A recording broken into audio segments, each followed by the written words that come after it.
Hi, I'm Ash, and welcome to the CECC.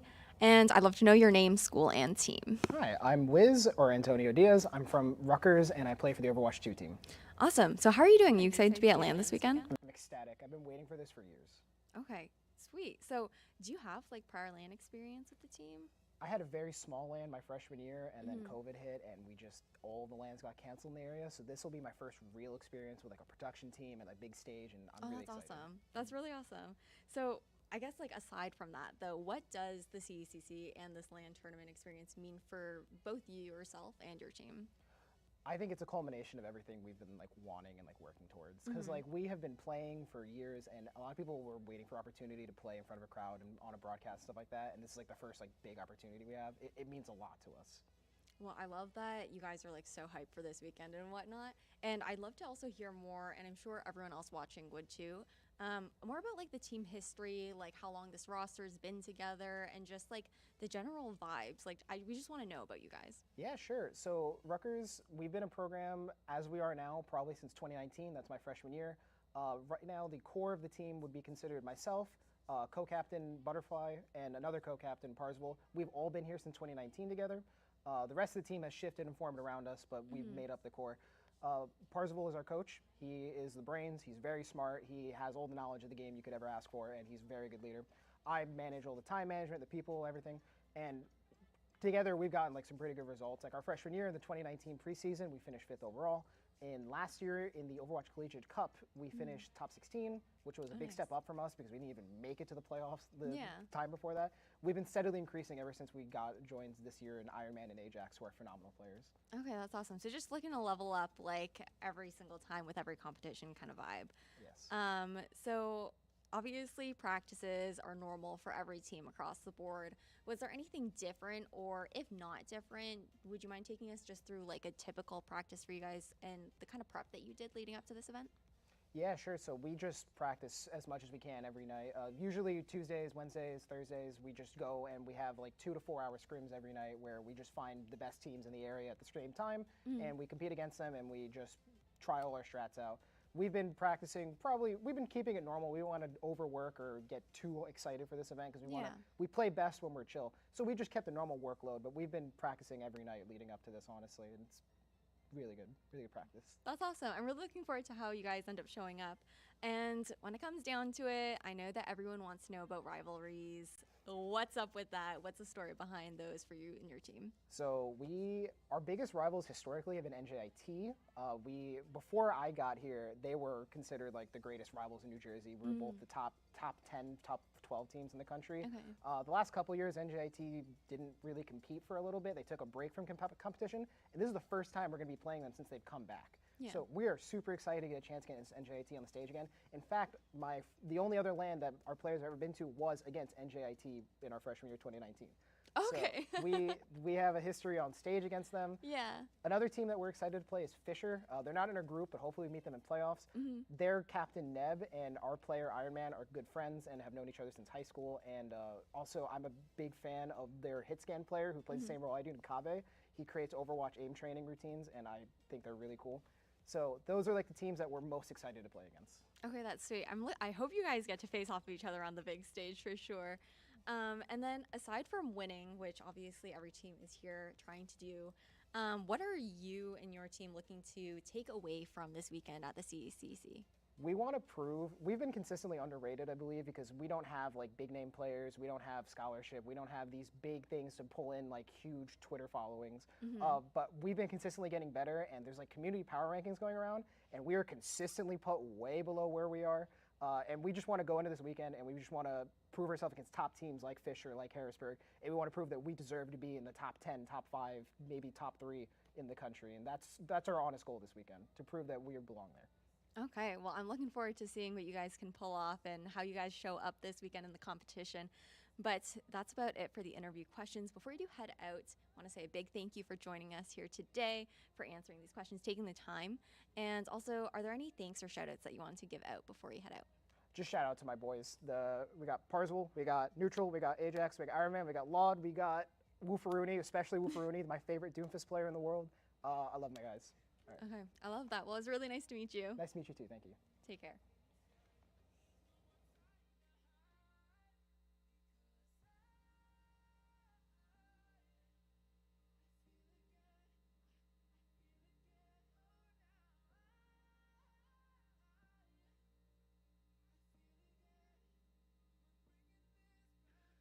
Hello, everyone, and welcome back to the Collegiate Esports Commissioners Cup. I'm Paulie Hype, your host of the CECC East Region event and the CECC. I am here with none other than Jackson Kaplan from Harrisburg University. Jackson, how you doing, brother? Doing good. How are you? Very, very well. I want to get right into it here as we are into these interviews. These schools, Harrisburg, one of the top in the country. It's really exciting to have you here, a part of us. Really quick, can you just give everyone a brief introduction of yourself, your name, the school, and the program? Yeah, so I'm Jackson Kaplan. I go by Shake. I'm the head coach for Overwatch here at Harrisburg University. We're located in Harrisburg, Pennsylvania, obviously. We are kind of one of the older programs in collegiate esports. Sure. Been around for about 5 years. We're one of the schools that's really invested pretty heavily in esports. We have a state-of-the-art practice facility. We have full-time staff. So we have a lot of support from our university, which is amazing. We've won 2 national championships in Overwatch, and I would say we're kind of like a perennial top 4 kind of team, always competing for number 1. So yeah, that's kind of the rundown. Excellent. Yeah, I mean, Harrisburg always has been a school that I've heard of ever since my entrance into collegiate esports, and I'm very proud of it.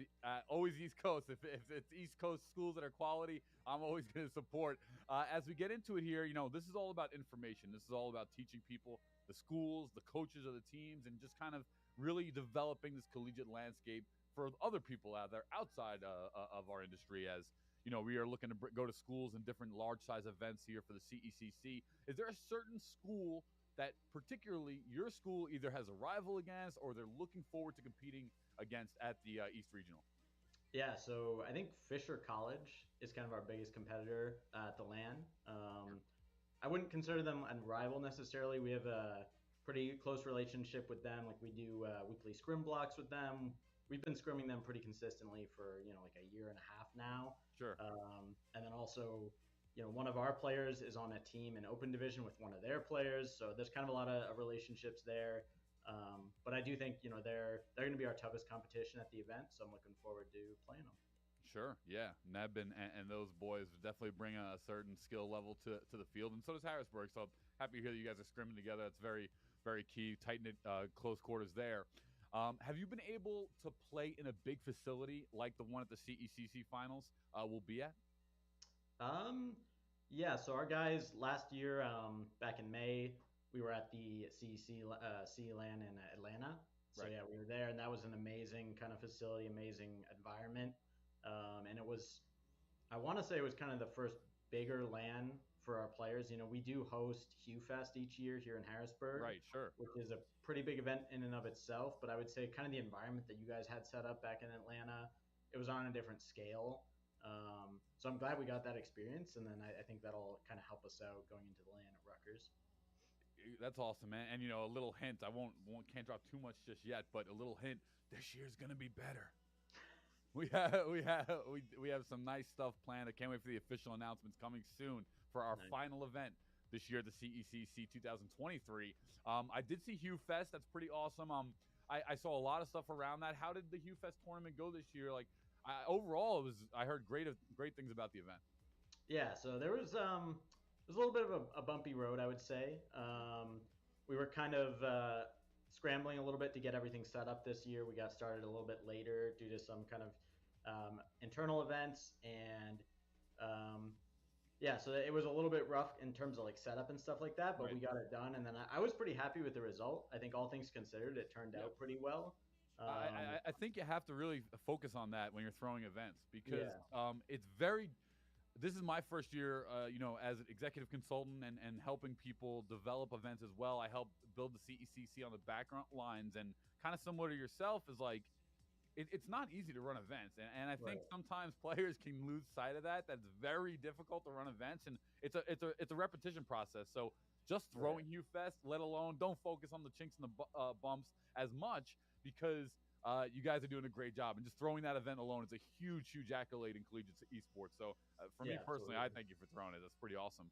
Are there any exciting stories or like standout moments or anything that has come from your teams or the programs in your program in the past year that is worth noting that sticks out to you in particular? Yeah, I would say, I mean, I'd kind of go back to Hugh Fest. I think it's always a highlight of our fall semester, and it's always something that we're really proud of as a university because there aren't a lot of collegiate lands out there. Luckily, we're starting to see more and more, especially over the last year or two. Sure. But it's something we've done it every year, and I think it's a great experience for the players, not just for our team, but for other universities that come here to be able to play in a LAN environment and bond with teams, but also meet other players from other universities, Sure. and to be able to see what other universities offer and what the esports ecosystem in collegiate looks like as a whole is really good. So I'm really proud of that, and that's I think one of the kind of best aspects and best things that we do here at HU. That's beautiful, and I have a couple, just maybe one or two more questions. These are just kind of off script here, but what's your team think of Overwatch 2? How are they enjoying the new game so far? Yeah, they're really liking it so far. I think pretty much all of them feel like it's a step in the right direction. 5v5 feels better. I think just having one less tank, it kind of feels like the DPS are able to do more, and it feels like the game as a whole is a bit more skill based, which I think is a really positive thing because I think that's kind of one of the core complaints that a lot of people had about it was that Sure. it almost started to feel more like a MOBA where there's like all these shields all over the place and there's Right. too much healing and stuff like that. So I think they definitely took a step in the right direction, and everyone's been enjoying it so far. So I'm happy about that. Yeah, that's a good thing. I was worried about Overwatch 2 when it was kind of first speculating because, Overwatch is a great collegiate game, but the future of it kind of is resting on what does Overwatch 2 look like, and I totally agree with what you said. It's like you're playing an MMO in Overwatch 1. You got two tanks. There's no way to kill them. You're fighting back and forth forever. It's so slow, and now there's massive punishment. Now you lose the tank, your team's getting steamrolled. You lose one support, there's not a healing enough on the tank to, so really interesting stuff there.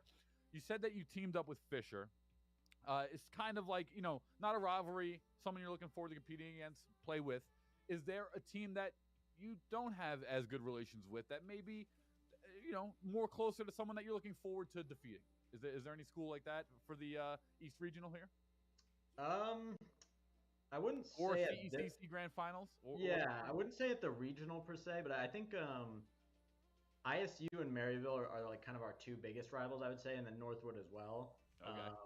We're always neck and neck with all those teams, I feel, and it's always kind of a matchup where it could go either way. Last year in Atlanta, we beat ISU in winners finals and then ended up losing to them in grand finals. So I think for the guys, it would be good to kind of redeem themselves and bring it back and be able to take them down this year. So yeah, I think those three teams are all really good, and we always look forward to playing them. Yeah, and that was a great match. That Harrisburg ICU match was great, and ICU does wind up taking it, but Harrisburg, number 2 right there. Last year, CEC Finals, definitely one of the top schools in the team, top schools in the country, excuse me, and that's really exciting. So I'm personally really excited to see your team at CECC East Regional. It's going to be a taste of kind of what the East region has to offer. We have really, you're one of the Power 5 in my opinion. I call 5 schools that are kind of really advancing and moving forward the industry. Harrisburg, Boise, Fisher, in my opinion, Northwood, and excuse me, what's the last one here? You just said them. Maryville, ISU. Maryville, excuse me, Maryville. You 5 are like the 5 that really stand out to me. Throwing events, Boise State as well, and just really moving forward the industry in the collegiate space. So I thank you for that. And Jackson, I really appreciate you having you here on the show. And it's going to be such an amazing event at the CECC East Regional. We just were joined by Jackson Kaplan from Harrisburg University. He is their Overwatch coach.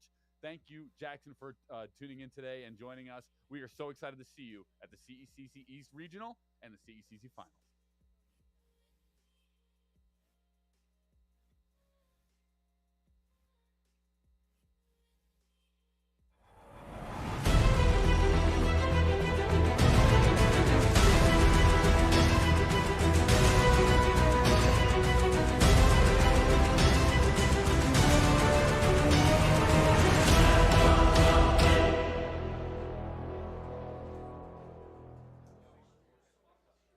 Oh, and welcome back to the CECC East Regional LAN. Before we jump into some Overwatch 2, we do have a little bit of fun, and the hype music that led us to it really is going to build the mood. So you may be familiar with this. Overwatch 2, sure, you know it. But have you heard of Overwatch 2 Charades? Something even greater than the game itself. We're bringing it to life. Myself and Gompers are going to have 1 minute each to act out as many Overwatch heroes as we can. Yes. And our man Miles over here is going to have to guess whoever gets the most within 1 minute will win absolutely nothing. So Gompers, are you ready? I am ready. Well, I don't know why I asked you because I'm going up You're first. going But first. So are you ready to hit start and put 1 minute on the clock? Yeah, okay. They've Ready? given me no context. Count me down, count me down. On 3, 2. Oh, okay. Pointing. Throwing something. Okay. I'm getting it. Pointing out. Oh, echo. Okay. Oh, okay. Throwing something. Oh, a little bit of dance. A little bit. Oh, no. A reload perhaps. Cassidy. No, Ash, reloading the gun. Okay. 33. Okay. Gesturing. Oh, lifting. Oh, mercy. The staff. Okay. All right. Okay. Oh, some sort of motorcycle. Oh, throwing it out. One gun. Pistol. Put it down. I'm Bastion. What? I can't even. Okay. Something from the head. Something. Orisa? No. Okay. Something big. What? One gun. Roadhog? No. Not even I know. I keep seeing a motorcycle. I'm not. Winston? I'm getting nothing from this. Okay, going Okay. on. Diva! Time is No! It was Diva.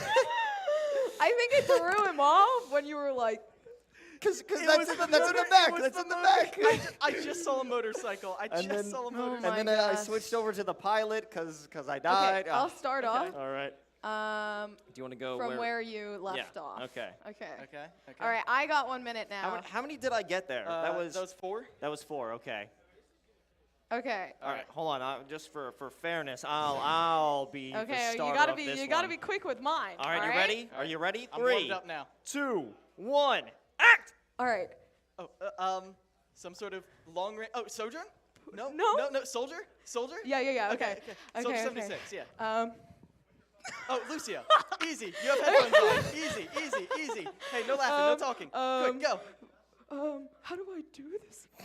How do you do? Wrecking ball. What? Okay. I saw a circle. Okay. I saw a circle. Okay. Widowmaker. Okay. Easy. Okay. You gave Gomp all the easy ones. Oh, throwing some. Is that Ash again? No. Okay. Throwing some stuff. Is this Sojourn? No. No. I keep This seeing one is the literally rifle. only the same thing. 20 seconds. I keep seeing. Okay. Some sort of throw. What am I? Oh, I do the keep sound seeing the effect. Ash Dynamite. What is this? I forgot I actually had dynamite. Anna. Yes. It's the grenade. Okay. Oh my God, this one is hard. I don't know this one. Okay. Farah? Okay, time. That one was Junker Queen. I didn't know what to do for Junker Queen. I think it was like, I don't know. I would have imagined like. Was that a dead tie? So I was throwing the sleep. Yeah, And then I saw it at first, but I sorry. kept 4, seeing 5. the dynamite, like throw the dynamite and then shoot it No. right after. That's Oh, 5. well, that makes sense. Yeah, I should have. Okay, that's 5. So That's 5. Gomp is your winner right there. Let's go. But Hey, I've been playing Overwatch since from the beginning of the day till 5 in the morning, so I should know. You Okay. should know. Okay, I thought I was gonna win because of the Ana situation. Like, how much time was spent on Ana versus Diva? I feel like this Okay, isn't but- good. I'm looking in the camera. I'm That's mostly terrible. proud. Yeah, I'm you mostly literally proud look like of a gremlin. I am a gremlin. the wrecking ball guess, though. Can we talk about the Okay, wrecking ball? I guess? literally- that I was just was- a guess. I was That going wasn't to- even- No, I If- saw. if I you saw hadn't the have said it. orb. I saw the orb. If you hadn't have said it, I would have crawled up into a ball and I would have jumped. Okay, And that's what okay. I would have done. Easy. And that would have been easy. Or I would have.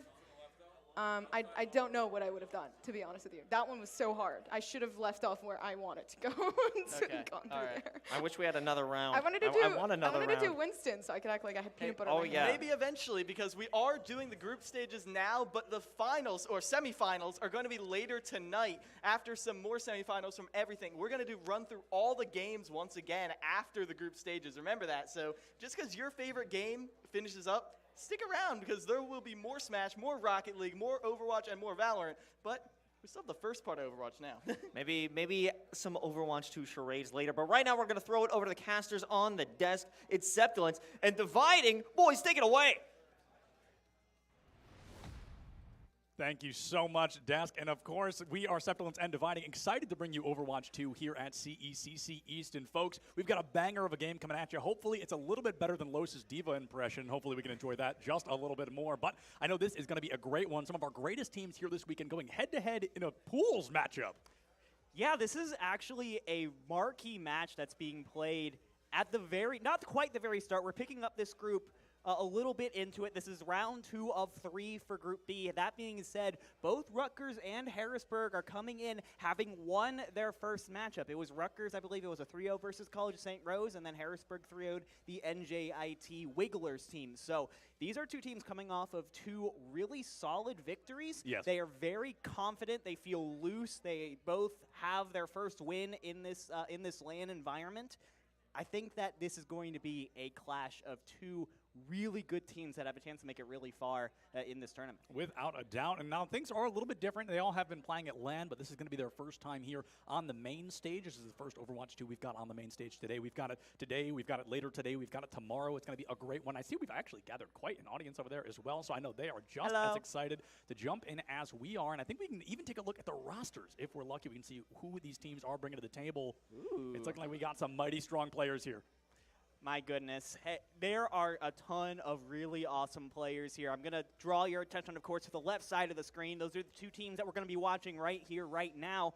Harrisburg University in the top left. That is one of the best Overwatch teams in the country. This is indisputed. Since the creation of collegiate Overwatch, these guys have been one of the top programs, led, of course, by Elk over there on the right side of the screen, former Overwatch League player for the Philadelphia Fusion. I want to say maybe the first player ever to go into Overwatch League, leave Overwatch League, and then join a collegiate team. It's worked out fantastically for them as they've been able, with their help, they've been able to accumulate quite a wealth of trophies, looking to add one more this weekend. Yeah, not only to leave Overwatch League to go to a collegiate Overwatch team, but one of the best in the country, like you said. I mean, Harrisburg is truly a team to look out for. There's only a few teams here that I consider that could even throw a stone towards this team. Of course, Fisher being one of them who we're going to get to see at some point later down the line. But Harrisburg, they are undefeated. Oh, to this point in time, they want to try to keep that title.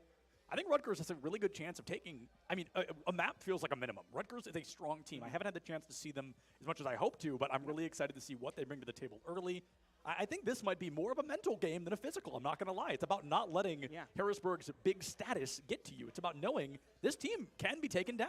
Something that's really interesting going into this also is that Rutgers is the only team of the 8 competing in Overwatch today that actually didn't compete in the open qualifiers last month, because we are, of course, at the wonderful Rutgers University. They are the hosts. They did not actually have to compete in the open qualifier. They earned their spot automatically as the host squad. Because of that, I actually asked one of the members, Wiz, beforehand whether you thought that was an advantage or a disadvantage, and they told me that was a huge advantage for them. They feel like this is a team that is getting very underestimated right now. They've been quietly making improvements and adjustments over the offseason. They were already a top 16 Overwatch collegiate team last year. Now they've added on players like Neutral that they think have given them a huge benefit overall in the team game and in the Overwatch 2 plays 5v5 play style. Right. So I think that now this is like their first real chance in the spotlight, and they are looking to really looking to come out and really surprise some people. Yeah, without a doubt. And I think that is a massive advantage for Rutgers. I think we're looking at a scenario where, you know, while this may not apply as much to Harrisburg, we still see it with a lot of other teams. Rutgers hasn't been on stream yet. They haven't been there to be VOD reviewed yet by these teams, at least not here in the CECC. So we want to keep an eye out on that. Is Rutgers going to be able to read every play that Harrisburg goes to bring to the table? Is it going to be an immediate mirror matchup? Are they going to have unique choices and map picks with the intention of throwing Harrisburg off their game? Or are they just going to go for that raw skill, like you mentioned? We talk a lot about Harrisburg simply because we know more about Harrisburg. But Rutgers is a very, very strong roster, bringing in some new players. And this is their time to prove that this team can work. And there's actually some really interesting stuff going on with the way the metagame has been developing this weekend. Of course, I have been watching the Group A matches. I've been watching the Group B Round 1 matches to see how things have been going. Something very interesting I've been noticing is that a lot of teams have been trying to mimic the Overwatch League style that we saw earlier in the week, the playoffs, where you had the Winston as your tank, you had Sojourn and Reaper as your DPS, and Kiriko and Lucio as your supports. The interesting thing about that is we're actually playing this weekend a patch behind what Overwatch League was playing. So before the playoffs happened, we had a bit more of a Zarya-Genji sort of composition. They were seen as sort of the OP tank and DPS combo, respectively. And because of that, they decided to nerf those two characters. They got taken out of the metagame. Even so, we're playing with an unnerfed Zarya and Genji. Teams really do like this Winston and Reaper playstyle, especially after seeing some of the best teams and players in the world play it and see how powerful it can be in the right hands. I've seen a little bit of both, the old style and the new style. That being said, the Winston compositions really seem to be being played a majority of the time. Yeah, and I love that because Winston really hasn't had his time in the spotlight in quite a while, so it's nice to see him returning to the game, returning to the upfront of Overwatch 2 and dividing it completely correct. We're looking at a scenario in which are these teams going to bring out what is currently on this patch, the strongest composition, that Zarya, that Genji, or are they going to look forward to the future, kind of aim a little bit more for that Winston Reaper Sojourn combo? And honestly, I talked to a few schools this weekend just while I've had the chance. They're talking a lot about, Zarya is strong now, but she's not going to be strong much longer. And it's not to these teams just about winning this weekend, just about winning today. It's about being the best possible teams they could be, so they want as much time as possible to work on that Winston, to work on that Sojourn and Reaper combo. So I think this is something we're going to lean into a little bit more, especially with teams at the caliber of Rutgers and Harrisburg. I think they are going to lean more into that Winston play. And I think it does actually work out very well for this team, as I believe Harrisburg is going to be coming in with Akawa as their main tank player. I don't know if they have Divio as well, who is their usual off-tank player. That would be their specialist for the Zaryas, for the Divas. When you have Akawa in, who is more a main tank specialist, that's the person who has been grinding Winston all the way back since Overwatch 1, right? So I think that is going to really benefit the Harrisburg style of play. That being said, on the side of Rutgers, I don't know what really to expect. I'm going to be honest, I've never actually watched this team on stream before. They have been very secretive about their personal strategies. The first time I watched them was actually their match against College of St. Rose. I was just peering over their 20 minutes ago. I was just peering over their shoulders in the esports lab like a creep.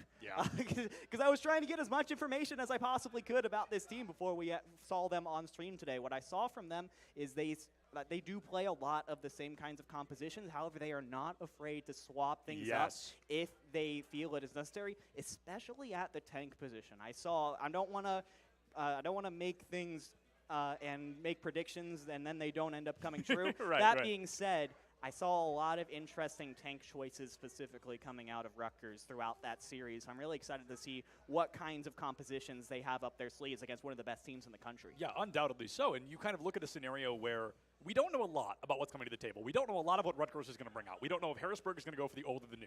But we do know one thing. We know the map we're starting on. True. That is Lijiang Tower, a personal favorite of mine. I feel like a fan favorite as well, a map control point that can really bring out a lot of unique team compositions and characters. We often get to see my favorite character in the whole darn game, Mr. Junkrat himself, in Lijiang Tower, and I'm truly hoping we get to see him today. But I've been trying. I've been trying to tell the teams, if you play Junkrat, Septilence is going to go insane. I will be so excited. And you want to see Septilence go insane on livecast because it's really funny. It turns out these teams are a little harder to bribe than I expected. You know, it's not as easy as just offering a shout out on stream. No, I mean I would be excited to see the Junkrat, but we are to that point where it's pools, but every win is critical. Every win is crucial. Every win you find is super unbelievably important. And moving forward, you kind of want to make sure, we're undefeated. We've been undefeated. We haven't dropped a map. If you play a little risky, if you bring out the fan favorites, maybe it's a little shakier, maybe it's a little rustier, you do drop a map. So I won't hold it against anybody. If we don't see the J Silly, I'll just be a little sad.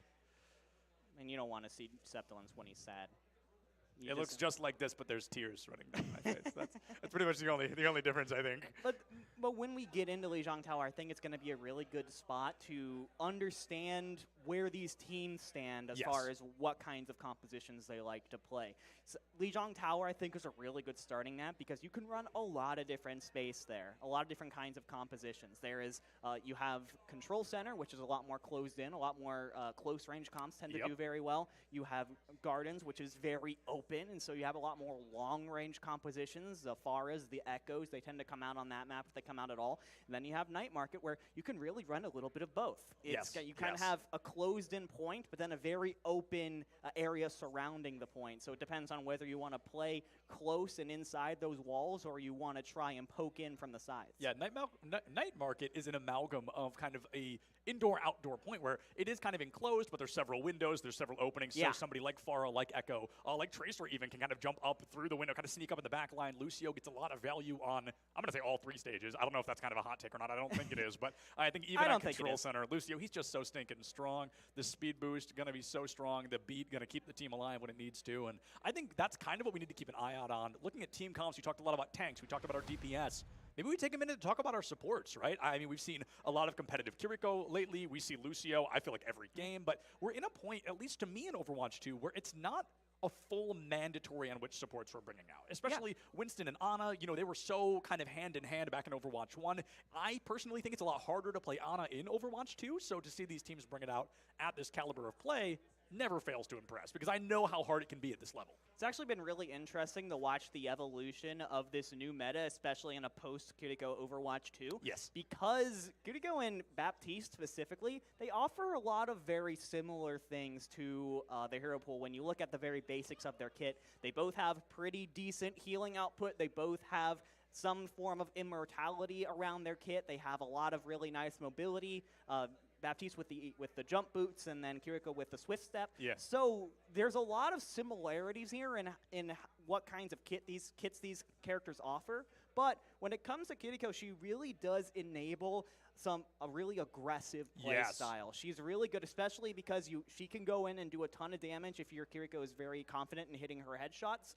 You can basically pick off any member of the team by yourself, other than the tanks, if you hit like 2 in a row.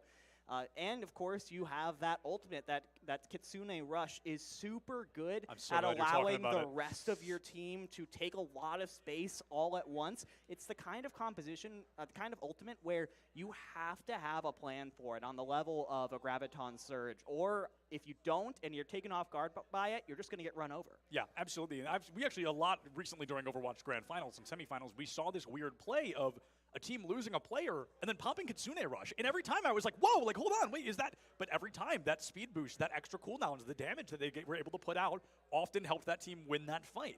That is probably the base definition of feast or famine, risk and reward, because you can pop that, you can get that trade, you can make it a 4-4 and steamroll the rest of the fight, or you pop Kitsune Rush and still lose. And then you're out of Kitsune Rush, and that makes the next fight that much harder. So it's this constant risk, this constant weird matchup of, do we risk the ultimate in a numbers disadvantage, or do we willingly lose this fight, regroup with these ultimates, and move forward to the future?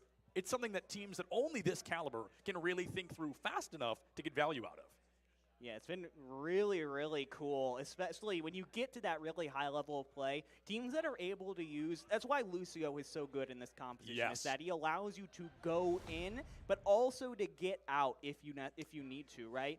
When you see the Kitsune Rush coming right towards you, that Fox Spirit is bounding towards you, and you know that all of a sudden a Reaper is going to be on top of your Winston if you don't do something. That's when the Lucio uses a speed boost. That's when everyone presses the S key. As terrible as it sounds to everyone out there, the S key can be useful occasionally. It's a good key. Occasionally. I mean, we've seen a couple teams this weekend who just have held full W the entire series, and for some of them it works, right? But sometimes that over-aggression, that overzealousness can cost a team a fight, so maybe we see a little bit more defensive play, a little bit slower play. And something I want to talk about one more time, we jump back to the Kitsune Rush. I found out that Winston gets no additional boost to his his primary fire. He just Yeah. burns through it faster. So it's weird that we're seeing this kind of composition where it's like, oh, Winston and Kiriko, but she's actually, her ultimate's pretty bad for Winston. It doesn't really give him the value that a lot of others get. Of course, he gets the cooldown reduction, so that makes it more possible. But his primary fire alone, I think the same goes for Mei as well. They just fire a little faster. They don't actually get any DPS boost quite like other characters are going to. Well, I don't think that Kitsune Rush offers a DPS boost. It's always a fire rate. Oh, no, sorry, boost a literal damage per second boost, yeah, not yeah. a DPS boost. Right, yeah, because Winston has such a low damage per tick rate, so that amount of fire rate isn't going to go up necessarily that much. But that's fine. Winston is not the main damage dealer in the meta comp, right?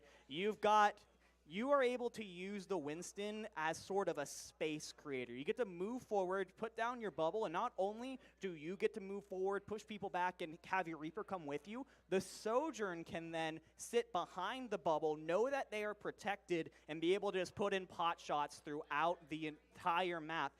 That is the one constant between the Genji Zarya compositions and the Winston Reaper compositions, is that the Sojourn is the focal point of a lot of engagements. Yeah, absolutely. And folks, enough of looking at us. Let's finally get to what we're here for. Harrisburg University versus Rutgers University, and instantaneously, we've got Rutgers locking in that expected team composition. They, OWL comp in quotes. Harrisburg, I think they're giving us a little bit more of a run for our money. Let's wait till we get a little closer to the timer before we start identifying what they're ready to bring to the table. Either way, I can tell you right now, no Junkrat, that's a bit of a bummer, but I can still tell you this is going to be a close quarters combat. You look at the Winston, you look at the Lucio, you look at the Sojourn, Reaper on the side of Harrisburg. You've got to get close to find this damage, so are they going to bring it out quick?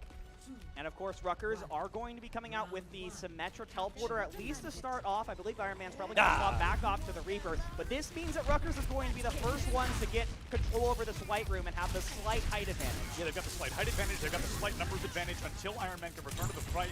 It looks like that first elimination is actually going to be Iron Man, so he's taken out just as quickly as he enters. It's a 5v4 in favor of Harrisburg. They find two more, and just like that, this fight going to be down and out. Harrisburg with what feels like a guaranteed first point cap. Super well done there from Harrisburg, identifying that Rutgers went for the Symmetra play, which meant that Iron Man was lagging behind the rest of Rutgers just a little bit. That gave Harrisburg the time to single out that Reaper, take it out super early on. So now Rutgers have to push in with Harrisburg in the white room. Harrisburg, the disruptor field coming out quick from Noxious, trying to burn down that Winston bubble and able to do so with ease. Here comes Akawa in on that tank roll like we talked so much about moments ago. Suzu pops from Rutgers University, the immortality field off the table. All damage on this team essentially permanent now. 1/5 of the way done with Control Center, and Harrisburg still looking good. A full 5v5. The first person to fall can often dictate which way a fight's going to go, and for Ajax, it seems like they just barely make it out of there in time. Rutgers doesn't have to give up this fight quite yet. Seems like they still have to peel back, though. Harrisburg are doing such a good job on the front line. Akawa already has a Primal Rage available just because they've been doing such a good job. Every time Rutgers tries to make an approach, Akawa is right there. And now here comes the Kitsune Rush, actually from MVP. We mentioned this before, Rutgers using it while down a couple of members, trying to use that fire rate and movement rate to get the advantage. And now they have to pop the beat in an attempt to keep them alive. Before Wiz, they've already gone down. Here comes a counter Kitsune Rush from the side of Stone. Now Elk with the beat of his own. It's all about the damage, all about the HP. You don't have to worry about surviving. You've got more HP than anybody in lobby. The Suzu from MVP as they try to stay alive, but fall just too little too short. Harrisburg wins another fight, 65% on the board. Silver lining there for Rutgers. You lose your support ultimates, but so does Harrisburg. They do end up committing their support ultimates as well to make sure they can hang on to that point. 75% and counting here for Harrisburg means that Rutgers has to push in now, or else they might fall 100-0 to Harrisburg on Control Center. Not a great way to start a debate many teams have met before, and as Cap and Elk are ripping the remaining members of Rutgers University apart, I think this is going to be another fight win. We are 11 seconds away from stage number 1 of Lijiang Tower ending completely in favor of Harrisburg University.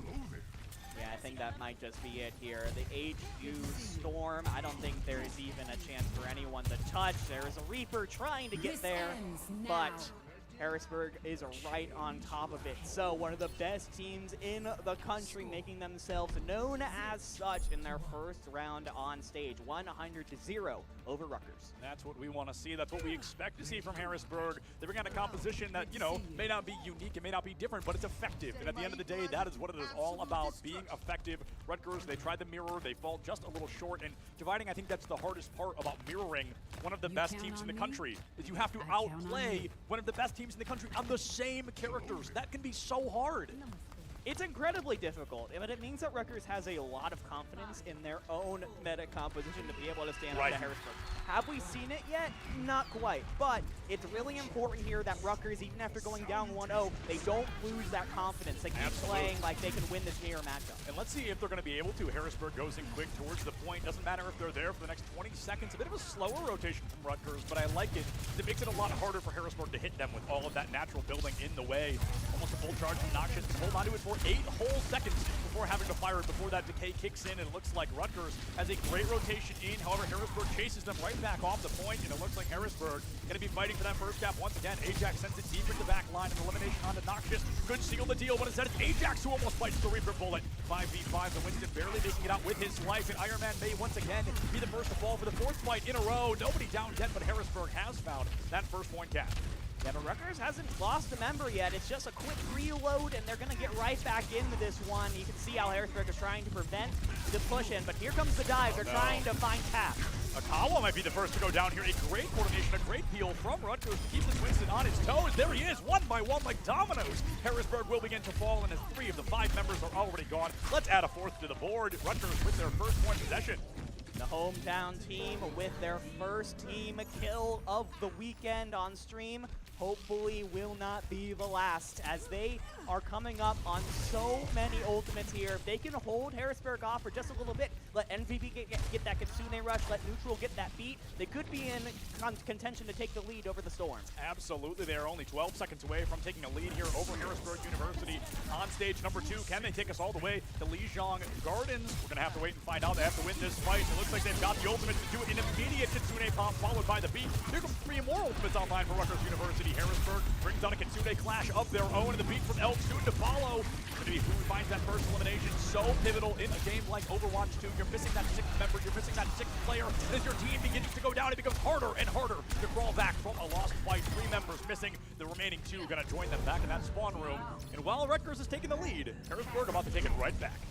There were 8 ultimates used in that fight. The definition of flashy as everyone presses those few buttons. 2 check marks remain. The opposing Sojourners, Noxious versus Wiz. With these overclocks, these have been so impactful if we've been watching Overwatch League playoffs last week. Whichever Sojourn gets the most value out of this overclock is probably going to win this fight for their team. And without a doubt here, dividing, and we see Wiz going in quickly, brings out the overclock, but Iron Man has already fallen. The teleport out from the Kiriko makes it that much harder to follow through. Wiz can't find a darn tootin' thing, and Harrisburg now 50%, already halfway done with stage number 2. That's their first team kill, I think. I think it might be the first technical team the first kill announced that we've seen. The huge thing there is Noxious doesn't actually use the overclock. They found the kill on the Iron Man so quickly in that first fight, they didn't even have to use it. So now Harrisburg is going to have a marked advantage in the ult economy. And with 70% and counting for the Storm, this might be last fight. Oh, Iron Man immediately removed from this mortal coil, and it is a 5v4 in the final fight. Now a 5v3, a 5v2, as nobody can escape Noxious. And this overcharge uses that slow field to block out that spawn door and buy Harrisburg even more time. Only 15 seconds remain. It was so fast that Harrisburg does have to win one more fight here. Rutgers still, they've been losing so fast. They really haven't had an opportunity to build up ult of their own. Neutral is close, but not quite there yet. You can't lose anyone before that beat comes online. Here we go, Ajax in on the side. There's the beat from Elk, an immediate boost. Neutral going to answer with one of his own. Everybody has basically double the HP they normally do. MVP already down and out. Noxious traded out 4v4. Elk is gone as well, and Rutgers in a critical moment is going to find the numbers advantage all over again. Tap has been taken out. Wiz is going to be the next to fall, and this is a critical moment. Rutgers have the numbers. They might be able to strike if they can just clutch this out, and it looks like with this Primal Rage, it might be Akawa with the cleanup. Oh, Soames is gone. Akawa only has the HP remaining. No supports in their pocket. I think Rutgers is going to scare this Winston off. That was big. Rutgers with the beat. I was scared there for a second. MVP didn't actually get the beat, was picked off very early, but the aggression was able to come through. Tap waiting in the wings with the Death Blossom available. Could be the match-winning Death Blossom here, but if Rutgers can play aggressive with this Kitsune Rush and Primal Rage, he might be able to take out that Reaper before they can get in position. Oh, if you get rid of that Reaper early, that is the #1 way to win this fight without much of a second thought. Here comes Tap early, and he's looking to tap that Q button. The first elimination going to be traded out instantaneously. Elk into neutral. Another Death Blossom coming out from the side of Iron Man, and it gives Rutgers a critical numbers advantage. 3 to, okay, now 0. I don't even get to finish talking about it before Rutgers has put Harrisburg on ice. 17 seconds left on the clock, and this could be the moment Rutgers takes us all the way to stage number 3. And my eyes were on Wiz here. They were outplayed by Noxious a little bit the first time the overclocks came online. This time around, only one Sojourn has the ultimate available. Will they be able to get the revenge for what happened before? Oh, Noxious into Soames. Iron Man gets a counter kill, but I think it's going to be too little too late. Everybody else in the team missing. 4 neutral, going to have to stall for their life. But with 4 members of Harrisburg trying to take you down, there's only so much you can do. Rutgers comes close, but unfortunately close and just not going to cut it. Harrisburg with a 2-0 victory on Lijiang Tower. It was so incredibly close, though, on Night Market, I have to say. Really impressive stuff from Rutgers, not just winning fights by pure mechanical skill, which they did a couple of times. We saw them do a very good job of planning out their fights. I think they, Wiz did mention MVP a lot as kind of the fight planner for the team, the brains behind the operation. Rutgers did a very good job understanding what ultimates they had, what ultimates the side of Harrisburg had, and how to play into it. That being said, Harrisburg, such a good team, and they are so good at coming up clutch when they absolutely have to. In those 99 to 99 scenarios, that's when teams like Harrisburg seem to be at their strongest. I mean, it's so funny, too, because one of the first things we talked about was, using Kiriko's Rush, Kitsune Rush, when you're down 1, the first fight, Harrisburg does just that. They get Kitsune, they pop it, and they flip the fight. I mean, they really put the cherry on top of that discussion, and right now they're only 2 maps away from winning out this pools and remaining undefeated in the pools phase.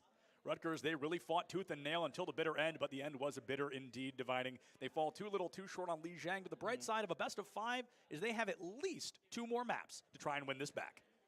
And I think that when it comes down to this next map, I guess the question is, when you're coming up the Rutgers, as they do have their own map choice here, are you still feeling confident in this mirror matchup? Right. How long do you want to try and play into this against one of the best teams that Collegiate Overwatch has to offer? I know you're feeling good about it. I know it was really close on Night Market. Is there a composition that maybe works better for your specific players, that maybe someone has a pocket pick that you really like, that you think you might have a chance of taking the Storm off guard? That might be, I guess that's the question to the Scarlet Knights, is do you want to keep running this mirror matchup, or do you want to play a map that lends itself more towards your specific strengths? And when it comes to that, keep an eye out for their sub, Wolferuni. I was told that they are the silly hero specialist. Okay, fascinating. So I think something that I would be a little bit afraid of on the side of Rutgers is, I know that coming up next, I believe, is our payload map, our escort it should map. be escort, yes. And I'm thinking of the available escort maps, not New Queen Street, I'm sorry, what's it called? Circuit Royale, that's the one I'm talking about. Circuit Royale may work well, I think. I think it would all come down to shutting down that Sojourn on the side of Harrisburg, but to be quite honest, I don't think the Sojourn was kind of the only reason for success. It's not like shutting her down is the win condition. Right. But instead, I just think it would be very beneficial. Again, though, Circuit Royale leans into snipers very well. Do we get a Widowmaker Sojourn? Do we just get Sojourn instead of Widow? Are we going to run meta through and through, or are we going to get comfort picks at some point? That's kind of the question on my mind right now. And if we are going to get comfort picks, maybe Rutgers takes us to a map they're a little more comfortable with. And when it comes to that Circuit Royale, I mean, you gotta think about the fact that not only even if you go to a map like Circuit Royale, you are still playing Circuit Royale against Harrisburg, right? You're playing into one of the best Widowmakers in Collegiate in Noxious. Tab can play just about any DPS player in the game. You want to force Akawa to play Sigma, they are totally fine to do that. Right, it's not a force, you know what I mean? Yeah, exactly. It's like, sure, we'll go ahead and play snipers against you. You got us. You can't, in this kind of situation, you really can't, you can't be like, oh, this is what is going to throw them off their game, or Right. this is what they're bad at, because Harrisburg isn't bad at anything. Absolutely. It's just what you're the best at. Harrisburg isn't exactly bad at anything, and that's arguably the scariest thing about them is they can play on meta, they can play off meta, and they're going to play just as well through and through. They know this game at its mechanical core. The characters they choose are simply for their own entertainment, simply because they believe it gives them their best win rate available. And coming out from Rutgers, maybe it's the time to try those comfort swaps, because it's a little bit less of a risk on map 2 than it is on map number 3. You look at map number 2, you kind of see, okay, we've at least got one more if we lose this. But you look at map number 3, you're like, maybe we don't try these comfort picks, because what if we get rolled now? We don't have that 4th map to keep us in lock. And then, of course, when you get to map number 3, it is, of course, the new map type Push. I know Yeah. we're looking ahead a little bit more in the series here, but Push, when it comes to that map type, if you lose the first, second, third fight in a row, you end up throwing yourself into a hole that is so difficult to pull yourself back out from. So that makes it so much more impactful that you figure it out here on the second map, because if you end up getting into the 3rd map, you still don't quite know what your plan is. Right. Then all of a sudden, you're 3 minutes into the push map, you're down 70 meters to 0, and it's like, oh my gosh, what do we do about this now? This is like the big chance here for Rutgers on whatever escort map they end up choosing to figure out their plan to turn the series around. Without a doubt. And I really do think we're going to be seeing Circuit Royale. I feel like that's kind of becoming the collegiate. Yeah, I've been seeing it a lot. Yeah, the I think collegiate it's just payload. because the hit scan players are like, just let me play Widow, man. I want to play Widow. Exactly. And I think it really enables Widowmaker a lot better than a lot of other maps are going to be. People used to force Widow on Dorado just so they could play Widow on a payload map. They were so desperate. They tried to make it work on Dorado. But with this new one, engaging our long-distance snipers, of course, it is Circuit Royale. Folks, this means that it's going to be a hit scan extravaganza. A hit scan extravaganza. There's a joke in there somewhere, but I'm not smart enough to figure out where it is. Harrisburg University starting on the defense first. I mean, do we really expect to see the meta, or do you think we're finally looking at some Widowmaker from Noxious at least? I feel like you have to, right? When it comes to Circuit Royale, it enables that sniper gameplay so much. You have such a network of high grounds to potentially play around.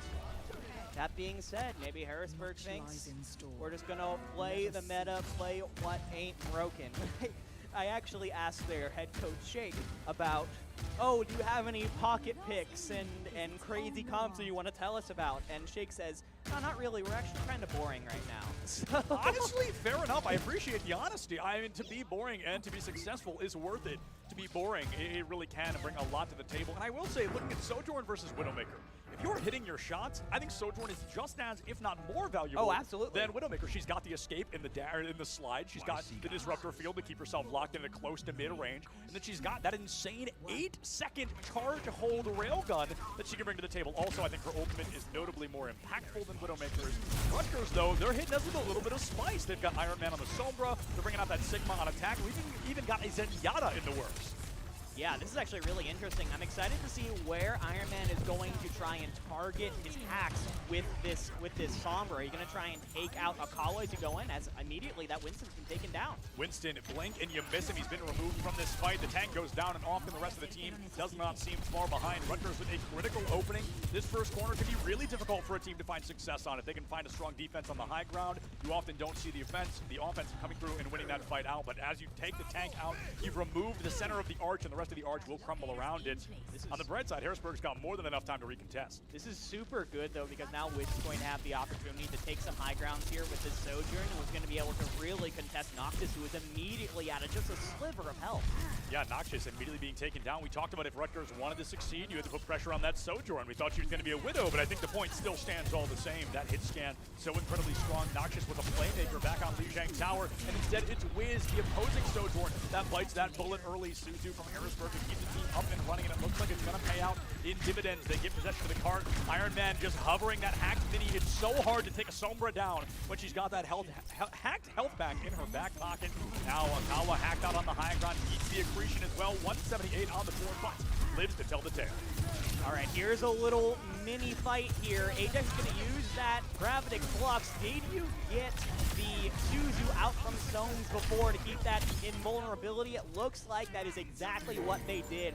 Great job there from Rutgers identifying that key cooldown usage from Soames and making sure only then did Ajax use that Gravitic Flux, because if they had it available, that invulnerability would have nullified that entire ultimate. Now point A has been taken, 4 minutes 30 seconds left on the clock. If you have EMP and Transcendence, that's two of the most impactful ultimates in the whole game, Septilence. Yeah, I also do want to point out that Tap on the Reaper, only 65% to Death Blossom. Looks like they're going to use Kitsune Rush. The EMP completely negates the attempt of Harrisburg to push forward, but it's still not going to stop Akawa from coming in hot. Wiz going to be going down 5v3 in favor of Harrisburg University. Noxious with the railgun finds Ajax. Soames finds MVP, and Harrisburg finally restabilizing, but a lot of progress has been made for Rutgers.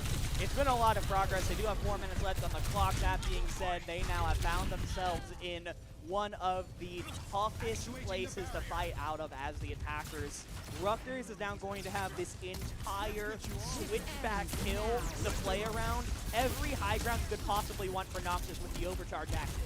Here comes an amplification matrix from MVP, going to open that garage door wide, make sure they get the payload through it, and Noxious, my goodness, MVP going to be taken down off the back of their own ultimate.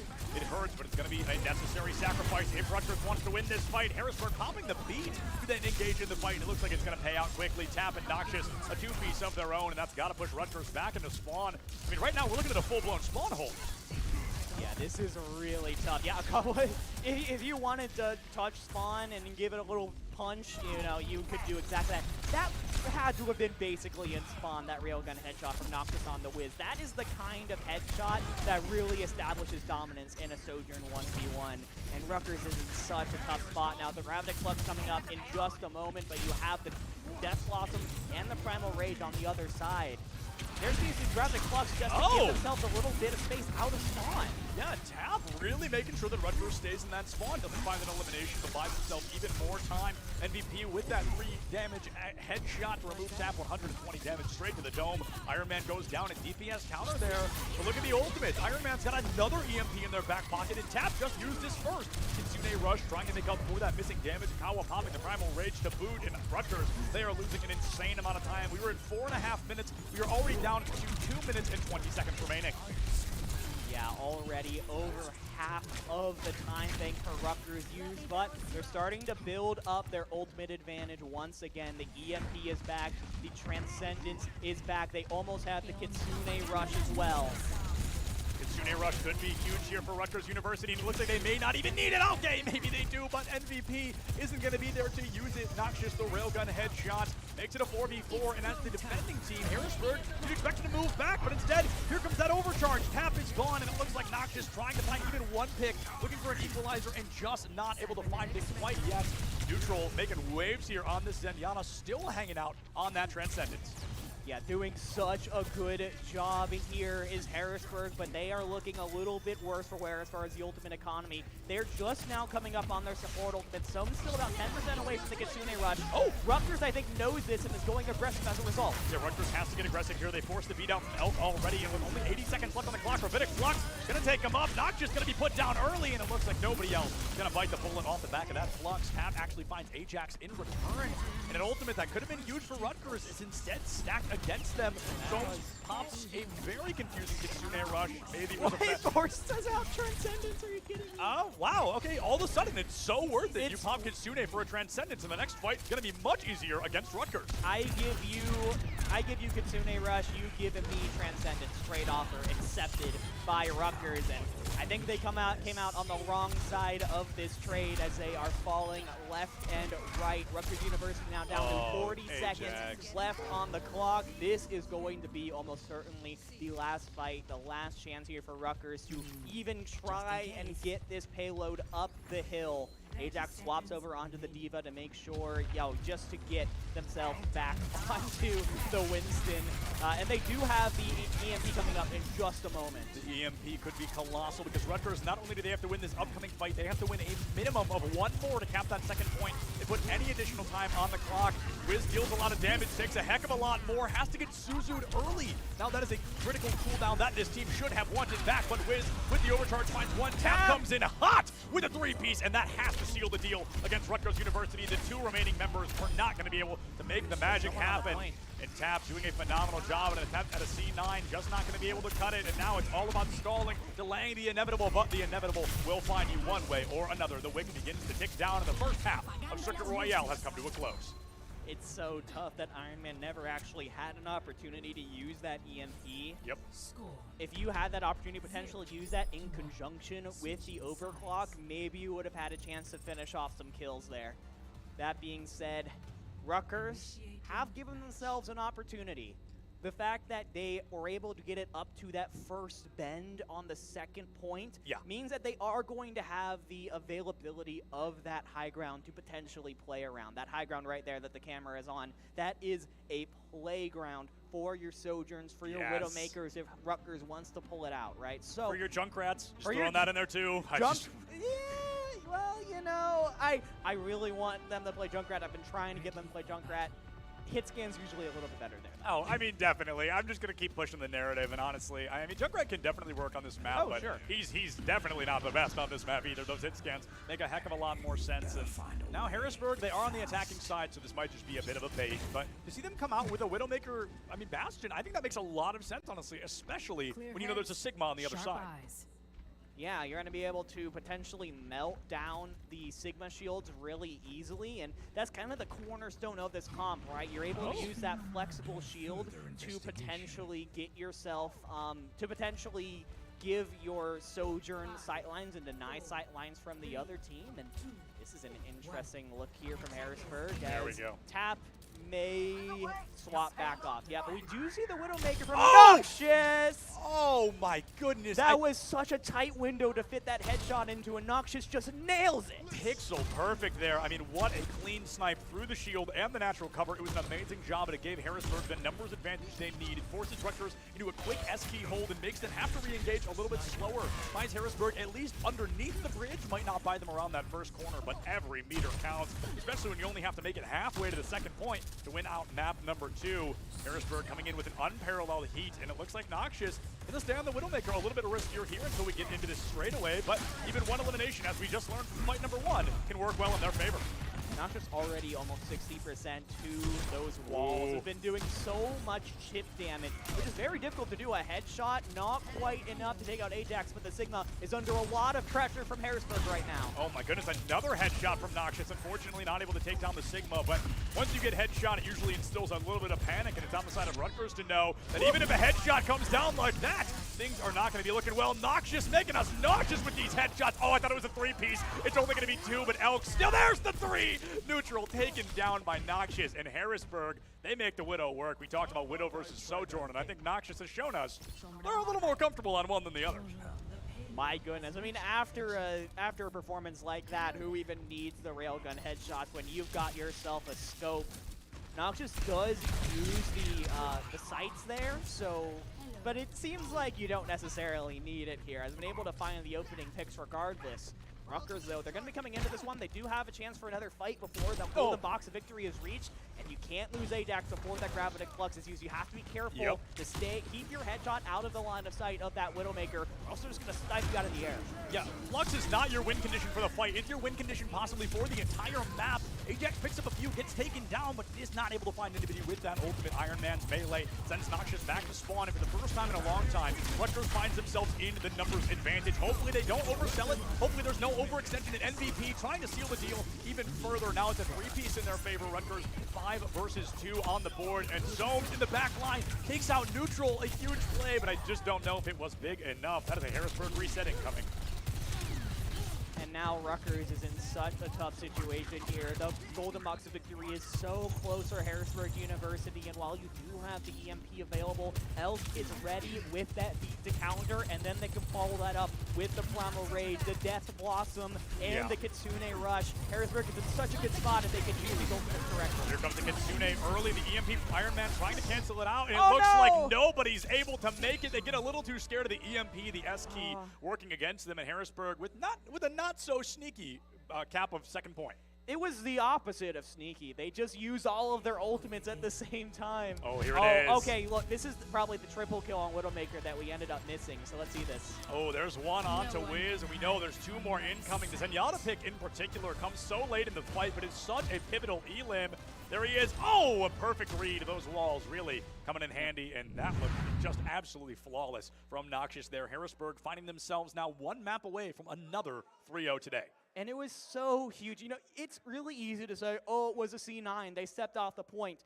Rutgers didn't step off the point. They were forced. pushed. They were forced off of the point, right? All of the ultimates came in at once. Kitsune Rush, Primal Rage. I don't think they had used Death Blossom, but surely the threat was imminent, right? Yeah, it was. absolutely. If they stayed on the point, they didn't have the utility to potentially stand up to the hellfire that was getting rained down upon them. It was get off the point or die. Yeah, so absolutely. It was kind of the situation that Rutgers was in. Yeah, there. it was kind of a stall or fall scenario, and unfortunately, Rutgers didn't have the opportunity to fall due to the fact the cart snuck in underneath them. There was not the recontest I think they were expecting, and they are unfortunately going to have to kiss map number 2 goodbye. But the bright side, there is a minimum one more chance, and it's the newest map type in the game, Push.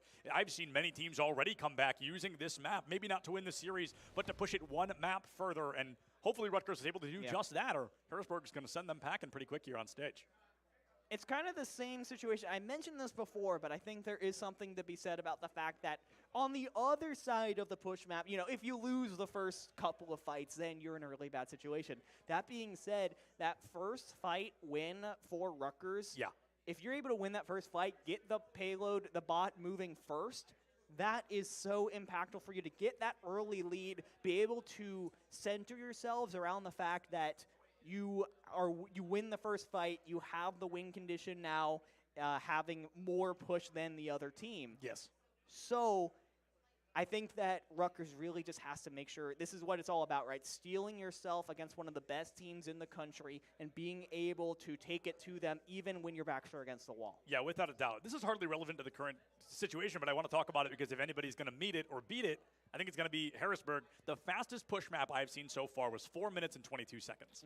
That was the winning team losing one fight. They lost a single fight, got reset, came back in, won the last fight, won the map. 4 minutes and 22 seconds is a record I think I'm not going to see beat for a while. But if a team is going to make that happen, if a team is going to come in clutch and play like that, I think it's going to be Harrisburg. And I want to see, do they come out with an unparalleled dominance here? They had a little bit of trouble on Lijiang Tower. They had a little bit of trouble on Circuit Royale, but they still win the map out. And I think there is that opportunity to show the dominance we're expecting here on this push map, whether it's Coliseo, whether it's Esperanza, or whether it is New Queen Street, which I almost just called Circuit Royale. I don't know why. I guess I think they should be called the other one. But New Queen Street is a personal favorite of the three for me. Yeah, I mean, it's been around for so long. It was actually in the beta in like 2019 BlizzCon. That was the first push map that you ever played. Sorry, it looked like you had a thought. Did No, I cut you off? I'm not convinced it's push. Now that I think about it, it Really? might be. I'm pretty sure. It's push. It's push. I'm restabilizing. I'm restabilizing. Yeah, I panicked. I've been watching the group stage. too. Unless they change the map order up. I think I thought mid-game. we were one set ahead. I think I thought we were in quarterfinals for a second, but no, it is still push. I'm just gaslighting chat. It seems like New Queen Street has kind of been the default Yes, here when definitely. it comes to the current meta. I think because it has been around for the longest throughout all the betas, and again, in the 2019 BlizzCon beta, when they first announced push as a game mode, it was New Queen Street that they were playing during that beta. So it's been around for the longest. You are the most familiar with it. You know how to best set up yourself for fights, and I think it also plays well into the sort of meta play style that both Harrisburg and Rutgers seem to have commit themselves to, at least for the first two maps. They had the opportunity to play a little off meta, and for the most part, it seemed like Harrisburg and Rutgers, they kept that kind of play style around with them. So that plays best in the New Queen Street. Esperanza has only been around for a little bit. I don't think teams have quite solved that map yet, and then Coliseo is just really weird with that super long straightaway in the middle. Yeah, that long straightaway really kind of changes things up because traditionally if you get past the straightaway on either side, we see the Reaper Sojourn. Yeah. But it's in that first fight where people keep trying to make things work, and it seems like the team that tries to make it work is often the team to lose that first fight. It really comes down to individual play style. When you look at that kind of straight area where the bot kind of spawns in, you expect Sojourn success. Reaper, though, might struggle a little bit more. So you're kind of on like both sides of a coin. You're flipping it. If your Reaper gets value, your team gets value. Right. If your Reaper gets canned, you're going to get canned. You're probably going to lose that first fight, and you may have to adapt. I know recently I saw a couple of collegiate teams trying to do like a Torbjorn thing on Coliseo, and Interesting. I wasn't personally fond of it, but I guess the turret in particular is really good. It's kind of pushing a fight one direction Sure. and forcing a team to be a little more scared to flank, kind of keeps all your fish in the same barrel. Torb is really good as an anti-flanker composition, and when you were in a situation before Overwatch League playoffs, I think we kind of thought there was going to be a lot more Tracer in the meta. Yes. So Torbjorn is a pretty natural Tracer counter. You can't really flank without getting shot down by the turret. Basically aimbot, right, if you end up in its line of sight. So there is a lot to be said about Torbjorn as a flanker counter. I don't think that's really what we're going to be seeing today. Yeah, no, me neither, Teams tend to be taking a pretty up-close, impersonal, in-your-face approach when it comes to the metagame. Without a doubt. It's all about getting in, getting that damage. And something we see at this level and above is Reaper can get value more than 5 feet from your face. And I feel like that's something we kind of see in the lower ranks where people are like, okay, Reaper's not working up close. Oh, shucks, he's probably not working at all. But Reaper can get very consistent damage up to, I think, 15 meters, maybe somewhere between 15 and 20, and still be doing his part. It's not going to be as flashy. It's not going to be as quick. It's not going to be as guaranteed, but he's still finding the necessary damage to succeed. And I think we were seeing that a lot from Tap on Circuit Royale. There was a lot of kind of like, I'm going to kind of pepper you from a distance, but I'm not going to be foolish enough to go up and get taken down. It's knowing when to engage. And again, back to that S-key conversation. Yeah, and Reaper, along with Kiriko, has actually been super huge. Yes. We saw it in the playoffs, right, where when it came to the Kitsune Rush, Reaper has already been known as a tank buster. When you give Reaper the fire rate increase and when you give him the speed increase, dude, is scary. It becomes like you see him go bam, bam, bam, bam, bam, like right into the Winston, and is like, how do you even survive? You just have to walk away. So it is really good. It's about making sure to manage that aggression as Reaper, making sure you don't go in too much, as you said. But when that Kiriko says go and hits the Q button, it is all guns a-blazing for the Reaper players. It is feast or famine for the Reaper player. You get in there, if you've got a Q, you're probably going to press it. If you don't, you better farm one as quick as humanly possible, because Kitsune and Reaper, bread and butter, peanut butter and jelly, ketchup and glitter, whatever you'd like to call them, they definitely go hand in hand together. It has been fascinating to see Reaper kind of fall away when Overwatch 2 started, and then everybody was like, oh, wait a minute, like, oh, hold on a second, let's take another look. And then he's come right back up into the forefront. He is that competitive matchup, that competitive player that these teams often need to succeed. I know we're jumping into our push map right about now, and I'm very excited because it is not the one I anticipated to see. It is the one that, to me, feels the fastest, but I think that's just kind of a pseudo effect. It's going to be Coliseum. This is an interesting pick here from Rutgers. This tells me that they feel very confident still in their metagame gameplay. In their Sojourn player, specifically Wiz, who has actually had a few really good moments against Noxious in these first couple of maps. This map is known in Overwatch League as kind of the stalemate map, especially at the beginning. When you're both in the middle of the Coliseum and you're in that big straightaway, neither team really wants to make that first move, make that first overextension and get picked off. So you see multiple minutes of teams just kind of poking away at each other, trying to create opportunities for their Sojourn to get that first pick. Rutgers is showing a lot of faith in Wiz here. Yeah, absolutely. And, even if you look at Grand Finals of Overwatch League last night, it was 6 minutes on push before somebody got the cart to move more than the 4 meters that they found before the enemy team got there. Looking at a good old-fashioned mirror matchup again, folks, and I can't say I blame anybody. We talked about it, they said, oh, it's not fun, but it's effective, and we are here to be effective. Looks like we're going to try to find out who's a little bit more effective in this perfect mirror. Yeah, and as we see, both teams just kind of turtling up in the sides of the Coliseum, trying to take as little damage as possible, give as little sight lines as possible to Wiz and Noxious, who are the real threats here. Yeah, without a doubt. This is kind of the Sojourn City situation where Sojourn is expected to get that first pick unless either Reaper can successfully flank into the back line, but going for a flank against 5 people waiting for you to show up is the hardest thing to do, and there is Wiz with our first blood of Coliseum. Elk goes down, the speed boost is gone, and a lot of supplemental healing has been removed. I think we're seeing that happening right here as Harrisburg going to lose 2 more members. I love that from Rutgers. It was a very measured push. They said, hey, we're just going to dive to that little corridor and try and cut off Harrisburg from their bloodline, from their supports. They do a fantastic job of splitting the Storm in 2, and they take the first fight win on Coliseum on this push map. Like I've been saying this whole time, so impactful to get 25 plus meters for Harrisburg even has a chance to respond. And Harrisburg finally going to bounce back quickly. Noxious a railgun headshot into MVP. It looks like they're going to try to find some more momentum. Tap takes down Iron Man. The Winston bubble so unbelievably effective at isolating a single member of a team. We often see it on the Lucio or the Sojourn, as Kiriko can just teleport anyway. But just removing a single player, as we've seen what feels like 100 times already, you make it a 5v4, it is nearly impossible for that team to win without a Kitsune Rush in their back pocket. 10 meters on the board for Harrisburg. Rutgers has to play a little bit more scared, a little bit slower until they can re-engage in a full 5. It looks like they're going to try to take this corner to do just that. Winston in quickly here. A lot of damage dealt out. A Kitsune clash as both teams bring their Kitsune Rush out to play, and it looks like nobody's able to capitalize quite yet. An S-key moment here from Harrisburg, and they're being chased into the fray. Noxious with the first blood on Iron Man. Neutral going to be gone as well, and it is no longer a neutral fight anymore. Harrisburg has the advantage, moving into fight number 3. Tap with a 3-piece of his own. Not only did Rutgers use a Kitsune Rush, Neutral uses the beat as well. They have hundreds of overhealth there for the start of that fight, and they are unable, with all that aggression, all those tools, to take the fight win. That is huge, not only because Harrisburg takes the lead, but because they now have the beat of their own to use basically uncontested in this next fight.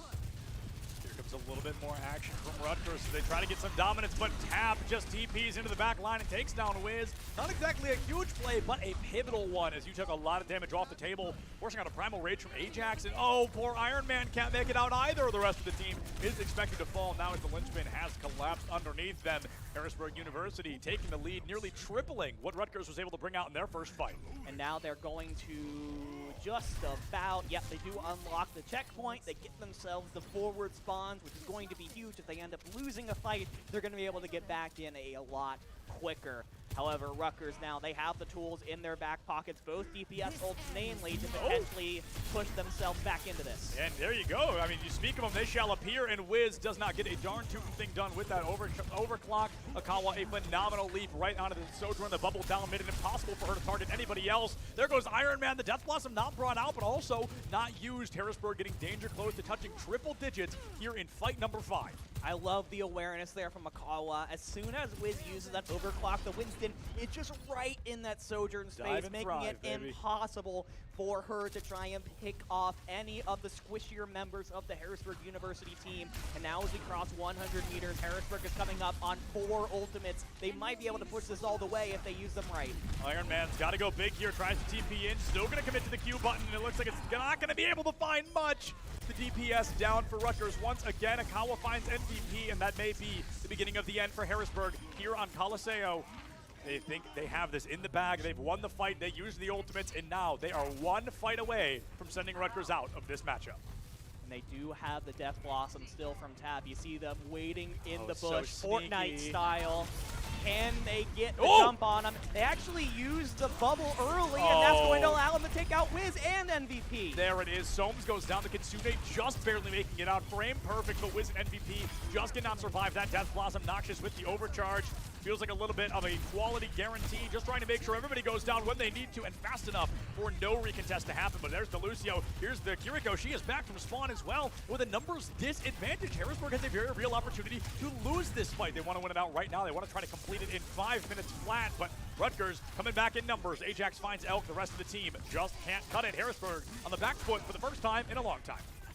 But now this is where we see what we were talking about here. Yeah, Akawa's going to go ahead and just swap back over to the Winston as there's no chance for the recontest. This is what we were talking about now. Harrisburg now over 100 meters over what Rutgers has on the clock. They have to win 3, 4, maybe even 5 fights in a row to even the score at this point. With 4 minutes, 30 seconds left on the clock, the margin for error is very thin. The margin for error is near impossible here dividing. On the bright side, if they do lose this fight, they've got about one more chance to try and stabilize before they lose Coliseo in its entirety. Akawa takes down Wiz, I believe the 5th time in a row. Wiz has been that first blood. That is putting Harrisburg in another primal position to succeed. Elk drops the beat for Harrisburg as Ajax brings out the primal rage, but I think it may be too little too late. Cap finds MVP, 5v3 in favor of Harrisburg, and the rest of the team will join them back in that spawn room. 4 minutes on the clock, 134 meters on the board. Harrisburg looking rootin' tootin' and ready for shooting here on Coliseo.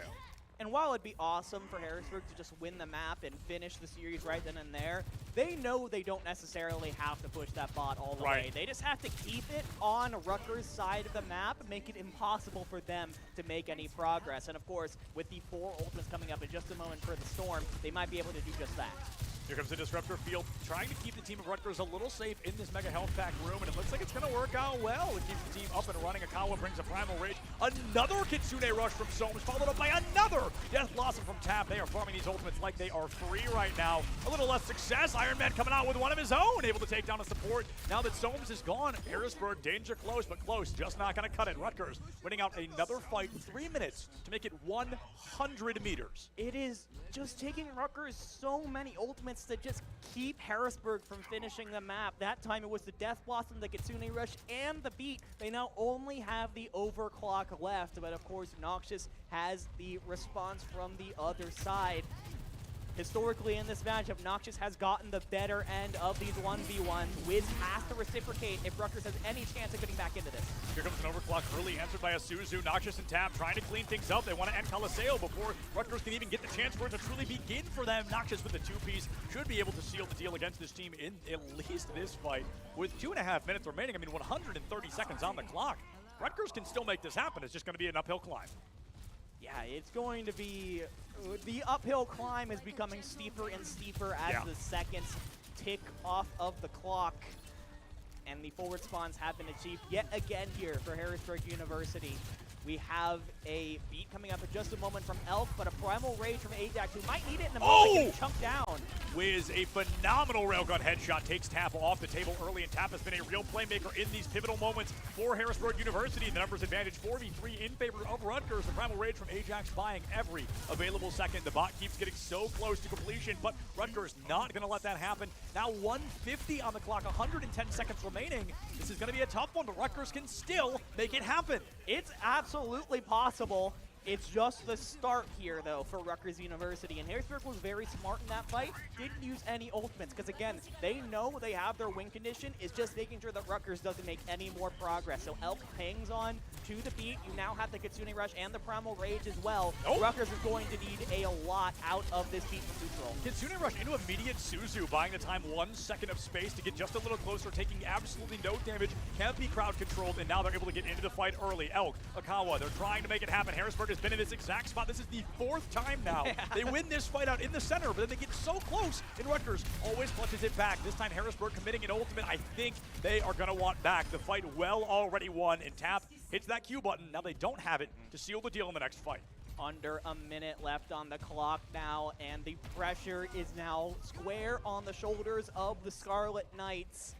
They have to not only win this fight, but they have to win the next several in order to take this push map home. Without a doubt, they want to take it home, and they've been danger close every time, but close not going to cut it in a game like Overwatch 2. MVP and Iron Man trying to keep Rutgers alive. 30 seconds left. They commit 3 ultimates to win the fight. They have 0 going into the next engagement. So Rutgers has to win. Let me do the math. 6 fights in a row to win this out. It has just been the ruthless cycle. Rutgers builds up ultimates. They use them in the fight to get back to the center, and then they have no ultimates left to win the next fight. It's just been the vicious cycle here for the Scarlet Knights that they have not been able to get themselves out of. They have the Primal Rage coming up from Ajax, and it really is only the beat from Elk right now from Harrisburg. So if you can force that early out of the Lucio, maybe there's a shot here. Yeah, maybe you can win the fight dry. Akawa tries to use the bubble to zone out the Reaper, and Iron Man is unfortunately going to be on the wrong side of that railgun once again. Somes commits there was no Kitsune Rush, there was just a Suzu followed by a slow field. Akawa takes out neutral, and with that Primal Rage coming out too little, too late, we need a real performance. We need Ajax Impacts to go the extra mile here. We need to go 125%, but Noxious just not letting that happen. Such an incredible hit scan player. The wick begins to tick away in Harrisburg University with their 3rd map in a row. And that is going to be the finishing blow for the Harrisburg Storm. They finish 3-0 in the series. They continue their rampage through Group B, 2-0 so far as game is concerned. Rutgers will fall to 1-1, but I think what's important here and what Rutgers needs to keep close in their minds is that this was very much not necessarily a case of Rutgers playing bad. It was just Harrisburg being Harrisburg. Oh, absolutely. And being one of the best teams in the country. And I've said that like 5 times at this point. I feel like I'm a broken record right now, but I have to nail it into the viewers' heads that these guys are legit. They have been legit for years. And being able to even take a point off of these teams, take fights, make it competitive, that is an accomplishment in itself. Yeah. And I wish I could remember the exact number, but it slipped my mind at the moment. I know for a fact they are top 10 in the country. It's somewhere in there. It might even be a single digit, but unfortunately, I cannot remember. I know it's a great team, and like you said, it doesn't unfortunately give us the best example of Rutgers because it's a David and Goliath story. You were going against the Goliath of Goliath. It's a very difficult scenario to come back from. Rutgers, I think, played incredibly well on Lijiang Tower. I think Circuit Royale, they give us some incredible signs of life. And on Coliseo, they fought tooth and nail. Unfortunately, they lost those first couple of fights. They weren't able to stabilize fast enough, and that ended up costing them. But the fundamentals are there. The success is there. And I think against almost any other team that is in Harrisburg, that would have been a much, much better series for Rutgers. And I think what's really important is that even when it seemed just about lost, you were down 0-2, down over 100 meters on push. By all means, it's like 99% of the time you lose this series. Rutgers never gave up. They kept themselves calm, cool, and collected. They made sure that Harrisburg couldn't finish the map. At the very least, they were able to take that away as like, hey, we were able to keep Harrisburg from completing a push map against us. And the fact that they were able to do that tells me that there is a lot of mental resolve in this team, and they are for sure not done yet. In fact, I think this team is already itching to try and get a rematch in the bracket stages. Oh, without a doubt. I mean, you look at a matchup against, in the scoreline of 3-0 is never going to show us how close that series really was, but I assume this has lit a fire underneath Rutgers of like, holy cow, we were that close 3 times. Like, we were right there 3 times. We are 10% away from being able to clutch this out, from being able to beat a team like Harrisburg. But unfortunately, it wasn't able to happen here today. Speaking of Harrisburg, I think we've got Paulie ready to talk to Ajax a little bit about the series we just got the chance to see.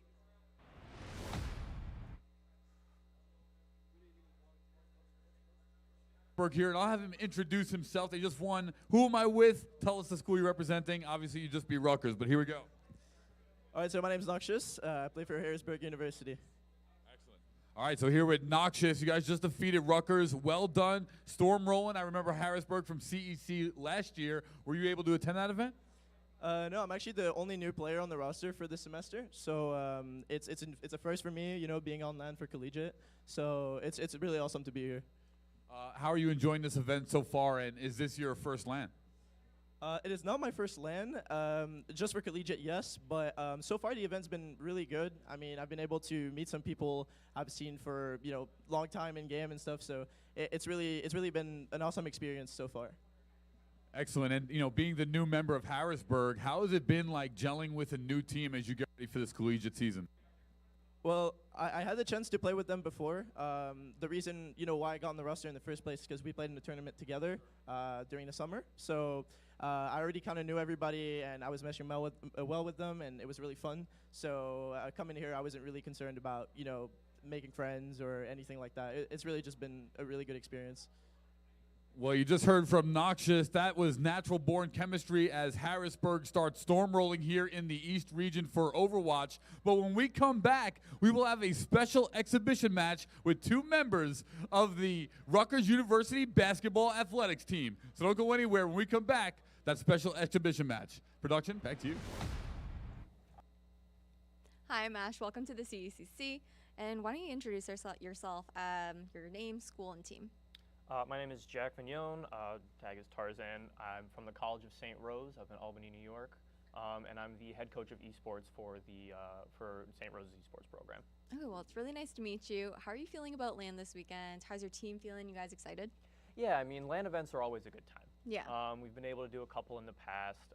The travel is always fun, getting to travel with all the students.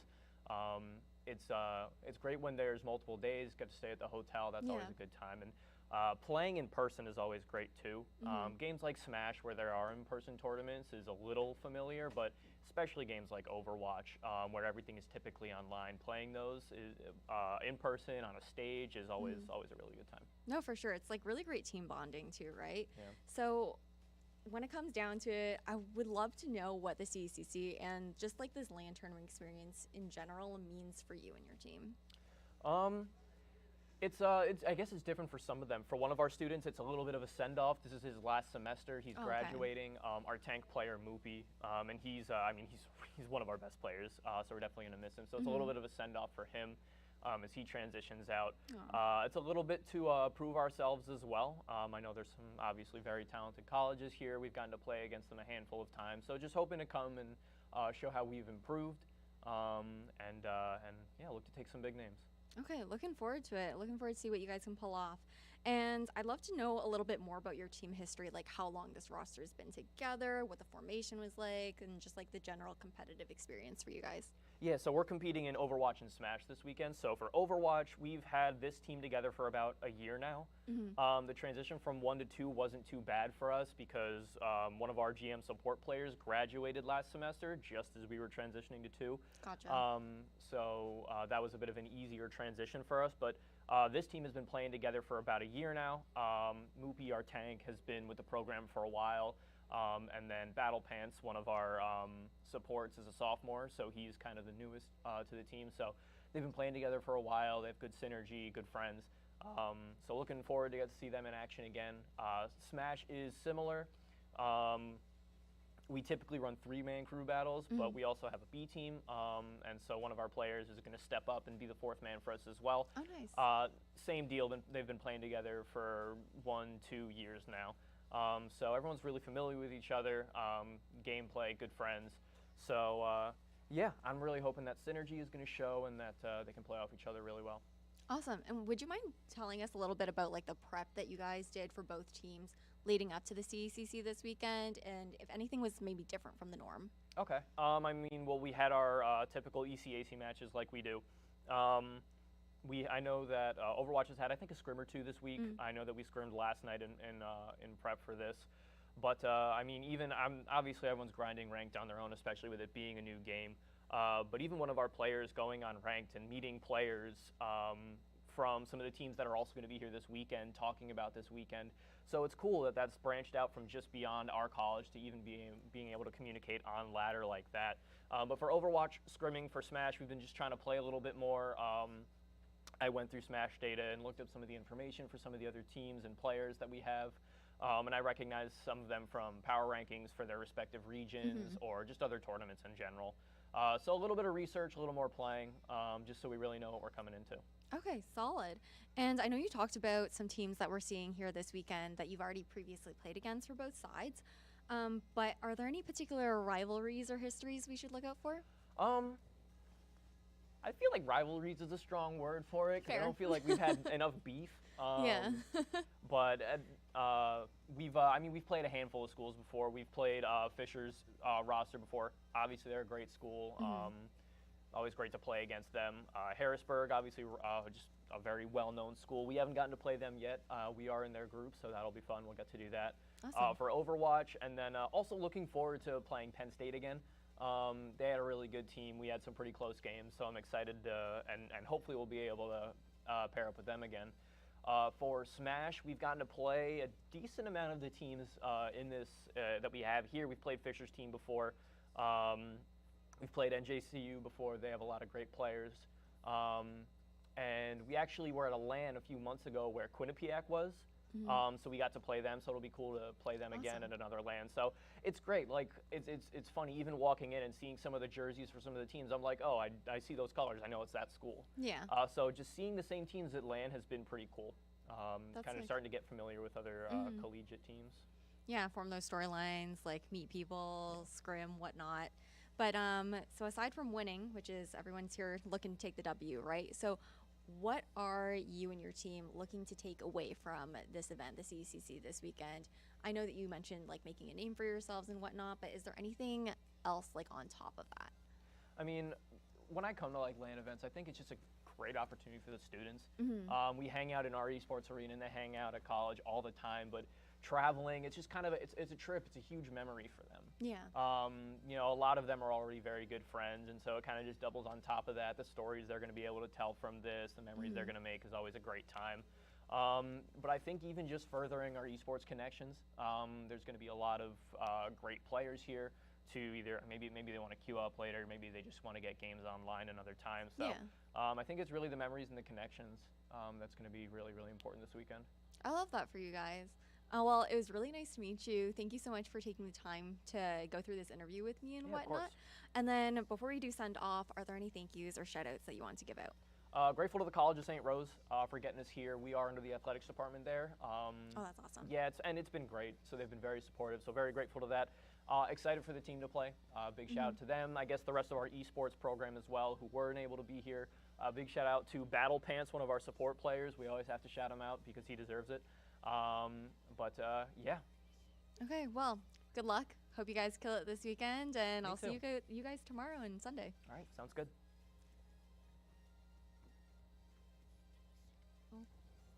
All right, well. Hello, everyone. I'm Paulie Hype, and welcome back to another exciting interview as we prepare here for the CECC. I'm, of course, your host for the CECC, and I'm really excited for this one as we have Quinton, the president of Rocket League, from the host school from our East Regional, Rutgers University. Quinton, how are you doing, brother? I'm doing great. How are you, Paulie? Very well, very well. Really excited to get this interview, and thank you so much for taking time out of your day to spend it with us. Can you give us for anyone that might not know who you are outside of the loose introduction I gave, can you give more of a full introduction, please? Yeah, so my name is Quinton Nahemovic, otherwise known as Goopy in game. I'm the coach/president at Rutgers University. We're located in New Jersey. We're the state school of New Jersey. We've been a program for Rocket League about 5 years now. I've been president for about 3. So it's been fun. I was not there at the start, but it's been a good couple of years, and we're really excited to be competing in Rocket League for the CECC Commissioner's Cup. Yeah, this is going to be an exciting weekend, no question about it. Is there anyone in particular that you're looking to compete against this weekend, or any standout team that you want to go against? Yeah, definitely Penn State. We've had quite the rivalry with them in the past. We love playing with them, scrimming against them. Always a good time. Couple keynote players there is Bran. Really, really good player. Really excited to see what he can do on the field against us, but hopefully we'll be good enough to counter their offense because they're a really strong team. So you guys said that you scrim them a bit, so a friendly rivalry, but still looking to compete and for and sure. beat them if Yeah, you and then at the traditional sports level, Rutgers definitely has that rivalry with Penn State, so it kind of worked out. Okay, yeah, that's pretty definitely. Good. It's interesting that you said that, Quinton, because we're seeing and developing all these esports rivalries. I didn't know Rutgers and Penn State actually had like a traditional sports rivalry. That's really interesting point there. Yeah, at football games, we no matter who we're going against, we always chant against Penn State. So we have our rivalry, but like we said, it's always a good time practicing against them. We all have them added, so it's always a good time. That's always a good time. East Coast, Yeah, of for course. My buddy went to Penn State, so it's going to be interesting to see you all compete. 100%. Have you been able to play in a big facility like the one that they had at the CECC Finals, not only last year, but a bigger one this year?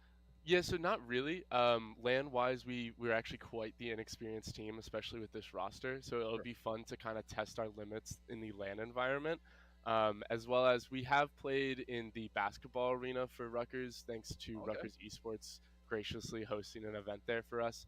That was pretty fun. Some internet issues, but other than that, I think that's expected at LAN environments. So that was just gave us some experience, but for the most part, we have not played against any other school in a LAN environment, so we're really looking forward to it. Sure. And that's actually kind of the reason why Rutgers was a suggestion I had made before we started this this series planning, and I was thinking it because I had seen those past Rutgers esports events, and everyone I had seen in the past had a great turnout from Rutgers University. For sure. They seemed extremely supportive of their on-campus. So I'm like, they were telling me, they're like, we need to find a place that we can get people in the arena that are going to support it. And I'm like, every one of Rutgers events I've seen, they've had massive support from their local base. So, I'm excited to be at this school and getting to visit your amazing campus. You guys are going to get some plus home field advantage here. Yeah, exactly. Right. We're right there. We're right there. Yeah. And you're from our homes and everything like that. Yeah. We'll be well rested, well fed, and exactly. we'll be ready. No travel time for you guys. Exactly. That's great. We'll be there. What does competition, what does competition look like for your school in particular over the past semester, let's say? So we made a huge addition to our roster this past summer with a player named Yeti. Really great guy. His name's Josh. He has been really helpful so far in just kind of letting us learn new things about the game that maybe we didn't know about before, as well as evolving the things that we did know about before. And he's a player? Yeah, he's a player, yeah. Definitely, he's our youngest player, a freshman.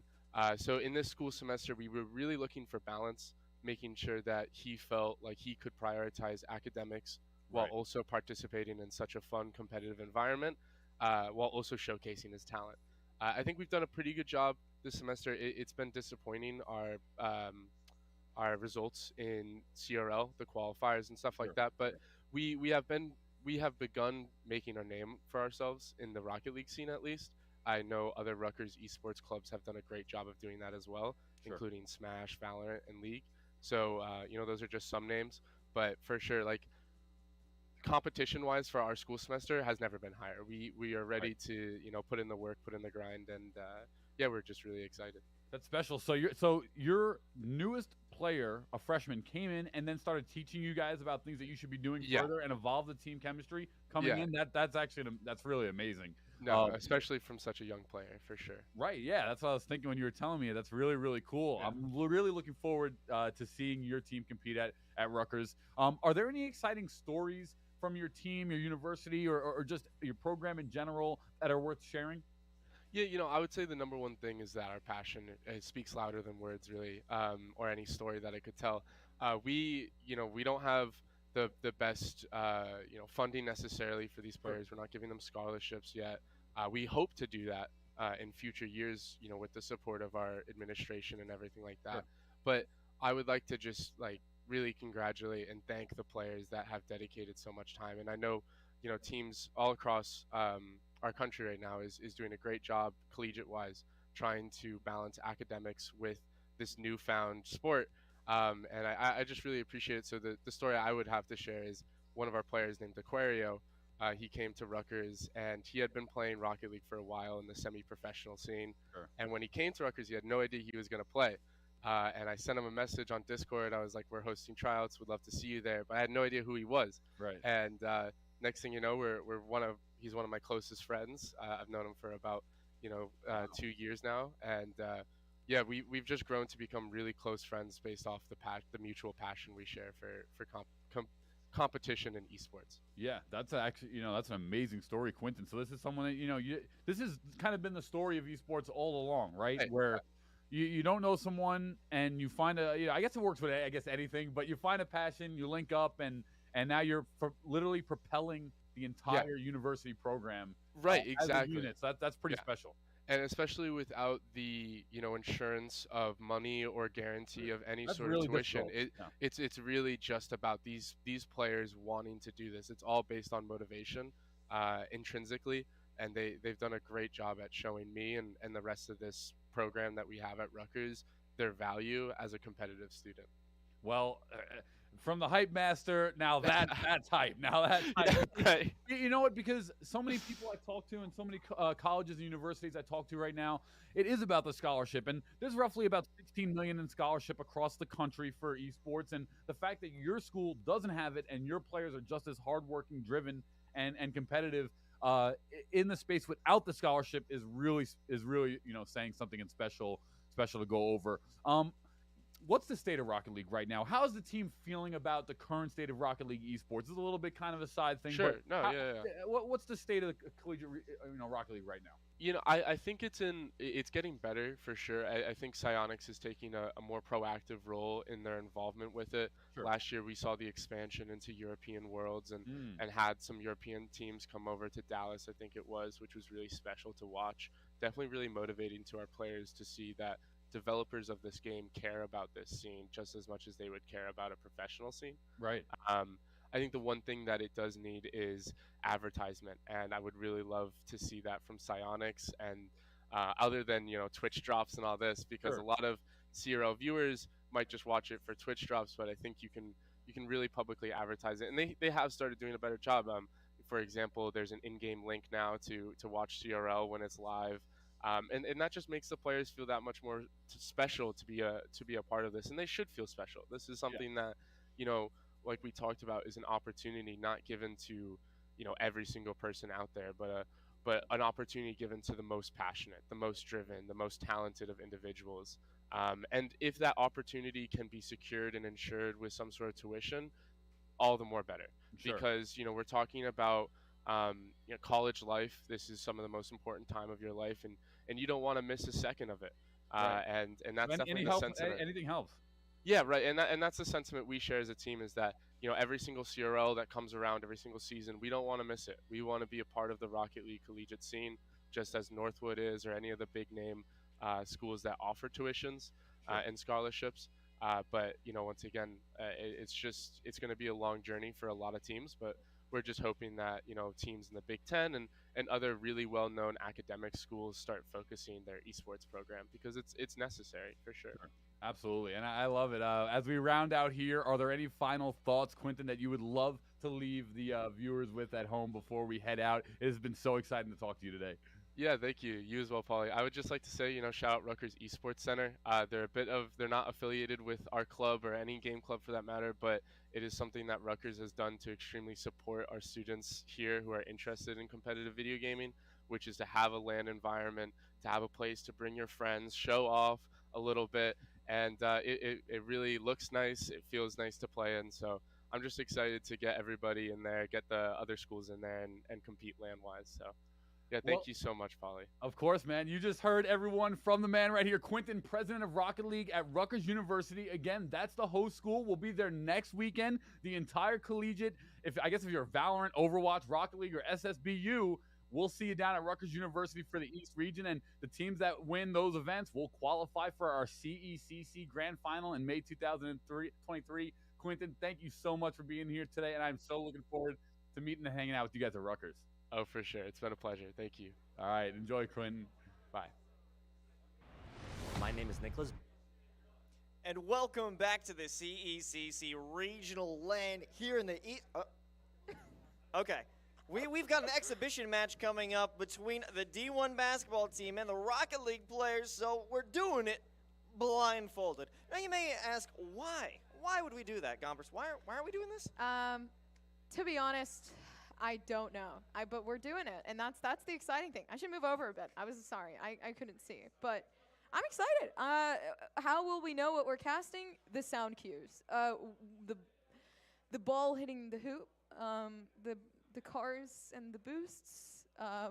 So I've we got just the have to be idea. intellectuals. I've got the idea because justice is blind, and we wouldn't want to pass judgment on these professional athletes and these professional esports athletes, and there may be a disparity in their skills, and we wouldn't want to point that out because this is all fun. It's an exhibition match. There's nothing up for grabs here besides just a little bit of fun and excitement and maybe pride if you And you don't clout, play yeah. well. Clout is actually the most important thing. Wait, it's the basketball team too against the Rocket League team. So yeah, whoever's the better Rocket League. Whoever's the better baller really whoever's the better is baller, going to come out on top with this one. Yeah, and wow, we're gonna have to just wait a little bit. I'm excited because I've never been good at sports. Have you been good at sports? I used to wrestle. And Really? I like to think I was decent at it.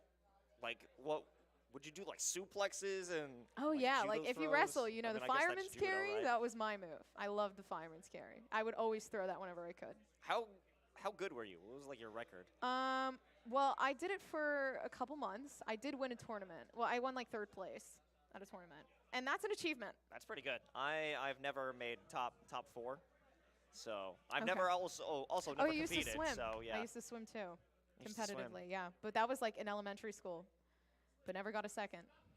Wow, look at That's for sure. the matchup here. It's Rutgers University versus Rutgers University. We've never seen a intense Rutgers versus competition. Rutgers. Well, today at least we know Rutgers is going to lose. and Rutgers is going to win. I guess that's what is most important here is that the Scarlet Knights are gonna take first place in something at some point here at the CECC. So you could say that Rutgers came here to CECC East and won on LAN. Now, if we're gonna talk about the specific title that they won on or the specific event, we don't really have to get into that. Yeah, we don't have to get into that. If I were walking up and I was Rutgers, would I say I won a LAN against Rutgers, or would I say I won a LAN? Yeah. I would, yeah. Exactly. See, I'll bring in my own professional experience here. I actually competed on LAN with the professional hype man himself, Paulie Hype. Really? And we competed in Halo before he was a professional at Fisher. Okay.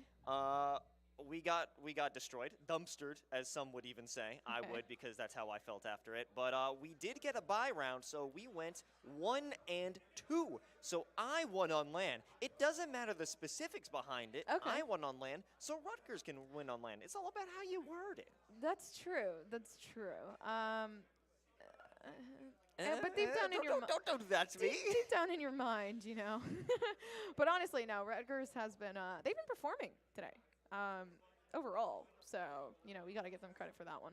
I mean, yeah. I mean, specifically in the Rocket League match that we saw today, it was the first one that we saw. But enough talking from us because we have to blind ourselves. But we are going to know that there's energy in the air because we're sending it over to Poly Hype.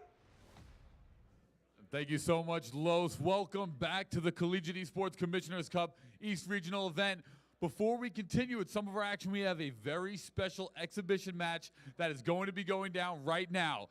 2 members of Rutgers University Basketball Athletics will be playing with 2 members of the Rocket League team here as well, and we'll be having a little showcase in the basketball game type on Rocket League. So without further ado, let's get it underway.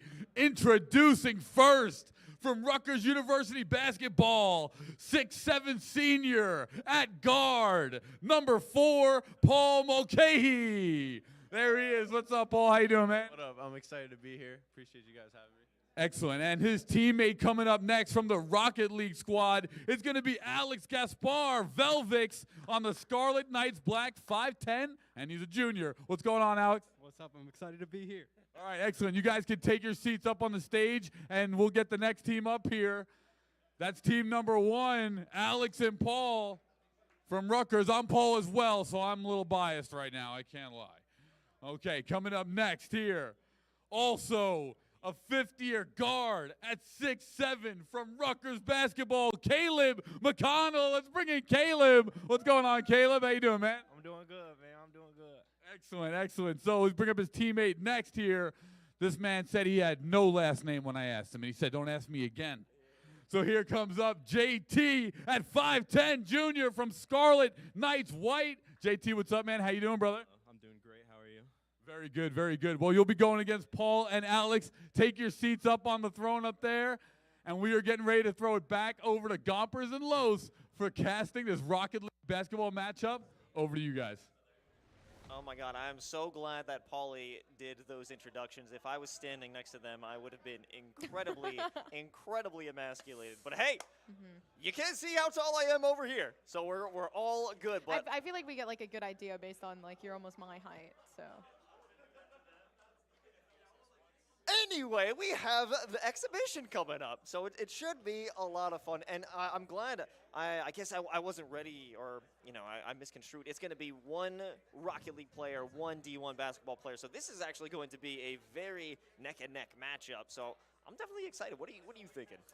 I am scared, mostly because I don't know what I'm going to even be saying in the future. So mostly excited. I feel like we get to see, again, who's like the real baller. So that's the biggest thing, right? I am slightly rooting for JT because he made a hard stance against Pauly, and that's a big deal. Don't ask me again. Don't ask me again. That's crazy. That's crazy. I think I'd be scared to do the interview after that. I know. Oh man, like somebody else has to do it now. Yeah. Well, I mean, yeah. So that's I'm biased because I'm intimidated. Okay. So that's. I mean, JT's a pretty swagger name too. We talked about on the desk how you need the drip. I think the name, Yeah. he's carrying the drip with the name. Yes, I think so. I'm sure if we pulled the shirt a little bit, you would see the drip. I don't know. Can we get a chain check?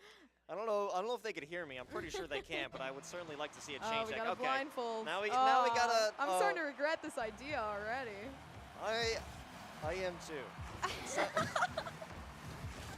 But hey, you know what? This is for content. This is really hard. Okay, well, I can barely hear. All I know is that there are some boosts, going on. There are some aerials. Okay. I'm gonna guess which side they're on. I feel like I'm getting a gut feeling they're on the blue right now, right? That would be a bold assumption. I think. And you know what? I'm gonna have to agree. It feels really blue. It does feel. It feels really blue right now. JT's got to be scrambling this bad boy. He's fixing it. Wait a minute. Okay. Was that a hoop? You know what? I think that was the blue side because we were on the blue. I cheated. I cheated and I looked because we had a goal here. It was Blue Rutgers who got it. No way. Is that illegal? Is that an no illegal way thing for me to do? Oh yeah. You know what? You're That was blindfolded, clueless, and you're looking. Yeah, my bad. Oh, there's another one. I think that one was blue as well. I mean, but based on the first goal that we saw, right? Okay. It had to be blue. Is, And they're getting. is it another one? I honestly don't know the sound effects for this. Okay, so it was a goal. We're going again. We're running it back. Okay. It's got to You know be. what? And now I'm thinking, ready? Let's listen in. Okay, they're driving up the ball. I feel like it's up in the air. I'm hearing some boosts, so maybe they're bouncing it back off the wall. I'm not hearing any backboard action. Yeah. So No, sounds like a demo just happened right there. Somebody got absolutely destroyed, crushed. Aerials, Gompers. What are you hearing? I'm hearing groundwork. I feel like they're Groundwork. Yeah. You gotta kind of like, you gotta mix them. You gotta mix them, rinse them before you go in for that dunk. Yeah. Did I bump into you? Okay. I don't know where you are right now. Yeah, I don't know where you. I literally feel like I'm in a dark room, but I'm not. So, yeah. As of right now, I mean, I feel like. I'm looking for my. Okay. Oh, it sounds like another one. Okay, we need to guess who is in the lead right now. That's my question. It's gotta be blue. It's gotta. Because I they have a started feeling- off on a lead. I have a feeling orange took it back. I'm trying to look for. I had a monster here. I don't know where it went. I'm just putting my hands on the desk. Wait a minute. Oh, okay. Wait, no. This one's gonna be a quick one, right? Ready? Off the kickoff. I can hear some of those tires screeching. I'm feeling like it's okay. Ball in the. I'm guessing over towards the orange side. This is what I'm feeling right now. Orange is looking pretty weak, I would have to say. I gotta well, we agree don't. with you. Well, it's not looking like anything. We can't see. So. Orange is sounding pretty weak. I'm getting some weak vibes from Orange right now. Why do they say it's because of the car? Like, you think it's out of gas, out of power? I don't know. It's just the vibes that I'm getting. The vibes that you're getting. Rutgers University is really letting us down right here. But I Rutgers agree. University is absolutely defying expectations. Okay, completely fine. I think that was another scorer. Who's scoring all this? Who's balling out here on Rocket League? I feel like we have a professional player on the team. I feel like we have one on each. Okay. I think that was Orange. I think Orange is taking it back. I think it's JT. He said, "Don't ask me again." Don't ask me again. He's Because like, he can. You think I'm he gonna said, score "I'm in not-" this game? Don't ask me again. He said, "You don't need to know my last name because I'm on the brackets." So. That's. I mean, we also have the Pauly's team, which has a Paul in it. I don't know which one he was. You know what? Pauly is pretty hyped, so I think that maybe he's on the blue. As we all know, that hype is equivalent to blue. Hype is a cool color, I guess. I feel like I'm losing all of my senses. I'm yeah, starting. I am losing all of. I feel like I'm like sitting on like a stone, but.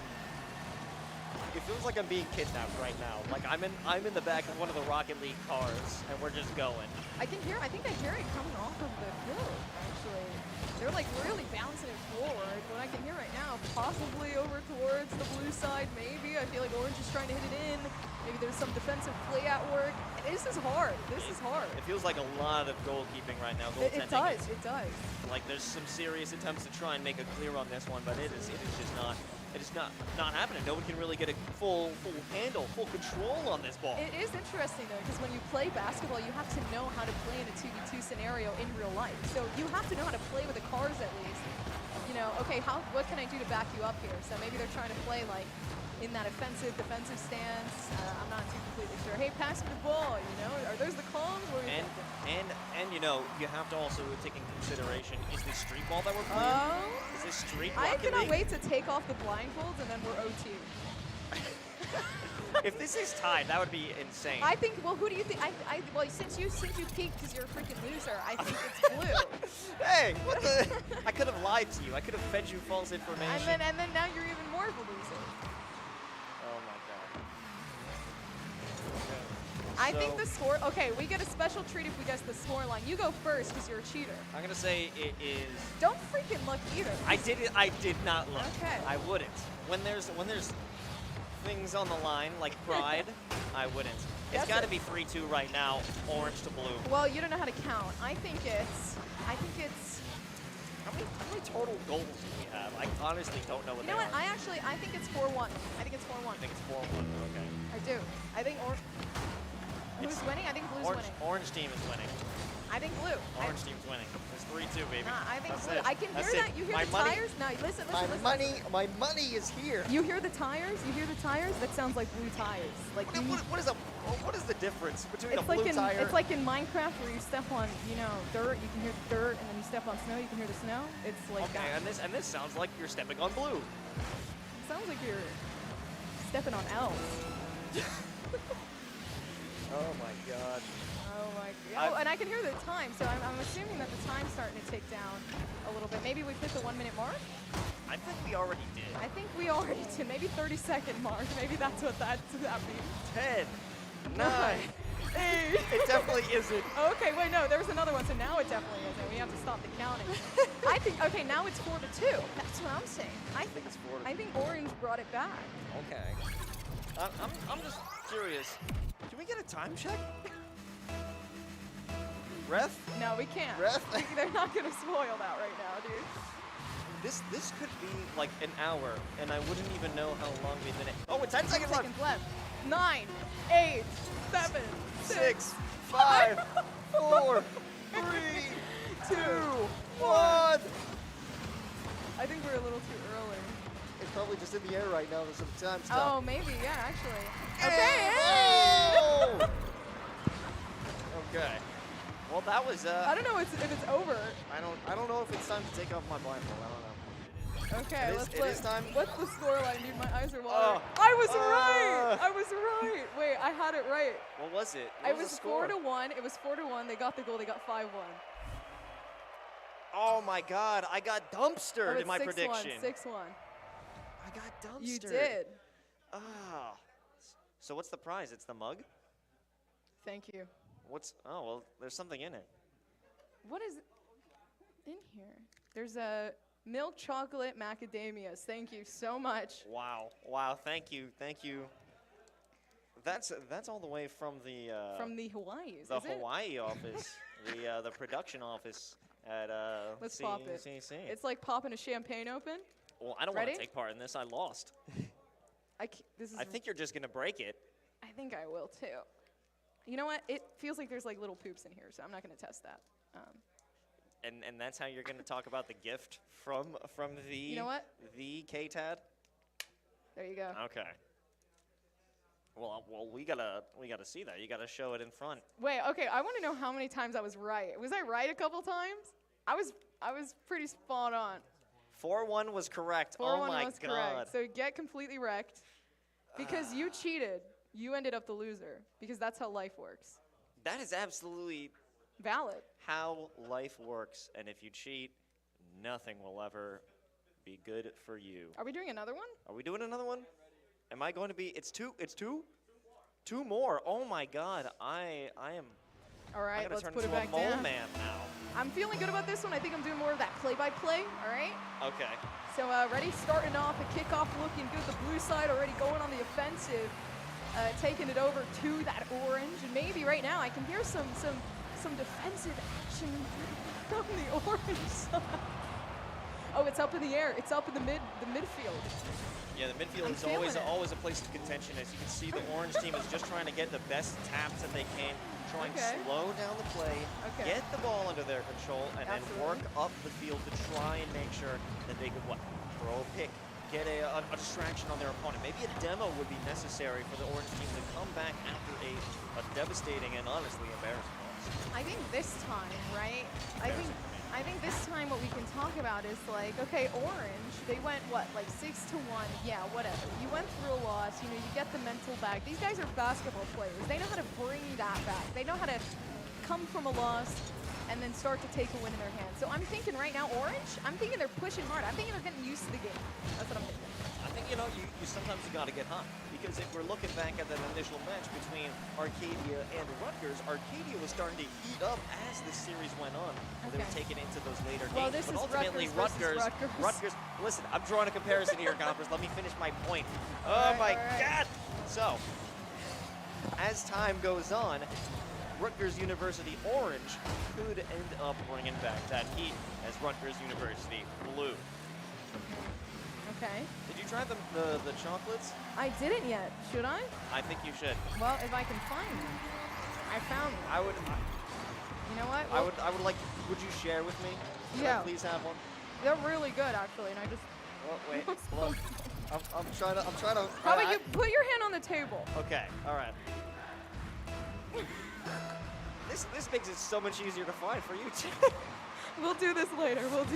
I just dropped one. You just dropped one? Hold on, wait, no, I'm not gonna eat things off the floor. At least not while I'm being I would prefer recorded. not to do it, especially in a college building. I would do it in my apartment. I have no shame admitting that. Okay. But not in a building with a lot of other people who would see me do it. You know, and I think what we need to see right now is who's winning. I would have to say it is a 1-0 Orange team. You think Orange took it? I do. Okay. Well, I think I think we're stalling more time this time. So I think that Orange. Yeah, maybe Orange did take that one out because they're playing a little bit harder this time. It's taking more time. Maybe this is Blue now. I feel like they definitely took that back. Yeah, they took it to heart that they lost out on the first goal, and they're like, no, we're not going to let this happen. Absolutely not, yeah. No. I don't even know. I feel like I'm trying to envision the game, but really I'm starting to lose more balance in me standing still. You know what? Here, how about this? These 30 seconds until the next goal, right? You start the play-by-play, you imagine what's going on in your head.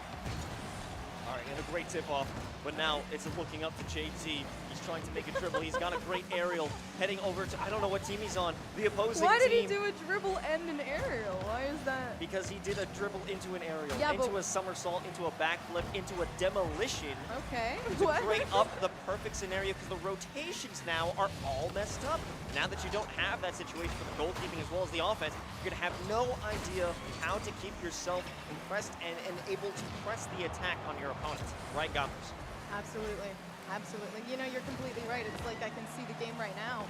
And what I'm seeing is I can hear some of the boost coming in. So somebody had ran out. All right. They're trying to put it off of the backboard. I could hear some backboard action, maybe hoop action if anything. So somebody's having to play that defense. And since it's a 2v2, it makes it even more difficult. So you definitely have somebody trying to sway Blue away from taking this goal. But I definitely think it was Blue that took this. That's got to be another goal coming up very, very soon. I would say within the next 10 seconds. I'm going to count down to the next goal. So 10, 9. Wait, it already happened. It just happened. It just happened. Let's start the kickoff again. I think this, at this point, oh man, this is hard. It's got to be 2-2. It has to be 2-2. No, I'm thinking 3-1. Okay, now it's going to be a 4-1. I'm thinking Blue, you know, they come in strong. Orange takes the first one. They're feeling good. But you know, you can't be that sturdy the whole time. I don't buy that. I don't think they could keep up that pressure that they've been able to make happen. You know, sure, you had that big 4-1. I don't think it's going to continue into multiple games. Did I just hear you open a can? Your hearing is really improving now that you're blindfolded. Are you drinking or okay? Yes, I am. Because if I'm not going to be able to see what's happening, I need to fuel myself in other ways. I need to be stimulated. Valid. You're valid for that one. Okay, basketball team's going hard and heavy though. I'm actually surprised that we're seeing this many goals. I swear to God, I think it's JT. Who do you think is the star player? I think it's JT. It's either it has to be JT. There's no one else I can think. It's got to be Paul. Also, because those are the two names that we remember.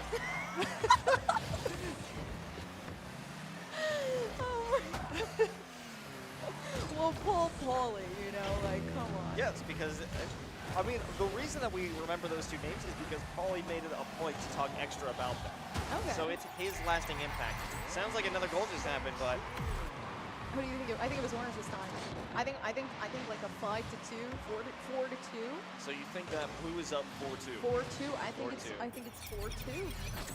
I mean, you know, that sounds like a valid assessment. Promising, right? But I'm an Orange believer. Okay. I believe in them. It's got to be 3-3. 3-3. 3-3. Man. It's back and forth. It's hectic. It's manic. Where are we getting these numbers? What if it's like 6-0? Oh. Well, that would be embarrassing for one of us. I think that one was Blue. I think we're coming over to that sounded Blue. To a 5-2. 5-2. You know, we have the sound of Blue tires, but now the sound of a Blue goal, I think, is also the sound of a Blue goal. Do you think we can smell the colors because we're blindfolded? I mean, like I'm smelling like an orange field right now. I'm smelling the Blue team coming over towards Orange. I can hear it. Right, the cars doing car things. Oh, like what? Like driving? Like how cars like to jump in the air and boost themselves.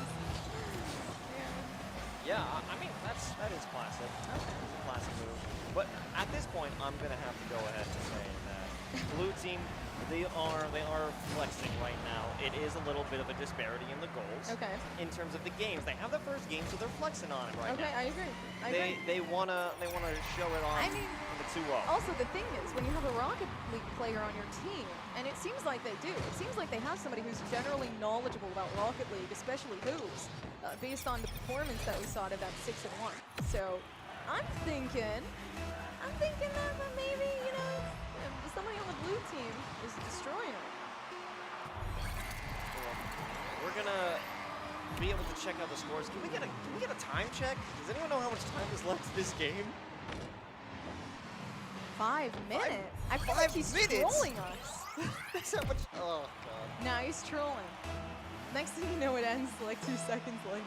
I wouldn't be surprised by that. We're just being. I think they're just trolling us We're because just we're being bullied vulnerable at right this. now. Yeah, I mean, who else to bully but someone who's vulnerable?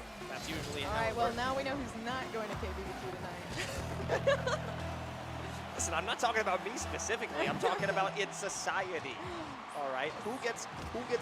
We live in a society. I really wish. Okay, this is too many goals. I feel like we're hitting an 8-1, 8-2 score line. I honestly feel like the game could have ended, but they would just Replay? They would just replay the game in our ears. I feel like that's what's happening right now. They're laughing at us. I'm not even facing the right way. All right, we're handing it off to the professionals now.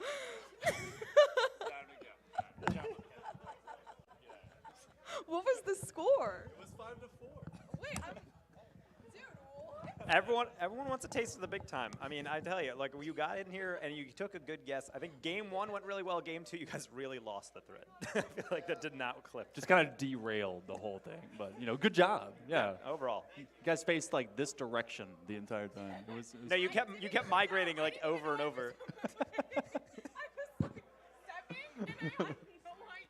Yeah, no, it was a good try. Oh, thank you. I appreciate it. Wait, you guys weren't taking notes the whole time? Well, there are some notes. It says blue Yeah. wins like Yeah, I was taking notes. 3 times on here. Okay, cool. Man, a lot of tic-tac-toe boards. Yeah, there's a lot of dust over here. I don't know what they were doing, but that's fine. All They're right, just cool. making a mess. But this is what happens when you let just anyone into the I booth. A know. lot of shenanigans go down, and importantly, the players don't get the features. But now we're back in the booth. We're able to actually visibly see what's going on here. And in this exhibition match, it's a good back and forth, especially on that game 2. It actually had to go to overtime, and then a cross-court rebound off of, I believe, the netting, all the way bouncing down. So a very slow and painful way to lose that one. So luckily we have a third game to really tease these two teams apart. That really kind of, I guess, defines my entire basketball career, which ended in the 8th grade. So, I'm glad that we got to all experience it here together, as well as me experiencing how deaf apparently both of them were, because this is very loud. So I am excited to see. I like this mixture that we've got to be able to see between Rutgers players as well as Rutgers basketball. And, Orca with the pre-flip to be able to just get out there in the first place. Velvix has been huge as kind of the blue team captain in a big way. They really have had a lot of solo plays, and you see it off some goaltending maybe right there at the beginning of this third and final game for our exhibition match. Yeah, we're seeing actually shenanigans in front of the net, but look at Velvix busted it out, getting the flick over the top, and my guys, do not deceive me. Velvix going for a little bit of an inverted musty, liking the style to open the scoring. He hit that with a side flip harder than I hit the buffet earlier. So I'm loving the speed that Velvix can bring to the table.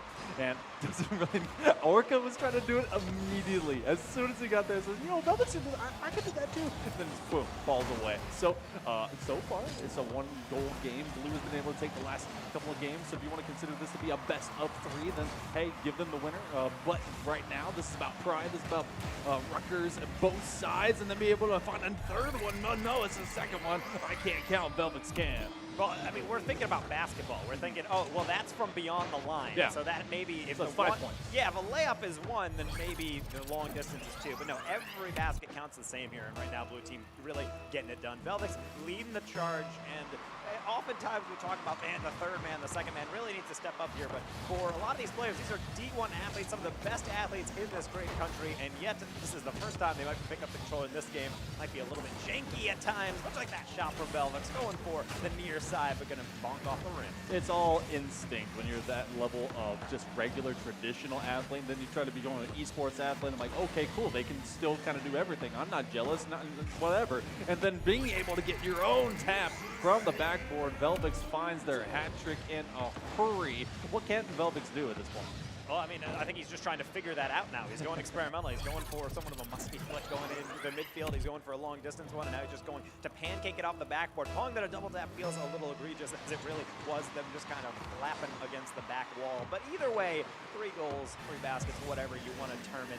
A dominant performance, and Orange there letting the threat get away from them to try to get back into this, and maybe that is their lifeline. JT chasing it down out of the corner, maybe into the middle. Looks like it's destined for the backside, but it's going to just miss over. I thought that would go inside the rim. Velvex already trying to get another different kind of musty, but this one's going to be pinched out from the midpoint of the court, as it were. Not a pitch, not a rink, not anything else. So Velvex trying to be able to just 1v nothing because no one's back there to defend. I truly believe that basketball needs to start implementing the 5-point play from beyond the midpoint of the court. I think that should be legal.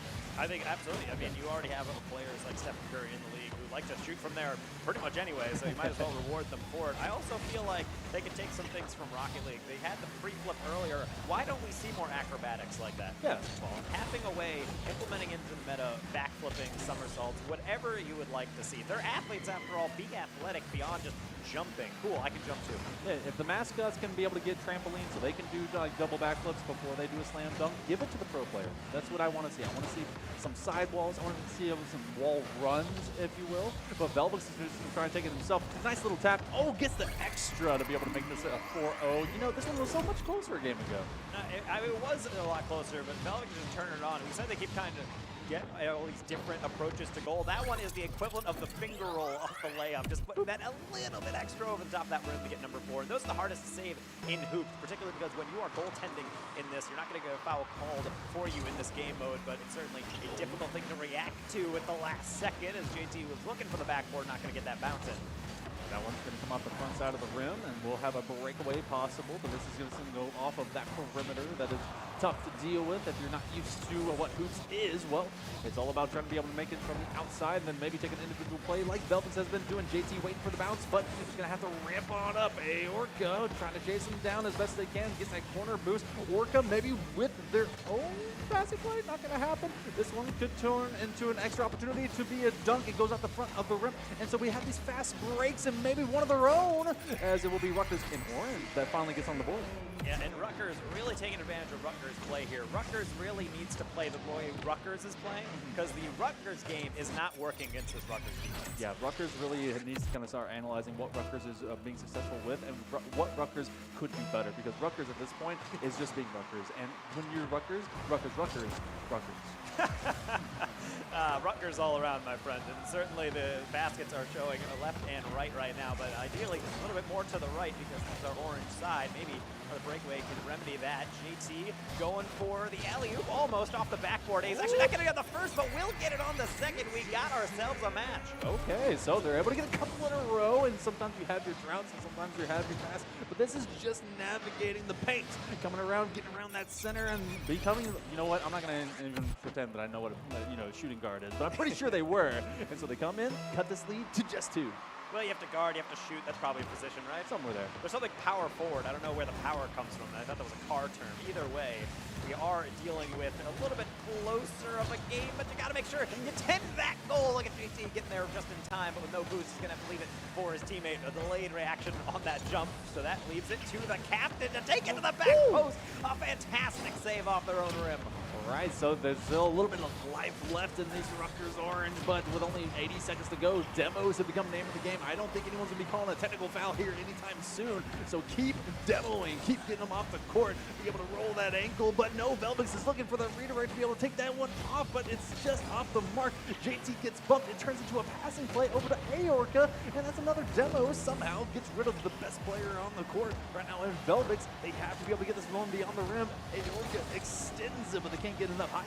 I'm actually really liking this adjustment with the basketball players jumping into Rocket League, one of the most mechanical esports out there. It's almost like a team that just said, JT, look, I can get the goals and then you just demo, but sometimes you need some help on the defense. Velvet, they've scored a lot of goals. This one was probably the most unused. Yeah, this one came off the side, and that was the last time they touched it. But, you know, a bit of a bouncer. Everyone looking to get that read on that left side of the rim and just kind of came back over. So the backboard played as a demon, and, you know, you're able to get one back, still down 3, 40 seconds coming up. Rutgers Orange going to be able to at least find some hope, maybe a spark. Aorca kind of waiting a little bit longer. This one will go high. It could come down low. Aorca, or rather regular Orca, waiting for their chance, but this is going to have to be a breakaway.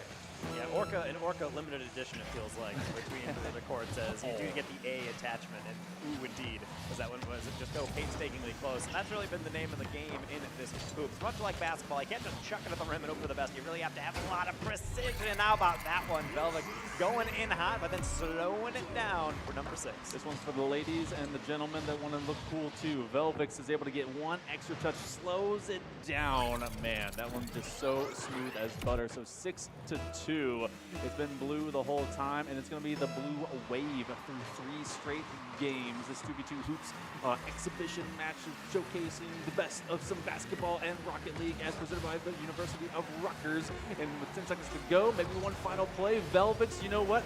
Add it to the highlight reel. They'll be able to get 7.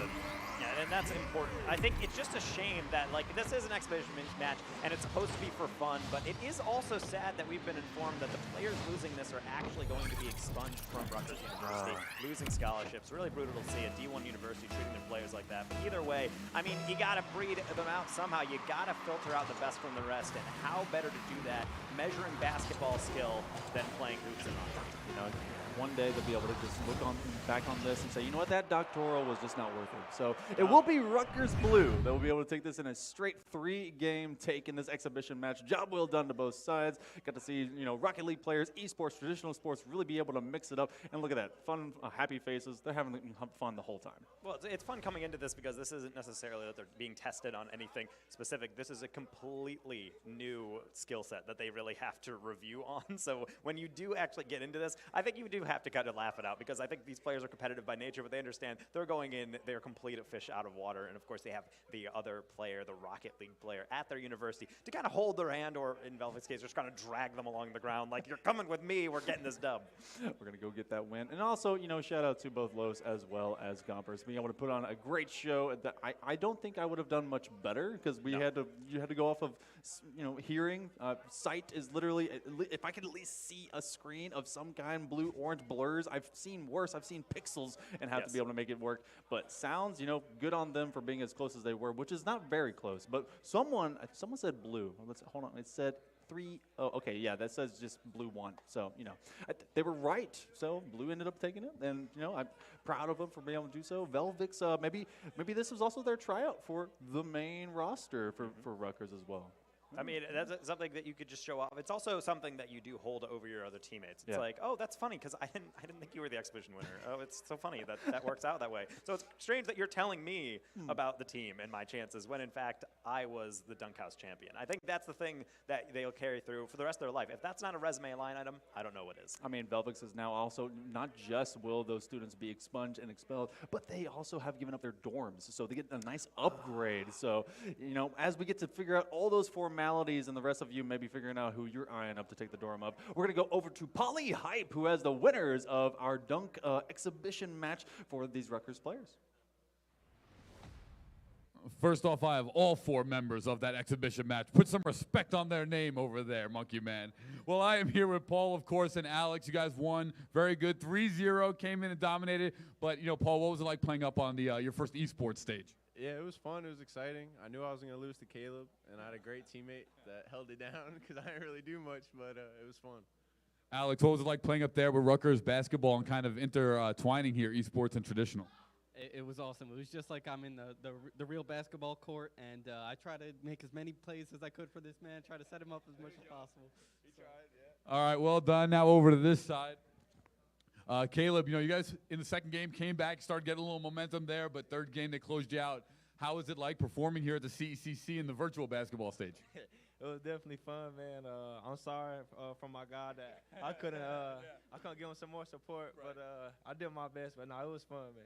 And JT, same question over to you. What was it like playing with Rutgers basketball up on the CECC stage? No, it was a lot of fun. I'm a big basketball fan, so big fan of Caleb here. So very exciting to play with him. I was glad to see him bumping people because using his skills that he has to bump people, get him out of the way is very appreciated. Well, in the next edition, we'll have the esports players joining us on the traditional court. No, I'm just kidding, but that would be the next one. I'll have to join them for a 3-on-2, and you guys will still win. So, well done. It was awesome having Rutgers basketball here. Thank you guys so much for coming out and playing, all of you. When we come back, we will have some more Collegiate Esports Commissioners Cup action. Don't go anywhere. More CECC when we return. All right, welcome to CECC. My name is Miles, and I am here with, what's your name? Gilly. And what team are you from? What game do you play? I'm from Loyola University, Maryland, and I'm playing Valorant today. Alrighty, and how long has that team been in existence? So I'm in my 3rd year now, and I believe it's been here for 3 years, but I didn't play the first year because of the COVID year and everything like that. But last year I played, and this year we have a whole new team with a bunch of freshmen. Yeah, a lot to adapt to right there. Have there been any challenges in particular you've overcome with that new group? Yeah, mostly within the first few weeks, just with the comms and getting all of our comms down and studying maps, stuff like that. But after that, we kind of got through it and we figured it out. Yeah, and are there any particular standout players or even just standout performances that you want to shout out from this initial season? Honestly, probably our player Bai. He's radiant right now, but he's been really good on the entry. I as well. I play initiator for the team, and then another guy, Kobe, he's pretty good. So he's stepped up a lot over the past year to now because he's the same age as me. Yeah, and that's really good to hear. It's good to have that star talent coming up. And looking into the future, you've been here 3 years, so you've got 1 more year, possibly more, but hopefully not. But how do you feel about the longevity of this team with all these new freshman members? I think it's going to be great. The new freshmen that we have come in, we have 2 freshmen, a sophomore, and 2 juniors. So I believe they're going to be able to carry the team the year after when we're gone. So I think they really have a good future coming in. Yeah, and well, back from the future into the present. Now you're here at this LAN. Have you been to a lot of LAN tournaments? This is actually my 2nd ever LAN. Yeah? I went to one over the summer in Philadelphia with the school team. Not these guys, but our school team last year. And I think we went 3-3 there. So we didn't do too awful, but this is my 2nd LAN. I'm just excited to play. Yeah, and I have to imagine all the people here for their first LAN are also pretty excited. Flashback to a week ago, you're all getting ready for this LAN. What was the atmosphere like? Oh, it was lots of practices. It was all serious. Just getting into it. We have our weekly games Tuesday, and then after that, it's scrimming every day. Just preparing for this. So we feel pretty prepared, and we're ready to get after it. Yeah, scrimming every day. So I got to ask, are there any teams in particular that you have your eye on, you want to take down? Not really. I mean, we're kind of just in it to win it all. So, yeah. Whoever we got to beat. Well, that's a pretty good mindset. Do you have any players in particular? Like, have you had a lot of experience with a lot of the people you're seeing around here? Not really, no. I mean, that's mostly fair. just through the ECAC League and as well as playing in the tournament the other week to qualify for this. That's really all my experience I got. Well, listen, if you don't know them, then they don't know you. It's Basically. double blind right there. You have completely restricted the information. You can blindside them. And obviously, I'm not going to ask you to leak any strats, but are there any particular strengths that you've been honing for this tournament? Definitely our attack. Yeah. Our attack is going to be feared. All right, bold statement. I'm looking forward to see it. And I want to talk about your adaptation, your mentality, because Valorant is a long-form game. It can be hard to keep up that mentality the entire time. How do you keep that morale up throughout those games? So what we've been focusing on for the past couple weeks is not getting our mental down. So say we lose a map, lose a couple rounds in a row, we kind of take a timeout, we slow everything down, we think about what we can go into next, and that's kind of how we've been able to keep our mental up and then win those rounds that really matter. Yeah, and you as the lone LAN attender, you feeling confident that you're going to be able to keep up that energy, keep up that mental fortitude here in person? Oh, absolutely. We're going to be the loudest team in there. You'll be able to know that we're playing. Awesome. I can't wait to see that. And going forward, so you said the players are very excited about this LAN tournament. Do you feel like the fact that these LAN tournaments exist is something that draws in players? Oh, absolutely. Just being able, like, I was looking at this place the other week and just seeing the stage, I was excited. That's what I want to do. I want to go play on that stage, play in front of people. I think it's awesome. Yeah, and all these new freshmen, do you think they're going to go home with stories about this? Absolutely. Absolutely. I know they're telling everybody to watch, so All this is right. what we're excited for.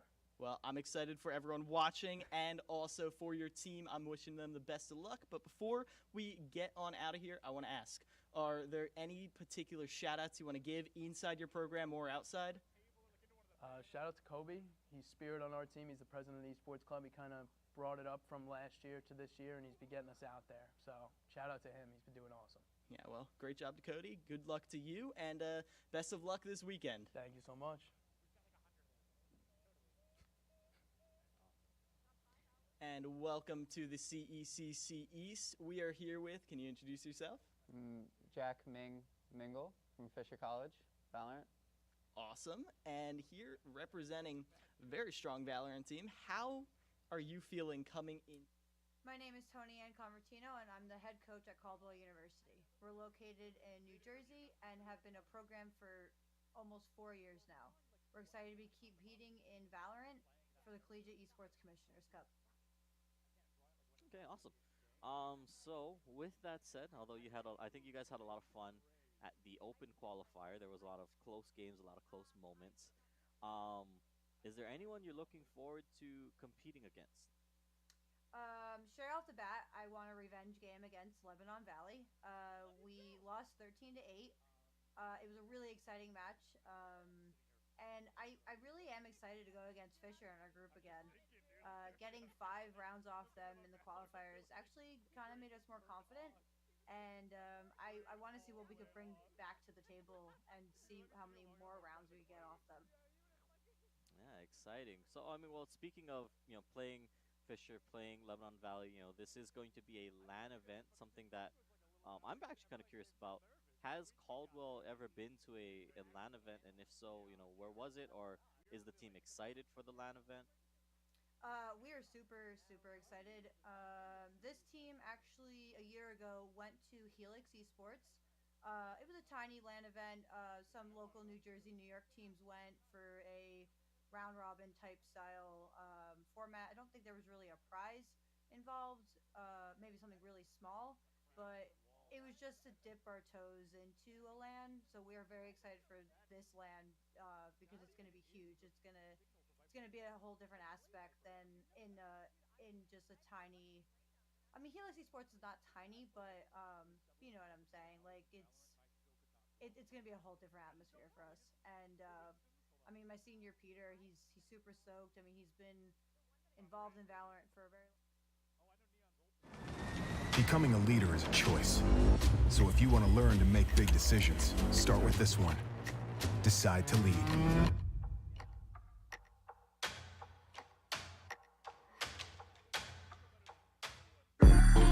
I'm an ex-drug dealer, and I'll be your sub today.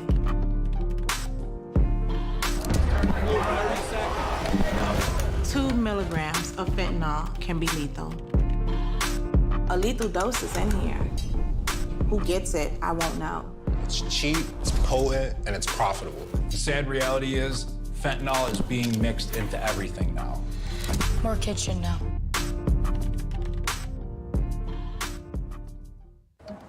What do you expect from that first job out of college? Working your way up from the bottom? Instead, how does this sound? Starting in a guaranteed leadership position with people who look to you for guidance because you're trained to give it and make important decisions in critical situations. Skip entry level. Decide to lead as an Army officer.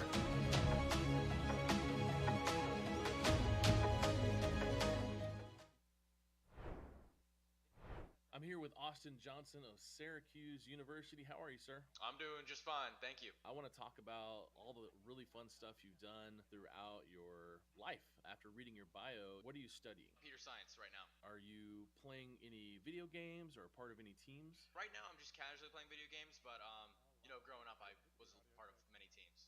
Okay, yeah, definitely want to dive into that. Also, right now, I got your contact information through the Army ROTC, and is that something you're doing at Syracuse University? Yes, I'm actually a cadet here in my 3rd year in the Army ROTC program here at Syracuse University. What does a day-to-day look like for someone in college also in ROTC? Well, it's early mornings, so you wake up pretty early, bright and early, going to PT, get the physical fitness part of the day done. After that, it's a lot of classes, a lot of studying, homework, and there's always going to be like back and forth things with ROTC as well. That just kind of keeps your mind engaged, and you're just all working together to get to an end task. Now, did you grow up in the military? Or your parents in the military? My dad worked as a contractor for the Army for a while. That was a big part of my life, so just moving around a lot, experiencing new places to live. That's really awesome. Where all of you? I don't know if is it classified. Can you tell me where all the cool places you've lived? No, it's not classified. Yeah, I grew up in Oklahoma, but I moved to Arizona, South Korea, up here in Fort Drum, New York, as well as around Fort Meade, Maryland. What are the top video games that you like to play? Oh, I'd say Counter-Strike. CS:GO is my biggest and favorite video game of all time. Played that a long time, many years, a lot of thousands of hours. But other than that, casually I like playing games like other shooters, Escape from Tarkov, and other survival games such as like Rust, DayZ. I just really enjoy playing those kind of games just because it's just my style. Thinking back to all the places you lived around the world, it sounds like in high school you were playing CS:GO, and then you may have done some stuff internationally. Let's talk about that. What happened through those years where you were playing locally or internationally? And I lived in Seoul, South Korea, and in that area there's a lot of gaming cafes and stuff like that, and that's kind of what introduced me into PC gaming. Growing up, I would only play on console, but then I kind of started moving into PC gaming. Introduced to Counter-Strike, played it a lot. Ended up moving back to the States, and there were a lot of local tournaments, LAN tournaments that I would go to.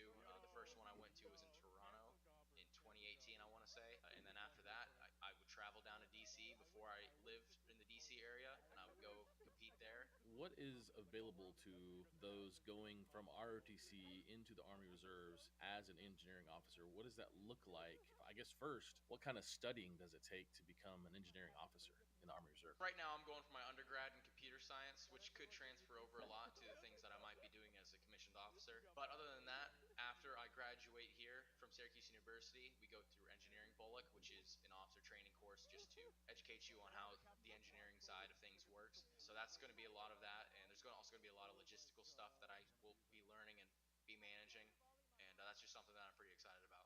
Right now in ROTC, is there PT? Is there other stuff like that, or does that wait until you get into the reserves? How's that all work? Yeah, it's actually very involved. There's PT. I got back from PT a couple hours ago, and this weekend there's going to be a field training exercise up at Fort Drum. And that's going to be a weekend of being out in the woods, conducting tactical lanes, sleeping out there. It's a tough time, but it's a great time. That sounds like a lot of fun, man. And as you go into the reserves, is the reserves more where is that the weekend a month type organization, or is that how's the reserves work later down the road? Yep, so that is going to be 1 weekend a month usually, with a 2-week-long training in the year, which is called your annual training. It's definitely not as much workload as it would being active duty, but reserves, you kind of always have to keep the planning part ahead. So even though it says it's 1 weekend a month, there's a lot of planning that goes into the training for all the soldiers there. It can be pretty time consuming at times. I hear a lot of people say that joining the military and while in college or later, there's just a lot involved. There's a lot of physical, but I would love to hear your perspective on how you do school, and we'll call this work, ROTC, and gaming and life. What's your balance like when it comes to all things you have going on in your college years? Yeah, well, the balancing act is always a big part of it. Always a lot of things that you have to keep in mind and that you got to keep doing. I have to say balancing ROTC and schooling, that gets tough, and sometimes they conflict with each other, but you just kind of have to dial in, really get into your studies, try to do the best you can on your exams, keep that GPA up, because that also accounts for what you do in the Army. They will look at your PT score, they will be looking at your GPA, so that's just something that you have to do just to make sure that you're a good cadet. Are you playing Counter-Strike right now occasionally or often, or are you playing, what else are you playing right now? Yeah, just because of the time balancing, there's not much room for me to be in a competitive scene right now, but I will say that I do like to play Escape from Tarkov a lot, just on my off hours. That's probably my favorite game. Hey man, congratulations, good luck. Thanks for taking this time to the interview, and any last words you have on maybe what people can look forward to out there if they were to join something like the ROTC or the Army Reserves? If you would like to join ROTC, I have to say that it really is an awesome time. It really does improve your character. You will learn to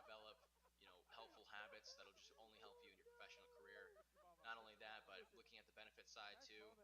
Tuition, housing, stuff like that could really go a long way. Allow you to focus in on developing your character. Austin, I appreciate it, man. Thanks so much for taking the time. All right, thank you. Thanks for having me.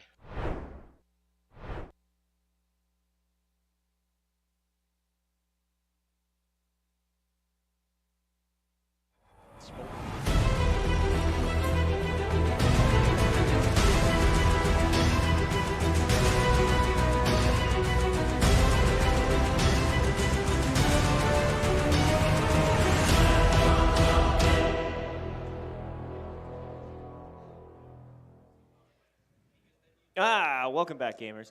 Now, before we jump into our last title of this circuit here in the group stage, Valorant, we're going to do something equally important. It's Valorant-related shenanigans. I know that's what everyone was hoping for. They were like, no, we don't want to see the game yet. We want to have fun first, okay? Okay. So now, joining us on the desk, it's Septilence. Thank you so much for, on a great cast. Thank you. Over on Overwatch. I'm happy to be here. I love Valorant. So I love Valorant, too. I think we had a great cast, too.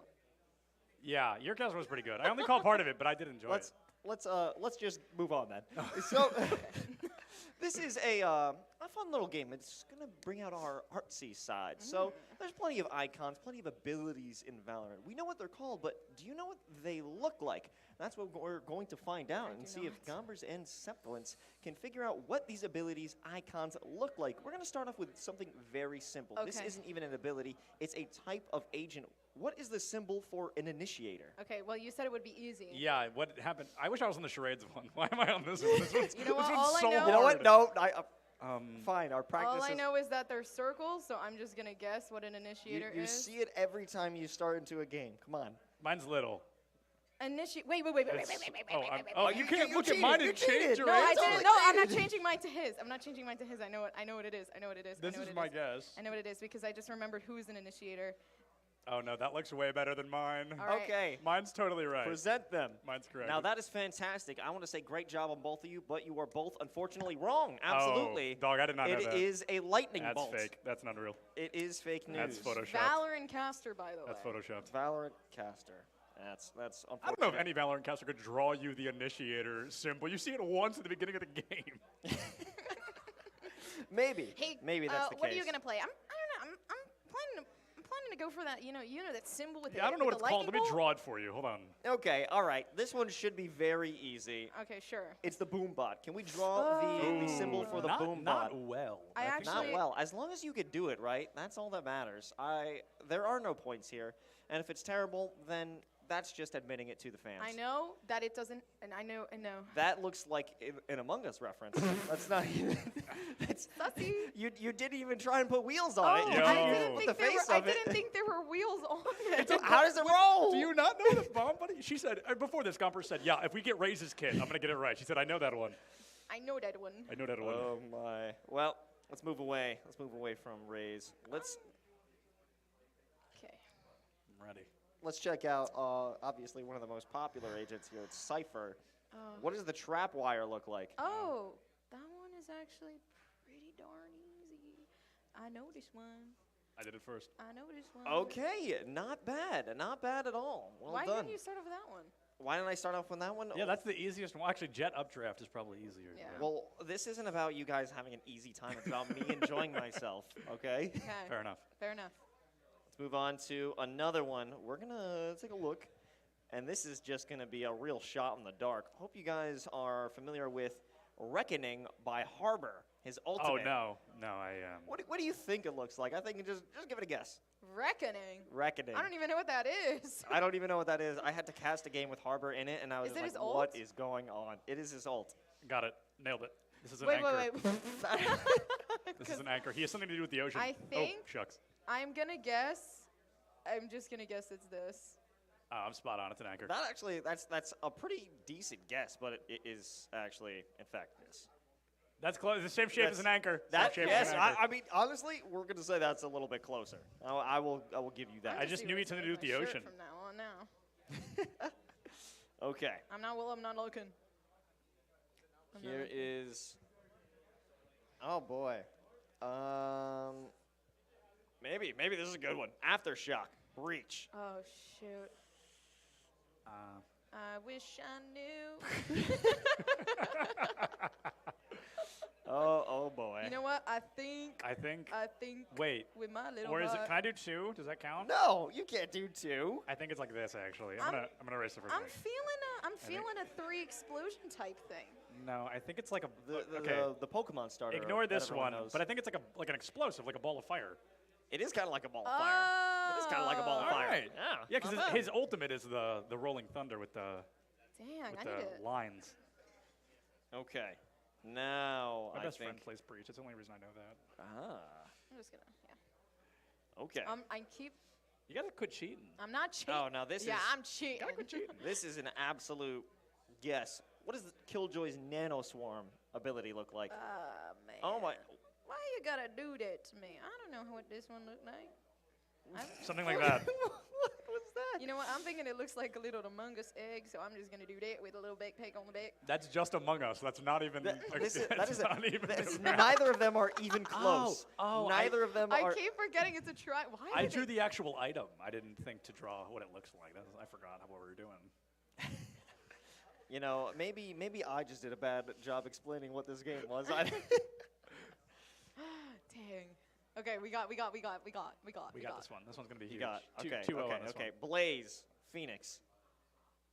What is that ability even? I know what the blaze is. It's his flash. No, his flash No, is it's the the curveball. wall. It's wall. It's His wall. wall has because it's hot It's hands wall. curveball and Blaze. I'm thinking it's a wall. That is. You gotta be kidding me. You are putting in the it feels like no one's trying for my fun game. No, I am we trying literally did that. We Oh. literally did that. You did that? I It looks feel like wait, grass. That is a wait, rectangle. Look. Now it's it. This is false advertising. That looks like grass. Oh my. Is the lobby ready? Is the lobby ready? No, there is no lobby. It was all set up so we could play this game. There is no lobby. It's like, hey, actually, we're not playing Valorant. We're just talking about it for a long time. Oh. Okay, I know none of you are gonna know what this is. Hit me with the fake out from Yoru. You know what? I actually do know this one. I believe it's just like I something really like this.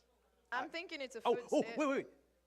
I'm thinking it's something to do with a little footstep over And here. then I don't know it's why I got- turned it's- country for Yeah, some reason. I was wondering, where are you from?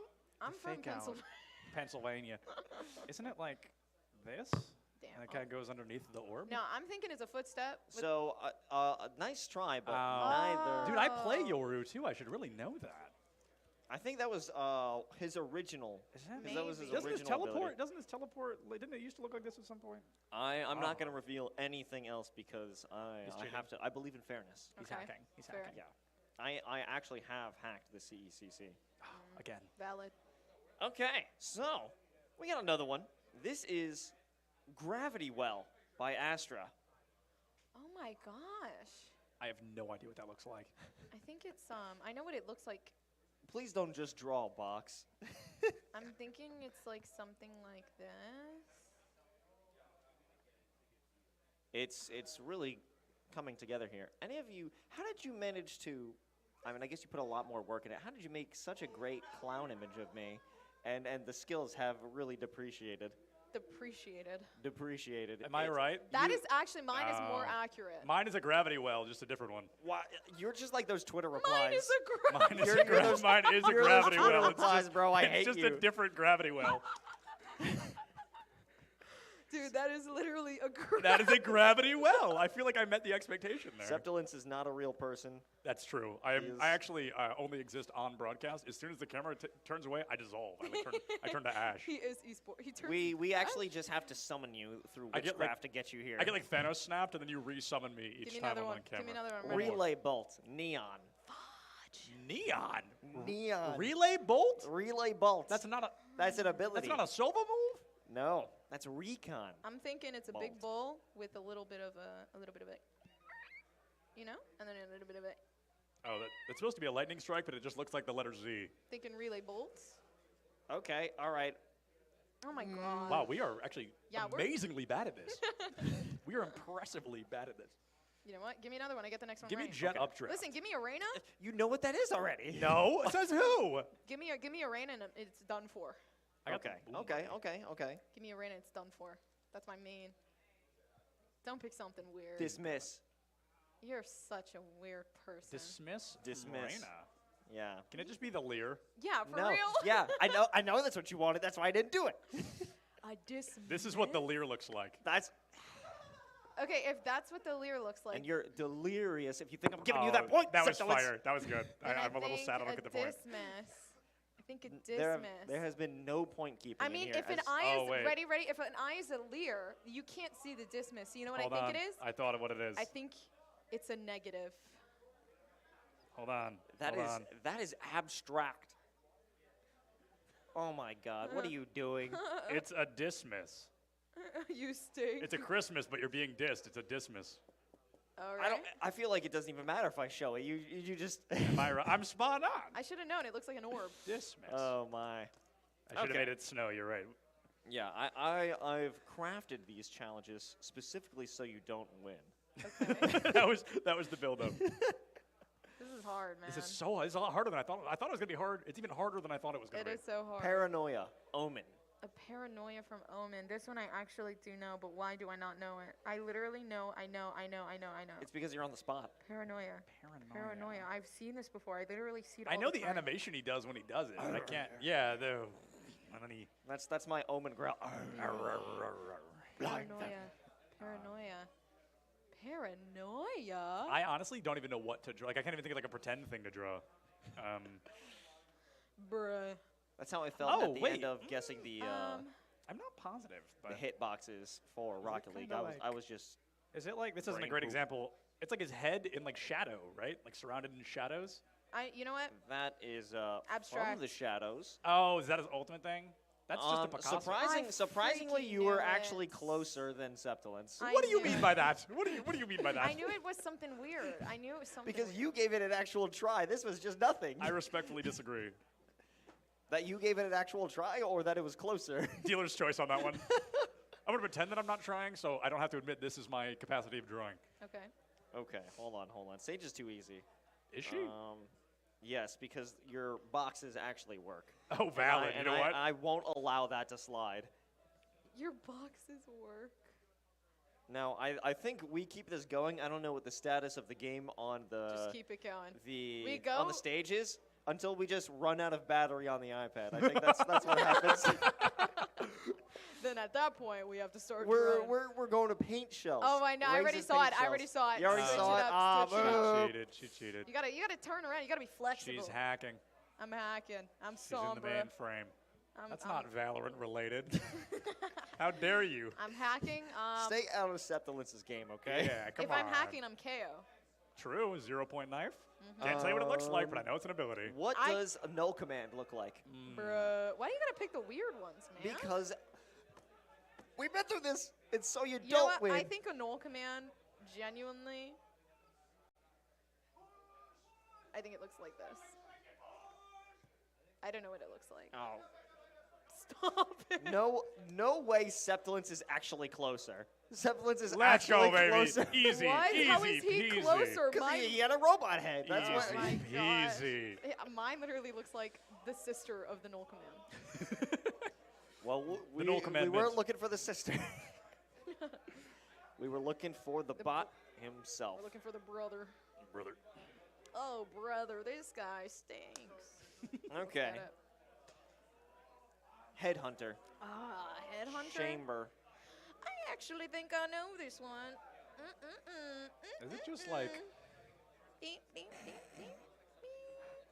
Oh, it's not that. Oh, because I laughed at it? No. I just remembered when I drew played the, myself. No, I remembered when I drew the bullet. Is it? No, is it not just? It is not gun. It is Oh, not just gun. shucks. It is bullet. I remembered. It is I bullet. remembered when I drew the bullet because I'm like, wait, this looks familiar. I feel like it was a gun. I think you're lying. I think you're I photoshopping. I showed you the wrong one, actually. Yeah, he's lying. It's a bullet, really? I feel like I have enough playtime on Chamber 2 should have known that. Seize. Fade. Why you got it? Why you got it? Again, You know what? every throwable in the game looks like this in my brain. I actually think it looks like a drip. Okay. Except once turn that upside down. That's what I meant. And then that works. See? Wait, but then it looks that the works. same. It looks the same. Yeah, but yours. Oh, she's actually no. Lo, she's way closer than me. She's way closer than me. What? Los, I think you need glasses. Yeah, she's way close. Mine looks like a man with a beard or a crown. See, no, I mentioned it because you had the hand coming up. That's totally a hand, most definitely, for sure. Okay, we'll stay on the agent. Give me Prowler. Prowler? From who? You're the caster, aren't you? Whoa. He also said, "Let's stay on the agent." Listeners at home may have caught that. I like the face that you added. Thank you. But the meow that you added. There's two of them? Yeah. I didn't know that. I forgot. This is what it looks like now in the here's, game. for bonus points that count to nothing, what does the Prowler sound like when it catches you? It sounds like It goes. You know? Yeah. Oh, I was thinking. No. And then it goes into the. That's the bite. But you said when it catches you. When it catches you, it bites. Okay, I guess what the lead up to the bite. This is an ASMR. It is. You're welcome, everybody listening. This has turned into late night. Late night with Los. That's crazy. Hashtag late night with Los. Look it up. Sorry. Shameless plug. Shameless plug. I don't care. You can't stop me, production. Wait. Do you want to do the representation of the COD lobbies that we did before? I think that was hilarious. I think we cannot do that. We've lost two of our members. We will get banned on Twitch. What do you mean? We're not saying anything wrong. Let's just go on to Trailblazer, please. Let's not Trailblazer. Trailblazer. Is that Sky? Is that Sky? That is Sky Trailblazer. Sky's. I don't know. Is Trailblazer the Tasmanian tiger or the bird? Walk through it in your own mind. I'm thinking it's an animal. This looks like an animal cracker, but. What animal cracker is that representing? Bard. A dog? It's Bard. With ears on its neck? That's an ear. It's a Bard. It's a Bard? It's the okay, Bard. it's no, the Bard it's the dog. No, it's a tiger. It's the dog. It's a Tasmanian tiger. It's not a dog. The Bard is the guiding light. That's not even the right ability. That's the Flash. I knew it was one of the two. Oh though. my God! How did you get here? Yeah, what up, Kat? What's up? You guys are gonna get to see a lot more of him in a few minutes, or you're gonna get to hear a lot more of him at least. All right. Who invited that guy? Who is that guy? I really haven't seen him before until this morning. Who do you know here? Yeah, that's what I thought. He's gone. He ran. Do you even go to Rutgers? I don't think you do. Yeah, all of us go to Rutgers. He doesn't Absolutely. even go here. Get him out. Let's get it. Let's get Toxic Screen. Oh, this one? I should actually know this one. Toxic Screen's the wall. Yes. Oh, wait. I think it's just like that, right? You know, kind of. Not really. Ew, why do they make the Phoenix wall look like grass and then they make that look like waves? I feel like I'm getting whiplash. Well, neither of And then them Harbor are has his grass, own though. wall. How about we jump to Harbor, huh? No, I don't know. I let's got go lucky somewhere earlier. else. Yeah. Let's go No, somewhere it's been a long time since we've docked at the Harbor. So let's check it out. Okay. This is gonna be Cascade. What does that mean? What does that look like, really? Is the major question. I think it's the wall. And now I think I'm gonna prep our second item because the iPad is going to die soon. Why did you do the anchor again? Well, I was right the first time. The odds were high that it was going to work again. Everything is just the anchor. I had a 100% win rate last time. Oh my God! Hold on. While you're doing, we're just gonna go back to another Harbor. Give me. No, you know what I think we should do? I think we should draw the weapons. Draw the weapons? You we want to should draw the discuss weapons? which Valorant I agents we think we can beat in a fist fight. Okay, Yeah. none of them. I think I could beat up Sova. Okay, here's my reasoning. And why. I'm thinking Cypher because he's a techie. He's like 6'4", He's though. a nerd. And what kind of? He's bro, huge. that dude is big. He's a big dude. Listen, he's a big dude, but Yeah. he's a techie. Just because you're tall doesn't mean you know how to fight. Are you saying techies can't fight? Listen, Are you making that have statement you live on ever- stream? Do you know the reason why Cypher isn't in the meta right now? No. Because he's not a buff guy. You're right. He's not a buff guy. I think I could beat up Sova and no one else. If anything, they need to buff him. I feel like He's getting a rework. The He's getting a person rework. I'd be scared fighting is Reyna. I think fist fight Reyna goes down. Yeah, but fist you fight just- no ability. Yeah, fist fight only. Because she's only good once you're dead. True, or Once when you can't see her. Like if you're fighting her in round 2, she just beats somebody else up. and then you're going to fight her, it's a GG. It's wraps. I think Sylvan would be the easiest, and I think. He's the strongest. He's got. He has a big bow and he shoots electricity. Yeah, but he can't use a from fist it. fight. It's a fist fight. Okay, yeah, it's a fist fight, but to carry a bow like that and to push it back is hard. Well, it could be a Radiant bow, so it's easy. I think no, and Omen. See, Omen is dead, so that would be scary. Because what are you punching? Okay, you cannot beat Omen. I think that is just that is a null. Yeah, that is a zero. But you could shoot him. So I would Sometimes. I would take, a gun. I would take Sage. Yeah, but you can't. It's a fist fight. I would take Sage in a fist fight. I think Sage. Oh yeah, Sage. She can heal herself. No. She's both sword and shield. True. Okay. I am both sword and shield. I don't know. I think That's exactly what she said. All she has for her is her wall. That's her sword. I mean, that's her shield. No, that's her shield, but the sword is the weapons she has. Like a gun? Yeah, okay, but I guess it is a fist fight. You don't bring a gun to a fist I fight. think the person who's gonna win in a fist fight, no matter what, it's got to be Brim. Obviously. Oh my, Like, come on. Have you seen his forearms? He's Absolutely crazy. literally what was that car name again? Was it Muscular Daddy? Oh yeah, he's Muscle Daddy. He's Muscle Daddy. He's Muscle Daddy. Yeah, that's facts. I think Breach that's too. a callback. He's like in the same category.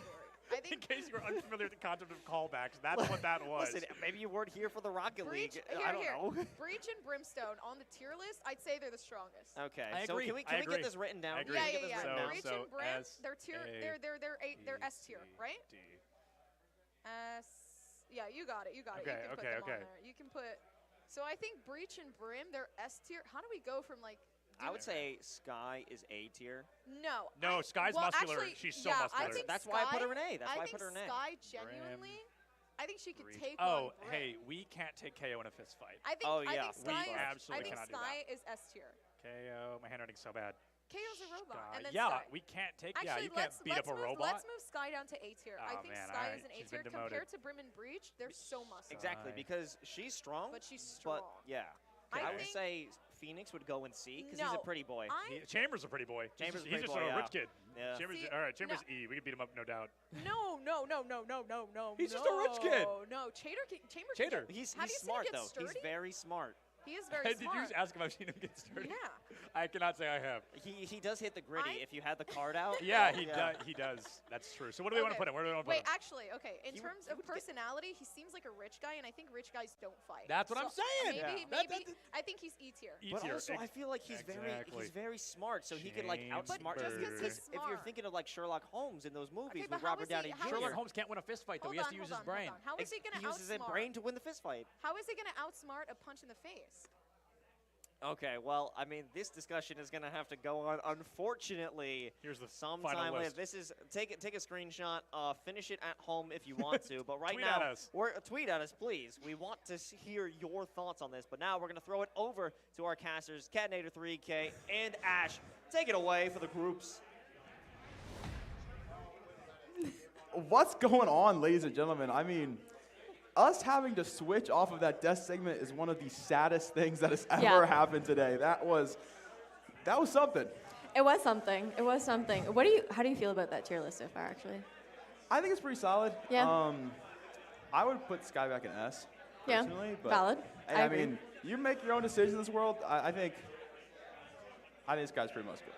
But hey, you do what you will. Anyway, we've got ourselves two powerhouses, two pretty muscular schools coming up here. We got one group stage game to play here for the game of Valorant. We got Group B. We got the top of Group B as well. We got the Loyola Greyhounds and the Rutgers Scarlet Knights. Now, Rutgers got home field advantage playing at their campus today. So how does that factor into the matchup? Well, I think you have to consider the fact that despite having home ground advantage in that kind of sense, they're still playing on stage. It's not like they have that experience where they're playing on stage all the time. So I don't really think it makes that much of a difference in this particular matchup, but we're talking about it a little bit in the green room, Kat, and Loyola currently 1-0, so is Rutgers University, so they're currently at a tie, and whichever one takes this dub is going to be able to get that edge up. Yeah, so with Valorant, it's a little bit different than the formatting that's coming through for groups, where several teams can make it out of groups for our other titles. In Valorant specifically, we're looking at the top two of each group. So a win here gets you into 2-0, where you can play for that three-way 2-1 tie or to get all the way up to that 3-0 to guarantee your qualification. So you get 2-1, the odds are pretty good about qualifying. So win this one, and you're looking at a team that probably is going to play their way forward. And Ashley, I'll let you handle the map pick. I mean, I feel like I say it all the time. Hey, it's Ascent. I don't think when it comes down to best of ones, I feel like the map that you see in 90% of the time is going to be Ascent. It's that bread and butter map for almost every single team out there, especially in collegiate, and it's safe when it comes down to that as well. Yeah, absolutely. It's a safe map. It's going to be the pick for this one. The best of one to come through. Winner of this one will send themselves into probably that semifinal that will come through later tonight. We'll have to see what that case ends up being. Unfortunately, we got ourselves some fun facts to discuss about these teams. And I think my personal favorite, because we do have quite the tidbits from Loyola University, is Spirit. They enjoy long walks on the beach and brewing their own mysterious concoctions. I really need context onto what a mysterious concoction is, because, like, are you talking cocktails right now? Are you talking, like, do you brew, like, specialty coffee? Like, what's going on? Maybe none of those things. And that leaves a question as to what are the other options? Right. Maybe some cider, a little something like that. Interesting for sure. Maybe just a G Fuel. Okay, maybe. Or maybe the flavors. powder for energy that won't disclose a specific brand because that would be bad. Who knows? But that was your favorite. My favorite fun fact was that actually Gilly Guy is able to play through the Fire and Flames on medium difficulty in Guitar Hero. I like the truth, the brutal honesty in it. Medium difficulty. Now, you could hard, experts push it for sure, because then people are gonna want you to prove it. Yeah. But to not even go for hard, be like, I play medium. Like, it's medium. I like that. I like that energy. It's pretty good. It is definitely pretty good. And then looking over onto the side of Rutgers, they kept it simple with the fun facts, right? Did. So we're gonna be actually looking over towards, I believe, Fruta. Yep. They're a chess player. So looking at mind games here in this matchup. Possibly the IGO. We'll have to see as we get ourselves into our agent select here for what will be our only map of this series. At the Astra coming out on Ascent, I like that personally. Yep, Astra's really nice because it adds that additional crowd control that you don't really have when it comes to the other controllers. Having that concuss, having the gravity as well, can be a huge difference maker to slow down plays. But I'm looking over at Loyola Maryland right now. They've got the double Sentinel setup right now with that Sage and Killjoy. How are you feeling about that, Kat? The Sage is always interesting to me. I think the Sage can have so much value on Ascent, but it comes down to how you play her. I think on the defensive end of things, she can be incredibly successful in terms of blocking that mid control. Same story with the wall down towards B main. But a lot of the time, we see that util come down very early. And when you do throw up that Sage, you sacrifice some sort of utility in terms of your initiator to get early info. So you're looking for info peaks on the other side of the map. So it depends on how confidently you rely on that Sage util, and if you're willing to hold it for the actual expenditure towards when that execute comes through. I've seen it played well, but also seen it played not so well. So it's a question of how it's played today. Yeah, because you also have Sages who prefer to be a bit more defender-sided, and then the others who go for more of the battle Sage plays, For sure. right? Going for those aggressive walls, playing on top of them, trying to catch people off with angles, but then at the same time, that means you're really relying on your ability to win gunfights. Yeah, I definitely think to that battle stage point, she's become pretty useful in terms of taking space on the A-split up towards Cat to block off that wall for Garden. So we'll see what gets utilized today. Regardless, we're into the action, into the thick of it. Vile taking early towards Kyle. That drop, I believe, is her down towards Cat. That Prowler should have that confirmation, and it does. So there's a player close towards the archway side. That Ray spotted out very early. Let's have the blast back to get a dodge and just pick up one early. Prophet send two back, though. That's the fade. The initiator plays contact, not fearing anything. Like just the frags because of it. Same story coming through for this Rutgers team. They've taken out everybody, but Hamzine falls shortly after. Stated and Caulfield finish that one out. It's Rutgers up 1-0. It's pistol round. Things can get scrappy, but when it comes down to it, you're also lacking a little bit of firepower on the side of Loyola, right? I know I'm saying this pretty early on, but it's just down to the team compositions that have that lack of flexibility in that kind of sense, where you're really relying on Gilly to kind of play more so that role of a pseudo-duelist with the flashes.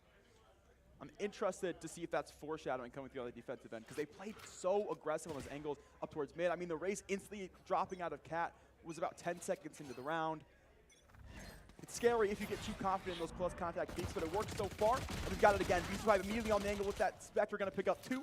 Fruta's got another one in addition, so the Initiator combo has been there with the Duelist, and they found that value. Frag to clear all this space past this one way. They've got all this room to start to work deeper into Gelato. Yeah, this one way is tough, and now these two Hype just going for it, being that distraction here for Fruta as he sprays down with the Spectre. Cling to an O here for Rutgers, allowing them to carry all weapons over into the next round. We also already see that Moon Coffee did actually save in the previous one, so might potentially go for a hero rifle in the bonus, but actually, I think it's just going to be a save for Operator going into round number 4. Yeah, I like that call a lot. The Chamber, the Op Agent, of course, having the Rendezvous Totems to get out of dodge if it so comes to it. And that play comes through so fast up towards aiming from Fruta and Beast, and you see how it's already on just round 3 having impact. Loyola's playing all the way towards Tile. They're playing towards B-main instead. They know how dangerous that A-main pressure can be with that one way, and they've already moved away from it.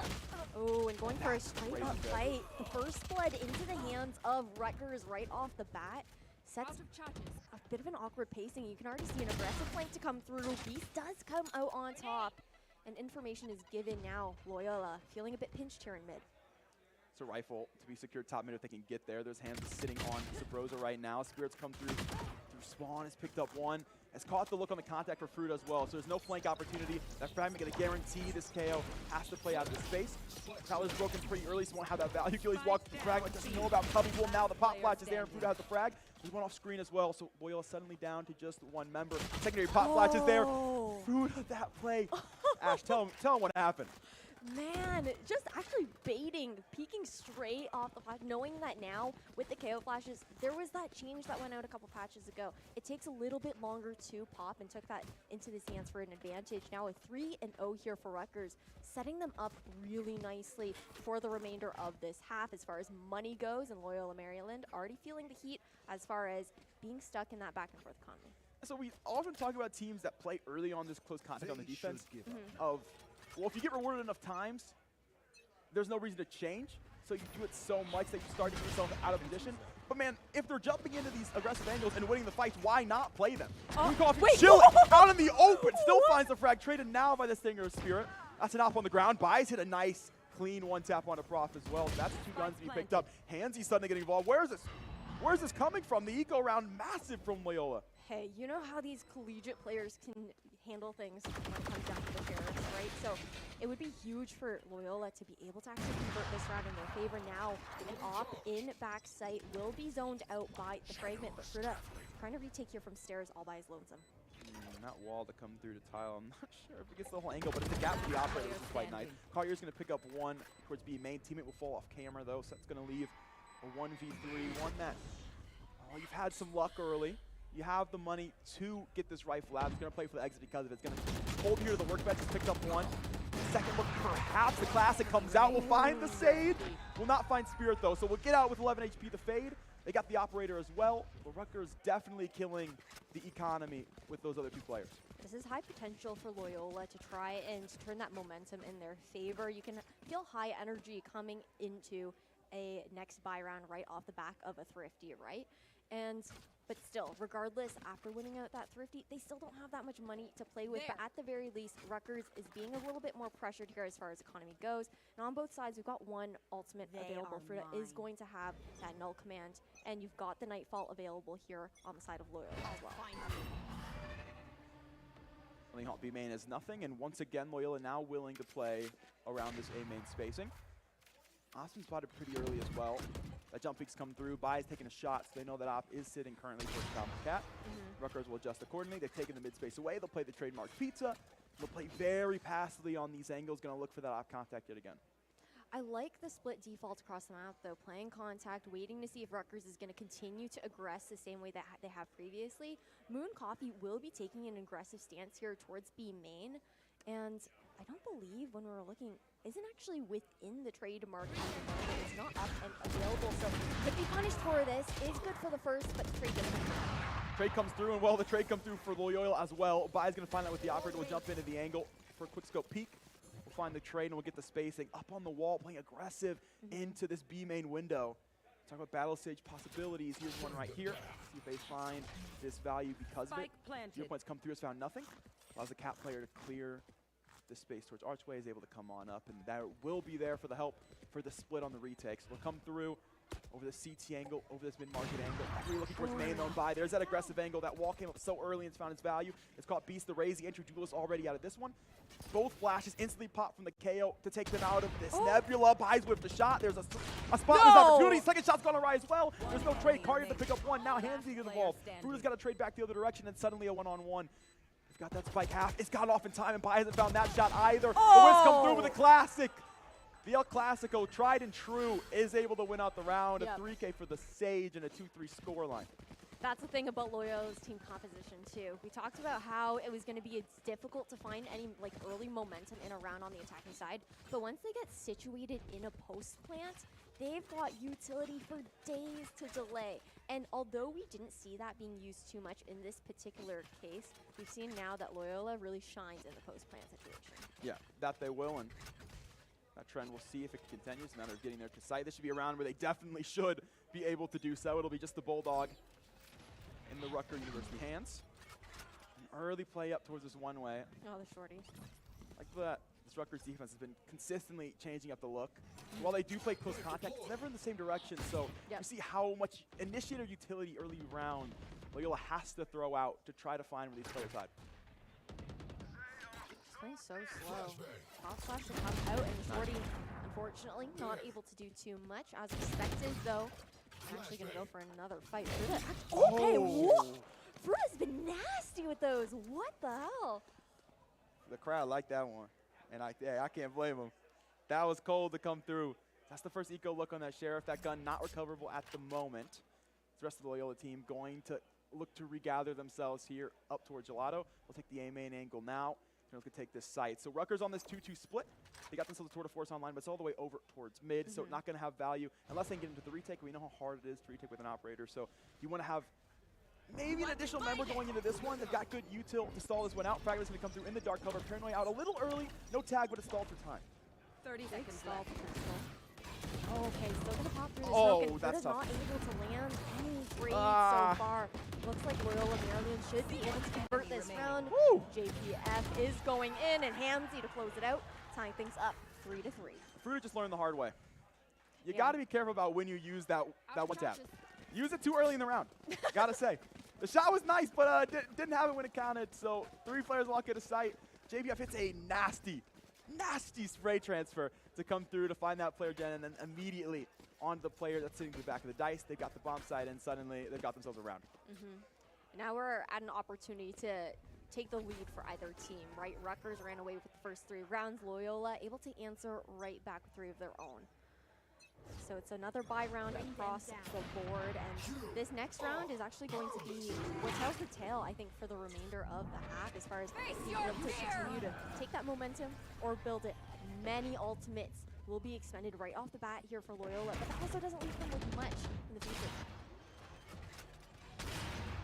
So all utils come out. You mentioned the fact that, it doesn't leave with much for what is going to be a pretty hefty retake to come through. There's Nightfall for the Rutgers side as well. There's going to be that showstopper, but Gilly is taken down at least one early. A chamber going to fall. Nightfall now out. Pop flash well from Fruita, and there's the showstopper from Beast. He's picked up 2. Cartier has another, and they've got the bomb site right back. Dark cover going to come through towards this A main angle, so they got to do work to find these opportunities. Violet pick up one over the smoke. It's a paint shell back down, though, so this util having so much value for the Rays. They'll pick up a 3K. The defuse picked up as well. Hamzy stuck towards wine, nothing to do. You mentioned the fact all that util is there, and well, you see it in action on the retake. Yep. You also have to think about the fact that by going for that more battle stage style, always expending the wall in situations to actually get advantages for peaks and whatnot, right? Not really using it in a post-plant situation.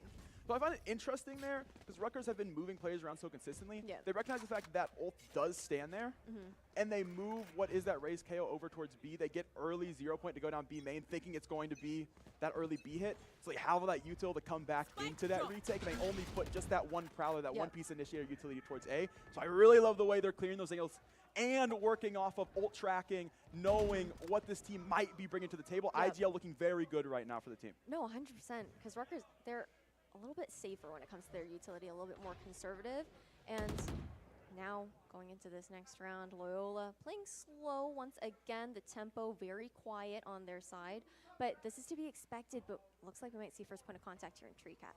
Yeah, we haven't got a look here deep into contact on the Cat. This will be the first opportunity to see what team holds it strong in the defensive, and it might just be a drive confidence. And they line on up. Bai's happy to take that one away. He waves to him, and he'll send his team on their way into sight. Wall's going to go down to make sure they've got that guard and split. They have the res to work with this round. They don't need it if they take the first 2 frags unanswered. Fruta at the very least, if able to live through this. No, okay. Just going to go down. JPF good for 2. Moon Coffee in a 1v5 situation. They don't have too much money on the side of Loyola, so I feel like the smart thing to do would be to save here. But I don't know, what is she going for? Yeah, JPF's just going to close that one out. A flawless 4-4. Yeah, looked very good on that take. Shots were landed quite nicely. An interesting lineup. I mean, I feel like maybe that's our fault. We talked about the fact that Initiator Utility was so wisely placed the last couple of rounds, and then the literal drive peek from 2 players rather than throwing a Prowler out to the Cat to clear first. I mean, we know better, boys. Let's see it.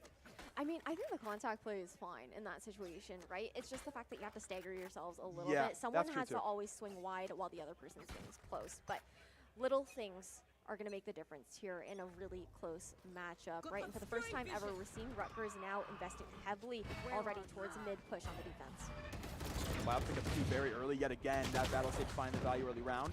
Beast has traded 1 back, so there's an eco frag to be picked up. Gonna need more than that, though, if they want to turn this into that thrifty round. Gilly gonna walk away out towards tile, just nearly. That bullet gonna graze past the head, so won't be caught by that one. We move into the B site. That site completely open. We'll take it. Fragment forces Fruta forward. Caught by Gilly, and that actually is going to be the utility. Finishes that frag out. Beast a chance for a second look. Chance there. Squander. JPF has it. Gilly will finish that last frag as well. 2K for the KO in the round. A 5-4 score line, and Loyola for the first time this game will take the lead. I mean, when it comes down to it, it was Rutgers hasn't gone for that really aggressive play towards mid on an eco before, so just trying to catch Loyola off guard. It didn't pan out, but the surprise factor was attempted, right? You can't give them too much flack for that. Well, I would say that, but you just didn't give them flack for the surprise play up Cat, which is basically mid. Listen. So, I mean, I'll give it to him one of the round, but you got to choose which one. That's fair, that's fair. That's how we saw 5, though, but we are moving on into this next buy round for both sides. Moon Coffee has the operator in hand once again. I think what's difficult about Rutgers at the moment is that we haven't seen much value coming out of that gun so far. Sure. Well, rendezvous away. Shot not going to be had there, so that's Cat space picked up. Loyola can definitely take this if they'd like to, but it will be a trade-off for a main space. A lot of work to be done, though, to continue and solidify that for Rutgers. They're going to try to play their way forward, and they'll both be caught by as one JPF the other, and Resurrection now going to come online to bring that KO back into the action as well. Got all that Initiator utility to bring their way back into this site, and Spirit will take down Beast on that moving flank. Caught Mango so early, had the read, had the call out. JPF has found Fruta, and Bai will pick up Moon Coffee through the Nebula. Just knows, just better, 6-4. I really like how Loyola actually played that in a main, baiting out the Astra a little bit. JPF trying to make some noise and having the re-swing come out from Bai. And this is going to put them in a 2-round lead. Largest lead aside from the first 3 rounds that we saw of this matchup, and you can tell that like once the momentum is on the side of Loyola, they've really started to step up. Yeah, absolutely. Momentum, I feel like always such a big thing in what is academic esports, and that is the case right now. This team's loud on stage. I think they've got a crew behind them in the crowd as well, pretty loud when this team's grabbing rounds. That's certainly going to be helpful, seeing the boys up behind you. So shout out to that crew out here in the arena. Oh, tries to satchel out. Slow orb. Good util there from Loyola to force that checkmate scenario for Beast. Can't get out of it. JPF has it. Still a lot of util invested just for arches, though, when you're not really claiming space there as well, especially on non-rechargeables, right? But you can see Rutgers, they usually play aggressive either towards A main or tree. This time it will be A main and Croft with the Prowler. We'll gather a little bit of information here towards B. Call for the rotation likely from the remainder of Rutgers, and got lineups for days coming out of Loyola to clear at site. Yeah, Loyola is a team that's not hitting B unless they've got at least some sort of numbers advantage, and they know they have the space there. They've been very clinical about how they hit it because they know how hard it is to get out that B main choke point. And yet again, they've done their due diligence to get out of this angle. Fi's picked up one onto Prof. That Nebula now just coming down. The spike's already down. Moon Coffee can't get into this one. The wall's gone up here from the Sage, getting that spacing, making this retake so very difficult. Moon Coffee just looking for something. Fi not going to give it to him. We'll find another. Leaving now top frag for this team on the Sage. Absolutely incredible value. CECC has nothing. These players absolutely pinched towards the CT angle. I feel like here you're just really playing for exit frags, right, on the side of Rutgers, trying to do a little bit more damage to the economy. It's also pretty late in this half, right? We've got one more round to go with side of this one. Able to take down 2 at the very least here for Rutgers. So Loyola, they do run away with the round, and we've got one more round in the half. That we do. I will say there's a significant difference between 7-5 and 8-4. You're not wrong. You're not wrong. I mean, I'm not I don't crazy, want to. I swear. No, you're not crazy, Okay. because when it comes down to it, 7-5, as Tanner Metro likes to say, is the most deceiving half of the game, because on a turn of a dime, if you earn the pistol round in half number 2, you can be equalized once again. Right, absolutely. So you win the pistol, you should be winning the anti-eco, and then from there you're looking at a tight scoreline. So this could be a pretty crucial round for Rutgers. Remember, it is the best of 1 moving into this one, and the winner of this one is going 2-0. Top 2 of each group is making it out. It's groups of 4. So you go 2-0, chances are pretty good you're making it out. So Rutgers, a lot of pressure on this round, and they'll take it slow. Yeah, Loyola. Always slow, clinical at the beginning of an attacking round. This is really how you kind of have to play it, though, with the composition that they have. You don't have any explosivity, so you kind of have to wait, see what information you're able to gather. Thus far, not showing any presence, so Rutgers doesn't really know what to expect at the moment either. But the From the Shadows will glean them a little bit of information. Rutgers should know that at least one player is hovering outside A main as the rest of Loyola start to rotate in. It's the most passive I've seen Beast on an angle, I think, all half. 0 point comes through, peaks anyway. Damn. Nasty shot. JPF going to fall. It's the Astra that's the smokes out of this one. They got double initiator still, but a lot harder without that vision now. They recognize the throw slow to make sure no one's pushing to take the extra space for quite a bit of time, but they'll head for the hills. Especially when you don't have that explosivity. The smokes is what provides you that cover. It allows you to take a little bit more space and cut off line of sight for the defenders. Now with 30 seconds left, now 20. It's a mad dash here towards the B site in an effort to get the spike planted. Null commands come out, but a crossfire here watching lane. That Prowler going to come through is deceiving as Carrier's not going to get spotted. It's the Workbench player instead, and they'll pick up 2, not the 3rd. Fi has the trade, has the chance to still get this one to the site. It's done just that. It's a 4-second plant, and they've got it down most definitely. Oh, plant! You just didn't hear it. No, we're good. No, okay, I was about to say, like, no way you didn't plant it, but I'm just deaf. Fruno and Carrier going to find themselves 2. Already on the defuse, though. So plant goes down, but it's immediate retake coming through that CT angle. Hands trick one back to B main. A little too late. Defuse is already on its way. We still take it, and Rutgers will sneak away with a round they definitely could use. I think that's difficult for Loyola as well, because we saw the Killjoy being Hamzy on the late lurk trying to catch Rutgers off on a rotation, right? But what ended up happening there towards B main, I don't think was obviously part of the plan whatsoever to lose so many players right off the bat. Hamzy thought he had a little bit more time to get over. Now we're looking into this pistol round here for half number 2 of Rutgers versus Loyola in Group B here, and round 2 of group stage for them as well. And Rutgers, to equalize, will have to take this pistol round if they want to do it early on. And we already talked about how Loyola seems to be a very emotional team, momentum-based, and if they get an early start here, it could be an early map. Now, that it could be. Let's see if that is the case. 0 points out towards Tile is going to have the info on towards 2. Rutgers still going to keep pushing for this mid control early. I feel like you kind of have to too, right? With how much stall potential there is coming up from Loyola, and usually you have Killjoy utility watching towards mid as well. You have to draw it out as early as possible, or else you're just going to be full stopped when you're trying for a late flip. Yep. So they do take into that mid space and make that presence, that noise, and that does bring the wall down. So no utility spotted for them in towards mid, but they have gotten a wall out at the very least. Of course, it is that pistol round, so you can't buy the slow orbs. You just got the wall. That's it. So that space is now here towards Cat. It's so annoying too, though, on pistol to deal against the wall because you don't have bullets. Knife it down. It takes you forever. Don't have bullet. Yeah, it wastes so much time, and now only 40 seconds left. So halfway through this round, and Rutgers really only have bottom mid control. Yeah, waste time and gives the info away, so they get that contact towards Cat, and they have to completely reset the default yet again. They finally work their space in towards mid. They just got themselves a gravity swarm out. So they've got extra util away from this team, and now the Astra spotted to jack the A site. They know the util's limited. They can hit this one, and they can hit this hard, and they're doing just that. The Rutgers team going to play the way forward. The Dice player stands no chance. Beast has that one. They've got the space in the site. Keely's out on this swing, no scaffold. Has picked up one. All the team is here. If they want to play this one quickly, they'll wait it out. 0 point's going to come through. It's suppressed just this first player onto the site. Good pop flash to stall out what that 0 point potential could have been.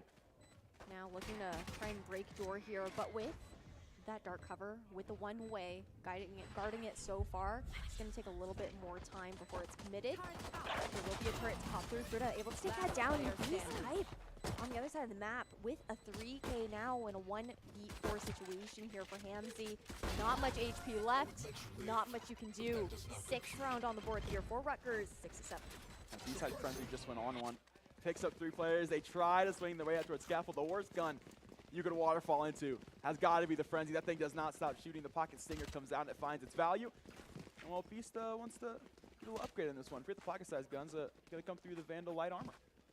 I think it's also not just the fact that Rutgers did go into this half with a 2-round disadvantage, but knowing that once money is in the pockets of Loyola, that's when the pushes are going to be hard for them, right? Pistol round, you don't have as much util to work with. Both sides don't. But you want to get those reps under your belt before you potentially get like stalled out really hard in future rounds. And on this save here, Loyola heavily stacked towards the A site. Turret, the only thing to watch here on B with their Killjoy Hamzy watching towards mid, and Rutgers playing a really quiet anti-eco as Moon Coffee waits for potential aggression outside of A. Yeah, we know that Cat got walled round 1, so Rutgers going to play more towards his B side. I know the A split's going to be a little bit harder with a bit of utility.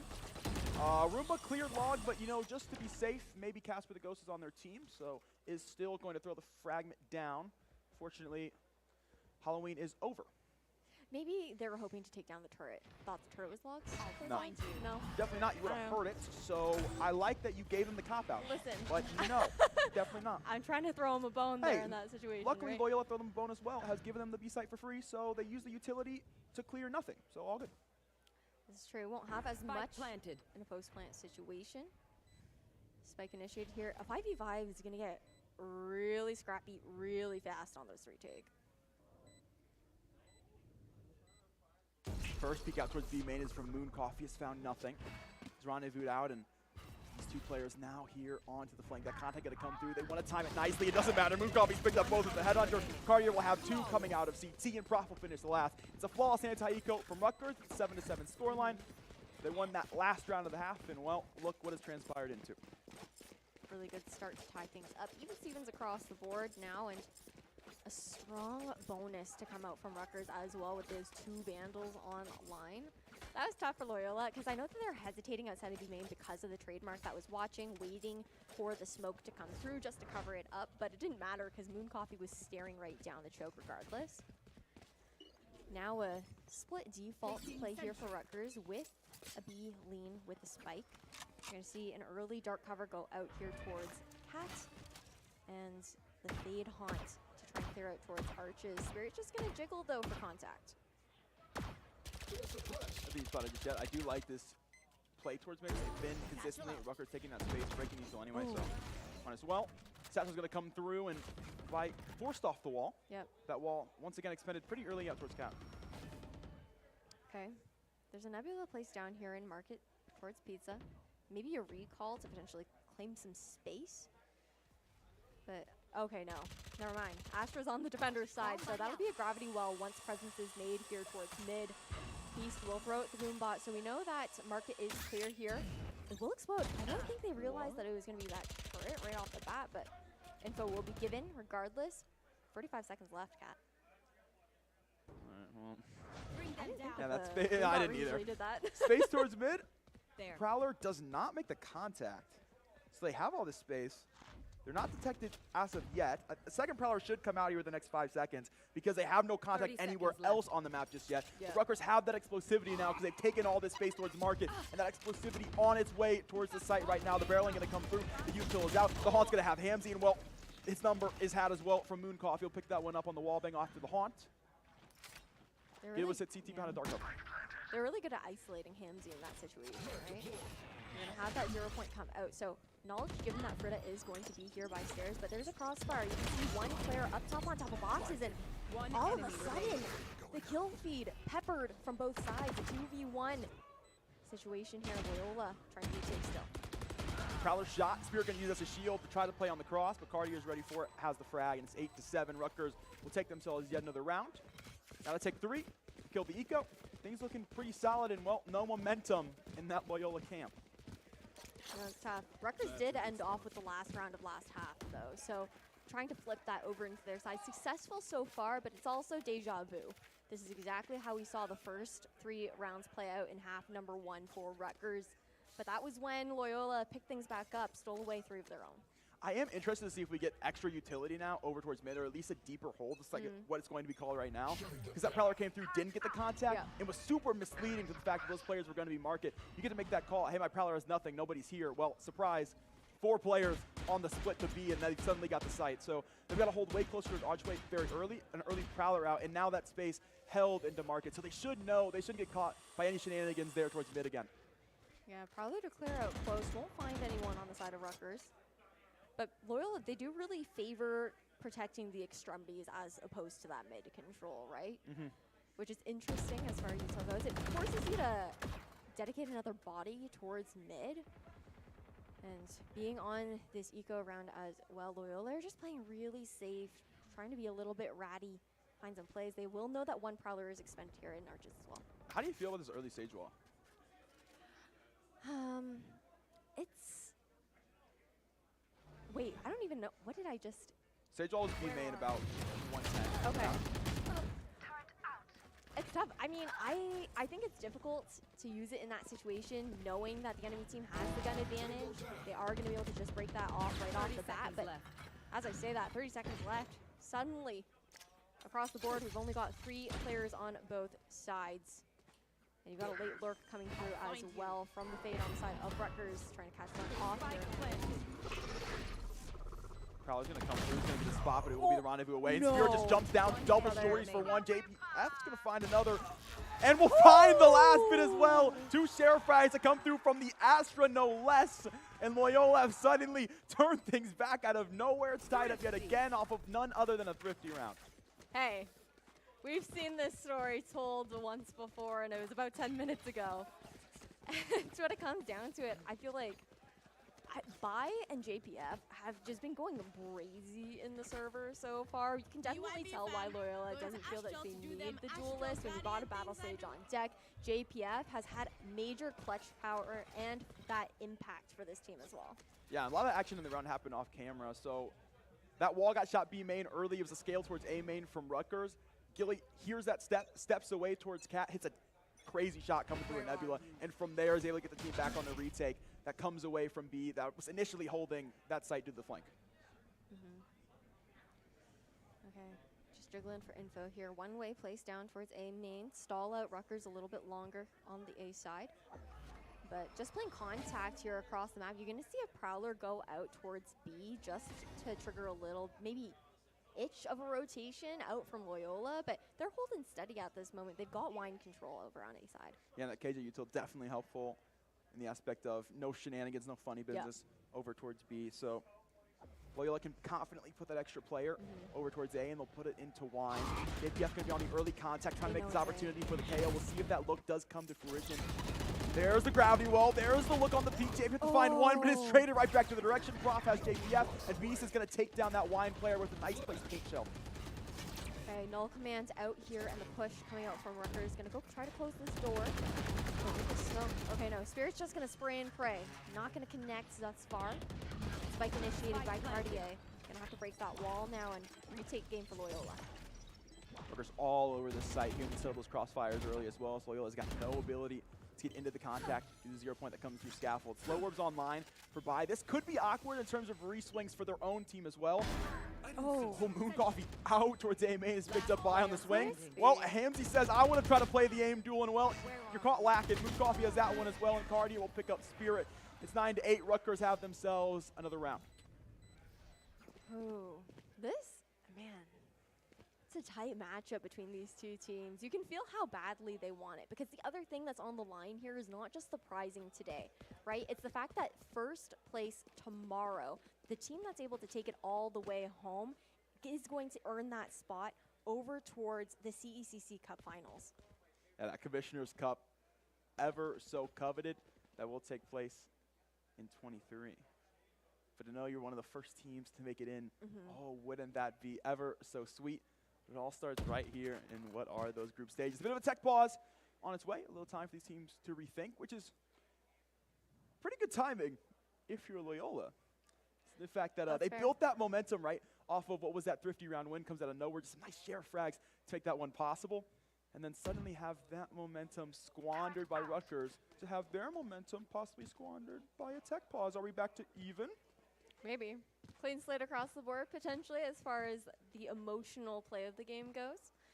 But, man, it's really interesting the way that we're seeing Loyola play now on the defender's side. Like you were talking about, the Killjoy utility is really impactful for that information for them. You can see that Rutgers actually hasn't really gone through the effort to try and take any of that down in the early round, and that just leaves Loyola feeling a bit safe, at least on the B side, if their Killjoy is playing over there, or wherever it may be. And that allows also them to invest players into heavy leans for really quick pressure on retakes where you don't allow the attackers to set up their post plant. Now, I do wonder how that Sage Wall plays into Killjoy util and Killjoy setups. The fact that constantly we're seeing Killjoys on ascent either setting up for B main or setting up towards Cat. We've seen both of those looks this game. We've also seen both of those look exchanged for walls that come through about 110. While they're not giving you necessarily as much as an alarm bot onto the peak, it is giving you the alarm bot's information that, yeah, there are players here because they are breaking my wall. Okay, nice hot lineup. We'll catch out at least one on the side of Rutgers. Boombot expended just to clear out towards Wine, so they know it's empty at the very least. Won't be expecting a double swing this time around. And Prof is actually going to be the one on the late mid lurk trying to catch out a rotation. No Astro util that's going through. There's no gravity well here, so they've been able to play safely into this angle. The Showstopper comes out to clear space. It's gotten them at least to sight. JPF trying to play in the smoke's not going to work out. Cardia and Moon Coffee will have the opening picks. Will have themselves the site plant on its way. Planted. Yep. 3v5 in an eco round. It's going to be tough on the retake here for Loyola. Fruta, they'll take down one as well. Pushing into tree, and you thought the last two. Make that one by here up in heaven, and man, goodbye. Unfortunate. It's tough. Ascent's paper thin, right? The bullets, if you're trying to retake from heaven, if they know what angle to spray at, you can be you're done. Yeah, most definitely, most definitely. It'll be a 2-round lead now from Rutgers. They've definitely re-cemented themselves pretty early into this one, and they've kept that momentum cooking for them on what is a 5-1 run in the last 6 rounds, and looking very good thus far, keeping that momentum rolling. Now they've got themselves in another gun round. They win this one, they break eco, and well, they're looking at what will probably be a match point. Yeah, if Rutgers can take this round home, they're likely going to be able to take the game if they can continue with that momentum. So big key points here for Loyola are going to be that Cosmic Divide and the lockdown on a retake situation. I believe the null command might also be up for them as well, and you're going to look for them to try and turn the tide using those win conditions. Moon Coffee now pushing in, going to be taken down, so no flank to be watched here on the side of Rutgers on this attack. Just trying to force the issue, trying to find the space. Doesn't see the wall there, doesn't see the cage, that you still thinks maybe it's open. Was not. Hamzy going to pick up Beast 2 Hype, and all these first 2 early looks from Rutgers have both gone awry.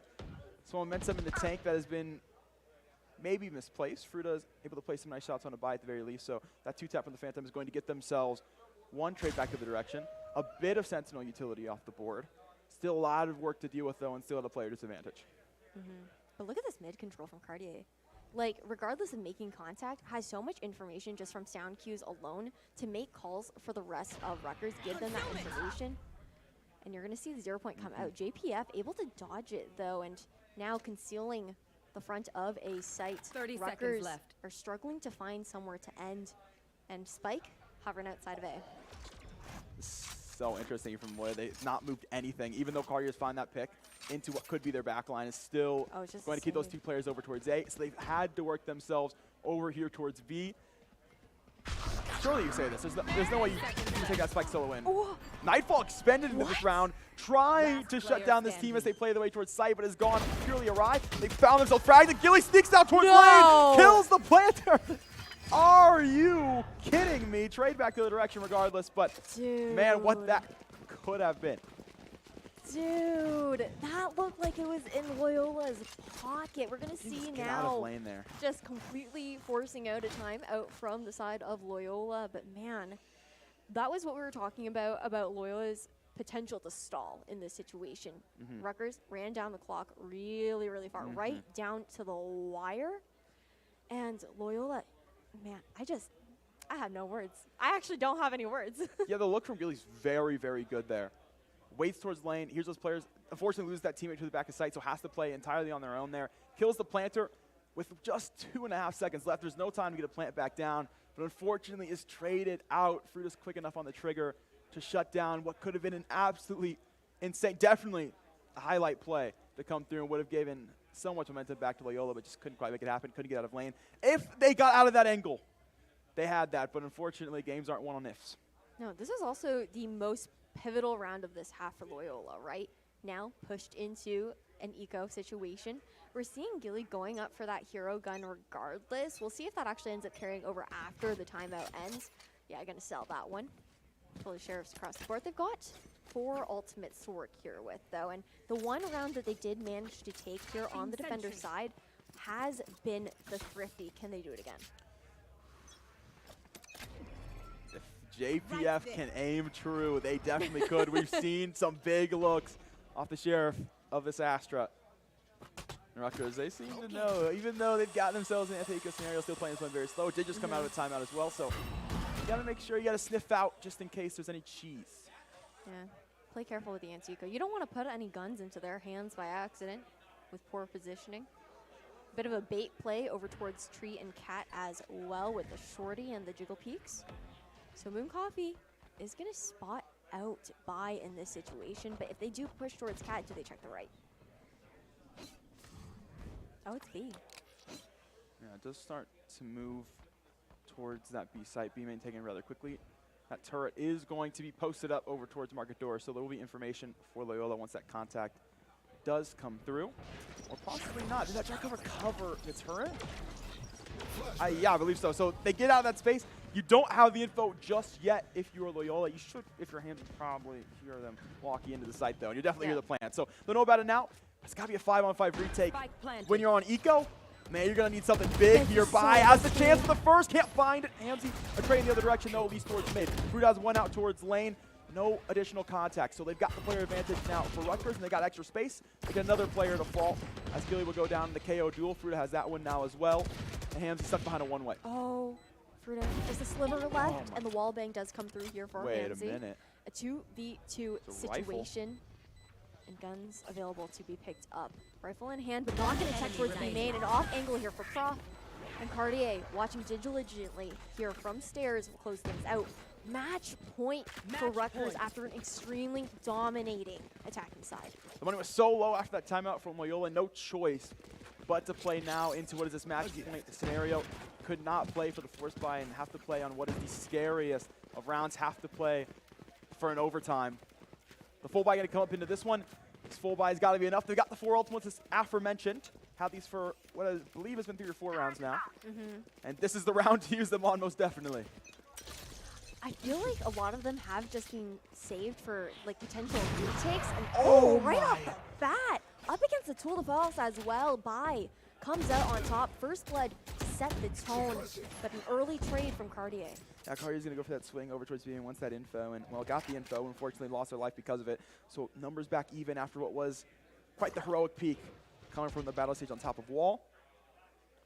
Still though, batten down the hatches is going to be this defensive end of Loyola. They look good yet again, these Greyhounds, and Well, Rutgers left to figure out where they'd like to go now that they've lost the lurk potential. No mid-control this time around from Rutgers, which we've seen be a pretty heavy win condition for them.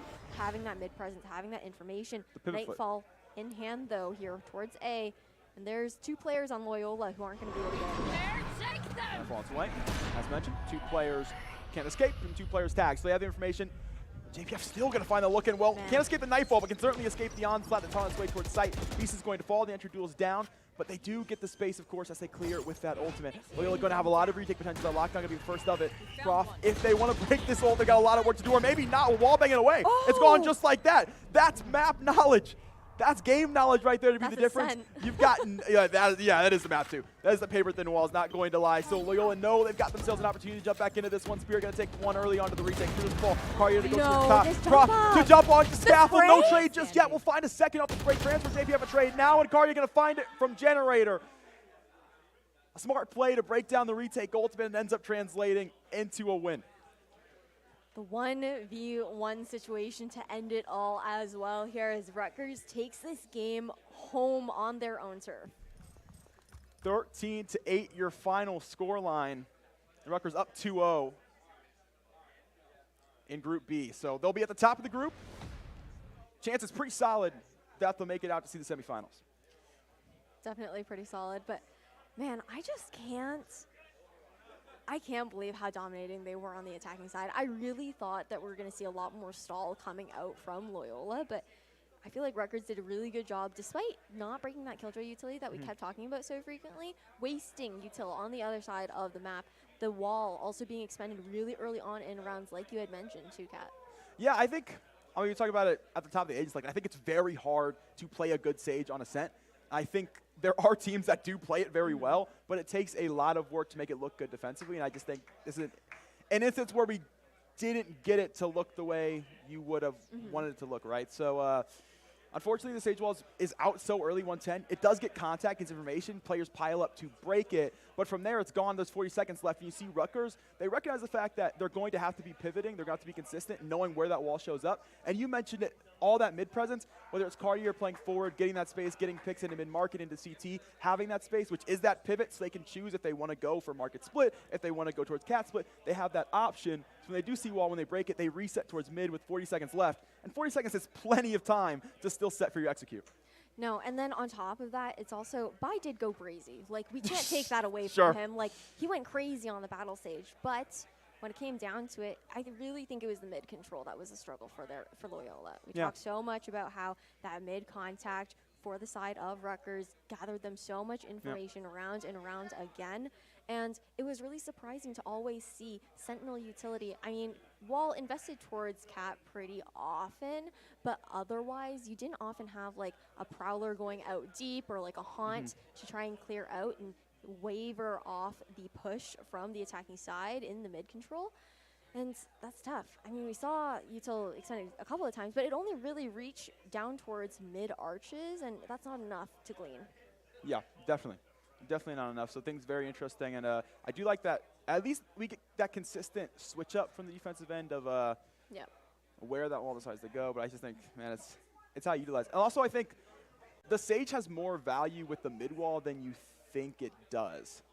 So the fact that players can stare down mid pretty easily, that wall can be broken pretty easily, I think it has a lot of value breaking down that mid split, and also making sure players can't take space past that pizza. So guaranteeing for a numerous amount of seconds in the round, what is it, like 25, something like that, that those players aren't going to be able to play into that angle, makes you not have to worry about what is exactly that issue for Rutgers. So if there is a Vider view that comes through from here, I'd say the Sage comp, good idea. The wall, solid intentions as well, but that wall just needs to go in a different place at a different time.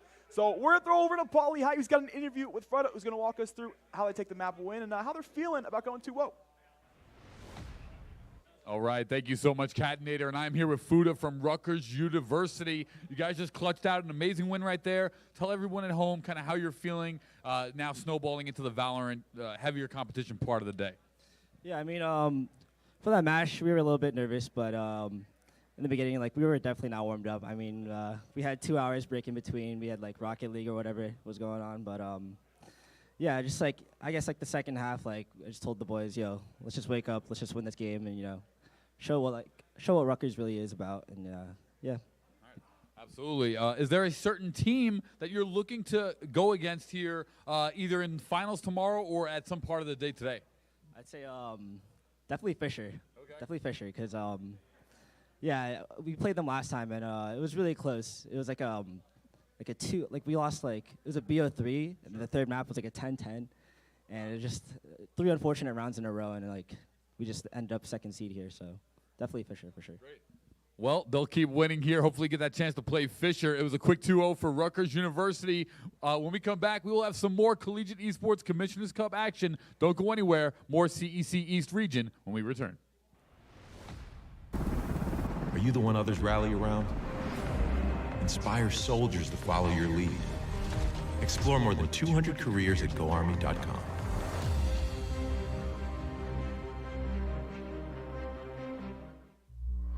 Becoming a leader is a choice not everyone wants to make. Because all eyes are on you. Calling the shots. Inspiring others to follow. In any environment, at any scale. It's not for everyone, but if you want to learn and make big decisions, start with this one. Decide to lead as an Army officer.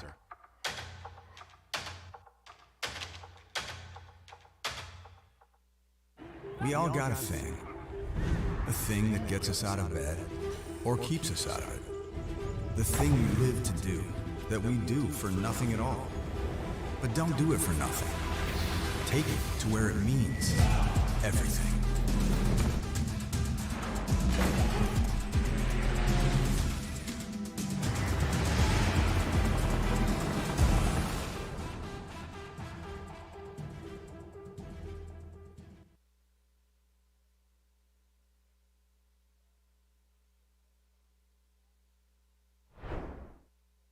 All right, I'm here with Corporal Taylor Pippin from the U.S. Army Esports team in Kentucky. How are you, sir? I'm doing good, thank you. How are you? Great, man. I'm so glad you're here. I've had some fun time with some of your compadres there with U.S. Army Esports, either playing with them or interviewing them, and I'm excited to learn about what you have today. And let's jump in. Let's talk about esports and gaming for you. Where did it all start? What games were you playing growing up? I'm not going to be one of those people who says I started off on like Modern Warfare 2 or like those old CODs, because I really didn't. I started off on PS2 playing games like Jak and Daxter and playing Star Wars Battlefront 2.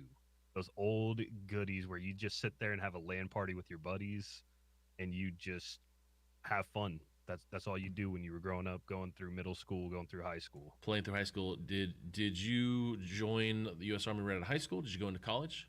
So I joined it straight out of high school. I had maybe the summer off, and then come probably I think it was October, shipped out to my basic training. Let's talk about that. You were in high school and you got recruited, or you went to the office and said, "I'm going." Do you have family history? What drew you to the U.S. Army? My father served in the Air Force. My brother had served in the Army for 16 years.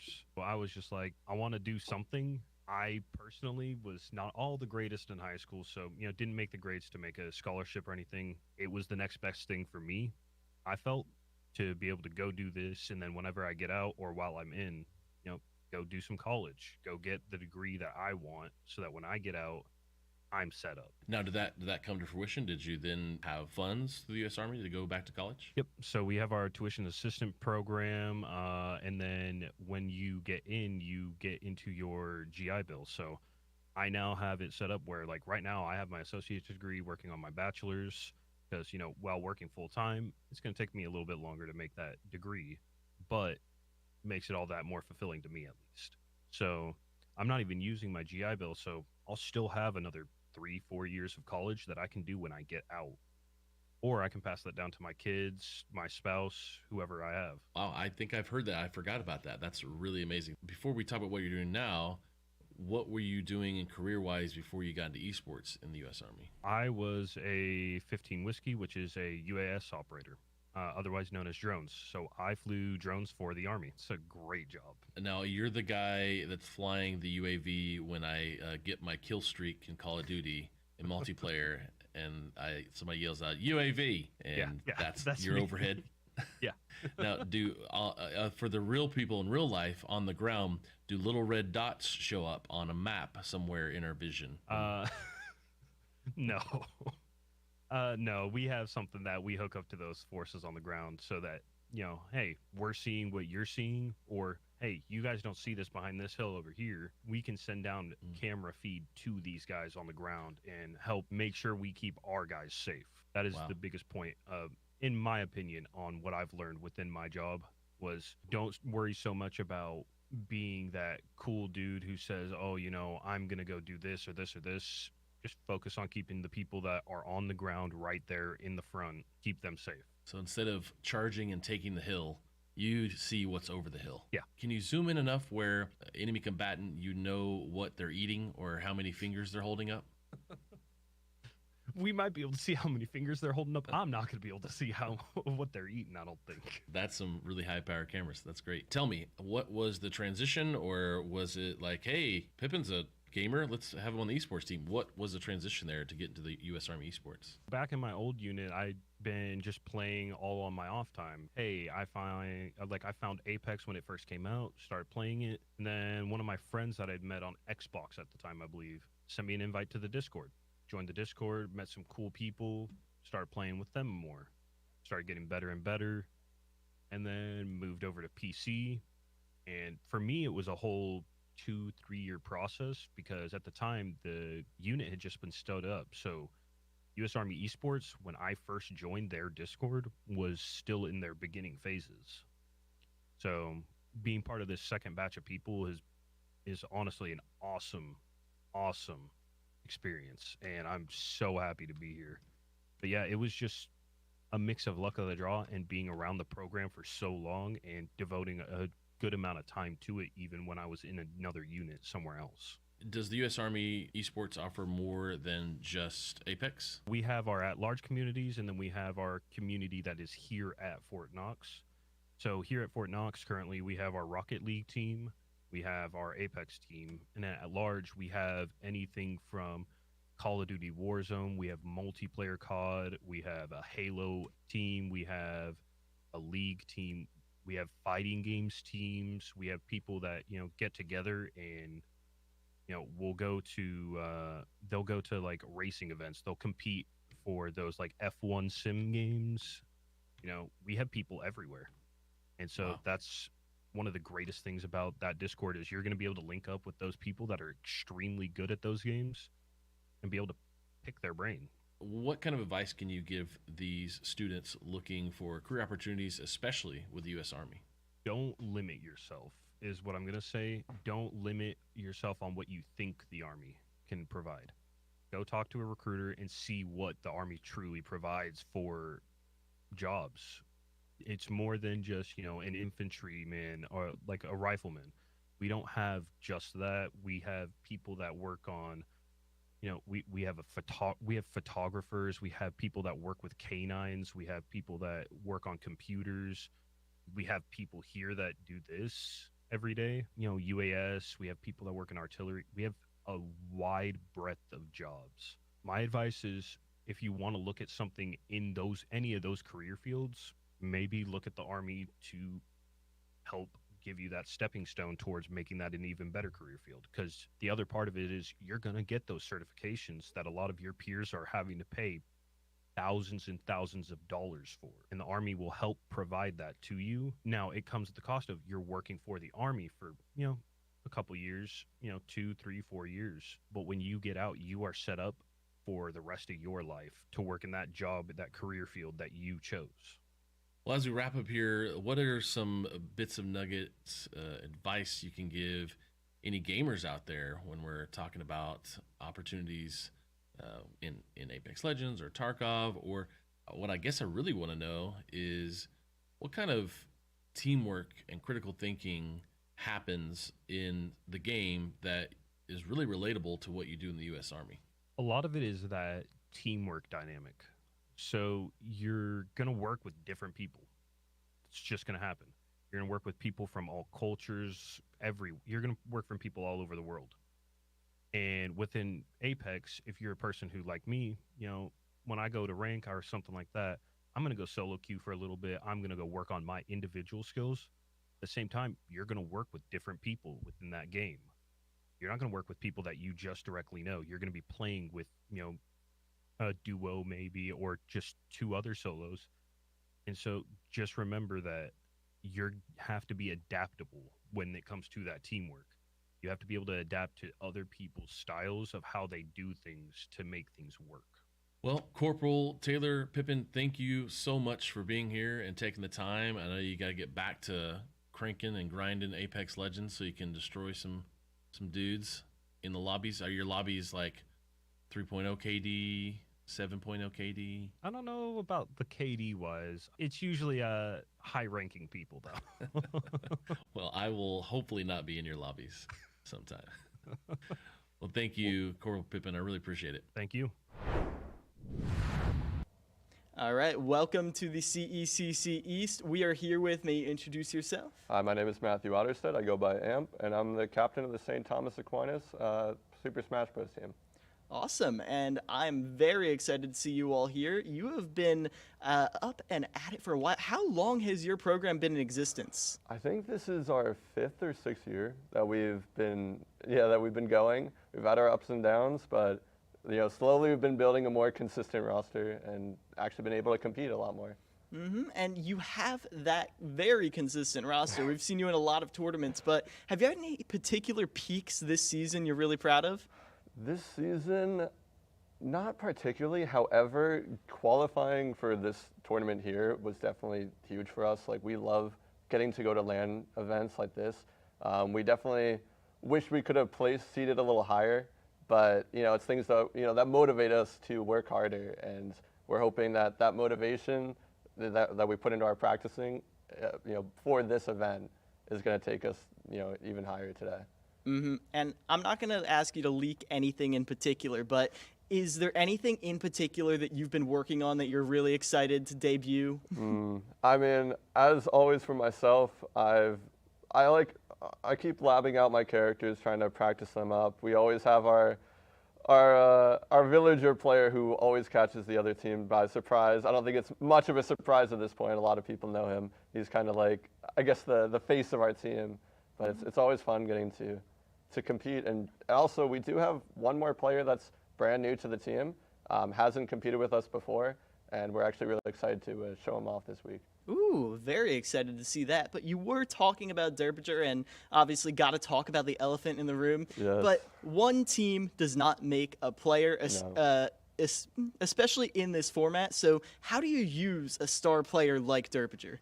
It's definitely very difficult because we don't want to use him always too early, because if you use him too early, like, he's a player that can be considered, like, in a game like Super Smash Bros., every player has 3 stocks, and he's typically really good about taking, as many stocks as possible while losing a few. So often we send him in to clean up a match. Let's say one of our players loses the first match, or we're in the final, maybe even just holding him on to last minute to clean up and sweep.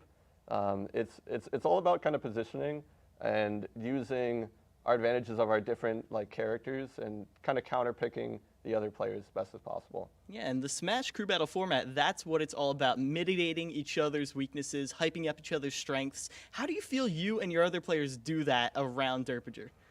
I mean, it's something that we slowly start working on more and more, and especially now that we're growing the program even more. We have 5 players. Last year we had 4 players, and one of our players left, so we have 2 brand new players to the program this year. And now we've been able to kind of use those different characters to counterpick more and more, and it's been going well so far. We've been doing really well in our leagues. I'm glad to hear it. And that program, Stack, has it done anything in particular to help you get as far as you have? I mean, without Stack, we wouldn't even be here. They've helped us set up the Smash program when before we didn't even have that. We didn't start with the Smash program. This is the 2nd year a Smash program's been around. So without Stack, we couldn't even be competing today. Yeah, and year 2, you've got a little more experience under your belt. How do you feel you've changed your game plan going into this 2nd year now that you've gone through a full season already? I mean, definitely after last year, we've kind of realized some of our, I guess, weaknesses as players and individuals, we definitely realized that we want to focus more on LAN events like this. So we made it an effort to start going to more local tournaments or actual like practicing against other teams or players just in person, because we think that's the best way to enjoy Super Smash Bros.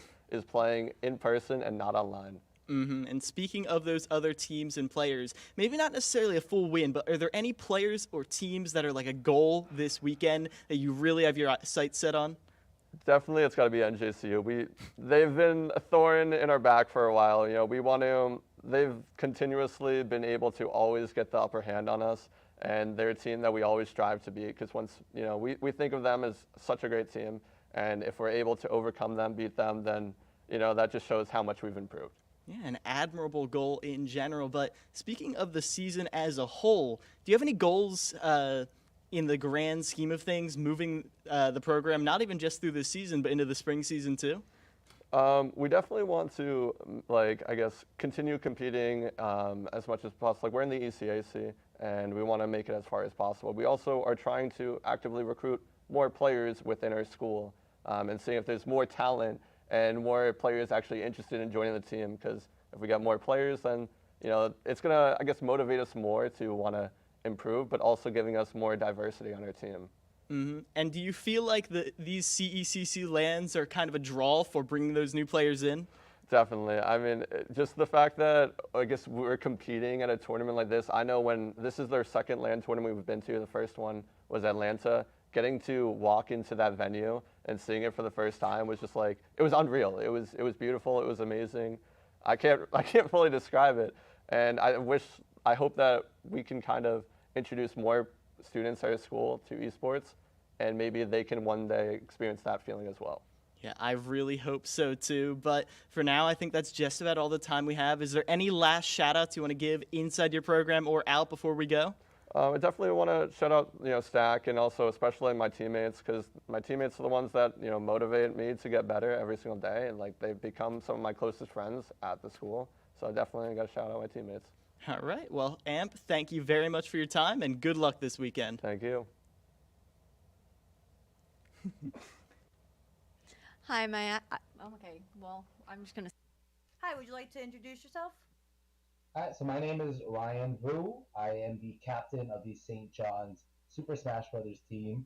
We're in Queens, New York, and I've been a part of the St. John's esports program for about running on 5 years now. I'm the one that kind of started the whole thing, and we're really excited to compete in the Collegiate Esports Commissioner Cup. We've been out to the Atlanta event, and we're very much looking forward to this event and making sure that we can perform just as well as we always have. And is there anyone that you're looking forward to competing against at Rutgers? 100%, it would have to be Fisher College. They have one of the best Sonics, if not the best Sonic in the world in Sonics. And, last time we faced them, we didn't come up too hot. We ended up losing, so a big run back and a big turnaround to try and prove ourselves once again would be great. And I know you were down at CECC Atlanta. Were there any other lands you've ever been a part of? We've gone to Brooklyn and Brooklyn, and we go to Xeno Saga, we go to Encore, Aeon, and of course at St. John's, we also held our own St. John's local. We have weeklies and monthly. We actually have our monthly coming up this Friday, and we're very excited. We're going to have a little costume party, so it's a great way for us to get practice and get our names into the scene. Who are you dressing up as? I'm going as Naruto Uzumaki. Is that why you were wearing the headband at NJCU? Yes. So, funny story. The funny story about the headband actually is when we first started the program 5 years ago, I bought everyone on the starting roster headbands because it was a new program. And we were always like, if I were to go to war, this is the team I'd go to war with. So I got everyone headbands. I even have I don't know if you saw it at the NGCU event, but I had the Hokage's cloak on for a couple pictures just to make sure people know I'm the captain. Oh, I peeped it. What has the competition looked like for you this semester so far? So far, we're in 3 different leagues. We're in the EGF, we're in the ECAC, and the CECC. And honestly, the competition has only been getting harder, which is great for me to see. I love seeing all these players improve, and players that colleges like DePaul, that we faced multiple times over multiple different seasons, and seeing their roster change and seeing them improve as players and seeing us improve as players and creating these great flowing matches. I just love to see it. I love to see esports really take off and evolve as time goes on. And are there any exciting stories you want to share about your players or your program from this past semester?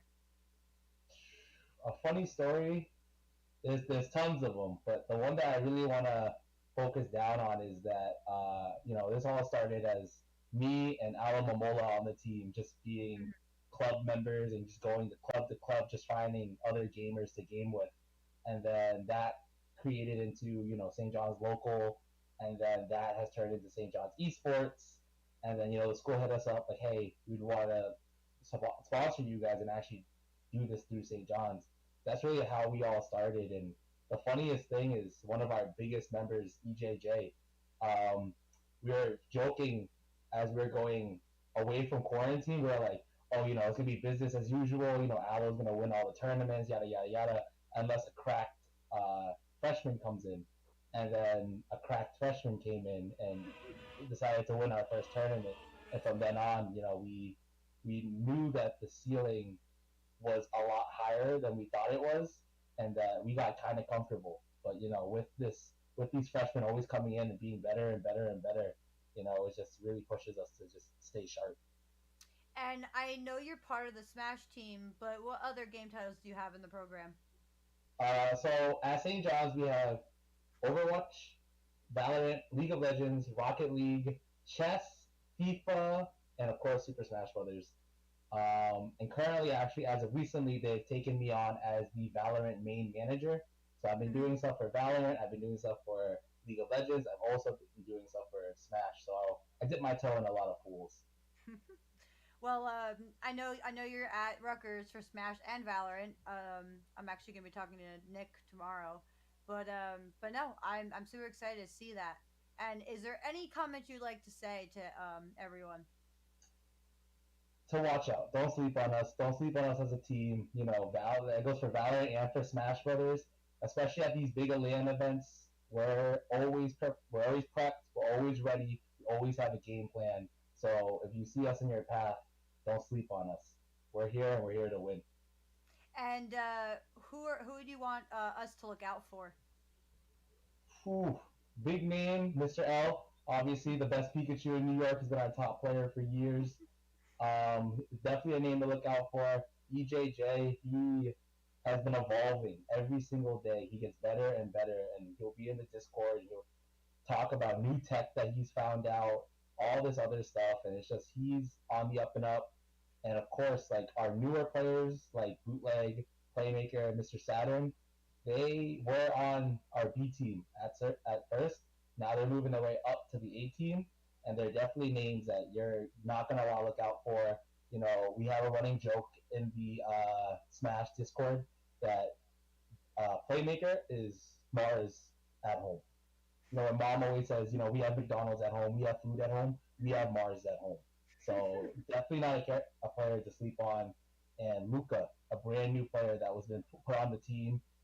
Before we had Jay Grunt as our resident Frog main, our resident Greninja, and now we have Luca, who also plays Greninja, and he's just as good, if not better. So I have a lot of hard hitters coming.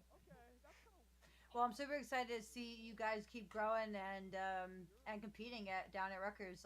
I'm excited. We're happy to go. We thank you guys so much for having us. Yeah, of course. Well, thank you for taking the time with me today. Thank you so much for giving me the opportunity to have this interview. You know what? All right, I'm here with Jack. Oh, hey, and welcome back to the analyst desk, where we bring in the most critical points of analysis and upcoming matchup here for Super Smash Brothers. Now, we also have an idea. We are deciphering who's going to come out on top, who's going to make it to those grand finals tomorrow. But really, we want to figure out who is the hottest Smash fighter? Well, we won't be able to decide a tier list because there's over 80 of them, but we can decipher by one metric, and that is Smash or pass. Gompers. I do. I have it right here in the first one. Why am I a country? The first one we have is Terry. Instantaneous smash. Absolutely. Give me Smash. in there. Yes, sir. I would say, Come on. Terry looks like a sweet guy. I'd say Smash. Because of the personality? Smash for Because Terry. we are coming from a purely materialistic and superficial aspect. Okay. I was here for the muscle. If it's the muscle. Okay, you're here for the muscle? That is superficial. You're here for the muscle? Donkey Kong. What are we thinking? Oh, obviously. Obviously. Can't. Mouth too big. Mouth too big? Yeah, it's kind of, his head shape's weird. He's like this. I don't like that. I don't like that. Are you making fun of his body? That's your body shape. That is. Wasn't that the whole segment? Is that the whole point? What? So I'm gonna go on record and say Smash. I think for me, I'm gonna go pass. Yeah, I'm gonna pass this because one I'm up. not really into animals. So. Okay, he's wearing a tie. This are is you on really Twitter saying tonight. he's an animal? This is Oh, you're already right. on Twitter. Yeah, maybe you're right. All right, Zelda. Smash. Ooh, Smash. That's a toughie. Well, actually, I'd no. say, See, Pass. she looks really changed my young. mind. She Isn't looks she taken? young, so I'd say pass. I'm gonna pass on her because gonna I'm more of a ignore that comment. chic kind of guy. You know, just because of that comment, I'm gonna pass too. Yeah, she looks young. She Yeah. looks Yeah, like yeah. she looks super young. Yeah, so I'm yeah. saying pass. Yeah, I'll keep it rolling for sure. I got another one. Okay. What are we thinking about Ness? Clearly, I'm gonna go pass if for you the wanna go same to reason jail, as the last one. That is.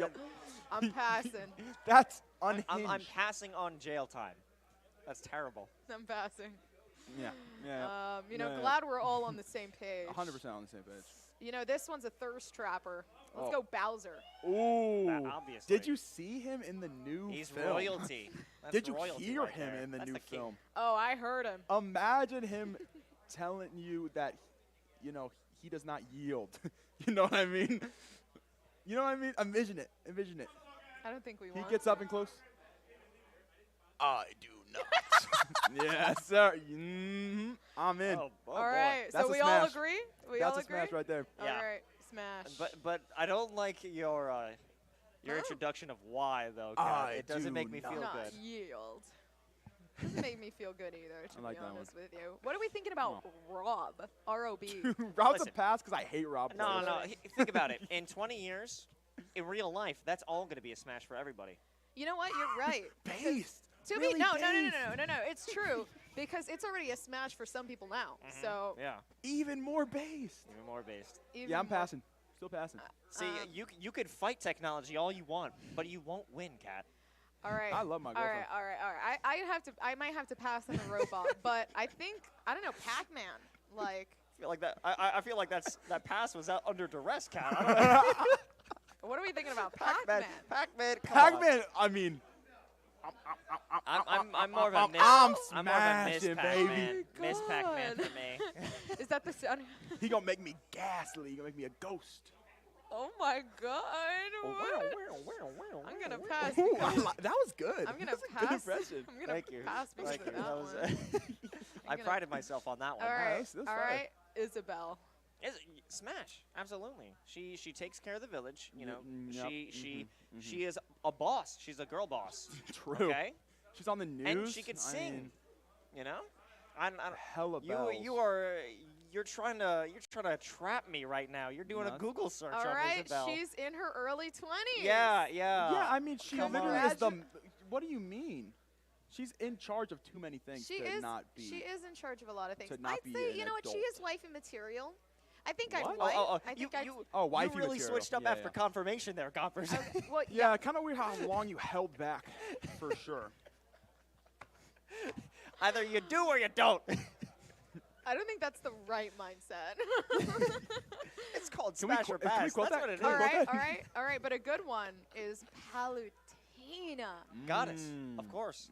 Yeah. Oh shoot. Yeah. And she's got crazy movement. She's beautiful too. She's beautiful Yeah, too. yeah. I'll take that I'd one. say smash. Yeah, I'll smash that one. Yeah. You'll smash that one. I feel like Yeah. I've given the most smash out of everyone here. Oh, Well, really? Yeah. Well, you'll smash anything. It's okay. Truly. I mean, look at the guy. You have the glasses? Yeah, put those on real quick. Let me get those.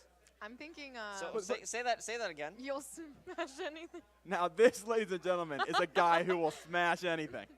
Oh my god. Okay. Well, will you smash What's the going on? me fighters? Yes. All No. three. Yes, of course. Listen, here's the thing, because a me Uh-huh. fighter, could be anyone. It could be me. Okay, that's which is I'm I'm taking that the wrong way instantly. I'm so sorry. A me fighter could be me. It could be anyone. It could be me. It could be It could be someone Kat. close to me. It could be Kat. It could be. Put the sunglasses on again? I'm heavily disappointed in you could be. guys. It could be me with 2 eyes. I can recreate that. Yeah, I'll smash the meat fighters. Yeah, I'll give them one. My real question: Would we Mhm. smash Steve? Oh, yeah, smash him out of competitive. Yeah. Now ban him. That's not a pass. That's a ban. Yep. That's a ban. Yep. What's what? Not a fan. So you're passing on Steve? I'm banning because I'm the physically- pass is a denial. I'm outright removing him from the conversation. Yeah. I think Yeah. Steve. I think Steve is super strong. I think you like. Who Yeah, else? he is super strong. It's the Okay, problem. well, I mean that's why you That like is the Terry issue. though, Kat. So that's Who else? Okay, but my question is who else could break a tree with their hands, like their fists? I mean, if you That gave me is- enough prep time, we could try and make it happen. That is a okay point, I guess. I guess. But Well, I would say Steve would be a very good husband because of all of the Yeah. different skills that Steve brings to the He table. can mine. Yeah. He can can craft also. yeah, but Steve he is can never cook. around. Yeah. Oh, Steve you're is right. always trying to fight some Why'd dumb this get dragon so deep? somewhere If they If don't you know. want to be a You know? stay-at-home spouse, Steve is your man. Look, all I'm saying is I- Steve said he left to get the milk, but there's cows at home. Yeah, he just didn't want to get his hands dirty with the others. It doesn't check out. Oh my gosh. Doesn't check out. Wow. Okay. So I think on the house husbandry that I would undertake with Steve, I think it's good enough that we end this conversation for good. Sure. And pass it back over to our very talented casters who wouldn't engage in such ridiculous things. So, Zai, Kilo Miles, please bring us to a normal conversation. Welcome back, everybody. We are back from the desk. It's Kilo Miles and Sai here for a semi-finals match for the CECC East presented by the U.S. Army and Army ROTC. We have returning to the stage St. John's taking on St. Thomas Aquinas here in what looks like it's going to be a pretty interesting bracket. I think we've got the whole bracket right here to take a look at. Let's see how these group stages panned out. Okay, so getting into the bracket, Rutgers, a surprise pick, took it over SUNY Poly, and they're set up in the semifinals to go. Fisher versus St. Rose is set to happen, and that's going to be fantastic. We've been talking to Fisher all day. I know they're going to be really strong. Quinnipiac? I've tried so hard. Quinnipiac. God, I've been trying all weekend. Quinnipiac is going to be going up against NJCU, and we've got St. John's coming up now, which is what we're going to be streaming, versus Stack. And they are quite the stacked roster themselves. We talked to both of these players, both of these teams in the interviews. Both felt very confident. However, we have not gotten to see Stack on the stage quite yet, so I'm excited to see what they bring to the table. We have Neo Joe opening up for the side of Stack, taking on EJJ, which is rare. We don't often get to see EJJ, and I think, honestly, they want to make sure everyone has stage warm-up experience. Yeah. And from what we talked about earlier, and from a little bit of what we saw, EJJ is a very strong player. We talked earlier about how Diddy Kong is generally good against a lot of the cast. Like his matchup spread is like outrageously good. So even if he's not like necessarily like perfect, the matchups are generally good for him. So starting with Diddy Kong makes a lot of sense. Yeah, I feel like in general you see Pokemon trainer. Oh no! I was about to say get stuck at the ledge, but instead they couldn't get off the ledge, getting knocked down, gimped at a ridiculously low percent. Only like 60, but still. And now EJJ is stacking up even more damage, full stock lead at this point, and more extensions. Neo Joe hasn't been able to touch a button. No, yeah, lots of damage coming from EJJ already. Even outside of that early SD, he's still put on like 117% by now. Not a lot of answers coming from it. Ivysaur can potentially, with clean spacing, do a lot to Diddy Kong. He can get really big punishes. Oh, Monkey Blitz. He can shut out a lot of approaches with Razor Leaf. That cuts out a lot of the angles that Diddy Kong needs to like breathe in. But so far, it's not really working out in Stack's favor. Neo Joe's just eating a whole lot of damage. Trapped to the ledge against a banana wielding Diddy Kong as Charizard is nightmare. It's going to be extremely hard for him to get back to the stage, let alone even survive. Nearly dying for that back air right there. Okay.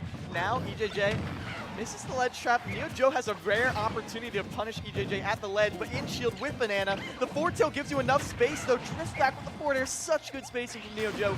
Fortunately, did not connect, and now EJJ is back on the stage. Finally, the Banana connects, but it's not enough to finish the stock. Not this time, as Neo Joe goes in with Flame Breath.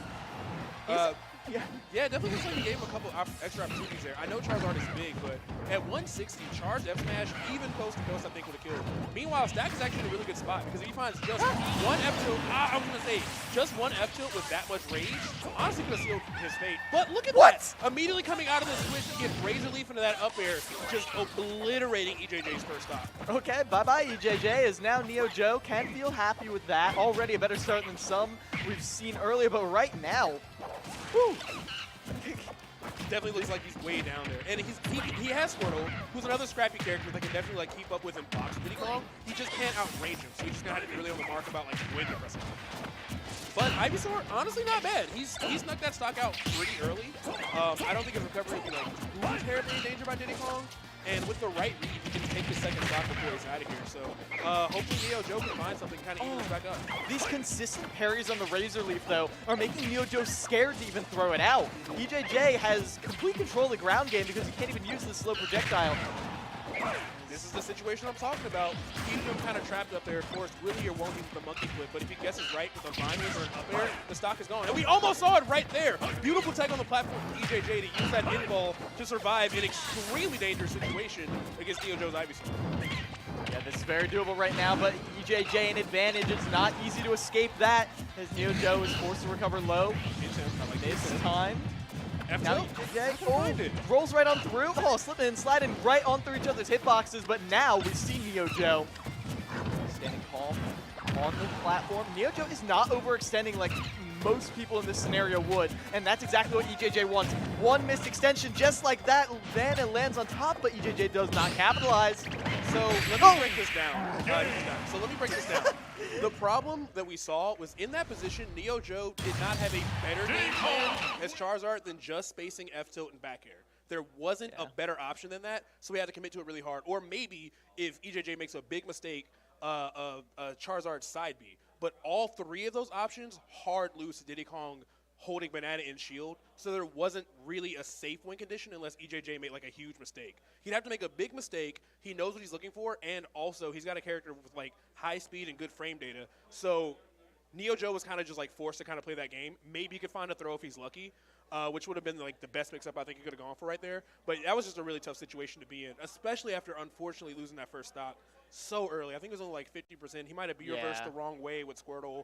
But yeah, EJJ, he got that first stock. He's like, oh, bet, I'm just chilling. I get to play defensive Diddy Kong, and you have to like actually really deal with this character. Yeah, and I really did feel like, you called it out, spacing those forward tilts was their main option, and it worked. Perfectly spaced hipper forward tilt on shield was proven through a couple times to be safe when Diddy Kong was holding Banana. How many times did you see a perfectly spaced forward tilt? How easy is it to get a perfectly spaced forward tilt? Not that easy. And obviously, in some scenarios, like when they're getting off of ledge, you know there's a set spacing you can go to. But in neutral, when you try and throw out that forward tilt, a lot of the times EJJ can just overshoot where he shields a little bit. And then all of a sudden, oh, I'm right on top of them. Banana got me. I'm up smashed. I'm dead. That's what we saw at the end. And it was repeatedly an issue, as now we're getting into the next player. EJJ did not look untouchable in that game, far from it, but still giving St. John's a very strong start. Yeah, for sure. Now for St. John's, we have Ampy coming in, who is a Falco player. Falco Diddy Kong is actually a pretty explosive matchup. Diddy Kong, even though he's smaller, because of his weight, he kind of ends up being combo food anyway, and Falco combos arguably harder than most of the cast. It's definitely like there's a lot of combo heavy characters, but Falco is like the guy. Like, his entire game plan is mostly that. So EJJ is going to have to be really careful. Obviously, Reflector can be a huge problem, not only just with the banana, but also for stuffing out Monkey Flip. So EJJ has to play a really, really honest neutral. Meanwhile, Amp just needs to, or Amp? Yeah, Amp. Let's go with Amp. So meanwhile, Amp just needs to be really careful about how he's spacing on his shield. If he finds like a falling nair or like an up tilt or something like that, EJJ could take a lot of damage. Granted, edge guarding is definitely going to be Diddy Kong's favor in this matchup, but yeah, it's just going to be a really, really careful battle of neutral because they both get so much out of a neutral win in this matchup, but Falco gets a little bit more if he is correct. Yeah. You remember Hydra? Remember how Hydra was preserving their jumps off stage, preserving all of their resources off stage? Okay. Okay. I actually like this a little more, I'll be real. Yeah. I like the ability to threaten falling aerials a little bit harder than Falco. I like just, in general, having more kill power. Flash is really good against Diddy Kong. Oh, yeah, Transcendent Projectile. How could I forget? And, of course, forward tilt ledge trapping. However, you are a fast faller, and you are getting knocked across the stage by EJJ. Gets the grab. The advantage state continues. Amp is struggling. Gets right up into the banana, and 94% before EJJ is even touched. Yeah, Amp just took so much damage. And it wasn't even like a big series of like several small mistakes. It was only really like 2 or 3. But EJJ's advantage state is really, really clean. All right, great parry on the down tilt, but still not going to find a punish. Can he deal some damage? Okay, find something with the blaster. So this is what stinks. He's so far back in percent, he has to play a little bit more aggressively than Wolf normally would like to, and that's not necessarily what Wolf shines in this matchup. You know, he kind of wants to stay back. He wants to, like, punch the buttons. But, like, when you eat that much damage, you're just kind of forced to go in, and once again, EJJ holding shield with banana has made it nearly impossible for him to give me these kills. Oh, that monkey flip went through the forward tilt. Yeah, Haven't seen that before. Either way, and EJJ continues even after that weird interaction. And this is the story we've seen so far. Goes for it. I appreciate that because if you hit it, it's an instant stock. And EJJ doesn't even put themselves in disadvantage by going for that Z drop down air. Like, still maintain stage control, still forces Ambe to pick an option through their ledge trapping. It's just a possible pickup. As right now, Amp is trying so hard to bait EJJ into a bad option, but most of what they've done has been very safe. Yeah, and as when you talk about Z-Drop Banana, that's also free conditioning too, because he's gone for it so much, even though it hasn't hit yet. Right now. Oh my God! Excuse me, my bad. It hit. It hit. I was about to say it hadn't hit yet, but at least, you know, Amp has to like deal with it and respect that it's going to happen. But that time it worked out. He caught the two-frame. Only taking 44%. St. John's once again playing incredible, getting another huge lead. Every single time I've seen St. John's on stream, they have been absolutely in complete control. And right now, JJ is showing that they're not going to make it easy on Ampe. Obviously, when you have a 3-stock to 2-stock lead, you think it's going to be easy, but no, Amp is trying so hard just to win neutral. Just to win neutral once. It's a lot of nairs, a lot of falling on top of the shield, trying to space the aerials, but they're trying to vary things a lot. I don't blame Amp for it. You want to try and bring that variation, but at this point, EJJ has shown that they can react to most options, and the confirms are just so strong on a fast follower like Wolf. It really is. So, to break this down a little bit, an area where Wolf really shines in general is the ground game. He's very scary on the ground. You have to respect like rising short hop, you know, nair, or occasionally like, you know, an out of shield back air. You have to respect these things, but overall, he's going to be really strong on the ground. Diddy is a little better on the ground. So, because he wasn't able to win those grounded exchanges, he was kind of just like floundering, trying to find like these full hop aerials. Like maybe if I do this full hop fair, it'll connect, or maybe if I do this. But like EJJ doesn't have to deal with that. If he's not going to fight him at the ground, which is where Wolf would be better, and he's just going to be dealing with like aerial punishes, EJJ just gets free damage all day, and that's what we saw. Obviously, edge guarding for both of them is pretty good, but it does look like Amp was the victim in a lot of like edge guarding situations. Yeah. And even when EJJ was at the ledge, nothing really scary was happening. We didn't see down smash, shoe frames. We didn't see like F tilts. He even jumped a couple times where like maybe a Wolf back air could have came in, but like he was able to get back to stage for free. The ground game was so far in his favor because it wasn't really even he wasn't even really playing it with them, that it was just kind of like, it was just a really rough spot for any Wolf player to be in, I think. Yeah, I feel like in general, it's a lot harder to make comebacks because of the fact that once you're being beat up, let's be honest, sorry Amp, but getting a little beat up at times, once you're in that scenario, it's so hard to not just recover, not just regain composure, but then turn it around and be like, well, okay, Now I need to find a counterattack. That's what makes a super strong player. When you are in a rough spot, when you have the pressure on, the heat is high, and not only are you able to stabilize, but you're able to turn it on their head, to get the counter, to get the reversal, to turn their edge guard into yours.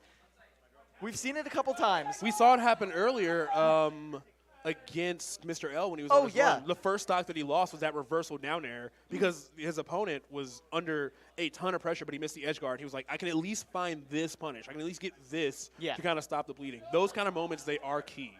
And you were talking about strong players. I'm so sorry. I did not mean to cut you off. But when you're talking about strong players, you have mentioned Derpinger a lot to me. Yes. He's a very good Villager player. He's normally like the anchor or one of the leads on this team. I think Villager Diddy Kong is very good for Villager, actually.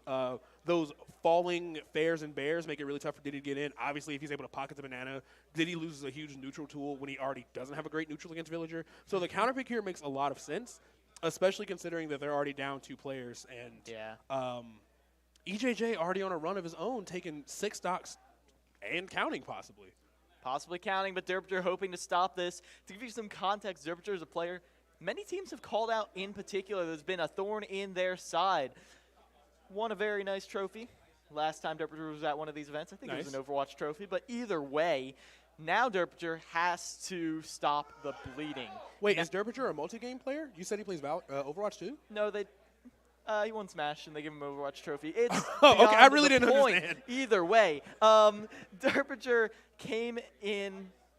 has come in and dealt a lot of damage, but has never been untouchable. I don't think there is a player in this league that has ever been completely untouchable, but there have been plenty of players who have taken entire teams to even scratch. I mean, do you know how good you got to be at Smash to win an Overwatch trophy for winning? Yeah. You know, they're like, you won Smash, take their trophy too. That's how bad you won Smash. That's hilarious. All right, so EJJ is going to have to – oh, hello. Uh-oh. Hey, friends. What's going on? EJJ is going to have to throw away that first stock because they are down at least one of those stocks. But if you're doing a stock count right now, it is currently 11-6 in St. John's favor. Yes. That's quite the battle. Derpinger can do it. If Derpinger takes these 2 stocks, doesn't die right now, which is possible in Villager Diddy Kong, that can really, really help with closing the gap here, but it's definitely going to be easier said than done because EJJ is playing incredible. Yeah, and you're going to see the pace that Derpinger sets immediately. This is what I'm talking about. Exactly this neutral. And especially with those rockets. Okay. No, I like that. Derpinger baits EJJ towards the corner and then tries to immediately grab them and throw EJJ off. Like, looking like they're retreating and then immediately turning it into offense, that's a sign of good things to come if you are a fan of stack. But right there, EJJ's already starting to turn things around. Yeah, EJJ took a lot of damage right there. As soon as he stopped just kind of like spacing those aerials and just trying to hit his shield, he ate a ton of damage. The big thing that makes this matchup scary is that it's very hard for Diddy to retain stage control against Villager just because he's so floaty and there's so much stuff he can throw on the way. And especially right now, he's going to pocket the banana, meaning that St. John's EJJ won't have access to this for at least a maximum of 30 seconds, way longer if he refreshes it, which you can do from here. If he just takes it out of his pocket and puts it back, that invincibility time or that time that it's gone, just like stays refreshed. But all that aside, yeah. Oh, nice. Using the axe to punish that aggressive barrel. Wasn't necessarily sure where to drive that, but down tilt's a raw back air for EJJ, going to take that stock immediately after, giving him 7 stocks to start this off. And EJJ. Hello? And EJJ is out of here. 7 stocks. Very good from EJJ as an unfortunate SD concludes that run. Yeah, I saw it. We all saw it. He was driving a Tesla. Anyway, so it looks like, unfortunately, he SD'd right there. I don't know if he wanted to, like, arc down and, like, hit something. Honestly, I'm sure that wasn't the plan, but. So, I'm not going to talk about. I feel like he was forced to get a little creative once the banana was gone on the approach options and, like, tested out the barrels without it. It got them killed. But then they were probably like, I know I can hit those barrels. Like, I know I've done that before. I know I can do that as an approach option. Goes in with the barrels, woo, and does not connect with the ground, which is usually a good thing. Like, you think you don't want your rocket to crash into the ground. However, a little different than NASA. Okay. It is not rocket science. Working theory. That matchup is so annoying. He said, I took 7 stocks, and I don't feel like doing it. Working theory. He just said, I don't want to do this, and I don't have to do this. He took 7 stocks. He did his job. He mathematically took the most stocks he could possibly take for the rest of his team. He Yeah, said, but- Villager Diddy Kong? No, I got plans tonight. I'm not doing it. I don't blame him. However, Mental now health that's Derpinger with 2 stocks. That is a very strong player with. Okay. They're gonna Seems send him like Hydro. seems like basic math, but 2 stocks is better than 1 stock. But it's so good for your mentality to have that, even if you don't use it. Even if you don't even go down that 1 stock, just knowing that you're not on your last stock is so important for so many players. I mean, obviously, you're going into this stage of the game at a disadvantage. A big one. But I don't see this being the biggest issue. I could see Derpinger getting it to at least looking relatively even. Obviously, Mr. L is in the back pocket. I was going to say, do you think they're going to send in Mr. L? No. No, they're sending in a Puff. Okay. This is Tico. This is one of, yeah, this is the captain. This is the team captain. Yes. Okay. And yeah, so Puff Villager. I love to say this. In the 4 years I've been casting this game, since literally weekend release, finally I can say again, I haven't seen this matchup yet. When you have a cast of 90 characters, sometimes that happens. But I imagine this is really annoying for Puff. Yes, Because a lot of that crucial airspace that she needs to like get her pressure going and like enjoy like scaring you in neutral is completely ruined by Villager projectiles. Yeah. So here's the thing about Puff versus most characters. If you do not interact with Puff, Puff actually can't do anything to you. That's true. Right here, though, we see one thing Puff can do, which is abuse Villager's somewhat slow recovery. However, these lingering hitboxes at the ledge, Puff has the largest ledge grab hitbox in the game. Really? Yes, she does. I did not know that. And it's very hard to avoid getting hit by someone trying to 2-frame you. That anti-air too. It lingers, it kills, and it does not look strong, but it certainly does. And Tico got a reality check right there at the ledge. Now, that's Derpinger at 42%. Oh my god, Oh 47? my lord. First of all, he just got beat up by all of nature. Just sticks, slingshots, axes, everything. Here's the thing. Derbinger's made a crazy comeback. Derbinger's taken 3 stocks now, and their deficit was about 5. So, honestly, not too far out of this. Now, Tico had to get hit by that opening setup because if Puff's shield breaks, she literally just dies. So it's like, do you want to lose the stock right now or you want to beat this 50? Tico had to take that 50. A lot of tough choices have to be made. Ooh, Derbinger's going ham. I was breaking down this, not this matchup, but a similar matchup with Tico just the other night, and this is exactly the problem we kept running into. The fact that you have to take these crazy risks to get minimal damage once they're at above 40%. Yeah. Because Pound, they're never going to let you get away with it. Now here's an opportunity to go for the stage spike, but really tricky drift right there from Derpinger. Gets the back air, and now that's Tico on his last stock. And that was unfortunate because Tico went down, tried to get the edge guard, and successfully got the roll read, but wasn't there in time to get the rest punish either. So that was a big opportunity to take that stock off of Derpinger, and then died immediately after out of reaction. So it's looking pretty good. Stack has actually really brought this back. He's taken, what, 4 stocks now? Yeah. I think he's only 1 behind. Oh, going all the way out, but the Rocket Ride is not in position, does not have the wherewithal to get that dash attack, and because of that, now forced to win neutral again, just to get Derpinger off stage, just to get an opportunity to finish off this child.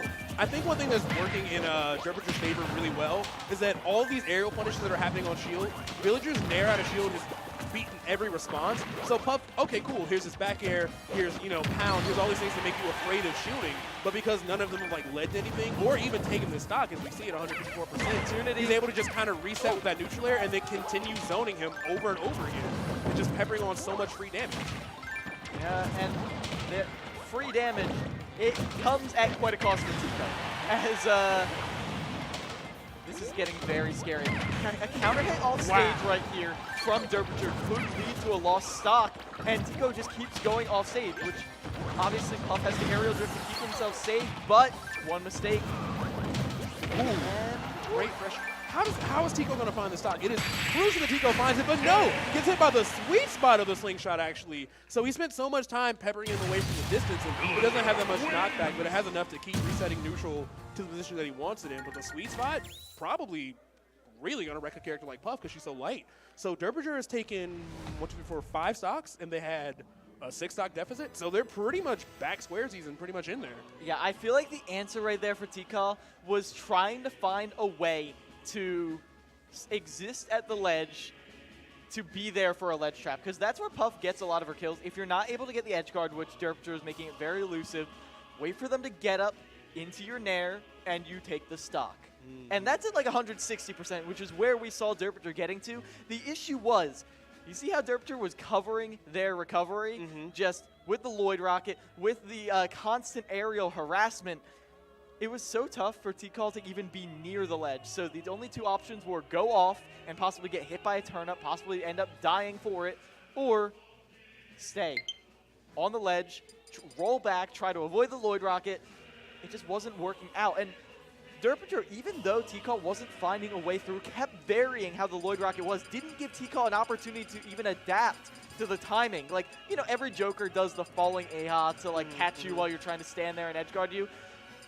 Derpter got creative with it, because Lloyd Rocket is quite a bit slower, but a decent bit deadlier. And it provided a major threat for T-Call trying to edge trap. Yeah, I really don't know what T-Call could have done differently. I mean, he very much was forced to just navigate through this minefield. Every percent, not only, you know, does it suck to get hit, but also the mental damage of now I have to use Jigglypuff's extremely slow ground speed to try to find my way in. Boom, gets peppered, sent back out, peppered, sent back out. But, of course, St. John's going to send in Mr. L, takes some speed. We saw Mr. L probably be VIP of the tournament earlier with 11 stocks. So this match determines a ton. Stack is only down a single stock, but these two captains are now battling it out. And this is kind of for all the marbles here, because the next player to even make it through is still going to be fighting one of the other team's captains no matter what happens. Great combo coming from Derpter, 39%, 53 and counting from Villager. Out of all the characters rack up damage, and Villager beats you. I would not expect it to be him.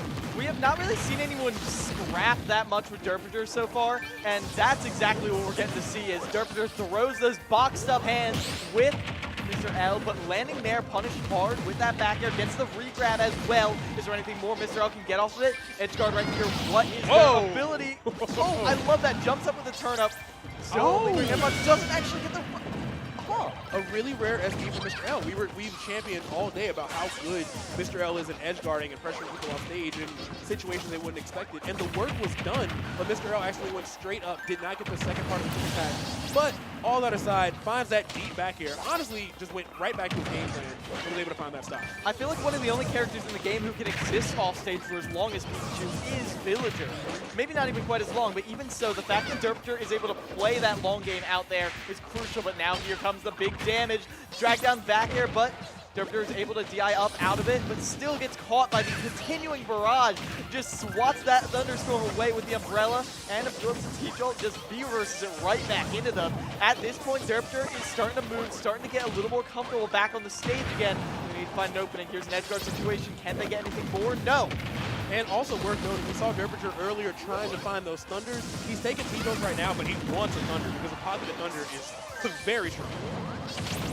Nice. Covered the ledge so well with both Lloyd Rocket. Lloyd Rocket, yeah. Yeah, Lloyd Rocket and the Slingshot both. That's a lot to deal with. Yeah, and able to beat out the T-Jolt quite a bit, or even just take the T-Jolt at times when you know that Mr. L can't get a real punish off of it. But Quick Attack is the opener that Mr. L needed. Can he convert it into a stock right here? The Derpter is at ledge, is at kill percent. We've seen Mr. L get a lot more, but once again, Mr. L covers his, or Derpter covers his own recovery. Dash back is punished. One stock left for Mr. L. Yeah, that was really nice. So we finally have ourselves a completely even game after the explosive start that St. John had. Derpter only one stock behind him. Honestly, this is doable. We saw a lot of pressure coming out there. I thought that was going to be a shield break. Villager has access to like a ton of knockback when it comes to like bowling ball. So it's not impossible. It looks like Mr. L is set up to win this game, but he is for sure fought to get his team back to square one. Yeah, but Derpter taking this one step at a time, and wow, Mr. L throws out wanton kill options. Derpter remains calm, collected, serene on their island, as right now, Mr. L is not finding anything big, a down air, but I like that. There it is. Finally an up smash, but I want to compliment Derpter before we hype up Mr. L. Derpter did not overextend. Like, gets that down air, that's like the GOAT. Like, you get a down air spike, you're like, it's time for my combo, it's finally my turn, yay! No. Derpter remained calm throughout that. Even so, Mr. L is a seasoned player, is a veteran of this scene, a champion of the New York scene. And if New York is one thing, it is patient. Yes, and that patience was absolutely required because he could have had a punish opportunity with that down air. It wasn't necessarily guaranteed. So if he ended up whiffing that up smash or whiffing whatever he tried to press after it, he was 100% going to die for it. So I respect that pressure. Honestly, we were talking about how St. John started with the 7 stocks immediately, and then Derbyshire took literally 7 stocks and brought it all the way back. So now we have ourselves 4 stocks to 3. We have an extremely close battle. I thought we were in another position to see a sweep, but no, this is a knockout, drag down fight. And this is why so many teams have that respect for Derbyshire. I'm sorry, Mr. O. We hyped you up so much in the previous game. I know Mr. O's about to play with 1 stock, but still. This is why Stack is to be feared in this final bracket. And if they can make it pass. Trying to see. So the last player is. They swapped around a couple times. At one point it was Siobhan Williams. Yeah, I'm not Siobhan. sure if Siobhan is still with them at this time. If it is Siobhan, it'll be a Sonic, but that's if it is Siobhan. Yeah, so we'll get to see that in just a moment. Either way, how do you take 1 stock from Pikachu? I would say. Depending on the character, just play really defensively. Because you don't want to go in there and be like, oh, I really need to take this stock real quick. No, you want to take it slow because Pikachu can punish you really hard. Pikachu's combo game is very scary. Pikachu's edge guarding ability is extremely high. So if you rush in there blindly being like, oh, it's just 1 stock, it's whatever, trying to like trade, you can lose your stocks too real quick. Yeah. It is going to be Siobhan, so it is going to be Sonic. So Sonic versus Pikachu. Now, one of the things that makes Sonic shine, of course, is that if Sonic decides to play defensively and run away, it's really hard. We've seen Sonic get a lot of timeouts. None of that matters in a crew battle format, though. You can play as passively as you want, but, like, it is stocks. There's not a clock to, like, run away with. So that defensive Sonic play is a little discouraged in this format, which is good for the opposing team. But, yeah, let's see what Siobhan has to offer. What I do want to see, the big thing with characters that can stall for time, or even just zoners in general, you have to demonstrate that if they do not respect your options, that you're going to punish them hard. If you can't demonstrate that you have a punish game, oh my gosh, 27% already. Edge trap, but that disjoint on the forward air is going to be enough to get Siobhan off of them, and now here's some damage. Here's the Nair loops. You want this guaranteed damage. Sonic cannot escape. Extends with the back air, but then goes right back in, counters the homing attack with the up smash. Mr. L lays on the pressure. Air dodge in. Oh, that could be an invitation to death, but not right now for Siobhan. Able to get Mr. L off. Don't get thundered. Okay, doesn't get hit by the thunder, but we've seen Mr. L get some crazy punishes, especially with that up smash call out we saw with that homing attack. And Siobhan almost took that stock because Rage F smash the ledge actually will do it. A lot of early air dodges, and Mr. L is starting to catch on. Here's an opportunity, 76%. I think just going for the ledge trap right here. I like that, hanging back to avoid the thunder because Sonic can just run right on back in. Goes for an optimistic up smash though, and Mr. L will never let you get away with that. Yeah, and that was a big gamble too because even if it connected, it wouldn't have killed at 78%, even if you called it out right. So, yeah, that definitely worked out for Mr. L. And Mr. L coming in with the combos, like it was the noobs and getting the dare! Just barely not getting the spike hitbox, but Jesus Christ, the fear he put in Siobhan Williams' heart. He's his entire team's last 2 stocks, but it looks like he might be their last one if Mr. L keeps the pressure up. Cuts off the homing attack with the thunder and then the kill sparks, but still Siobhan hangs on for dear life, gets the very last little bit of recovery, but jumps into the up smash right there. And calls that out so hard, knows that Siobhan wants to jump up to punish, knows that Siobhan is so eager to finish off this stock, and Mr. L, when you know what your opponent wants, you can punish them so hard for trying to get it. Mr. L took 9 damage in 1 minute and 20 seconds just now. Nothing was connected. Fully just an advantage state. And Siobhan, his percent on Mr. L has been pushes solid, them off, but he can't close his stock out. Oh, that's huge. Gonna have to make an awkward recovery here too. Oh, nice delayed air dodge right there. Siobhan gets 1 more lease on life. I don't think Mr. L is going to let you get away with much more. It's an edge guard situation. Can Siobhan make it back? Oh, no! Oh, not like this. Mr. L, no! Okay.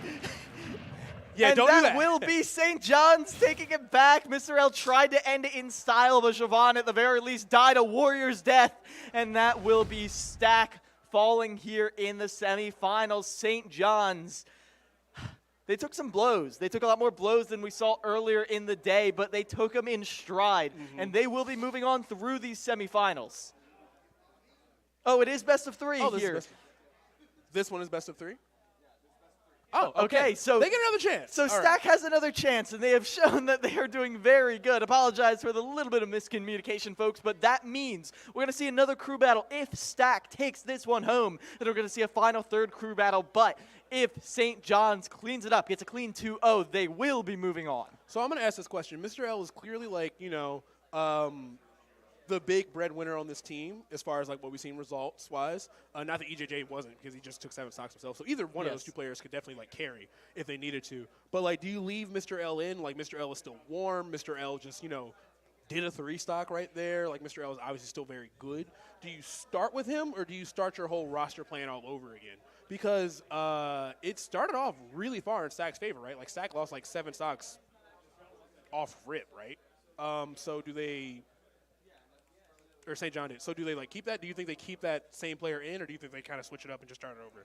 I think you do want to vary things a little bit because, A, it's important to keep people off your toes. If it's very clear that you send people in the same order, the same time, or even that you send the same people for the same matchups every time, people can plan ahead very easily. It's important to show adaptability, show versatility. More than that, I think it's important to give everyone a chance to get warmed up on the stage, especially if you end up going to that third crew battle. It would be better to have as many people warmed up for on-stage play than to just put all your bets in Mr. L. And let's say they do win, they do lose this. Let's say St. John's does go down. We do go to a third crew battle. Then all of a sudden, you are in for a world of hurt if all of a sudden no one is warmed up except for Mr. L, EJJ, and 2 unlucky souls. Yeah, we actually still haven't seen their 4th player, now that I think about it. I've only seen 3/4 of their roster all day. I want to be surprised at this point. I don't even want to try to predict who their 4th player is. I just kind of want to see. I mean, I have seen them around. I've seen them in their jersey. I've talked to them about Luca a little bit before. Okay. You did talk about Luca. Luca, very good ninja player, succeeding Jay Grunt in the St. John's roster. But, well, we haven't gotten the chance to see them. I would love the chance. Hey, Tico. But until we see that, I do want to see the different variations St. John's has in their roster. Meanwhile, turning towards Stack. My question is, how will Derpiter do against Mr. L? I think that, who was Mr. L up against initially? Oh, either way, I think Derpiter may not actually be the answer fully to Mr. L. I don't think so either. Not 100%, no. I think he does really well against the rest of their cast, but against Mr. L, like, he was able to work it out, but it's probably not, like, ideal. Yeah. I think, though, if you get a situation where Derpiter 3 stocks, Mr. L 2 stocks, all of a sudden Derpiter has an opportunity to act as a battering ram, smashing through the rest of St. John's. And then Greninja, which would be Luca in this scenario, that's kind of an interesting crew battle character. Like, he, I feel like, would be really strong as far as, like, a character for matchup checks, being like, I don't really know. Oh, hey, guys. Oh, maybe they're still deciding. It must still be deciding. Bootleg. It looks like Bootleg is going to be coming in for St. John University. I have never met this person, and I'm very excited to see what they bring to the table. As I said, St. John's is one of the biggest pools, biggest rosters we have in the entirety of CECC Super Smash Brothers, so the chance to get just a little taste of it, I'm very excited for and that. It looks like Bootleg is a Byleth player, so... Well, that's from my notes, so apparently I have seen them. Well, sorry, Bootleg. Well, maybe your notes... I mean, these... You guys don't know. These notes are massive. I am so thankful. Thank you, Miles. Miles did a ton of work researching all these teams. Clap it up for Miles, honestly, just for doing all this hard work, because, Lord, it's so well organized. It's so detailed. I love this. All of those notes are made from watching these teams, watching them through trials and tribulation. It is always a pleasure to see them. And, well, I'm excited to get them a little more updated after this event, as it's going to be AMP opening up here, and I like this. AMP, even though AMP wasn't able to get a ton done against EJJ, it really did feel like they had some really good ideas. Maybe AMP isn't the best at finding, like, converting stray hits into neutral, but it was very clear that AMP kept going for those strong falling nairs, kept going for landing forward airs, kept going for options that would lead to more damage. EJJ was not giving it to them because of EJJ's superb control of the ground, but if AMP is able to hit those big combo starters, I want to see how that punish game blossoms into a beautiful combo tree. Now, do we think that Amp is going to stay Wolf? He was Wolf earlier, right? Do you think he's going to stay Wolf, or is he going to go back and try the Falco? I wouldn't hate the Falco. I feel like Wolf, in theory, is a very good pick, but the fact that Wolf does sometimes need to win neutral a couple more times than Falco in order to take a stock can be a little bit detrimental. Like, I think Wolf has an easier time winning neutral, yes, but I don't think Amp was using all of those harassment tools. We saw a little bit of that Transcendent Blaster, but because of EJJ's use of Banana, it was a little bit scary to throw that out. In another matchup, which if Bootleg is in fact going to be running the Byleth, I would not hate to see that laser quite a bit more.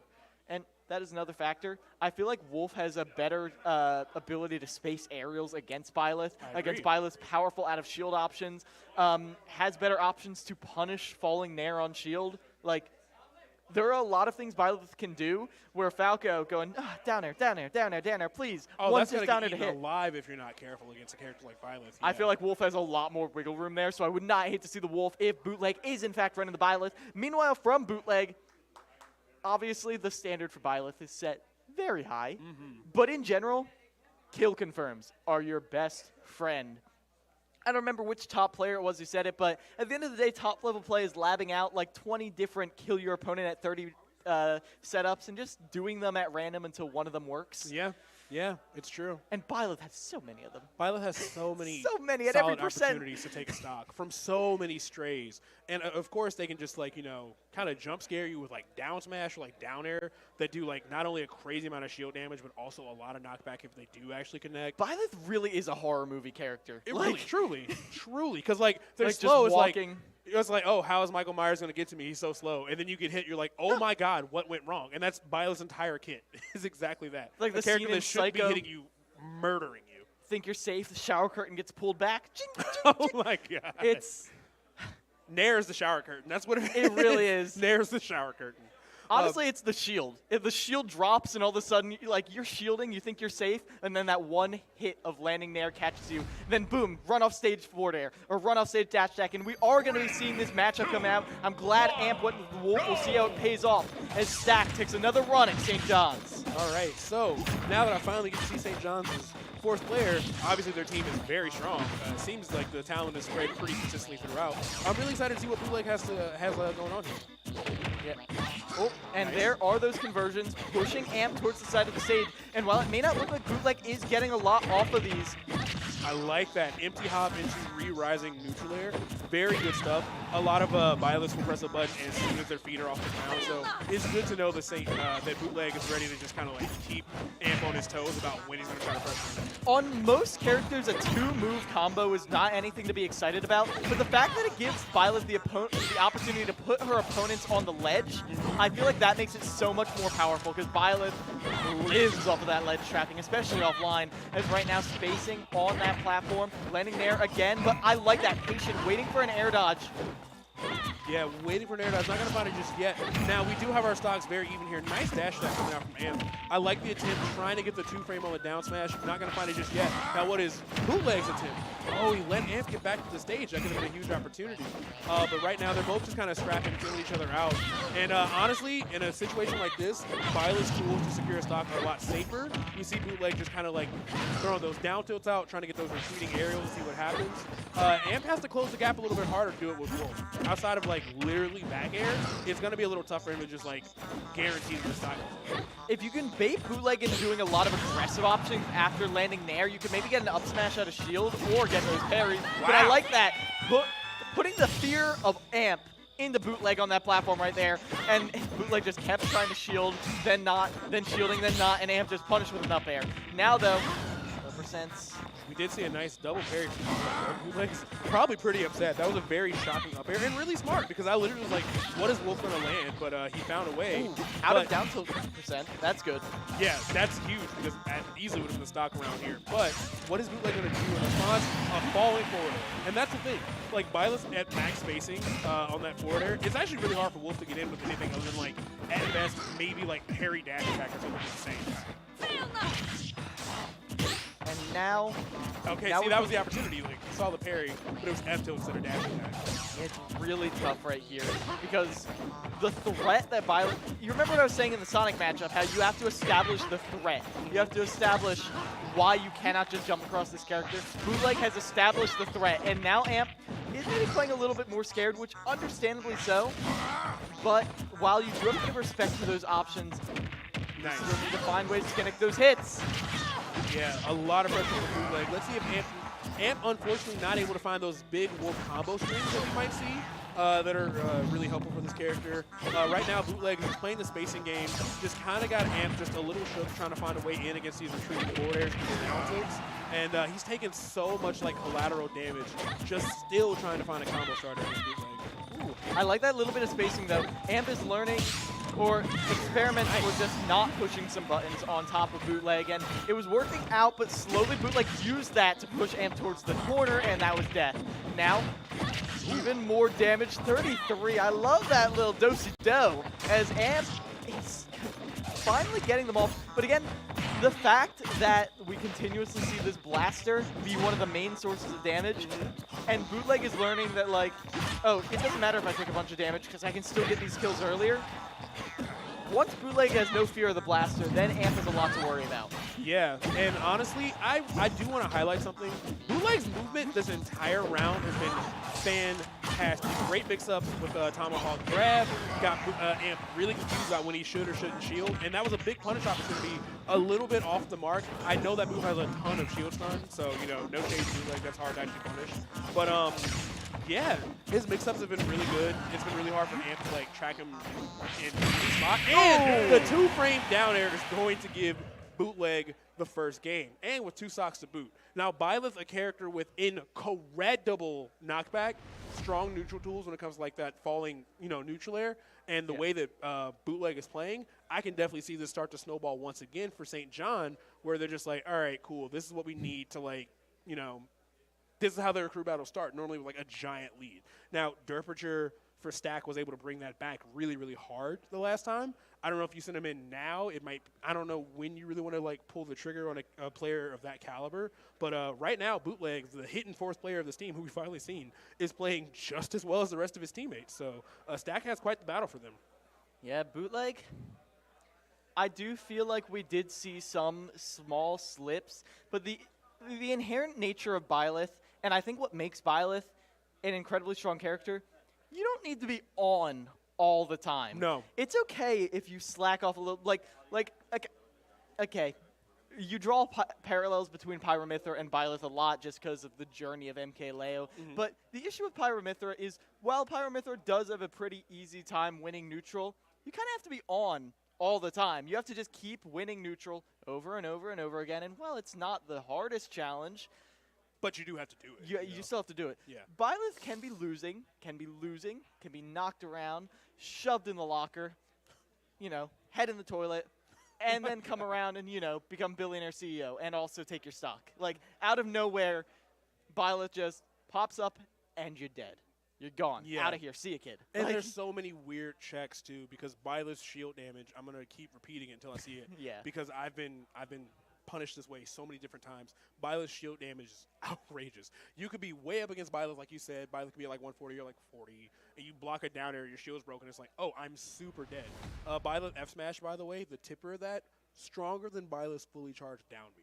The knockback from which is also a crime in itself. Like, the knockback that Byleth has access to is insane. So Neo Joe's gonna have to play this really safely. Now, Neo Joe from Stack. Do you know this player? I can't remember. yeah, this was the Pokemon trainer we saw This earlier. was the Pokemon trainer. And Okay, what I love about this is that both Pokemon trainer and Byleth do like the same thing at ledge. They just like jump up and down with their tether recoveries and throw out their funny little options over and over again. And like, we did see Bootleg do that a bit when they were still trying to feel out Amp for more information. Once they had it, they didn't feel the need to stall as much. I have a feeling while these players are getting used to each other's habits, we're going to see a lot of their little acrobatics at the ledge. On the flying trapeze, just like, whee! Now, side B, raise a leaf. Now, on paper, Squirtle Byleth sounds pretty good for Squirtle. I know Byleth can respond to pressure with like rising Nair, but other than literally just that and maybe like space down tilt, Squirtle can kind of run circles around that character. Byleth has like poor ground speed. Squirtle, one of the faster people in the cast. So that could be really tough. I could see like well-spaced Razor Leafs being a big problem. Charizard's probably going to get blown up against Byleth. That sounds like a spacing battle that Byleth is a little scarier in. So matchup-wise, this could be really good for Stack, of course, but Bootleg was playing very well. Bootleg has really good movement, has really good mix-up, so it's definitely not going to be a traditional by-the-books, oh, this character should win because XYZ, because I think Bootleg is exceeding a lot of what I expect out of Byleth with this enhanced movement and neutral that I've been seeing so far. Yeah, I liked what we saw from Neo Joe before, but we're going to have to see a whole lot more. And I feel like the pace is going to be set right here as soon as this stock drops. We're going to see how this Squirtle does. Because if you're forced to drop back and rely on the Ivysaur consistently because you're not confident on getting in, I feel like that says a lot right there as the instant Nair puts Squirtle off ledge, goes for it all, and I respect it. Yeah, I mean, honestly, it would have killed, too. Now, Neo Joe's got 2 stocks to take. Violet, not the easiest character to edge guard. They seem like they are on paper by one. It's just like, this is the best tethered recovery in all of Smash history. So it's not necessarily going to be free or guaranteed. I can see Ivysaur being a big problem just because down air is so massive. Maybe they can find a kill there. But right now, like I thought, the Squirtle show is starting to work out and definitely starting to kind of like just outspeed Violet. And that's the scariest thing. Probably this entire matchup for that character. Here goes, demonstrating incredibly strong ground control, calls out with that burst option right there, and I like this. A lot of little taps are converted into bigger options. Oh, I like that. Pushed away from the ledge, forces a jump out of Bootleg. Oh, I like it. Great switch. See, we were talking about jump scare. Jump scare right there because Bootleg got that hit on a stage as small and close together as Town and City. Wild counter pick for Pokemon Trainer, actually. That would have killed. Not that it's a bad Pokemon Trainer pick. Violet would have full on gore. Yes, it is. I feel like Neo Joe hoping maybe their ledge trapping will lead to earlier kills, but right here, as Ivysaur, it's a little bit tough. Talk about how Byleth has reached that last minute swap. The weight saved their life. Forward tilt though, oh, that was strong. Luckily, able to get right back to ledge, right into their back air, and that's going to be a stock for Bootleg, evening up the stock count. And that spacing was really good because Neutral get up more jump. They were both going to be covered by that back air. Good on Neo Joe to, for the second time today, come out of the Pokeball and immediately kill with Ivysaur. He's really good about getting those surprise kills from the user platform. Definitely good trick to keep in his pocket. Now he does not have a jump, and I told you, the sweet spot F smash on Byleth's forward smash is just, the sweet spot of that is insane. He was at 63. You took Byleth to Town and City with small blast zones, and look what happens. Look at this. This is what we're talking about. Byleth gets a little bit of a momentum, and it's a rampage right here. As they get the spike off of the ledge trump. Neo Joe still has their jumps, but they cannot make it back to stage, and that is Bootleg continuing this streak. Oh my gosh. Rule of thumb for everybody at home and in this room. If your opponent's character has a sword, do not go to Town and City. It's not worth it. I know Charizard's really good on that stage, especially like back throw, back air. That probably kills at like 30. But that is so much more niche than Byleth landing in options that are going to be spacing the entire game. Squirtle got hit at 40 safely and just exploded. If you're watching, do not, look at me, do not take a sword character to Town and City. It's not worth it. Trust me. I trust you. That was a war crime right there, but that we have to give credit where credit is due. It's one thing to have the opportunity to push the advantage. It's the other thing to do it. A lot of those were not completely true combos. It is forcing your opponent into a panic situation, knowing what the common panic options are, and hitting them hard for even daring to try to air dodge, jump, I don't know, throw out a move. What else are you going to do when you get caught by that up B? Off stage, you're dead. I've died to that so many times because one of my grind partners is a Byleth player, and I'm like, if I don't hit this edge guard, I'm dead at any percent because up B is just such a strong spike. And that was just a ledge trump too, which I don't even blame them for going for because of how strong. You want to delay your ledge timing a lot. Like you want to make sure you're varying it, but the thing is, when people get caught for instant ledge options, their first option they always go for, and you remember that instant ledge option that got them killed earlier, the first option they always go for is delaying significantly, which is an open invitation for Byleth to run up, scoot you off of that ledge, and take that stock for their own. Yeah, I mean, good Lord. And we've seen Leo do it a lot. So at the very top, like that wasn't like an amateur mistake that happened or anything. That wasn't like a big goof. It's just a thing that Byleth can do. I've seen Leo do it a ton to players. They just go off, ledge trump, immediately go for the up B. Because at 0, I'm pretty sure it just kills. I don't know if you can survive that anywhere past 10. I'm being dead serious. So we did also talk about, we hyped up Neo Joe's ability to come off the Angel platform and instantly secure a kill against a high percent opponent.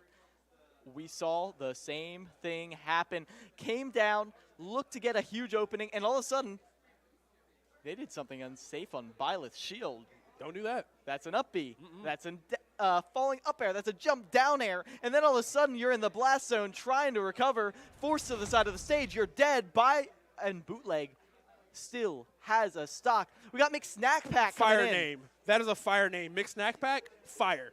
That's a good tag. That's a very good tag. That's so good. That's my favorite tag I've seen all weekend. Shout outs to Mixed Snack Pack just off the name. That's fire. I have no idea who they play. Yeah, I'm I've gonna never look it seen up Mixed real Snack Pack before in my life. I want to order one. I don't know what a Mixed Snack Pack is. It's probably delicious, whatever it might be. You know, just all those little baggies, like little apple slices they give to kids. Sure. French fries, all that stuff. A little bag of chips. So I actually thought we were going to see Derbinger come in against Bootleg, just because I'm like, I feel like Villager Byleth could be pretty good for Villager, just because like Villager does get to exist out of Byleth's range, and Byleth has like no ground speed. So that's kind of what I thought the counter pick was going to be. But also, you want your team to play too. I don't know if we got to. Wait, are they able to sub in more than their original 4 players? Yes. Oh, well then here we go. Yeah, so they want Mixed Snack Pack to play, obviously. Yeah, as long as the players are on their roster, like I kept calling out for St. John's, very big roster. That's how Bootleg didn't just stay hidden because of that. There are so many different players. As right now, Bootleg is looking to take on Mixed Snack Pack, and obviously after seeing all of your friends go down in such an unfortunate way, you're happy for this little breather between games. Youngling, yes. Yeah, I like the Youngling pick right here. The ability to put on constant pressure, to overwhelm, provide some background static to avoid thinking about the fact that one little misspace option is dead. And the best part is, Youngling has combo starters from outside of Byleth's threat range. Yes. That's huge. Yes, Boomerang, God help you. Wave bounce Boomerang is huge. Fire Arrow, Bomb, all those projectiles lead to so much. And starting it off by beating Byleth's neutral air with that Boomerang is actually huge. That's an inconsistent interaction, but like that's such a key way for her to like get in and get pressure going. So yeah, so let's see what Mixed Snack Pack has going on. So far, 53% uncontested. We're seeing some very good play from Mixed Snack Pack. Yeah, Mixed Snack Pack keeps falling. Getting Bootleg to fall down into these aerials, but one interaction at ledge. But the superior frame data right here. An opportunity. One opportunity for Bootleg. Will they take it far? Goes for the 2 for. Oh, no! So unfortunate right there. After an explosive start, Mixed Snack Pack has an SD, and now Bootleg, well, they keep the 7-stock streak going. Yeah, once again. And as they beat out the Boomerang that time, you can see Bootleg is pushing the advantage. Now they taste a little bit of blood in the water. And now Byleth is ready. Yeah, this is really unfortunate for Stat because they've had multiple SDs this set. And that is the thing that happens to Young Link. You try to up B, you get a Boomerang instead. It sucks. They call it Boomer the Blast Zone back in my house. That's back where I'm from. It's just a very common interaction. But that took so much momentum away from him because he really had barely been touched. But now Bootleg, outside of the SD, was able to sneak on another 80% in a match he was otherwise losing. Yeah, and I like this, going for first hit forward air Oh, no! Tank, and you're dead! And that right there, that you can see is 1 stock to 1 stock. And this is very doable as Dashtech sets up, calls out the jump, that's no jump, all the way down, and that's Bootleg taking another member of stack down. Sai is out of here, and that's Mixed Snack Pack gone as soon as he took his debut. Bootleg is getting hyped up so hard by all of St. John's. You can see member after member coming in, patting him on the back. I thought Tico was coming in for a hug right there. Sai, by the way, still not here. Sai, oh my God. Bootleg. What?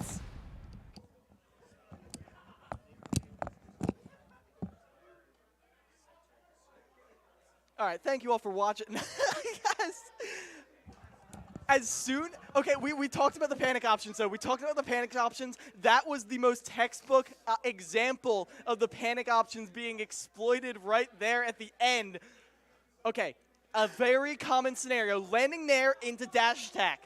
What do you not do? You do not jump right into them because Byleth has plenty of time to jump right up and catch a jump. Now you are without a jump with a linear recovery. You have two options. You either A, tether, but that's a whole nother button. That's not the B button. That's not how you recover. What do? You do your panic option. You up B, another panic option, two panic options in one scenario, and you're dead for it. That was a car crash in slow motion.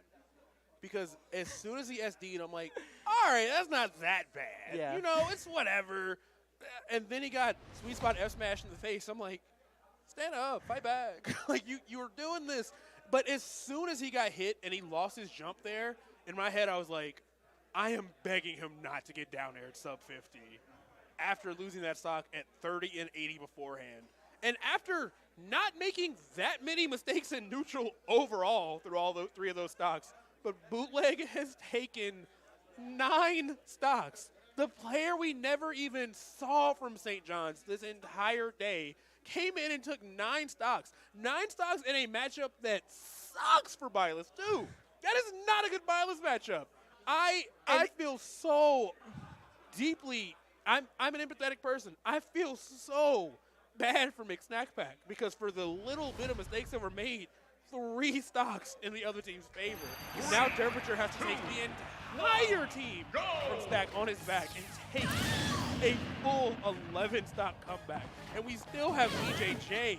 We still have Mr. L. I do not know the plan from here. I don't. I'm not sure Derpinger does either. Now, I have seen Derpinger do some, frankly, criminal stuff before, but the issue is Villager doesn't always have the ability to take ridiculously early stocks in the same way Byleth does. You can see Bootleg giving a lot of respect to the person they have seen take down their teammates before, but, well, Derpinger is showing that the respect is well earned. Miles, I'm nearly speechless. At this point, Bootleg has the medal around their neck. Even if somehow St. John's were to lose this all, Bootleg would still be sitting there so smug. Goes for it all right there, and I respect it. 28%, that might have just killed. It would have killed. Yeah. It 100% would have killed. Oh, good lord. Derpinger, Yeah, so we got to talk about what Derpinger can do to take these stocks early. Getting people at the edge, finding ways to cheese out early stocks with a bowling ball, finding ways to get gimps with it, that's crucial, but it's a very common bit of Villager counterplay. Getting gimps with a potted plant, another common option, but if Derpinger's able to hit it consistently, it's another early way to take stocks. But right now, taking chip damage like this, not the way to go about it. Parries the up B. Listen, jump scare, once again, that's what I was saying. He should checked him so hard with that down. Perfectly normal game that Byleth was not winning, almost got. Okay, Derpinger getting the sweet spot forward smash. Finally, St. John's has lost the player.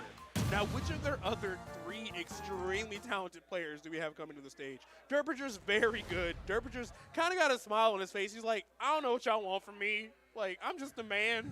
I don't know. I'm rooting for him, but he's just trying to pay off his house. He's just trying to pay off his house. He said, we're making no bells tonight. No bells. And it stinks because, honestly, the first set, very close. They only won with 4 stocks in a 12-stock crew battle. That's very competitive and respectable. That's fine. Why were they hiding this man at this point? I don't think they were. I think the rest of them are just... I don't think this was hidden. I don't think this is restricted information. I do really think that this is just a testament to how strong not just St. John's, but the entirety New York Smash scene is. This is why you... Hey, this is why you give scholarships to good players, because they don't just come and play good for your team, but through osmosis, through playing with and against your fellow school members, they make everyone else better. They point out your habits. They make everyone else stronger on your team. And then those players who have now gotten stronger help everyone else continually increase their level until everyone is getting close to their peak. That is why it pays to go out to so many different opportunities, so many different tournaments. I respect it. Yeah? I respect it. Now, this is not like a random pick. T-Call does play Rob a lot of the time. I'm not sure what the Puff team. It wouldn't matter if it was random or not. Rob is so good. Let's continue. Rob is so good. And I do like Rob as an opportunity. Someone who can also just box with Villager. And counter zone. Laser is huge against Villager. Like, sure, they might pocket one here or there, but like they're so comfortable with just like those falling bears and bears and Lloyds. Oh my God. Laser goes through all that stuff. Rob is big. Rob is big, but I feel like Derpster would be getting these combos anyway. As, ooh, that jump from that was a jump forward air, but it did not come out. You might think Rob's forward air pretty much instant, but even so, you put it right into a solid hunk of metal in that bowling ball, you're gonna get hurt. I don't think bowling balls are made of metal. I don't either. They're made out of bowling ball. I don't know what it is. But so far, oh no, Derbinger. So he took the first stock really early, but he also has the gyro in his hand. So now Tinko has to play without it. This is starting to snowball a little bit for Stack, and that's what we saw last time. We did see Derbinger take 7 stocks in the last game. And the way he's playing right now, we can see him take at least another 6. Tinko's got to find an answer. Now, Rob is a character that can kill you extremely early. He has very few positions in the game where he's honestly not winning, but it looks like Derbinger's just kind of outplaying right now. Yes. I've never really seen Derbinger get flustered or like really seem out of Derbinger's comfort zone. You do one thing to disrupt Derbinger's game plan. Ooh, quick mash is caught out, but Derbinger does survive that. Delays the landing with the pocket. I like to see it.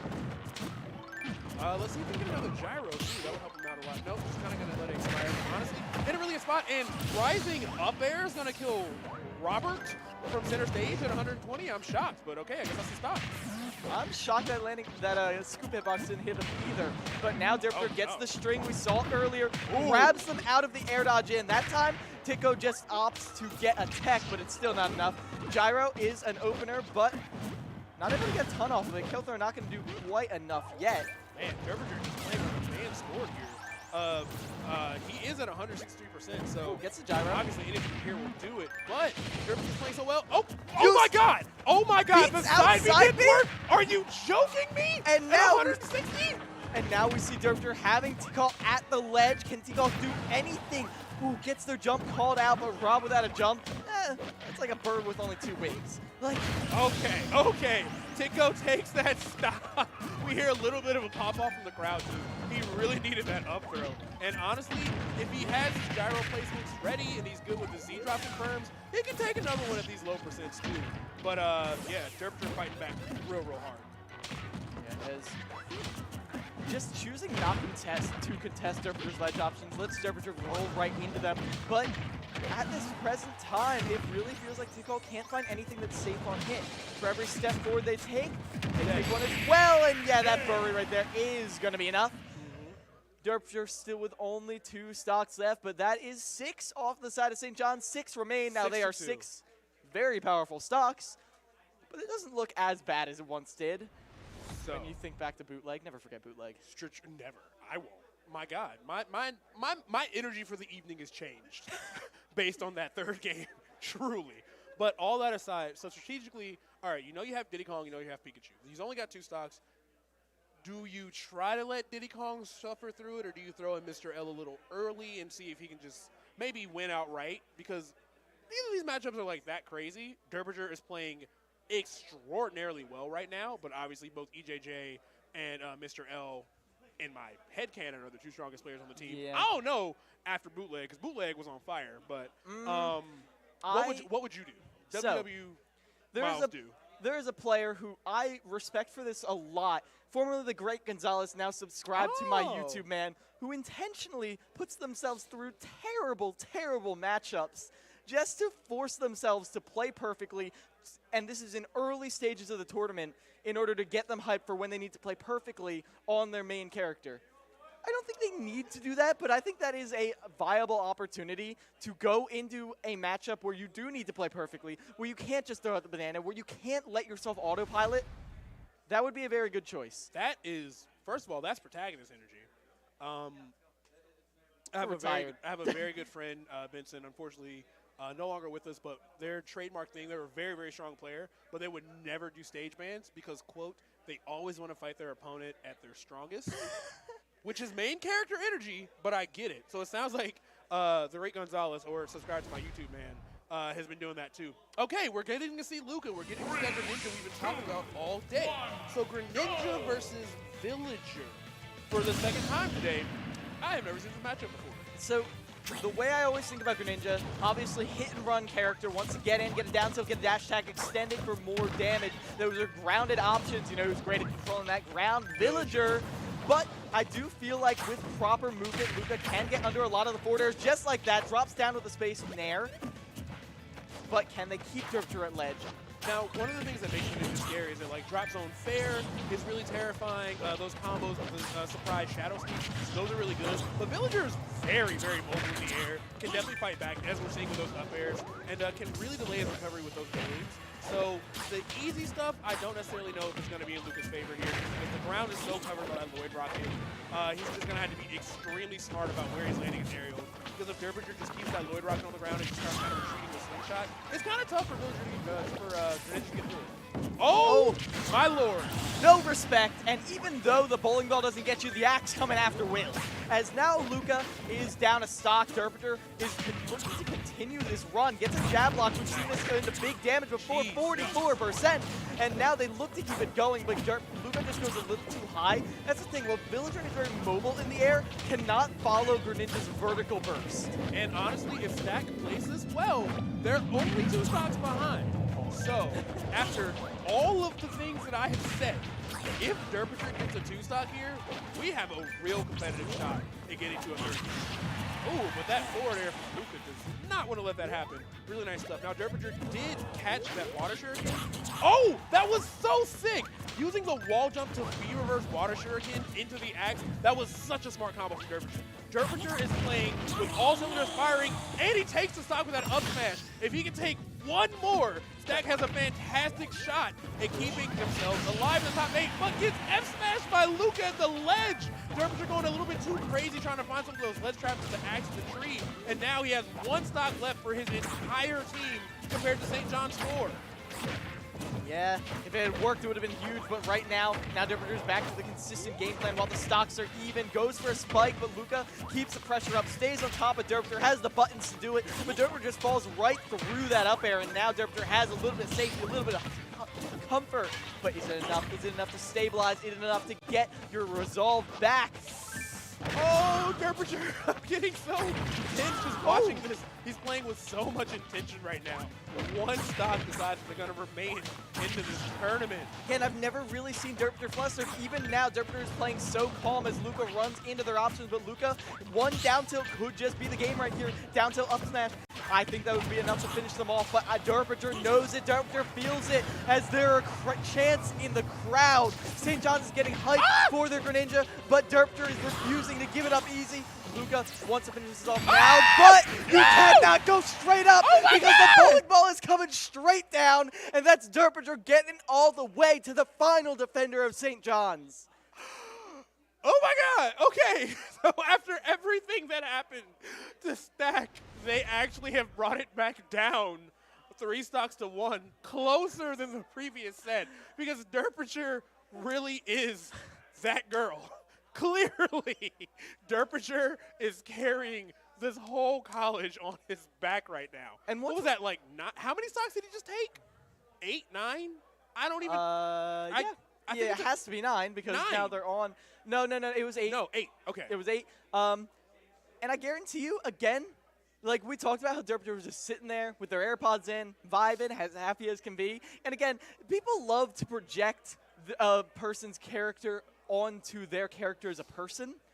But, like, Derpter really does look just so calm and happy, just, like, vibing out to their music on their AirPods. Derpter being an actual villager. Yeah, exactly. Like, it really does feel like, you know, the little dance, like, the little music notes are, like, coming out like that. It's so nice. But, like, even so, that happy smile, it's like every, like, edgy cartoon theory, like, oh, secretly evil. Like, listen. Terrifying. The fact that you make 1 mistake against Derpter. I saw Derpter, they died for it, but I saw Derpter set up a tree at ledge with 1 chop in it. I didn't know what it was. I'm not sure Luca knew what it was, but there was so much respect given to that because you know that Derpter, you called it intentioned gameplay, and that's exactly what it felt like because you have to, you can't interact with that tree how Derpter wants you to because if you do, you're dead. Y'all, I am getting so jazzed up right now. A, from the excitement of this incredible comeback, and B, from this monster. But I'm really, really pumped right now because to make a 9-stock comeback, we saw Mr. L take 11 stocks earlier. It sucks that, for Derpinger, that's the last person he needs to 3-stock to win it for his team, or at least get them back to 1-1. If they do get back to 1-1, they're winning the set, by the way, because I know what happened in that third game would never happen again for anybody involved. That was just so cosmically sad for Stack, everything that went down there. But Derpinger has really brought it all the way back. 3 stocks to 1. Can you 3-stock one of the best Pikachus in the region to keep your team afloat? Can you do it? Here That's what we're going to see. That is not. Oh, that is Mr. L. Oh, yeah. Why would if they didn't put Mr. L in? Mr. L was so blurry I didn't recognize him. He was still unlocking. Okay, we're getting key information right here. They ran over here to tell us this. EJJ could not find his controller. Or so borrow it is one, going to be. You don't want to be on your homie's controller. You want to be on your own. As Mr. L, EJJ, best of luck finding that controller for the second round. If it happens, it was Mr. L in what can be a favorable matchup, but we saw Derpinger put up one heck of a fight in the first round. 1 stock for Derpinger. 3 for Mr. L. Pokemon Stadium 2. This could be a reset. If Derpinger does this, this could be one of the clutchest moments in Smash Ultimate history. Making an 11-stock crew battle comeback is crazy unheard of. But let's see if it's possible. As Mr. L immediately pushing the advantage, doesn't even want to give Derpinger the opportunity. Because it's like what we saw with the Youngling versus Byleth. It might look good in the beginning, but one little slip in momentum and it can be all over. Mr. L doesn't even want to give them a chance. This is also an extremely hard matchup because, Villager has great zoning, but Pikachu is a character that can navigate through it. They've got a lot of mobility. They've got smaller hurt boxes. They can outspeed you. I love the jab lock on that platform, though, from Derpinger. I love this, trying to find an edge guard with that falling dash attack. Really, really smart stuff from Derpinger, but good lord. 3-stocking to Pikachu, I don't care what character you are, that is a tough game. Hasn't been done before, but the extension off of there, nothing Derpinger could do, but... no way! Wow, that did it! All right, so St. John's was able to take it. Did you see that face that Mr. L made at the camera? Mr. L went, ooh. Oh, okay. Oh. And St. John's wins it, but not as handedly as we've seen before. We have seen St. John's run through, but oh my gosh. We saw how St. John's can treat a team. Now we saw it thrown back at St. John's. St. John's, first of all, congratulations. Congratulations. Yeah, congrats to St. John's moving on through the bracket for real this time. Whole but how the pendulum does swing back and forth. Bootleg comes in, delivers the performance of a lifetime. You can tell that was a peak performance for Bootleg because of the fact that every single member, every single time we saw the player cam, was right there, patting them on the back. They're like, yeah, let's go. I saw Tikal come over, give him a hug right after that last game. The pop-off we heard when he 3-stocked Mixed Snack Pack was crazy. He got Mixed Snack packed up. I don't know where else to put it, honestly. But good lord. Fantastic stuff to both teams. Derpinger played out of his mind trying to make that comeback happen. But as we've been saying all day, that team, the talent is so well spread out. So if even just one person is a little bit off, everyone else is just so good. But guys, we're going to be throwing. We're going to have an interview over there with Bootleg and Paulie. We're going to throw over there and hear about that victory speech for St. John's. All right, I am here with Bootleg from St. John's as they just defeated St. Thomas Aquinas in Super Smash Bros. Ultimate. Bootleg, congrats. What are you looking forward to now as you will be moving on to the tomorrow finals here at the home school of Rutgers? Hometown of Rutgers University presenting. It's very nerve-wracking. Very nervous, but I came here to win, and we might do so. Sure. We're going to try our best. Sure. What are your key takeaways from that match that just went on here, and what are you prepping for in terms of tomorrow? I'm going to cheese people. What character are you bringing to the table? Byleth. Ooh, okay. So the secret Byleth pick. Don't see a ton of those. But all right. So we'll be moving on. Do you have any words for the opponents that you will be going into tomorrow, and what are going to be some of your preparations going into tomorrow? We're going to be studying. We're going to be trying hard, and we're going to be praying. All right. A little prayer never hurt anybody. Right there was Bootleg from St. John's. We'll see them going against tomorrow at the CECC East Regional Finals here at Rutgers University. We'll see you then.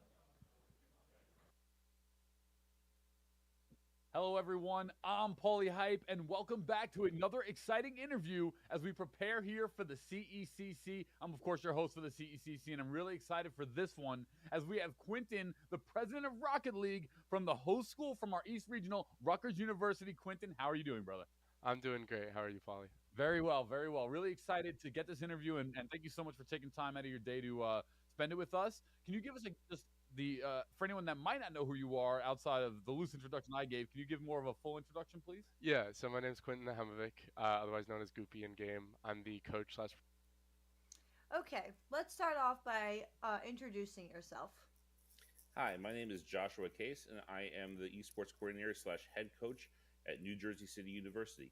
We are located in New Jersey, in Jersey City specifically, and have been a program for about 2 years.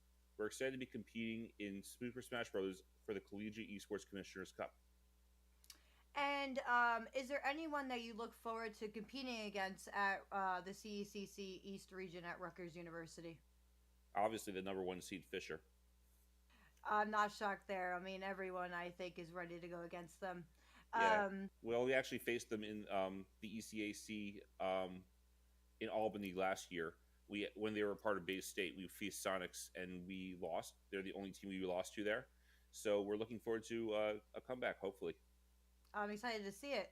Have you ever been able to play at a LAN event before? If so, when and where? Or was it, I know you guys were down in Atlanta. So was there any other events you were at? Or? Yeah, so we were at Hudson Valley GamerCon last year up in Albany. That's actually where we faced Sonics. And we're looking forward to more LANs. Actually, we're hosting our own LAN this Saturday of a bunch of New Jersey schools, many of which don't compete in conferences of their own right now. So we're really excited to be hosting that as well. And is that the first year you're doing that, or something reoccurring? It's the first year we're doing it, but we're hoping it will become reoccurring. What has competition looked like for your school this past semester? So in terms of Smash, we've been competing in the NECC. They're brand new to Smash. We're really excited about it. And so far, we are currently undefeated. 4 weeks in, or? Yeah, something like that. I've lost track. Yeah, I know all the seasons mix in together.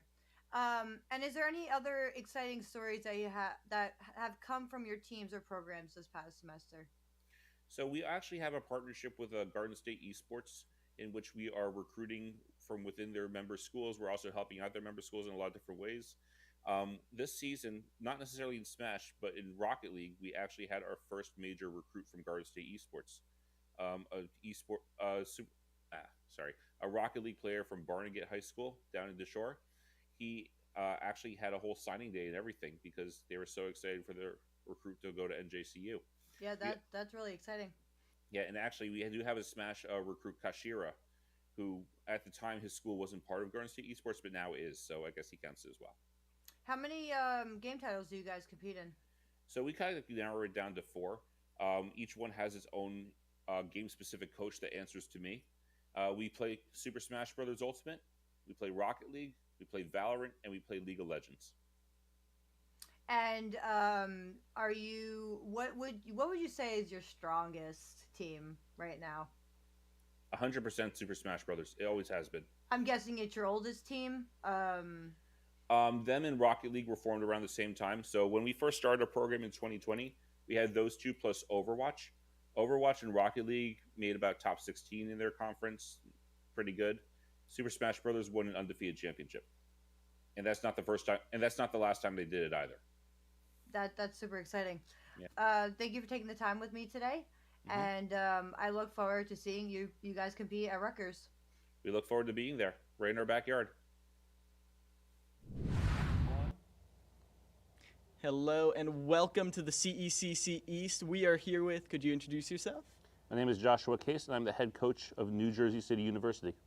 And wow, New Jersey City University, that is a name anyone here in the East knows very well. How long have you been with the team? Since the very beginning. We started in fall 2020.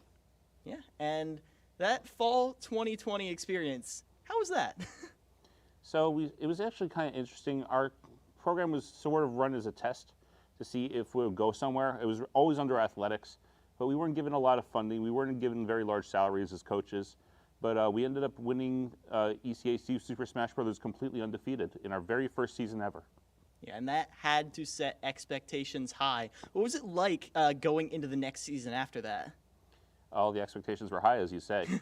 So we kept going. We actually made the top 8. We lost to, I don't remember who we lost to, but we lost in the top 8, and we were a little bit disappointed by that because we knew we could have done better. Mm-hmm. Yeah, and I know definitely just the nature of college orgs. You've seen a lot of players come and go. What's it like managing those constantly changing rosters? So it's important to have that core that you keep around. I always tell my captains, train the next captain. So that way we are prepared in case they leave, in case any other key players leave. So that way someone can step up to the plate. Say, for example, we have Hydra on our team, for example, for Super Smash Bros. We have Wilson on our Rocket League team. Both are competing this weekend. If one of them happens to transfer out or graduates, we need someone to step up to the plate to replace them. So we tell them, make sure that we are preparing the next captain. Mm-hmm. And that is very important, having that chain of succession. But also, you play a very important role in keeping that team spirit alive through the generations. So can I ask, what in particular, can you give an example of something you've done as of late to, help the teams when they were kind of in a rut? So one thing that I realized, especially this semester, is that the program's kind of outgrown having overall head coaches. So myself and my former partner, Justin, were working as the 2 only coaches in the program for the last 2 years. So I was in charge of Smash and League of Legends. He was in charge of Rocket League and Valorant. Now I have 4 coaches working under me. They're technically assistant coaches by the university standards, but we have them each as the individual game coach. So actually this weekend, they're not here today, but this weekend you'll actually see our Smash coach and our Rocket League coach individually helping out those teams. That's very good. I'm sure that did a lot to help them get there. What else has your program, the NJCU program, done to help your players get as far as they have? So we have a lot of support from athletics also. We are an athletic program under New Jersey City University. They provide us with plenty of funding. Once we prove our success, they really went all in. We are treated just like the volleyball team, just like the basketball team. So having that support from athletics and that support from the NJCU community has been essential for us. And you mentioned the community. Is there a community following for the esports teams? I wouldn't say as much as like basketball or something like that, but for example, I once on Facebook announced that I was the head coach of NJCU after our championship. I had taken a break from the social media platform for a while.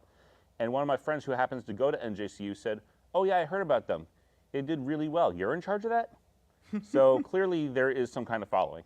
Hey, that's really good to hear. Mm-hmm. And so looking forward towards this LAN, how many LANs have you overseen people go to as coach? So for Smash, quite a few. We attended CECC in Atlanta last year. It was a lot of fun.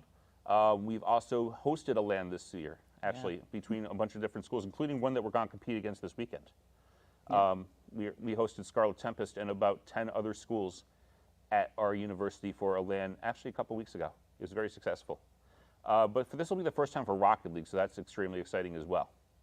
Mm-hmm. And speaking of those rivalries, are there any particular teams this weekend that you have your eye on? So for Smash, definitely Fisher. We're the second seed, they're the first seed. We have a history of that team, especially when their players were at Bay State. We also are looking at Scarlet Tempest because we're very neck and neck with them. During the qualifiers, we only beat them by 1 stock, and we're hoping to beat them by a few more this time. In terms of Rocket League, there aren't quite as many rivalries right now because this is their first LAN, but we are looking at Stockton. I know that Stockton is a very good team, and they're also our conference rivals in other sports as part of the New Jersey Athletic Conference. So it's really exciting that we get to play them. Yeah, New Jersey, historically a very strong team, not just in Smash, but in esports as a whole. What's it feel like being one of the prime representatives of such a strong region? Feels pretty good. It feels good not only because we're in a strong region, but also because, to be a little self-centered, I helped build that. Yeah. So I feel very proud of myself, and I feel very proud of our players that we were able to build this in the course of only 2 years. Yeah, and this season in particular, have there been any breakthrough moments with players, new or old, where something really came together this season? So I think our Rocket League team has definitely had a lot of success. They started out pretty rough. We had a whole new roster, basically, besides our captain.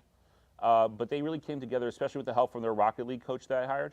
So I think they're doing very well. In terms of our other programs, Smash, well, they're Smash. They're always good. Valorant came very close to being in this tournament themselves. They only lost in the round of 16. It was very tough. We only lost 11-3 also. 11-13, I mean. And but League of Legends has been our biggest success this season. League of Legends isn't here because we're not doing League of Legends here this weekend. But last year, and I'm talking about both semesters last year, they had literally 0 wins. And now they are a contender for the championship in their conference. So that was a huge turnaround. Yeah, massive. And it's really good to hear that. So many different games in your roster. I got to ask, what's it like providing guidance to such a variety of skill sets necessary to win in those games? So there's a lot of strategies that work for everyone. Outside of being the head coach of NJCU, I'm also a middle school science teacher. And I find a lot of the strategies that I've learned from teaching apply to esports in terms of motivation, in terms of organization, in terms of saying things to help my players get to that next level. I think that there's a lot that esports can learn from education and vice versa as well. Yeah, it's really good to hear that preparation for this event. And I got to ask, preparing for this LAN, flashback to a week ago, what was it like getting these players ready? On my end, because I'm the head coach, it was a lot of reminders of when we get on the bus, when this happens, when that happens, what the schedule is, and making sure that they are on top of their game. Well, given that you all were some of the first people here, I guess the reminders worked. They always say, if you're early, you're on time. Mm-hmm. Well, now, looking forward, are there any players in particular you want to shout out, or people who have helped you get the program to where it is today? So I certainly have a lot of people to shout. First of all, all of my players are worth shouting out, especially our captains, Hydra and Wilson, who are here this weekend. They've been here since the very beginning when I was. I also want to shout out the NJCU Athletic Department, especially my boss, Alex, and Bobby. I also want to shout out people in my personal life, my wife, my friends, my brother, who all helped me come to many of the decisions that helped me become what I am now. And also to and pretty much everyone that's been involved with this program since the beginning, and just everyone, really. Everyone's played a part. Well, it's really good to hear that. Josh, very high hopes for this weekend. Good luck, and I hope to see them on the main stage. I'm sure you will. Thank you.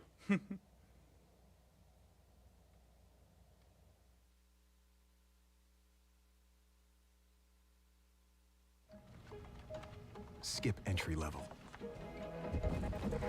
Decide to lead as an Army officer.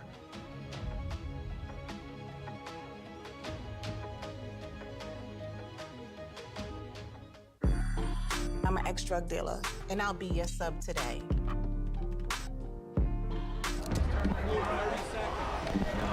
Two milligrams of fentanyl can be lethal. A lethal dose is in here. Who gets it, I won't know. It's cheap, it's potent, and it's profitable. The sad reality is, fentanyl is being mixed into everything now. More kitchen now.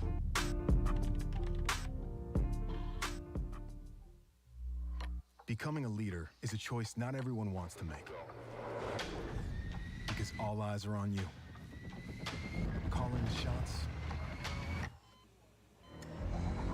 Inspiring others to follow. In any environment, at any scale. It's not for everyone, but if you want to learn to make big decisions, start with this one. Decide to lead as an Army officer.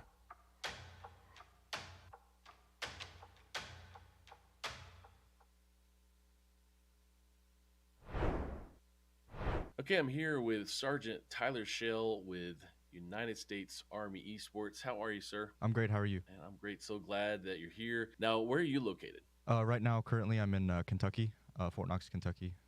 We just got here not too long ago. We moved here. So. And is there something specific you do on base there that you, career-wise? Yeah, so now I'm full-time esports. I'm here to do esports and outreach and, go to events and all that great stuff. Let's go back then. So we're talking about esports, talking about gaming. Were you a gamer growing up? What games did you play growing up? Oh, absolutely. I grew up playing, everything from Spyro all the way up to, Call of Duty 4 was my first, online game.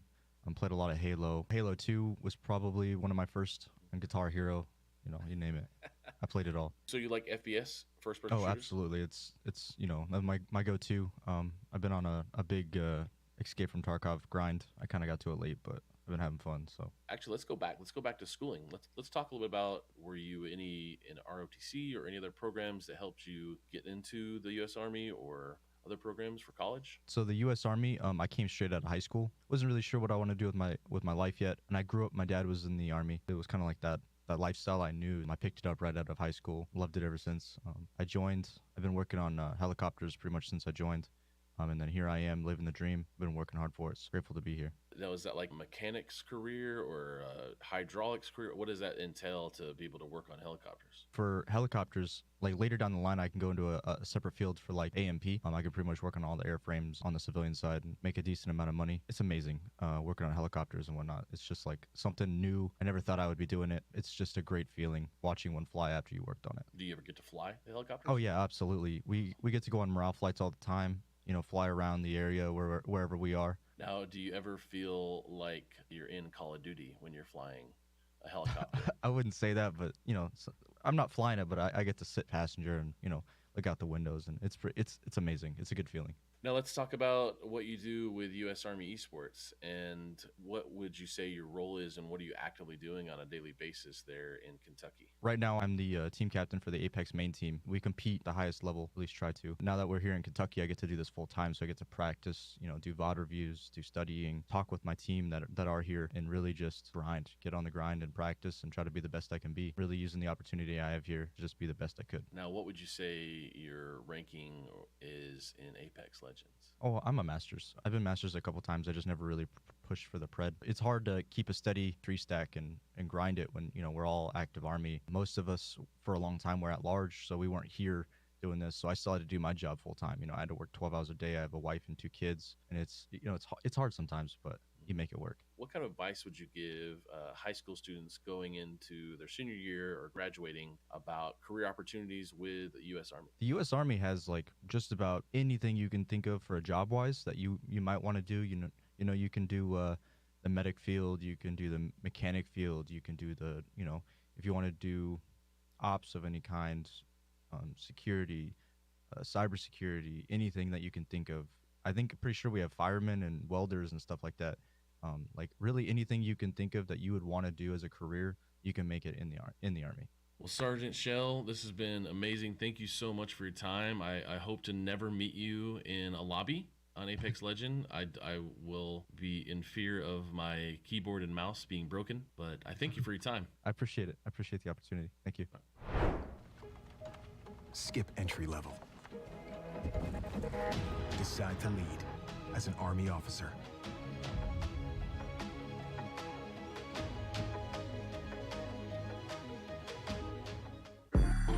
I'm an ex-drug dealer, and I'll be your sub today.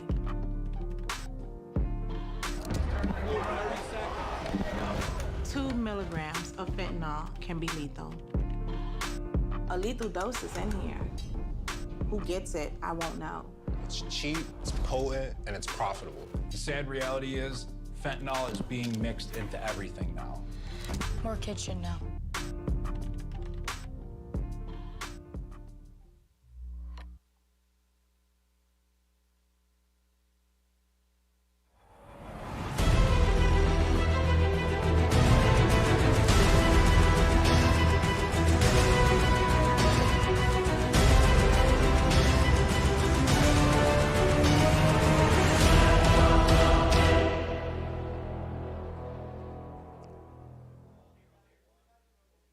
Welcome back, everyone, to the CECC East Regional as presented by Esports U. I'm Hale Monkeyman in the booth and on stage alongside Danger Taco as we're getting ready for our semifinals into the single elimination bracket. Everyone has been able to survive up to a certain point, but this is the point that must be made. And these teams tonight, they have fought their way through. Let's go ahead and check out that competition as it's stacked up from the group stages now into our bracket stage play.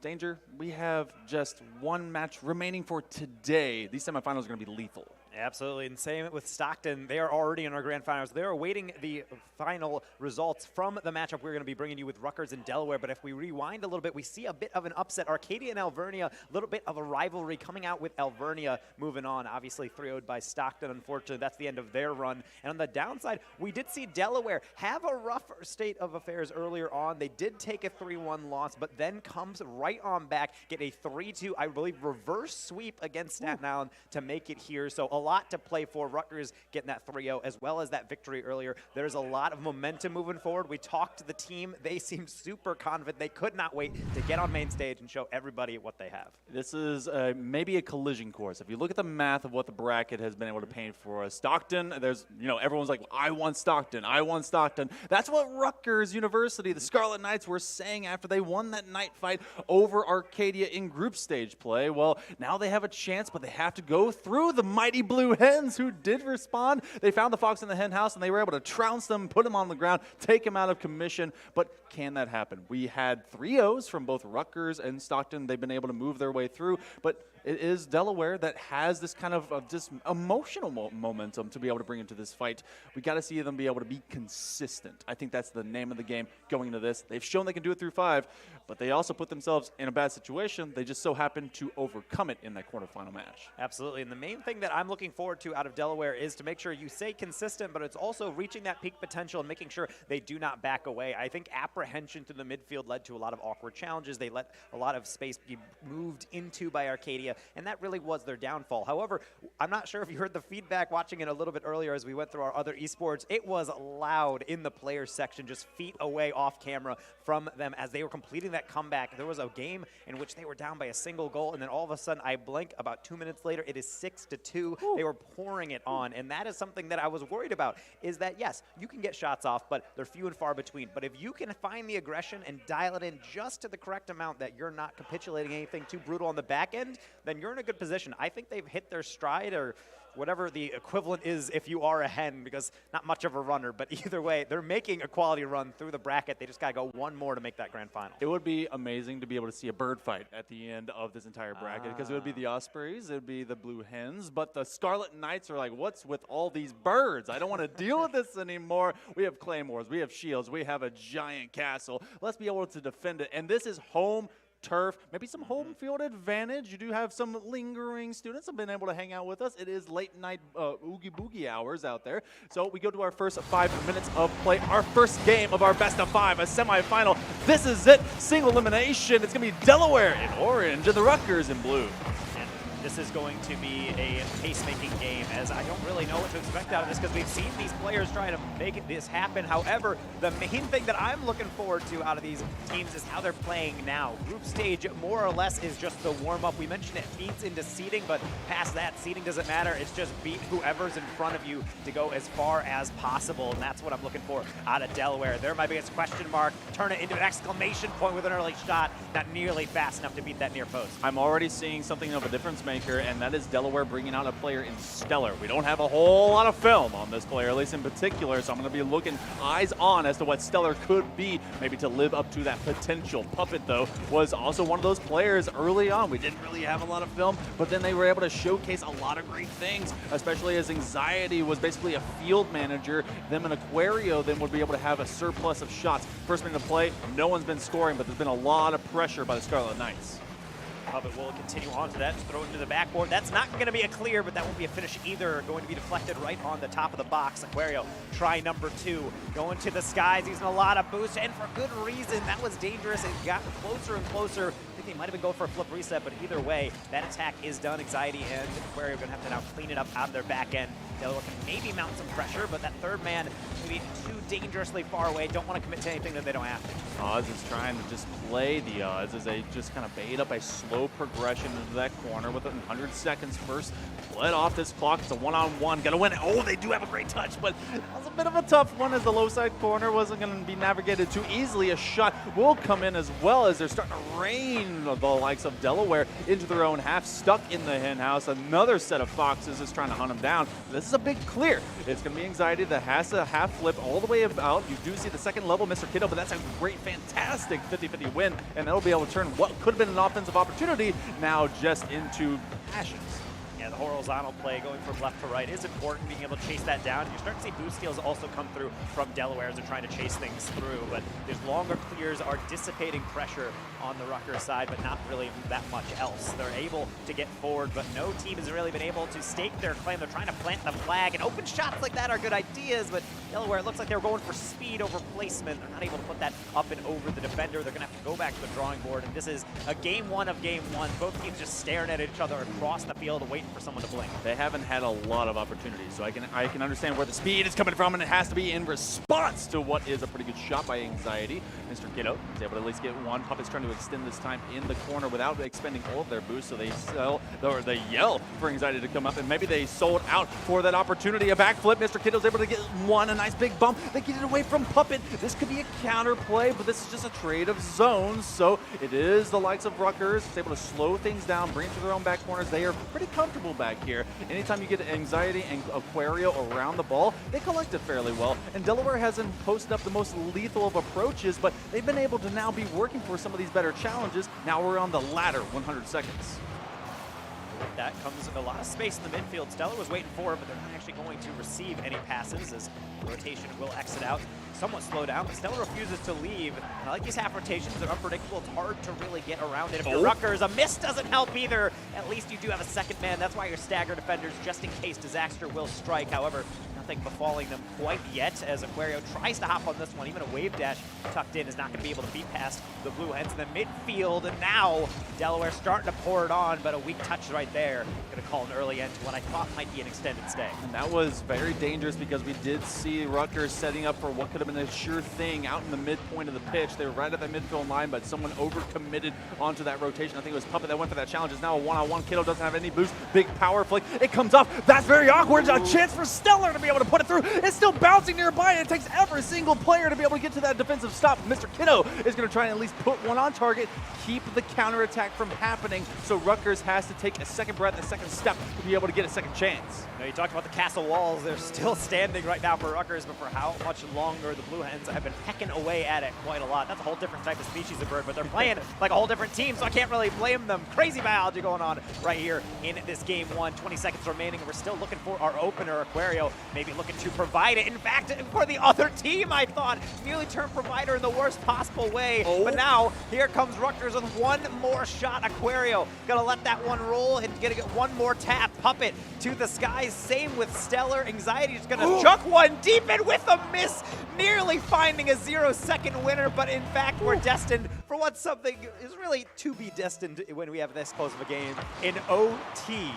Oh my goodness. Okay, so Rutgers, you were putting up that you want to shut up the likes of all the talk around Stockton. Well, Delaware has been able to at least put you in a position of competition. Now a nice back feed as Puppet is going to be trying to grab that top level rung, but no, it's just a consistent cycle. Rutgers did this at the beginning of the game, and now we're looking for a challenge just to be able to contain it within the box, give themselves extra opportunity, but Delaware has done such a stellar job of being able to at least answer the call to the challenge to the top level that will come out wide. So the first half minute and more is now going to be giving Delaware a chance on offense. Puppet will take a brave catch as actually they're taking it across their goal, but they're able to flick past two, potentially three, but the third is in fact 850, somewhat lost out, taking it away again into the midfield. A lot of aerial challenges. They're not actually actual contest stations. It's mostly just players going for a ball, not really angling it correctly, and eventually one of those miscalculations is going to pay off for one of them. Aquario getting denied on the near side. Puppet getting a demo, but to no dice. It seems like the Rutgers attack has stalled out. This is going to come out to the midfield, and even though it's not really lethal, they are able to rotate them one extended time longer, but Delaware is now going to have at least a chance to recover. They're going to go to every side, get some extra boost. This is still more of the same. We've seen 6.5 straight minutes of Rocket League of both teams just trying to be able to trade from the outside lanes. No one's really been able to really win. There's been contests in the infield. A shot opportunity is the gap is filled. That Stellar has been able to really step up into that position. A shot opportunity now to the outside pipe, and they wouldn't have been able to make it entirely because it was going to bounce in and then out. Mr. Kiddo, though, does find it. Good challenge. This could extend for another moment longer. Second man steps up. No one's there. Oz will be able to get this one, and so with a little bit of extra dancing, University of Delaware, these Blue Hens take game one. Getting a little stanky leg up on the stage. They got the flag, they got the support, and they have the win. Naturally, that's going to be a huge win for them because it comes off of a quick counter. There was a clear coming through, and you can see Rutgers having the plan. They want to make sure that it's touched into a safe position, upfield. Let's keep it out of the middle, but in doing so, they almost telegraph where they're going to go. Brave challenge for the first man, but you need a second to finish it. That's what odds is for. Good win from UD. They are a brand new team. Maybe the addition of Stellar has just changed up the rotation, changed up the movement a bit. I'm liking what I'm seeing. That was, I mean, when you bring in another player, you either are kind of going just all in or all out because chemistry is so key when it comes to Rocket League. But for this team, it's also energy. Just doing the dance up there, the fact that they had group stages and it was just not working out. Now, look, I'm not going to try and replicate what they did because there was a lot of camera up in there, but it was working, and that's something that we want to see more of. They've got emotion, they've got energy. They had the reverse sweep earlier. What's going to slow them down? Because right now they've been able to slow down the Scarlet Knights. Plays that are really cutting short before they really even begin. And if you want to continue them, you need to make sure that you're maintaining a lot of offensive presence in the attacking third. Don't go for the immediate shot. Make sure you get the boost steals. Go for exit demos, something to slow the momentum, because when you have a teammate running roughshot over everything, things really go down without a fight too often. And right now, I think that is exactly what Rutgers is suffering from. They're still looking for their first goal of the series.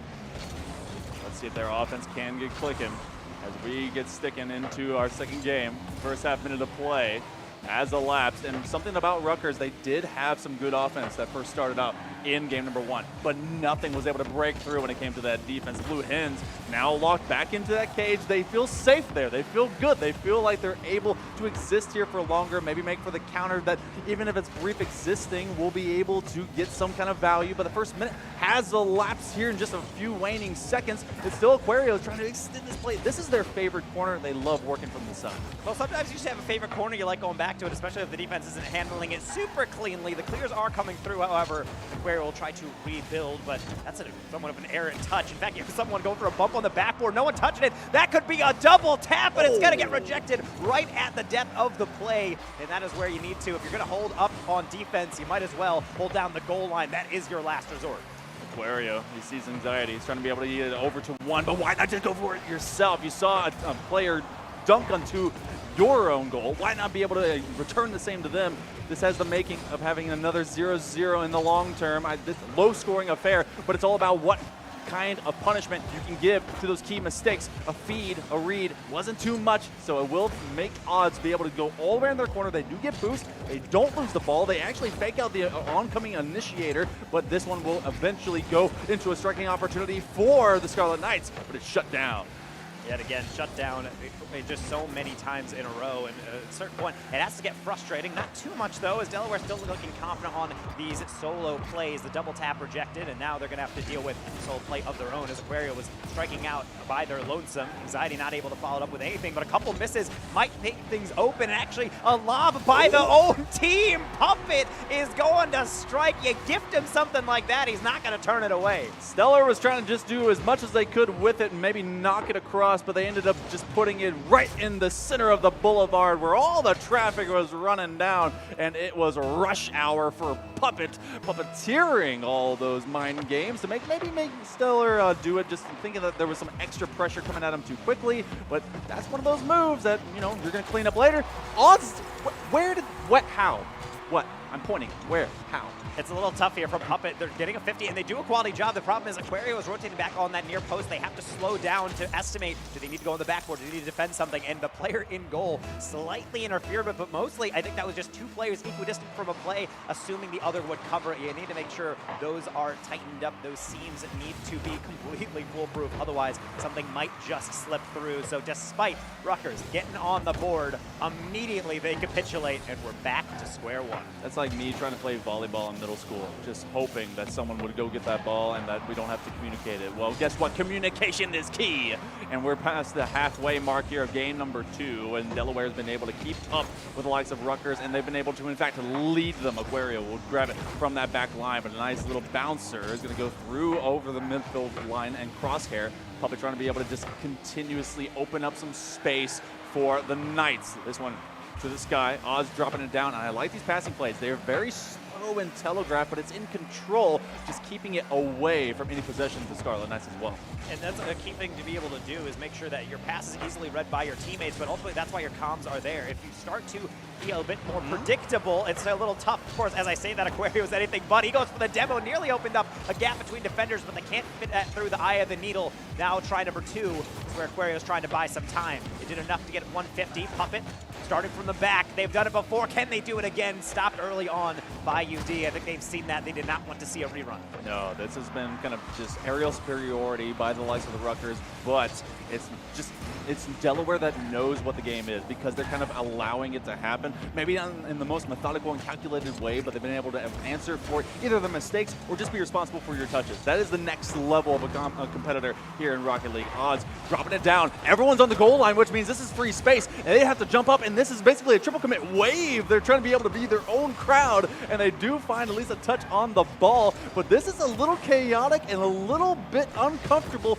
if you are the Hens.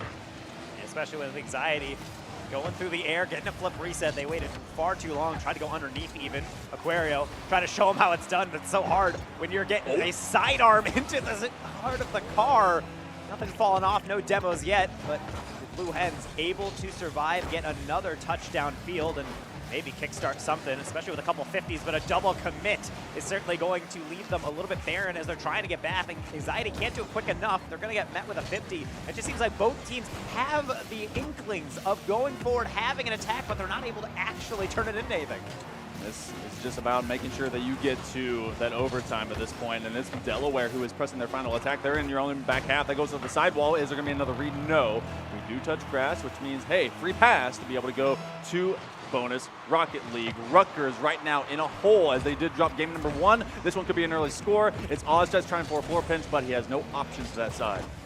No, but it's a good job to be able to stay close to the ball up until the very end as you're running out of boost. As speaking of, Rutgers, I don't know what that was, but both of them somewhat equidistant, just like UD was in previous plays, but they are able to recover. And now a demo downfield. Puppet cleared 1, but not the second. Only a 50 from Aquario, followed up by Anxiety, but he gets too close to it. He has to get the boost instead. Wide deflection nearly finding its way into that back post. Delaware, can they put it home? Stellar with a double tap, getting it on the highlight reel. Game number 2 going to UD. I understand the read that the goalie was looking at. They said, Stellar, there's no way they're going to be able to get back to that one. But as soon as the no started, it was a yes way in the form of Stellar. This has been a Blue Hens offense and squad that has now taken 5 games in a row. 3 in their reverse sweep when they were able to take down the previous opponents, and now 2, they're on match point. They're looking to go to the grand finals. They're trying to be able to take on Stockton. They're telling Rutgers, you have to now reverse sweep us. And the worst part is for Rutgers is that you're not even playing poorly. This is just UD able to keep it just close enough and then scoring through. I will say, though, to flip it on, you're not entirely faultless in this. It's not just that the other team is peaking. You have had opportunities, but it's too disjointed. The solo plays have worked in previous series. This one, it needs to be more combinatorial. You need to make sure you say, hey, teammate middle, get this on the follow through. Hey, I'm going to try to play this middle. I'm trying to get demos. But again, they're not actually doing any of that disruption. They're just sticking to what they know best. And right now, that is not even working anywhere close to that. UD running the boards in these OTs. I am just so curious because Rutgers, we saw them earlier be able to take down Arcadia, and they were able to answer that with some good execution, good speed, and kind of just a lot of, not too many, but at least demos as part of their arsenal, their weapon set. Haven't been able to see them really control Delaware, so that's something that may come about here in the game number 3. Again, this is single elimination. CECC East Regional will be able to feed ultimately into the big CECC at the end of it all, but this is one that you want to be able to have a chance at, especially because you talked a lot for having your hometown crowd said, we want Stockton. Well, you know, maybe they want you, but the Delaware Blue Hens, they look like they want them more. And we mentioned how Rutgers is playing within their home, a little student activity center, and I don't even know if that is as much of a buff as we might want it to be. For right now, I think they need more than hype. They need to reset the mental and make sure that they are not getting tilted. Yes, you have to win 3 in a row, but how many times can you do that in ranked? That does happen from time to time. It's just about taking it one game at a time, improve things incrementally, and I think they're very much back in it. I would like to see them maybe get something early, but Stellar is able to shut down the infield touch. Stellar got a little bit of a nudge by, I believe it was Odds, who just kind of kept them floating there. But this is basically a free net, except Aquario did not have enough boost to be able to outplay and outspeed all of the players that were still on the ground. Striking opportunity will go high, and that is a goalie in the form of Anxiety, who ultimately, I called him a field manager, mostly because he's able to just make great touches, open up chances, and then get good reads and passes to his teammates. But that really hasn't been a connection that's moved to the offensive half of the pitch as much as they have the defense, and this is just a defense in Delaware that's denying them at every single mark.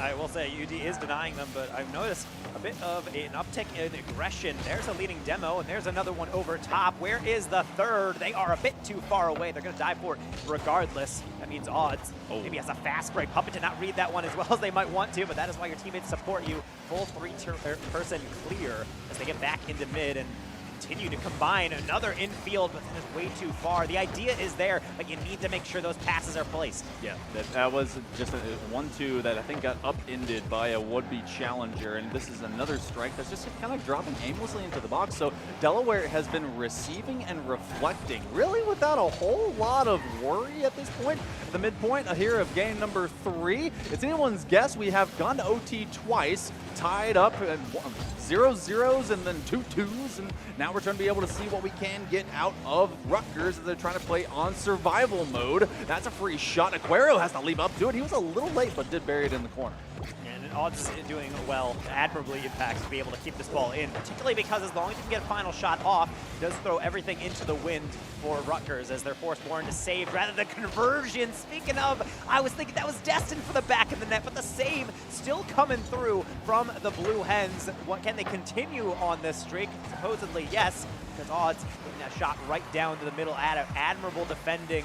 Rutgers starting to heat up, but they have yet to reach a boiling point. Anxiety trying to get up there with Aquario, and it's going to be Aquario finally putting them in the lead in game number 3 after a lot of pressure. You were asking where the striker was earlier, and this time Aquario answered the call. I was thinking maybe they just forgot him and they were going to be on the opposite end trying to go get boost. No, they finally filled that fast lane. They elevate to that position, and the key demo was able to really open up that gap and make it a little bit easier. So finally, Rutgers are able to at least get one in this game. They're looking for a multiple goal lead if they can, because Delaware's been able to answer them. This time it's not as instantaneous.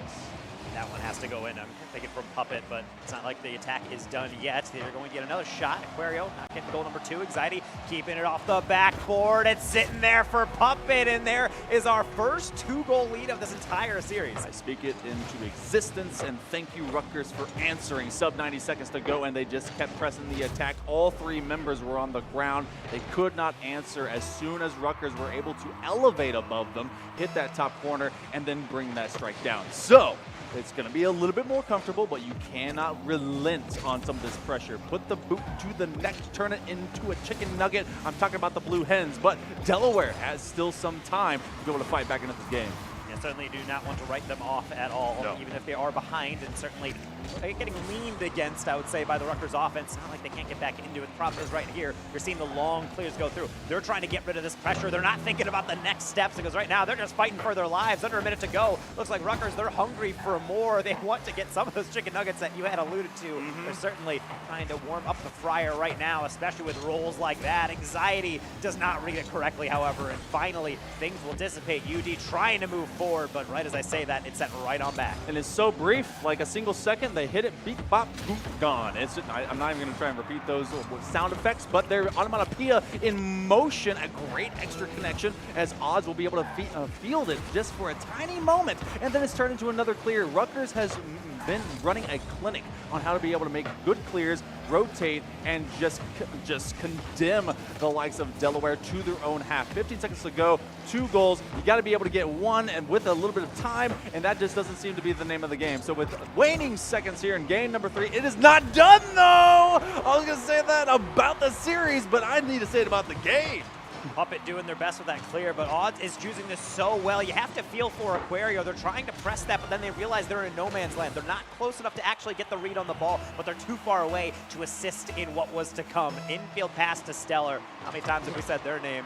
Maybe plenty more, as we're destined for more games unless we can see some 0-second heroics and off the sidewall. We'll keep it alive for now, but potentially a little bit greedy. 2 down the middle, no crossfield pass. We are destined for one more game as Rutgers is back in it with a game victory to push us to 4. You can see Rutgers, they're playing it cool, calm, collected on their side, a little bit of extra comms, and then Delaware, you can definitely tell there's a lot of emotion on this squad. They were able to find victory in that reverse sweep that brought them out of the quarterfinals, and they go to the semifinal. They've been rocking, they've been rolling, they've been dancing, but you can definitely see in their faces from the coaches and everything that they're able to do over there, they're talking it out. It's a little bit louder than what Rutgers kind of does, but it is effective to that quality. So they played from behind. This one, you could, okay, cool. We have one extra game still above the Scarlet Knights. We got to get this one done. If you don't, you go to game 5, and that's when everyone is sweating.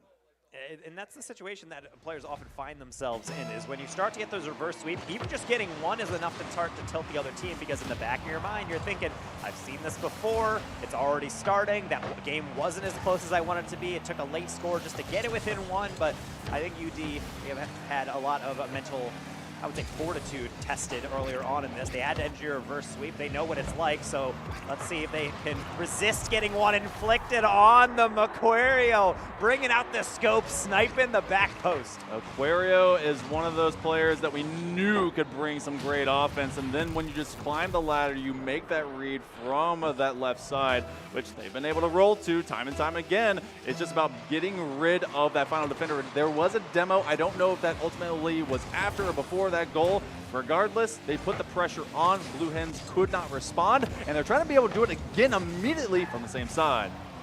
No double tap, but it's able to keep things competitive. And that's really one adjustment that I've noticed out of Rutgers in game number 3, is they're not going for the immediate shot. And not everything has to be on target. It has to be in a dangerous position, like that one. That has to be in the back of the net. Stellar able to get the clear, and now out of seemingly a guaranteed Rutgers goal, it's a UD attack starting up, but I think Stellar probably wants that set up back. And same with Odds. That one is rolling on the near. Again, it's beckoning for a finish, but none will come. Oh my goodness, they're trying to do it again. How many times? How many sides?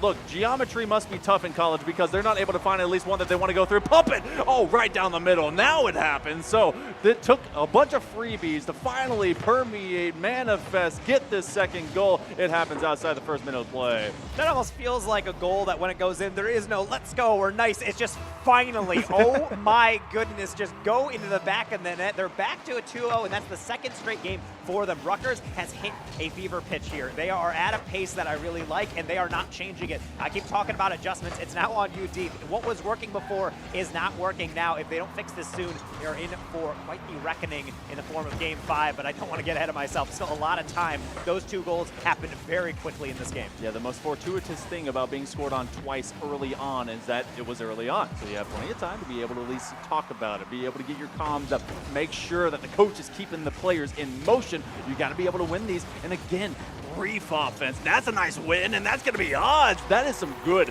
midfield dribbling. Takes 2, they get 1. You're going to want that one back, however, if you're Aquario. They had an actual option to hit it to their far corner, but instead they tried to cut that one in. So well done by UD to make sure that you're aware of it. You can barrel into it at 1,000,000 miles an hour. It's going to deflect any which way, but if you take it slowly and channel the challenge, you're able to push it into a dangerous position for Odds to score. Well worked from Delaware, even under pressure. They're able to show that they can hold that composure and put home a crucial goal. One step back, and now Rutgers has a little bit more to think about. Oh, look how much space has been surrendered, though. They really were just saying, hey, come to us. That's a big challenge. I could have 50-50'd into the net, but instead it does go off to the side. Mr. Kiddo has no boost, but will still be there for the extra opportunity, and they just needed to be able to get to a bumper. It rolls off their tires, so there's absolutely no power, no accuracy. It kind of falls away.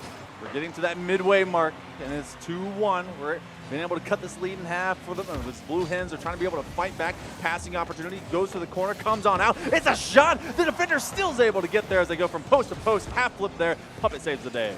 And that weak shot is somewhat understandable by UD. They're just trying to make sure they have the placement in Aquario. Look at the lob over. It actually was followed up by Anxiety, but they didn't anticipate the crossbar. Nearly number 3, but that's why you have that 4th defender signing that scholarship as well. The crossbar comes in handy when you need them. I think that that scholarship is actually a little bit more than the other players because he will always be there, or they, whichever. Hyper dependable. True. They're always at the game. I noticed that. They're never late from class or anything. But Mr. Kiddo, waiting for a chance, maybe upfield. He's trying to be able to work these perimeter sections, still in that same backside corner as Blue Hens. They want to be able to have more offense. They just haven't been able to win these challenges, and now you see them really hyper-focusing to jump upon the Scarlet Knights, keep them from be able to have those interconnections, those 1-2s, and they're starting to really find at least that read to make it less and less if they get anything cleanly out of their own half. Less than 100 seconds remaining. Diving in, I kind of like the aggression there, but it now isolates your defender on an island, and they've got to be able to get that single touch. There will be a continued pressure actually from that. It all starts from an air dribble and then might be finished with a miss. Anxiety not included among them to the back post. Flawlessly placed, and Rutgers is really starting to ramp up yet again. Even with UD resistance, they find their seams and they're not missing these open shots. Rutgers going really fast. Delaware going just reeling back. It's 3-1 right now. Sub 90 seconds to go. Delaware, they started getting into this because they were able to win off of a reverse sweep, and now they're possibly having the brooms turn around against them. It is a do or die situation before game number 5. They're going to be able to at least get one, probably with around 30 or so seconds remaining. Mr. Kiddo has no boost, trying to play as a fake bulldozer, maybe as just like a little wagon and someone's pushing it right along. Oz is going to lose that 50-50 on the outside, and we're in 1 minute remaining. Rutgers is trying to ride this momentum. They're right in between a lot of these stellar passes.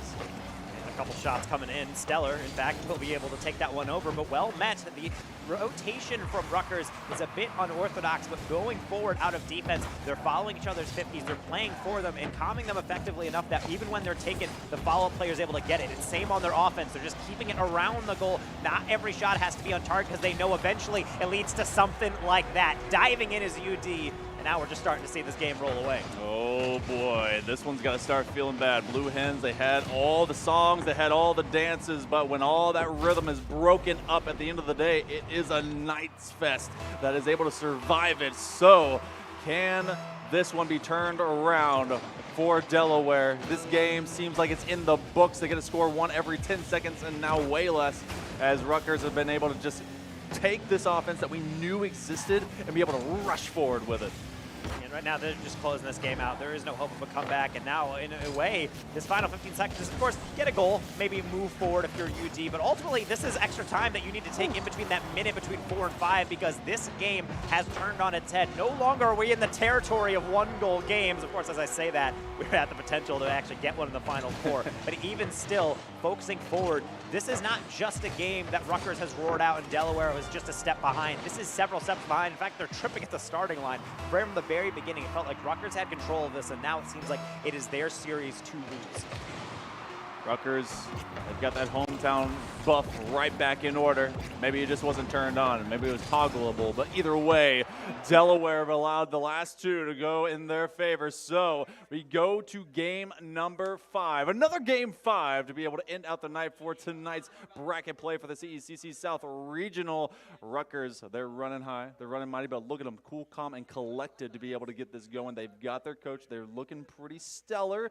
University of Delaware, they're talking it out. What's got to be the words that they got to say? Well, you can see it's serious expressions, but there is an IGL somewhat mentality, I would say, coming right through the middle, and that's important to have, because the worst thing you can do is say, it's fine, just reset, because you need to focus on, there are mistakes. You can't dig at them too much in the heat of the moment, especially because Rocket League, there is not these longer phases where teams can take that break, somewhat like we saw almost in the Smash competition a little bit earlier between rounds, where you can really game plan and think through what your strategy is going to be. You have about 60 seconds, about half of which is done now, and now you're into it, and you really have to think to yourself, if we're missing these touches in the midfield, we have to step up aggression, but it's easier said than done, especially, as you mentioned, with the hometown team coming out swinging. That first shot, though, not nearly as accurate as Game 4's. If Rutgers is able to score this first goal, I think that Delaware obviously has put themselves behind, but I think that that just starts to really open up the entire tidal force that is Rutgers and the Scarlet Knights. They're trying to be able to do it through individual play, but also that's been able to open up some space. Blue Hens, again, contained to start the game, which is just pain the whole way down. Right now, it's still even at nothing apiece.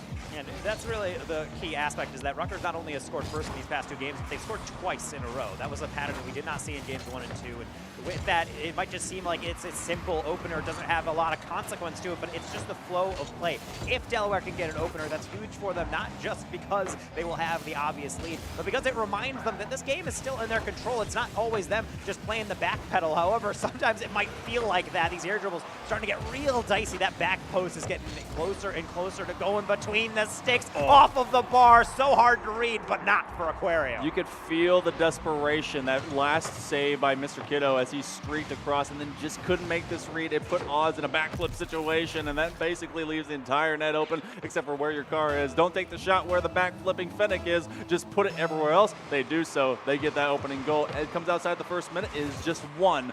Delaware needs to limit the damage. And that's a rough one. This one could be as well. Anxiety. It's going to miss by pixels.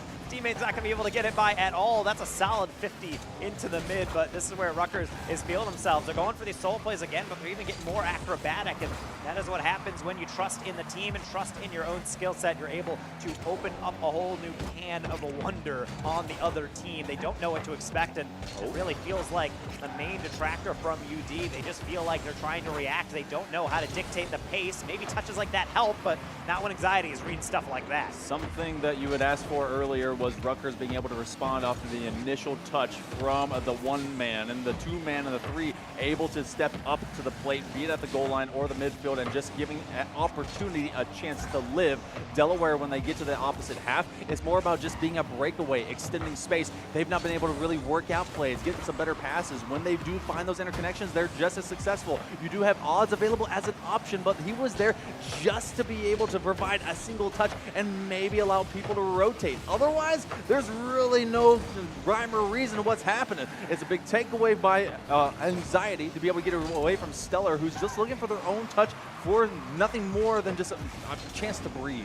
Yeah, and the play is disjointed right now. You can see the disconnection a couple of times. Delaware has hit it forward. It's off the backboard, but then you have 2 players cycling out for the boost. Everything has to be in sync. If you're not moving forward as a team, then you're essentially forced into retreat. Sometimes you can go at it alone, and it will force that first save, but where's the second? Met by Puppet, I suppose, is the answer. Infield, Stellar going to aggressively turn for that. That one, something I didn't anticipate. Certainly not the Rutgers defense. Not going to harm them, though. It seems like they will have another clear in the mid, and that miss in the mid will not help either.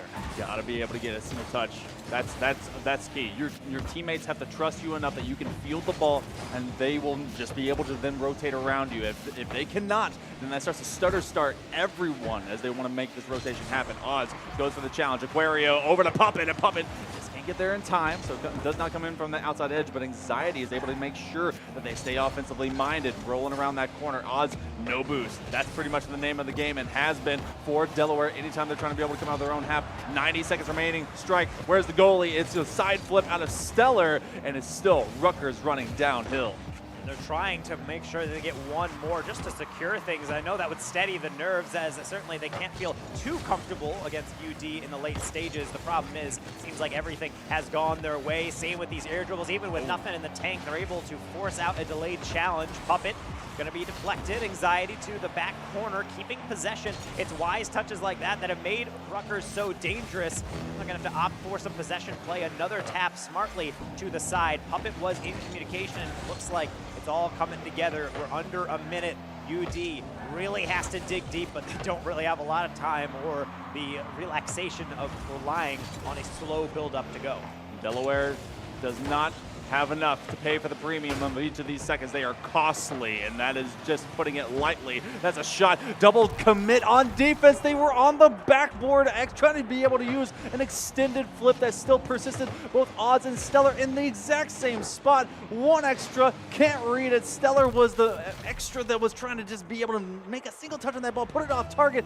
Didn't happen. 2 goals. Rutgers basically has put this one away. One of the harshest things about playing defense for a long time is that you're so desperate for the clear that sometimes you rush it through, you don't pay attention to the comms, you don't pay attention to, more importantly, how much boost you have, and eventually you'll end up throwing one away, much like that. No boost through the midfield, more or less a kick-off goal, and Anxiety might have just put this one to bed. Mr. Kiddo was trying to play for a low side 50 off of his tires, but that ended up just going and backfiring. The other direction, we got 3 for the Scarlet Knights. Rutgers, they started down 0-2 in this series with 25 seconds to go. Blue Hens, they're not out, but they've got some work to do, and they've got to do it quick. And right now, every single shot basically needs to go in, as 20 seconds is a lot of time, but more or less you need something before 0 seconds, and you need 2 of them this time. Odds trying to rescue this game out. It needs to start here and now, but plays like that from Puppet are so crucial. Same with a clear like that from Aquario. Rutgers, the hometown heroes, putting another one down on the board. They will certainly be representing their university in our grand finals. What a performance on the reverse sweep. You know what? They asked for Stockton. They're going to get them. They fought back hard. The rampart was under fire, but it did not crumble. They were able to escape from beyond the gate, go across the moat, and take on their opponents in the field of battle. It'll be Rutgers University, the Scarlet Knights, that reverse sweep the Delaware Blue Hens. They take them down 3-2, and they will be progressing on to the grand finals tomorrow night. And so much credit to UD. They played incredibly well in games 1 and 2. They kept it close, Rutgers, but ultimately, when you do look at UD, I think what you really see is the common, I would say, fallacy that some teams get into is where you're saying, okay, what's working right now is fine, but I think we're good at this point. And then game 3 starts to slide away from them. They're saying, it's all right. You know, that happens. A little bit nerves, hard to close the series out. And then I think in game 4, we really hit that point where Rutgers had everything figured out, and there was just no options remaining. UD did not have the speed or really these touches for outlets on clears that result in a lot of janky challenges down the stretch. And that is where Rutgers, I felt like, had a vice grip on the series. And my goodness, did they not let go. That game 5 got really out of hand down the stretch. It did. That was just Rutgers at that point showcasing, you know what? You had a chance to put us away. Game 3, it should have been that. The first 2, cool. Able to get those away from us. Game 3, because they were able to extend that lead, really give themselves some comfort space, we saw a brand new attitude. And I like that we did see some change-ups in the roster. Delaware was able to add Stellar, and they looked like they were able to just find a new step. And it was a tiny wrinkle, one that the Scarlet Knights were a little confused about at first, but then ultimately it didn't develop into a long-lasting approach. Props to them. They made it to the semifinals. They were able to beat opponents that, were expected to beat them. So congratulations being able to go that far. I hope that they take that for the future, but it in fact will be Rutgers that do extend that. Now, tomorrow, we get to see Rutgers University. Hometown heroes can they be to play Stockton? Well, that's going to be quite the uphill. Stockton came in not technically as #1 seed, but I think de facto they are just that good. They are the team that a lot of people expected to get here, one of the most prized teams in all of the tournament, and they are going to be met by our winners. Standing by with Paulie, it's Rutgers standing by for a post-series interview. Thank you so much. I'm here with Aquario from Rutgers University. They just clutched out a huge Game 5 to secure them a final spot tomorrow against Stockton. Please, Aquario, tell everyone how you're feeling after that amazing comeback. Oh, I am feeling fantastic. We've had a lot of ups and downs as a team, so finally closing out a series that we felt like we should have closed out feels great. Feels great. Now you have Stockton waiting for you tomorrow. What's going to go into some of the preparation tonight to get ready for them in the CECC East Region Finals? Honestly, I just think good sleep, good breakfast. That's about it. Okay, stay into the fundamentals of Aquario. You have any last words, though, for Stockton, as you will meet them tomorrow in the first match? Good luck. Sportsman-like, of course, from Aquario. That's great. Rutgers is moving on to go against Stockton tomorrow. We'll see them once again on the main stage. Good luck to Rutgers as they play Stockton tomorrow. Right over back to the desk. Good job, brother. Hi, would you like to introduce yourself? Yeah, sure. Hi, my name is Rocco Romeo. I go by Maradon. I am the Overwatch competitive division head for Penn State Overwatch. Penn State is located in State College, Pennsylvania.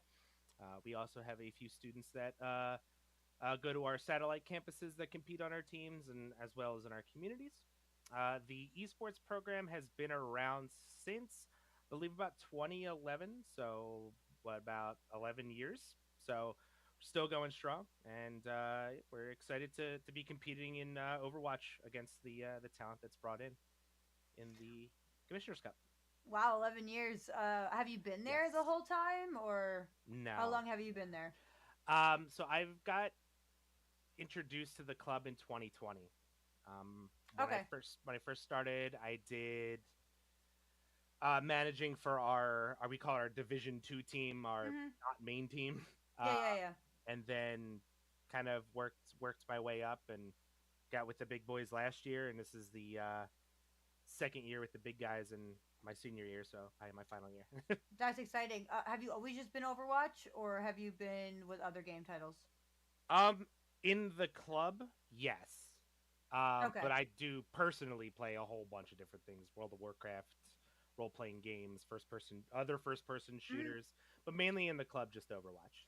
And when the program first started, do you know what game titles the club had? Yeah. So our biggest one that we had was League of Legends. They're kind of almost an affiliate now. They have their own club, but like we're sort of kind of one-ish. Okay. That has been and still is our largest branch of the club. But we've always had CS:GO. Rocket League has been around for a while. Call of Duty has also been around for a while. Valorant's been really popular with some of the newer games coming on.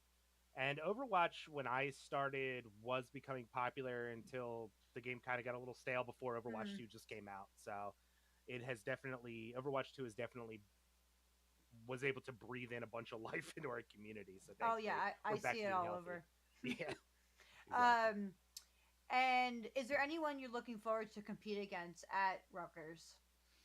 There's actually a few teams, so I'm excited to see how we do against Harrisburg and Fisher College. I know those are the two teams those are two teams that are, for one, I believe, of actual varsity team, and teams that we have got our rear kicked in from in the past. So I'd love to see how we and by in the past in Overwatch 1. So I'd like to see how we do in Overwatch 2. Also excited to see Arcadia there. I got to meet the esports director last year at another LAN that we went to. He was a super nice guy. They have a good group of players there, so it'll be nice to see them again. And that actually brings me to my next question. What was another LAN that you've been to? So the only LAN that actually there's been two LANs that I've been to. We did the it's called HUE Hue Fest. It is I've heard of it. It's a tournament that Harrisburg puts on every year. We were actually going to do that this year, but they did it in Overwatch 1, and our players were like, I don't think we could play in this anymore. Like, we need something fresh. So we actually skipped out on it this year. But we did that last year. And then in the spring, we did the PA Cup, which is also hosted by Harrisburg. It took place at the Block in Philadelphia. That's the Nerd Street, big, giant esports arena that they have. It's really, really cool. We placed second there. We lost to Harrisburg. Oh, nice. But That's good. That's where we met the Arcadia guys. That was a fun tournament. You see, LANs are beneficial in not just competing in person, but you meet people and make relationships that way. It's a lot easier. Oh yeah. A lot of networking going on. Oh, absolutely. What has your competition looked like for your school this last semester? Not too bad. So just getting into the swing of things, we're still trying to get used to playing Overwatch 2. Subtracting a player, the whole 5v5. It's taking a little bit of some adjustments. Overall, not too bad. We're trying to pick up from where we stopped at the spring season in the whole Overwatch Collegiate tournament that Blizzard holds. We got top 12 last year and top 16 in the fall. So we were doing pretty good for a club team with pretty much no funding at all.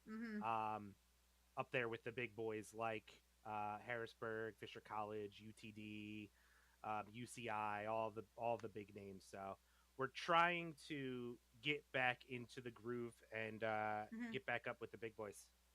And what conferences do you compete in? It's basically just we just do Overwatch Collegiate and any of like the local lands. That's really all we compete in at the moment. But we're always looking to kind of expand into some more. Yeah, absolutely. Mhm. Are there any exciting stories that you'd like to share from your team or players from this past semester? Well, I know that they're super excited to be back in LAN, Mhm. or to be back at a LAN. I know last year was the first time, pretty much after COVID, that LAN started kicking back up. So the hype gets pretty real. So we are excited in general just to be able to participate in the LAN, and very thankful that you guys were there to host it and for us to make it. Yeah, I mean, we're super excited to see you guys in action. Oh yeah, it should be a lot of fun. Yeah, like I said kind of before, some more exciting stories itself. Those placements that we got were the best that Penn State Esports has gotten, like the best results for Overwatch at least, that we've gotten. So we're super excited to try to get there again. And this year we have a little bit of some club sports backing. So we don't unfortunately have the school doesn't want to fund the players for scholarships yet, and I think that could be something for a lot of like the bigger schools that maybe might be in the pipeline. But we do have some club funding, so the good news, that's pretty exciting news for our club in general. So our trip over to Rutgers here in a little bit will be the hotel stay will at least be paid for, so we don't have to worry about flipping that bill ourselves. Yeah, and is there anyone that you'd like to say to watch out for on your team or your whole team, and why? I would say, I would honestly say our whole team. Our whole team's pretty good this year. We have DMT coming back on tank, who is an absolute character and crazy in-game leader. We have Paz, the world famous YouTube content creator, back there on support, holding it down. We have Memory, who was a Chinese Contenders player a few years back, that's still with us, and will be playing support in the tournament, which is where the spot he was in when he played in Contenders.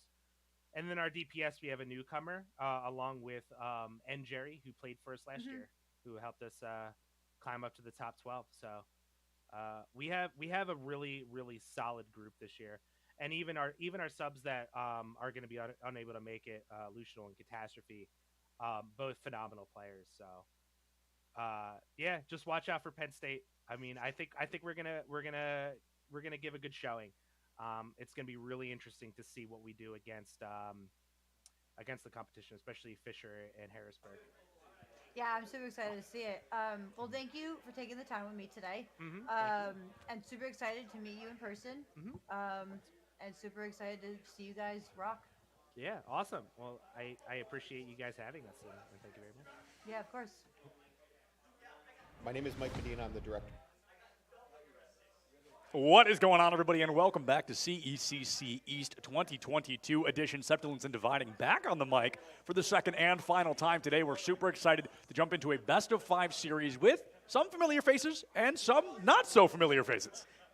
It is so exciting to finally be able to watch these two teams go head-to-head. And like you mentioned, we do have Harrisburg coming in after 3-0ing the NJIT Shy Guys in their quarterfinal matchup. This is a team we are familiar with. We saw them on the in the last bracket matchup that we had in the group stages against, I believe, it was against Rutgers. Yeah. However, this time around, they will be going up against the second-seeded team out of Group A. Of course, we ended up having to skip Group A on stream, and it is going to be Penn State, who, as you can see at the bottom of the screen, they 3-1'd St. Rose College in the quarterfinal bracket. Yeah, the only 3-1, the only somewhat close game out of those four. So Penn State have really fought their way to get here, and now, of course, they have a crazy challenge on their hands. Yeah, and before we jump over to those rosters, it's super important to note as well that Fisher College has already got a spot in Grand Finals. Yes. Due to a scheduling conflict, Rutgers unfortunately wasn't able to make the match, and the show must go on. So Fisher will move into those Grand Finals. Harrisburg and Penn State fighting for the chance to meet Fisher in those Grands. Now let's jump over to these rosters and get a look at who we're going to get to see on the battlefield here today. We know Harrisburg. We saw them earlier. They are no looking introduction. good. Looking at these clean, I almost said headshots as in like the game sense, and then I was like, wait, those are called headshots. And then we take a look over at Penn State, and this is the team we haven't seen yet, but I will say this is a powerhouse roster. Memory in particular, I believe, is or was a contenders player Yeah, at some point. exactly. This is the person that you really want to be keeping an eye on for this Penn State squad. Is in fact used to be a Contenders China player in 2020 for Cosmos at Veritas Gaming.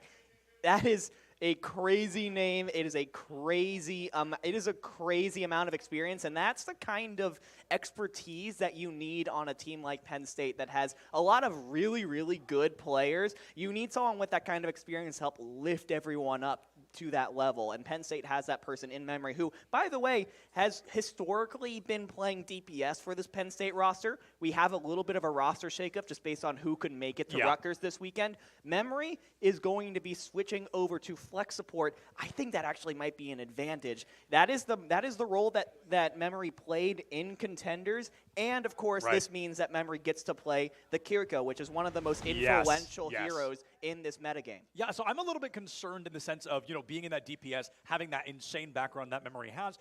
Somebody needs to be there to counter the DPS of Harrisburg, but at the same time, you look at Elk, another ex-OWL player, another ex-Contenders player, also in that support role. So we're looking at kind of pro support versus pro support, and it's going to be a very back-and-forth series, and it very much may rely on the success of those two alone on who can find their opportunity to strike against their opponents. However, I know moving forward that it is not just about the supports. It is about all 5 members out on that battlefield, and both these teams bringing their absolute A game. It has been a long day, but they've been very patient in waiting with us to make sure we can get this game happening for them live on stream, which we're going to jump into in just a moment. There's a lot of variables, a lot of randomness, and a lot of unknowns, but we do know one thing dividing, and that is our starting map. Yeah, we're going to be heading back over to Lijiang Tower just like we saw on stream before. And, I've already talked at length about how much I love this map, how good it is at gauging these teams in the initial game. Something that to keep in mind, though, when it comes to, as we start heading into game here, fatigue and attentiveness is going to be a problem here. This is, I believe we had a forfeit on one side, but we did, for Penn State, it was, this is their 5th best of 5, right? Yes. This is their 5th one of the day. They've played a minimum of 12 games, 13 games. So we already know that there was that 3-1. Imagine playing 13 games in one day in Overwatch. That can be exhausting. And that's just in the bracket, right? Even when they're not playing, they have been playing competitive matches. They have been working with other teams. They've been scrimming. They've been VOD reviewing. It has been Overwatch all day long. And now we're going to have to see which one of these teams has not let the fatigue get to them quite yet. And, of course, this is not Harrisburg and Rutgers. We're going to get those names fixed for you in just a moment here. But we know these teams. We love them, and we know that this is the time to shine. We've got the Storm here on the left. We've got Penn State on the right. And going into Lijiang Gardens, we actually did not see this earlier. We saw the Storm win in a 2-0 victory in the other 2 Lijiang maps. So now Gardens can bring a very unique sense, could give Elk a lot of room to shine as Lucio can thrive on a map with a lot of open space and death voids like this one. Both Winston's up, going to come right back down and deep into the back line is DMT, but Rags already going to be eliminated from this fight. Reaper goes down quick, makes it so much harder for this team to come back and capitalize in these crucial moments. I think this is the Storm, a guaranteed first point. It absolutely will be a first point capture here, and immediately taking advantage of the substitute DPS player in Rags. Has not had quite as much experience with the rest of this Penn State roster. Not saying that Rags is not a bad player in his own right. I've watched him play. He's fantastic. But that is the player that Harrisburg is going to really want to take advantage of. Yeah, and before the fight can even really begin, we see DMT removed from the Mortal Coil, and it looks like we're seeing a pause come through quickly, or at least a call for one. Hopefully somebody's able to get a pause going for them soon, as the timer will continue to tick up. Not sure what's happening yet, but we want to get a pause quickly. They're asking for pause? I'm Question sure mark? what the logistics are on that. We're going to try to get it figured out, but as it continues to fall apart, we're going to wait for the teams to get ready, try to recontest. A pause usually calls for a disconnect or calls for something along those lines, and we're going to wait to see It's what control shift equals to pause the game. Now we're going to be waiting to see what comes in next. The Storm, they're trying to make it happen, and it looks like we're actually seeing, might be control shift P. There we go, the pause is going to be happening. We've got it all figured out, so hopefully we can stabilize a little bit. Better late than never, as some often say, and things are looking pretty good for the Storm. But honestly, with the pause, I don't want to talk too much about team comps or old charges or anything. I don't want to give anyone information they don't have. So hey, the cool thing about this, you guys get to look at us again. So I hope you missed us just as much as we missed all of you. But looking at Lijiang Tower, kind of removing us from what happened there to not give any team an advantage. Yeah. Do you think the comps were okay? 'Cause they were running the same thing. I feel like we can talk about that. Do you think that is the ideal comp to bring into Gardens, or did you want to see some changes, some shakeups? I think that what is great about Lijiang Gardens in particular is that it is a very open map, very open skies, a lot of room around the point to try and maneuver. The problem with bringing out the Pharah or the Echo, which is what I would usually say in this kind of situation, is the fact that there's a Sojourn on the other side. And if you are Penn State, for example, you are terrified of the hit scan prowess of Noxious. We saw how good that player was in the last match on stream. It is only going to get stronger as the day goes on, as the matches go on. It is going to be very difficult to play that kind of flying DPS. You're going to have to play so conservatively without getting your head shot off by a railgun. So I don't think that a flying DPS is the best play. I agree. If you're going to do anything, I think you go more all in on the dive. You go for the Genji that again it has not been nerfed yet in this version of the game. Not nerfed, so still at its full power. Go for heroes that can really close the distance on that Sojourn really quickly and try and deny her the sight lines before she gets that railgun charge pulled off. Yeah, without a doubt, we know that we want to see a little bit of a shake-up, a little bit of change. Those flying heroes are going to work very poorly against a hit scan like Sojourn, and then it's like, okay, the flying hero's losing. Do we bring in a Mercy? Do we really put a Mercy in our competitive matchup? Probably not, because she's not in the best place right now. Unfortunately, these teams, they've shown us all day long, both on and off stream. They know the meta, they want to stick to it, and they want to keep things tried and true. Trying to work toward that meta that's coming out soon, rather than the actual meta right now.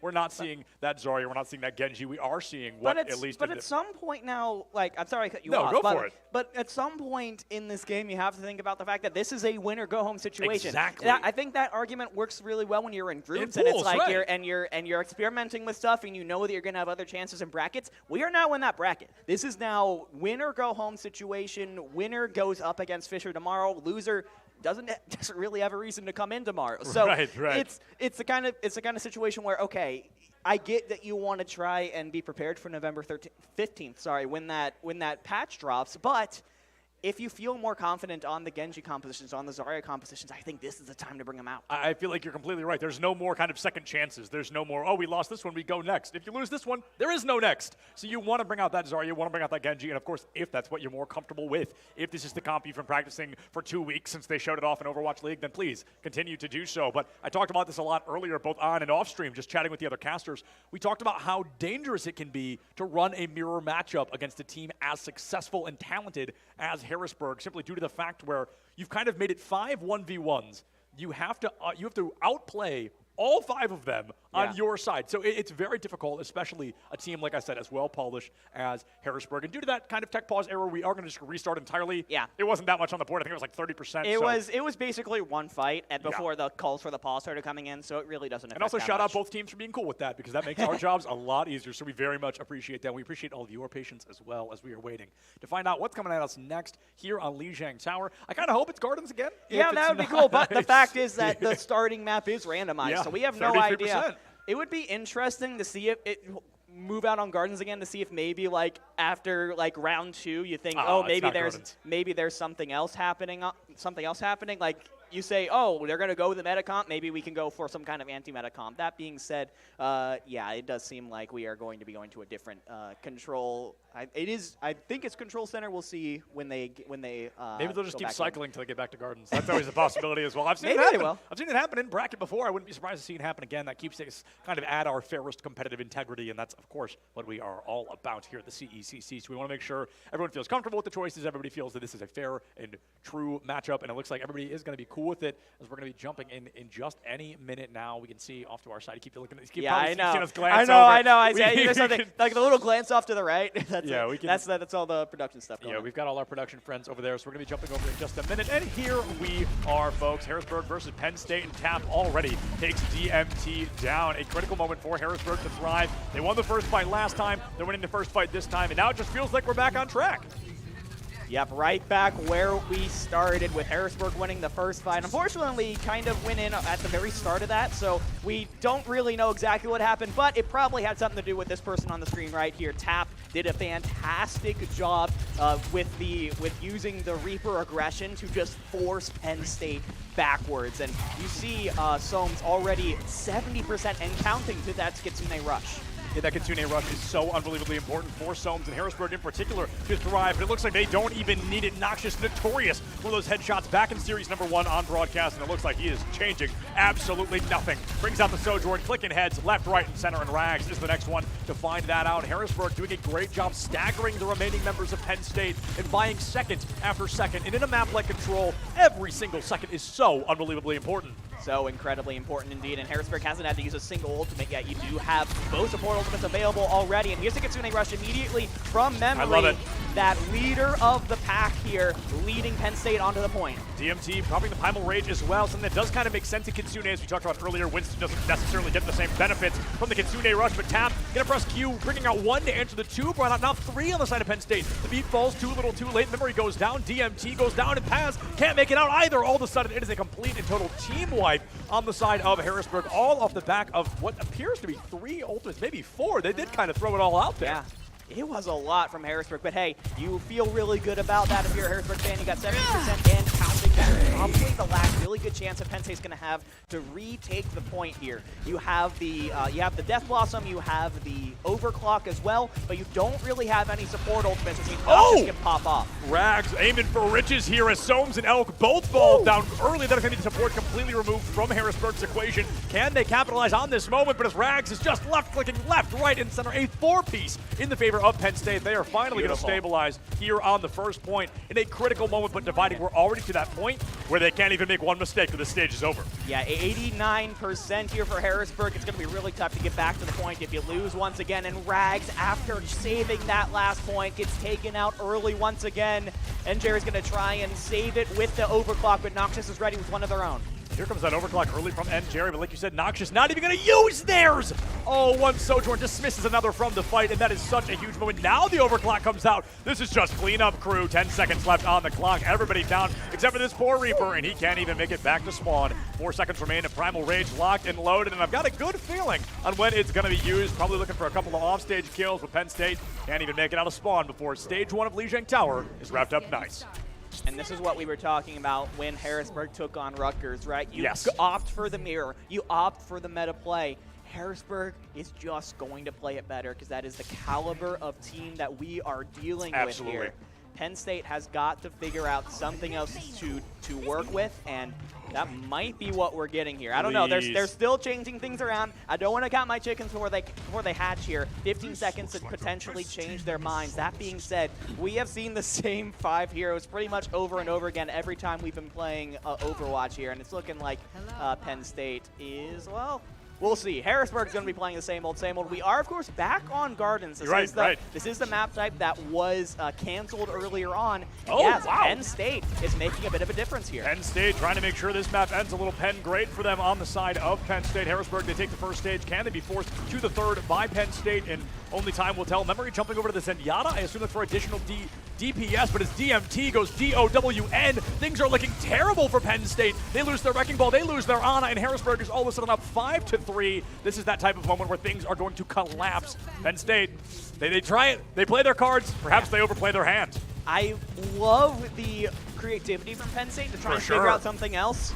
The problem with this composition is that you are really depending on that initial dive with the Wrecking Ball along with the Discord Orb from memory. If you can't get a pick off with that initial pile driver and the Discord Orb with the damage boost, you do not have enough healing to sustain with Soames and Elk. So That is what you need, though. And Jerry getting the opener on the Noxious. Jerry finds Noxious early. That Sojourn has been so incredibly important, but getting the Elim doesn't even matter when you lose your own Sojourn. 5-5 turns to 4-4 in DMT. 30% on the ultimate. That is going to be entirely passive charge. Has not been able to make the space the tank needs for the rest of the team to get through. So the Wrecking Ball trying to run the risk, but unfortunately not meeting the reward. It's Rags who comes in troves here. Takes down one, but it's a 1-for-2 trade. Both supports down and out. Harrisburg still finding that numbers advantage. Penn State, though, I do want to add, did flip that point. So they're putting some numbers on the board. Yeah, could have been 40% plus for Harrisburg, and actually Penn State's going to go ahead and just take the lead before Harrisburg is going to be able to flip it back. It's going to be 27-21. That is huge, though. The fact that Penn State were able to get back on, flip the point over, means that they're going to have at least one extra fight here that they've bought themselves just by being able to sneak in and take it back from under the noses of Harrisburg here. They also have a really nice zoning ultimate in Wrecking Balls of Mines coming up in just a moment. Will the minefield be kind of counteracted by the Kitsune Rush in an attempt to destroy them before they spawn? It is dropped in kind of an unfortunate spot. Nobody's there to capitalize on the back of it. For DMT getting solo Kitsune is not going to make it out. Paz also goes down, and Penn State already has to kiss this fight goodbye. This is a die quick and respawn ASAP scenario. At this point, you need to regroup. You've got probably 2 more real fights before the panic starts to set in. I think the panic might be already starting, because if Penn State is ult tracking, you know that that Harrisburg has so many check marks available. They only had to use Soames' Kitsune Rush. You have all 4 of your other ultimates. That being said, Akawa is down. This is a big opportunity. This is the moment Penn State needed. They started strong. Can they finish strong here on stage number 2 of Lijiang Tower? Soames and Tap, double headshots. The supports down and out, and Rags takes out Tap, but I'm afraid it's too little too late. Took 3 members of Penn State to find 1 of Harrisburg, and with only 17 seconds left, there is 1 more chance. Memory has the Transcendence. It is the best defensive ultimate in the game. The problem is, what do you use it on? Do you use it for the overclock, or do you use it for the Death Blossom? You can't block both. Yeah, that's the scariest thing about this. I think that is a great point dividing. You cannot block both. You need to save Transcendence for Death Blossom, but instead it gets forced out by the Winston. Now these ultimates are going to be all but free for Harrisburg. The overclock a little harder to hit. Tap on the Reaper, notorious for just pressing Q and getting play of the game. Akawa has already found Memory. Transcendence nowhere in sight. Jerry not going to make it back either. 5v3 in favor of Harrisburg, and they're just looking to clean things up quickly. All 5 members of Penn State go down, and Harrisburg, in a very convincing fashion, are going to take Lijiang Tower. Very convincing indeed. Penn State were able to take at least 1 fight on both sides. They're able to get at least 25, 30-ish% for themselves. But Harrisburg showed a mastery of the metagame here. They are so good at this Winston comp. I mentioned this before on their earlier map. Shake told me, we're kind of boring. This does not look boring to me. This looks exciting. Yeah, absolutely. I mean, I love even running the risk and finding the reward of trying to change things, trying to shake things up all day. We've been talking about comfort picks, how dangerous it can be to force that mirror matchup, the perfect 5v5, if they're going to mechanically outplay you. Comfort picks can thrive in those very intense moments, in those very difficult moments, to find yourself backs against the wall. You're Sojourn getting out Sojourned. You're Lucio getting out Lucio'd. It's very tough to play that game, but if you're thinking like, gosh, I wish I could play, I don't know, Junkrat right now, then it's like, get that Junkrat out here. Like, bring him to the table. It is time to bring out those weird picks, those weird swaps. Subliminal messaging. I just want, no subliminal messaging there. I love my boy Junkrat. He's a personal favorite of mine, and I just think it could work well. I think he's in a really good spot in Overwatch 2 with the removal of shields, or at least half of them, right? You can play 1 shield at a time. Junkrat gets a lot of value, and I just wish people could see that. All I'm saying is Septulin's popped off with the Junkrat in gold average lobbies with the Caster 5 stack earlier today. Just saying, Caster 5 stack undefeated. Just put that out there. It was undefeated. We popped off. We went crazy. We popped off a little bit. And then we're going to jump right back to the players, because I want to I don't want to call to action Penn State, because they're going to do what they believe is best, and that is the most important thing at the end of the day. But in reality, I really am seeing a point where Harrisburg, they are one of the best teams in the country. That's something we haven't touched down on here yet. They are one of the greatest top 10 teams in the country. I'd say top 5. Yeah, they are mechanically going to outmatch a lot of teams here. So Penn State needs to make it weird. They need to make it different. Let's see a Sombra. Let's see a Junkrat. Let's see a Soldier 76. Let's see something different. Maybe not a Mercy. I almost said let's see Mercy, but I think I changed my mind. Noxious, I don't know if you can hear me. My favorite Pokemon is Cast Form. I don't know if that's for me, but I'm going to tell you anyway. My favorite Pokemon is Cast Form. I like Skarmory. Oh, Metal great Bird. answer. Holy cow. Yeah, that's a good answer. I love that. Harrisburg, now they are going to be trying to win this out. They want to put map number 2 on the board. They want to seal map number 3 away and take another 3-0 victory. But Penn State, if you're going to change things up, it is the time to put Harrisburg on the back foot. Be the first team this weekend, to my knowledge, to take a map off Harrisburg. Penn State, of course, is going to start off on the attack. And watch when Gibraltar, the map that they have decided to send us to, does give you some opportunity to play some crazy absolutely. stuff. This is known as a very divey map because of all of the different high grounds that are potentially on here. But Penn State is walking out with a Symmetra Bastion comp. This is the craziness we wanted to see. Yeah, now we can talk about it because the players are going to see it whether we talk about it or not. So Symmetra Bastion, the TP up onto the high ground, actually forces Harrisburg onto a small back foot. They're still in a great position with a lot of high ground advantage, but Penn State, they find the advantage. They bring out the Bastion, and unfortunately, Memory gets cornered. Tap sneaks into the back line. Yeah. And that Zenyatta goes down quick. Transcendence so important, but when your Zen can't make it to the fight, you gotta wonder, is it gonna be worth it? Rags trades out, gets Noxious down, but Jerry will be soon to follow, and that gives the numbers advantage right back to the side of Harrisburg. Tap playing touch the spawn door challenge. Gonna get slept. Can they get the Elim? Can they finally put this Reaper down, send her to the Shadow Realm far beyond, and they will finally take him out before Memory can't even make it out of the spawn door right now. Goes down for the second time.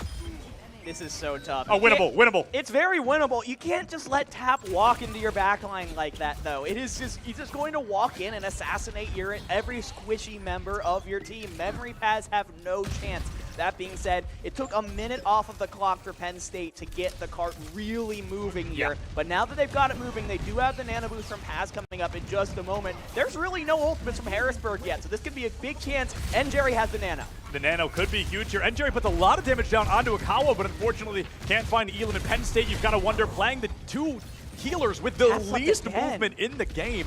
It's a risk. It's a risk they're willing to take, and the sleep charge from Paz are doing a phenomenal job. Tap gets sent back to the spawn room. 5v4, the #1 damage dealer for Harrisburg, at least as of now, removed from the fight. Noxious takes down Jerry, and that is going to be critical. Now neither team has as much damage as they did a minute ago. The rest of them have to clean up what's left. Memory gets back into the corner, and he may be a memory of this fight soon, or not soon, from now. And that pulse bomb is going to be whipped. Here comes a bomb in a desperate attempt to remax, but Tap has Memory. Whoa. Tap, and on the spawn room door once again. Tap and Akawa go down. Numbers advantage in favor of Penn State, and with 2 minutes left, they have a very good opportunity to cap this point. Kitsune Rush comes through quick from Soames. This is a desperate attempt for Harrisburg to turn things around. Soames able to find Paz. Noxious goes down quick. Jerry gets that Vengeance kill, and it looks like Penn State has the numbers. A great boop from Elk removes Bastion from the fight, and now Harrisburg back on top. Tap takes down GMT. Wow. This is the mark of a fantastic team. Harrisburg were down early in that fight. They were down members. They were down ultimates. A Kitsune Rush, the beat. They commit ultimates. They keep the remaining members alive just long enough for the rest of Harrisburg to get back into it. And because of that, they managed to finish out the fight and keep Penn State from capturing point A with 90 seconds to go. And they get to keep the Primal Rage and the Death Blossom from Tap coming up in just a second. Again, Memory does have the Transcendence. Another one! Oh my goodness, these sleeps from Paz are just devious. I mean, puts down the Tracer. Unfortunately, they can't follow up on the Elam, but the message has been sent. That message is, get the heck out of my backline. Primal Rage comes out from Akawa early in a rather confusing ultimate. I'm not going to lie. I think that's one of the best stalling ults in the game. Jerry also introduces a confusing ultimate, pumps all 3 rockets out of the high ground where absolutely nobody is. You've got plenty of time, I think 7 seconds to fire all 3, so to dump them all out like that is a risk. Unfortunately, no reward in sight. Paz with another Nano. DMT found Soames. That is Kitsune gone. That is Winston gone, and this is Penn State's time to shine. Tap brings out the Death Blossom, but DMT must have skipped breakfast because he is hungry. Eats the entire thing. Transcendence from Memory still not going to cut it, but Penn State has finally broken through. They're going to take us to second point of Watch Point Gibraltar. So huge. It is opened up, though. Even though you don't get the elimination immediately from the sleep dart, it does force a lot of pressure onto Harrisburg to try and peel for Noxious, keep their Tracer alive. It allows them to take space. That was the opener. And then, of course, both support ultimates being used, Memory and Paz, to keep everyone around. Noxious is under so much pressure right now. Oh, no! Pulse Bomb gets nothing, but there is the revenge as Noxious goes in for memory. Dude, let's talk about that tracking. Are you kidding me? A two-piece on both supports in the blink of an eye. I mean, that is incredible. I feel like he didn't miss a bullet. That's a third melee in a row. It's such a mild thing, but to me, it is fascinating. No. In Penn State, they come in, they find the dominance. The Tracer in particular, just Noxious picks them up, throws them into oblivion. Yeah. That is a complete team win off the back of a single player from Harrisburg. That is so huge. What a way to build confidence after getting slept in the last fight, almost getting taken out in the fight before that. So big to be able to get a 3K in that next one. That being said, Penn State do have the Diva Bomb ready. It was huge in the last time it was used. It got 2 kills, and Elk does have the beat up now. Paz gets caught out in spawn. Kitsune from Soames, rather confusing one, but Harrisburg needs to re-establish that dominance they know and love so well, and it's definitely going to help with now both supports gone. 5v3, Penn State, they just do not have the healing right now. DMG doesn't exactly oversend it. I don't like the bomb there. I think that was a risk not worth the reward, and now you don't even get to remech. Yeah. That is a critical ult. One Penn State might want back, but with 90 seconds left on the clock, there is time to turn this around, but with each ultimate getting nothing, it gets harder and harder and harder.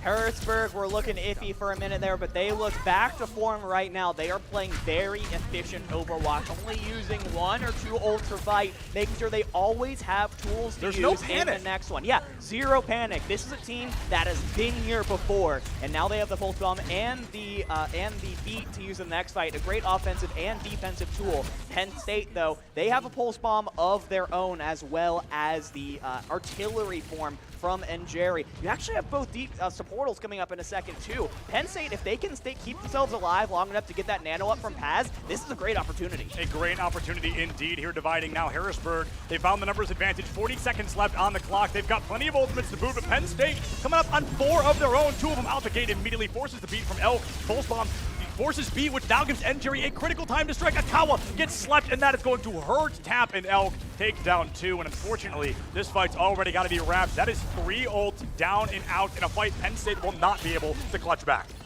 Yeah, this one is tough now as Penn State down to just 15 seconds on the clock. You have the artillery from Jerry, but again, there's only so much you can do with that ultimate. Yeah. It's not a fantastic ultimate on its own. And you have on the other side the Kitsune Rush and the Death Blossom. Oh! Talk about a personal ultimate! Unfortunately, Noxious on that, Tracer, excuse me, is going to be able to blink right out of that, so Jerry's ultimate down the drain, and this is not going to be the worst scenario for Penn State. Now, I don't think they're going to be able to win out this fight, especially as Jerry goes down, but Soames being traded is pretty darn huge. The bomb, the poor Reaper, he can't wraith in time, and somehow still lives. Rags takes him down, and in a moment where I was truly ready to count out Penn State, they show us it's not about the ultimates, it's about the teamwork, it's about the accuracy, and it's about the coordination. The ultimates are a second thought. Suzu comes out from Soames, stalling for every critical moment. Is it going to be enough memory on the Kiriko of his own? Jerry on the Soldier 76. I wanted the weird picks, and we're finally getting them. 4 Paz goes down. Can Penn State clutch out just 1 more to get 2.5 additional minutes on the clock? This fight is going to decide it. Akawa has that Primal Rage, the best ultimate in the game for that stall potential. Rags only 1 away from getting that Pulse Bomb. Has it, but is it too little? Too late. Pulse Bomb comes out, and it can't find a darn tootin' thing. They're getting knocked all the way back. DMG on the Wrecking Ball, and Jerry goes down late in the fight. Rags not far behind, and unfortunately, Penn State cannot pull this rags to riches here on Gibraltar. They need nothing short of a miracle. The numbers against them, the spawn against them, and the damage per second against them. That will be where they fall. Just shy of second point. I'll say dividing. That ain't bad. Absolutely not. I was just about to say that.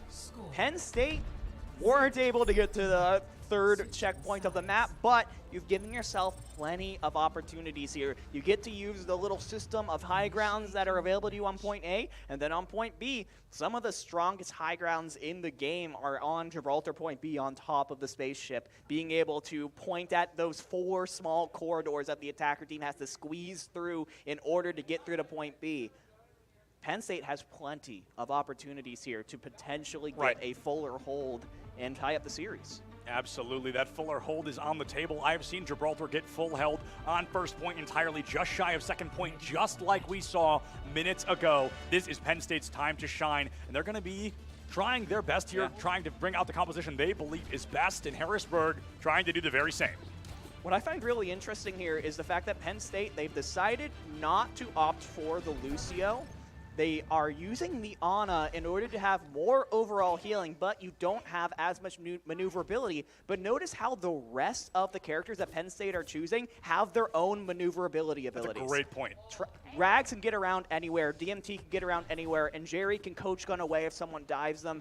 This is a very well thought out comp to take advantage of the utility of Ana while also being able to have some of that mobility even without Lucio. Without a doubt, in Harrisburg, they've got some pretty aggressive mobility of their own. The question is, how many heads can Penn State count? Can they notice what may be happening around them in this very moment? Only time will tell. They've got to keep an eye on Harrisburg, make sure nobody is going to go down first. Penn State, every fight they've won has been off the back of a 2 elimination, often traded for one of their own. So there's some pretty big shoes to fill out the gate. And Jerry going to be taking down that Tracer quick, forces recall, and what a shot! Talk about the 2 elims. You need to open things up. Both the DPS sent back to spawn early, 30 seconds off the clock, and that is a fight very aggressively in favor of Penn State, but the cart made it pretty darn far. Yeah, got underneath the car wash, but this is still a really great opportunity for Penn to hold. You're able to stay on top of these blue boxes, stay on top of the high grounds, keep Harrisburg at arm's length. That is huge. Make sure that Jerry has as much support as humanly possible here. It is really interesting to see Jerry has been. There's going to be a lot of pressure on the Ash player in particular to make sure you can take out at least one player before they get too close. Harrisburg going to be going for an opportunity to strike now, and they might just be able to find it. This is a tough spot to get out of with the Winston in the back pocket. This could be the time to shine. Another shot from Jerry falls too little, too short, both off the high ground, and the coach gun right back up. It's such a good position. You've got to spend a cooldown to get there. DMT loses the mech, and that should be the go button for Harrisburg, but they lose Noxious. It's a 1-1 trade. Paz is gone. All healing needs to come from Memory, who's a pretty darn good healer, but on the Kiriko, that is a tough ask for Jerry. Gets taken down by Elk, who hasn't given us as much supportal combat as I was hoping for today, but as I say it, he goes for a second kill of his own. DMT falls, and Harrisburg looking mighty good to take map number 2.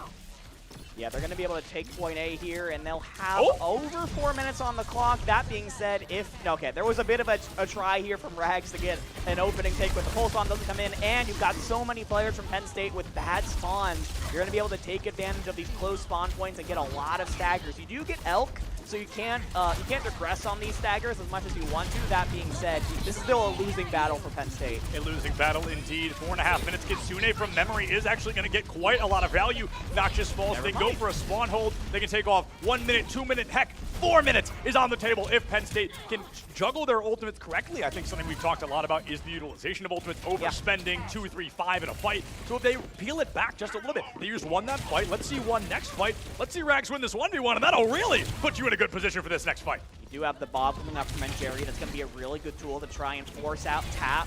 Make sure that the pulse bomb doesn't get as much value here, as now we're trading back and forth.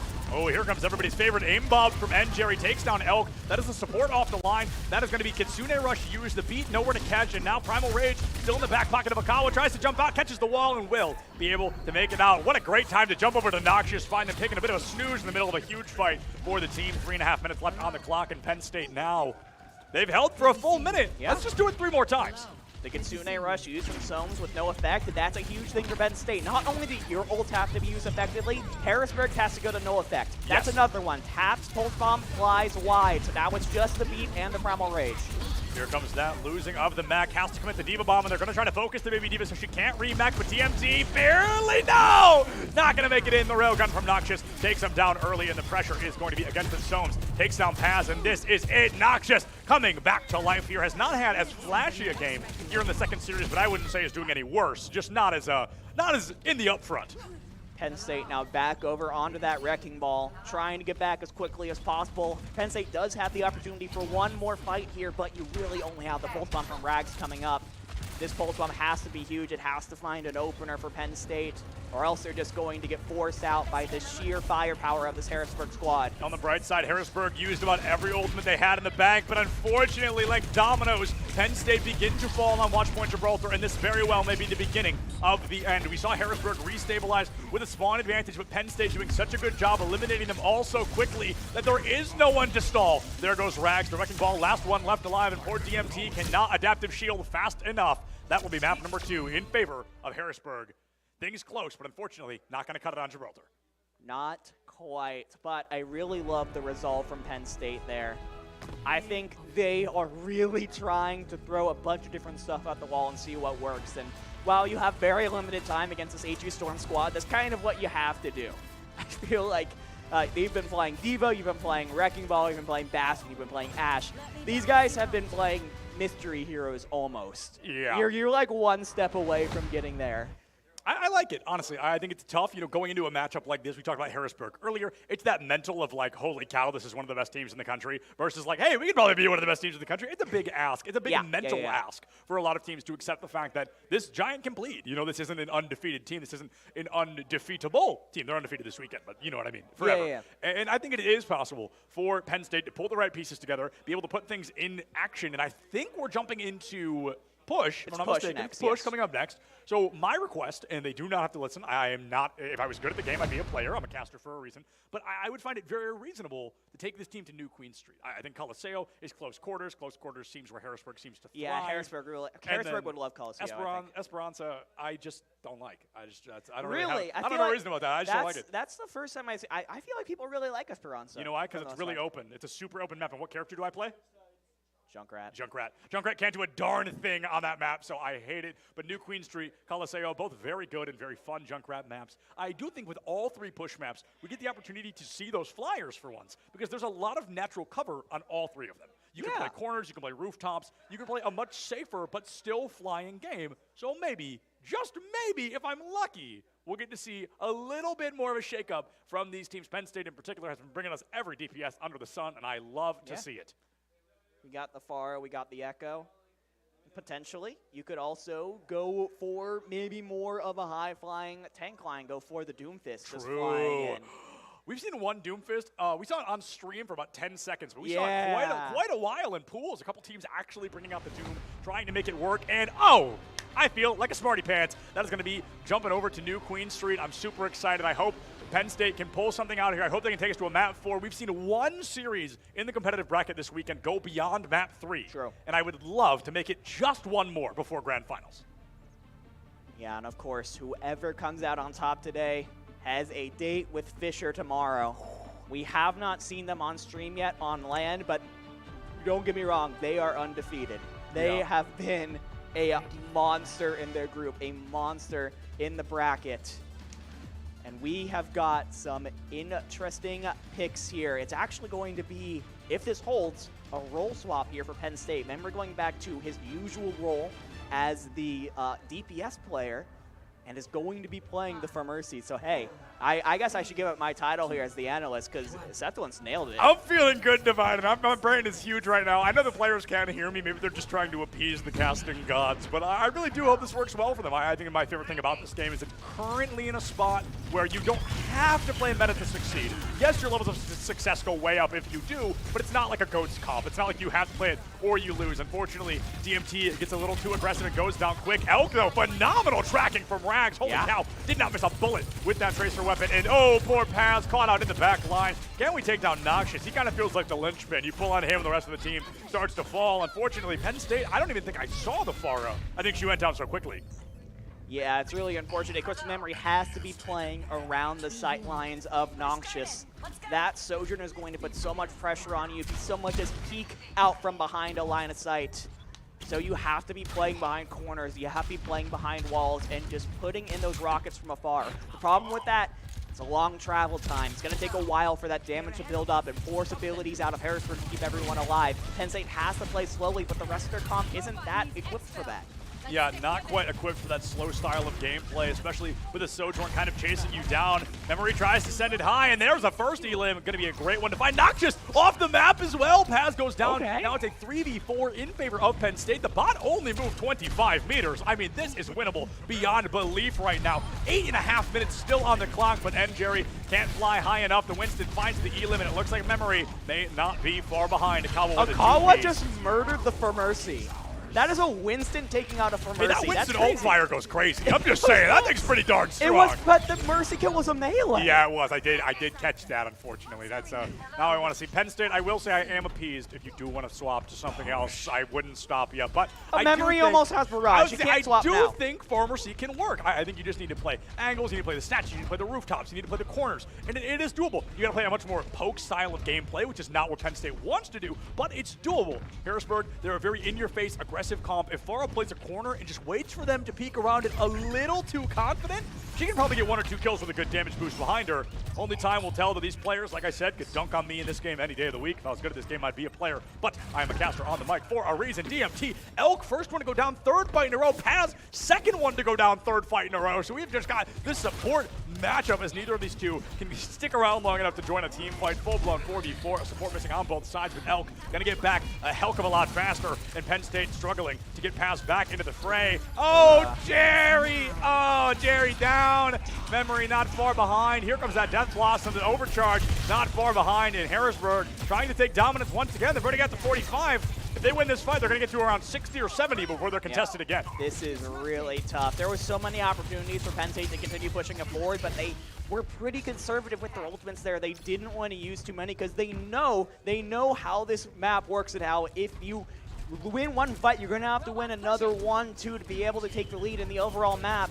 That ends up costing them there, though, as Harrisburg goes in a little bit quicker than they were thinking. But here comes the ult from Penn State. I love it. I love it. Memory now on the Sojourn, and Jerry with a melee on the Elk. Elk, 4th fight in a row, goes down quick. Paz jumps down to 3rd this time, not quite in 2nd place, following their teammate Memory. Soames falls, and now we're looking at Jerry with a 3-piece in the fight. Y'all want a Battle Mercy? We got a Battle Mercy on our hands. DMT finds Akawa, and now here comes a Rez now just trying to get out with their life. DMT pulling all focus, and Jerry lives to tell the tale. There's a 4th blood from Jerry on to tap. This is what I wanted to see. The Mercy tearing up an entire team with that pistol. They're clipping it right now. Clip it, chat. Everybody clip that. That's why Jerry was standing still there for a second, was going to the stream to make sure that was clipped. My goodness, that is a Battle Mercy. That is a DPS player on Mercy right there. That's what I wanted. That's what I wanted to see. Incredible.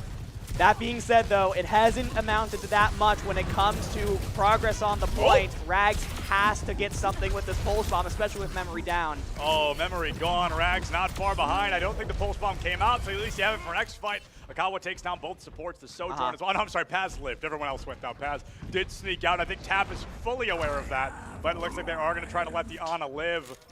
Penn State, they've got a couple of ults moving forward. What are they going to be able to do with them? 5.5. There's about, still on the clock. They're about to get the forward spawns. If Penn State are smart, they want to try and contest before that checkpoint is reached. That's what they do. Oh, it's a stick! And unfortunately, it is not a first blood. Penn State will lose Memory once again. Rags not far behind, and Jerry with the risky res of a lifetime. Just not going to pick it up. Paz falls. Harrisburg, 60 meters. I think they forgot to move the bot between this fight and the last one. Yeah, I think it was actually someone from Penn State that got to the back and moved the bot back towards the center of the map while the fight was ongoing. That's huge, because still that checkpoint hasn't been reached. They're going to get it now, but the bot's going to stand still for a second. That has really minimized the damage of losing that last fight. It's going to be still a 40-meter deficit when Penn State gets to recontest with the mines.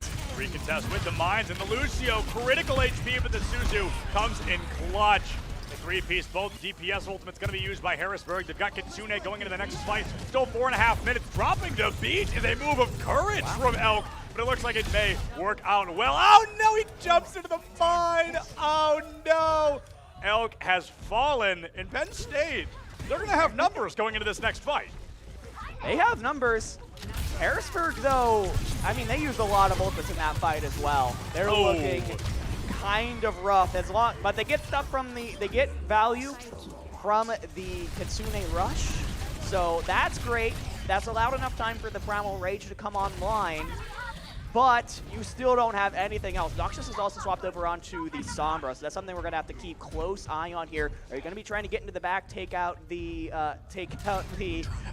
Mercy, take out the Tracer, something like that, try and get the Ana, who in this current comp is kind of just sitting by yourself. Yeah, absolutely. Now Noxious swapping over to the Sombra, and everybody noticing. Tries to bring her out quick. Rags takes down Tap. That's huge. Sombra, she's not going to have EMP anytime soon. Soames is gone. And Jerry looking for that blood once again. A very bloodthirsty support player. And Paz with a 2-peat. I wanted supportal combat, and I'm finally getting it. Mercy, oh my goodness, Noxious deleted from the fight. 91 meters. 3 minutes. Yeah. Penn State can do this, and I fully believe that. At this level of play, you can't just 1v1 like that. They're gonna call it out. They're gonna get the They're gonna feel. catch you. That could work in my silver games. It's not going to work here at the high-tier collegiate Overwatch. Penn State, they have so many ultimates available. They can't lose on Jerry, though. Run, Jerry, run! He's going to be hacked twice, and it's not Jerry who goes down first. It's Memory. However, it's like the Pharmacy combo still locked and loaded as they go down together. Oh, my goodness. Paz running for his absolute life, and I don't know if it's going to matter. Winston is so scary, but it looks like they choose to let this Ana live another day. 2:40 on the clock, 91 on the board. Penn State gonna have to put another fight away. This is what we've seen before, though. Harrisburg knows their win condition here. It's just to keep the bot on the Penn State side of the map. If they can just keep Penn State from getting any more progress for the next 2.5 minutes, that's it. They're going to take it here. And Penn State are depleted on ultimates. They have absolutely nothing, and an EMP from Noxious will be up momentarily. Here goes a little more Bastion play from Tap, and I'm honestly a huge Bastion advocate. I think he's super fun, a really entertaining character, and Tap really putting him to work. Now, the Bastion ults haven't been particularly successful today. Let's see if Tap can put an Elim on the board. It looks like he's not able to. Instead, Rags swapping over to Soldier 76, finding a 2-piece. Both supports down and out. Tracer makes it out with her very life. Now, not a Tracer. Kitsune rush from Soames, but Rags with a 3-peat already. DMT finds Soames now on the Winston. 150 seconds. Or, sorry, a minute 50 on the clock. 106 seconds. When did Memory swap to Genji? Surprise! I swear they keep making these swaps and I don't even notice until they're already 70% of their ultimates. And that means Penn State does have the Nano Blade composition coming up in just a moment here. You have the Valkyrie. You have, well, nope, never mind. You don't have the Tac Visor anymore. A 3MP coming out here from Noxious. That should be a fight winner if Harrisburg can capitalize, but it feels like Noxious is out there on their own. Tap takes down DMT. Akawa traded out. No more Winston Overwatch. He has been taken out from what could very well be this final fight. Tap and Noxious cleaning things up in the DPS department. And for Jerry, you can only do it once, Jerry. I don't know if we're going to see it twice. And Paz actually used the Nano Boost there. I'm not sure if it was on DMT or if it actually got canceled before the Ana went down. That means Memory has a blade, will not have the damage boost from the Nano from it. You could have Jerry use the damage boost of the Mercy to try and boost up that blade. Not quite as strong, though. Not quite as strong here. Could this be a critical moment if they're able to take down somebody on the side of Harrisburg? Memory going to pull the blade, but hopefully he doesn't get sheathed too soon. A great deflect onto the Bastion. Tap trying to put Genji down, but it is a DPS, a duo out here. Oh, it's the hack from Noxious who takes down Memory, and they may be a memory of this final fight here as Penn State needs something great out of this Visor, and I think that Winston just negated the entire thing. Yeah, I mean, you're just shooting into a 1,000 HP health pool. It's just not going to work. Soames finds DMT. Akawa gets traded out once again, so both Wintons made it into the final matchup here, and it looks like Memory falls to Noxious. That may be the final fight here. Oh, Soames locking on those heads once again. Holy guacamole. Rags and Paz go down. I think Harrisburg has the number. 6 seconds left on the clock. Unless Penn State gives us the 8th-fight win of a lifetime, I think we're going to have to call it wraps here. CECC Overwatch 2. However, the overtime has not stopped ticking quite yet. The contesting still coming through. The Bastion from so darn far away. Soames takes down Memory, but Tap's damage definitely going to be helping out. Rags falls a little short. Can't find that Kiriko head. And I just don't think they're going to be able to pick it up yet. Overtime taking its good old time to come to a close. The recontest after recontest. Jerry gives up on the healing, says, I'll do it myself, and puts down Noxious. Can we see just one more? Jerry puts something on for the fans. Come on, Jerry. Kiriko TP's out of there, but he found her. He's hungry for blood once again. And Kiriko dodging every single bullet. Aww. A little too bloodthirsty perhaps, but one heck of a series from Penn State against Harrisburg. And now on stream, we've seen Penn State take down Rutgers. We've seen them take down Penn State. It now comes down to tomorrow. Let's set this up real quick. Fisher versus Harrisburg in the grand finals with a trip to the national finals next year on the line. These are, in my opinion, 2 top 5 programs in the country. The fact that only one of them is going to get that qualifying spot is brutal. This is a brutal division. of the brutal region of CECC, and I think that means a lot. We have seen 2 teams fall to Harrisburg in what seemed like pretty convincing fashion. I want you to know, Rutgers and Penn State are dang good teams. Oh, absolutely. They're dang good teams. Just Harrisburg is just that amazing. I think you hit the nail on the head, too. This division is lethal. This Yeah. division is brutal. We have 2 teams that are top 10, maybe top 5 in the entire country, and they both just so happen to fall into the CECC East roster. So they're going head-to-head tomorrow. It'll be Fisher versus, Harrisburg. Yeah. I almost said Penn State. I want to make sure I didn't say that. Harrisburg versus I'm sorry, Fisher, Penn State. and things are honestly in a really weird situation because Fisher kind of used to be the Bay State Overwatch team. 5 of them transferred to Fisher. Right. So now it's the same team, but over here in Fisher, and it's incredible because What Bay if we State just took the Bay State and pushed pushed them it somewhere else? Absolutely. I mean, we look at that opportunity where Bay State, they were over there. They are doing great. Top 5 team in the country. They're like, you know what? Boom. Fisher now. So now we've got Fisher and Harrisburg going head-to-head tomorrow. And something really interesting is that we have history here, right? We do. We do. These 2 teams faced off in the grand finals of the Open Qualifiers last month. What happened then? It was actually Fisher that came out on top 3-1. Oh, it was so good, It was such a good game. That being said, there are some change-ups here. We've already seen with Harrisburg that they have Tap in at DPS. Has kind of been their DPS starter. In the Open Qualifier, they actually had Divio, their off-tank player, kind I of believe filling Tap in. couldn't make it. I feel like I remember hearing that. Tap wasn't Yeah, able to make it. yeah. I believe, I was there for that Open Qualifier. I do believe that it was Divio, and Divio is obviously a fantastic player in his own right. A little bit limited in the DPS hero pool. So I think Harrisburg is really planning now that they can bring out their full power they're really hoping to take revenge against Fisher tomorrow, but that is going to be heck of a matchup we're going to be seeing. A heck of a matchup indeed. But, folks, as we talked about, that is a matchup for tomorrow. That is going to be it here from the casters at CECC East. But we've got Paulie ready with an interview with somebody from Harrisburg. Paulie, take it away. Thank you, Septilin. I'm here with Elk from Harrisburg. 3-0. You're going on to face Fisher tomorrow. How do you feel going into this matchup? I'd say we definitely feel confident. In the open qual, we didn't have one of our star DPS players, so having him here for this event, we're definitely expecting to take it home. Yeah, that's a big-time change-up, and it's been you against, Bay and now Fisher across the CECC final last year, now coming in this year again, battling same schools, similar concepts. How are you guys feeling now with Overwatch 2 coming in instead of Overwatch 1? What's the overall consensus, the morale like for Harrisburg? Yeah, I think it's really high. We're all really excited to be playing the new game, and especially I think we're a much better team on Overwatch 2 than we were on Overwatch 1, so we hope to take it home. All right, well, final words and regards before we close out CECC East Regional Day 1. Your final words for Fisher. You'll go against them tomorrow to start Day 2. I heard they trash-talked in their winners interview, so we'll see if that holds true, but I expect a pretty easy win. There, you just heard it from Harrisburg. Easy win. And that's also going to do it for the CECC East Regional Day 1. Thank you so much to everyone who has come out here and being hosted, of course, by Rutgers University, presented by Army and Army, ROTC. I'm your host, Paulie Hype. We'll see you tomorrow for the Day 2 finals. Don't go anywhere. More action tomorrow when we return.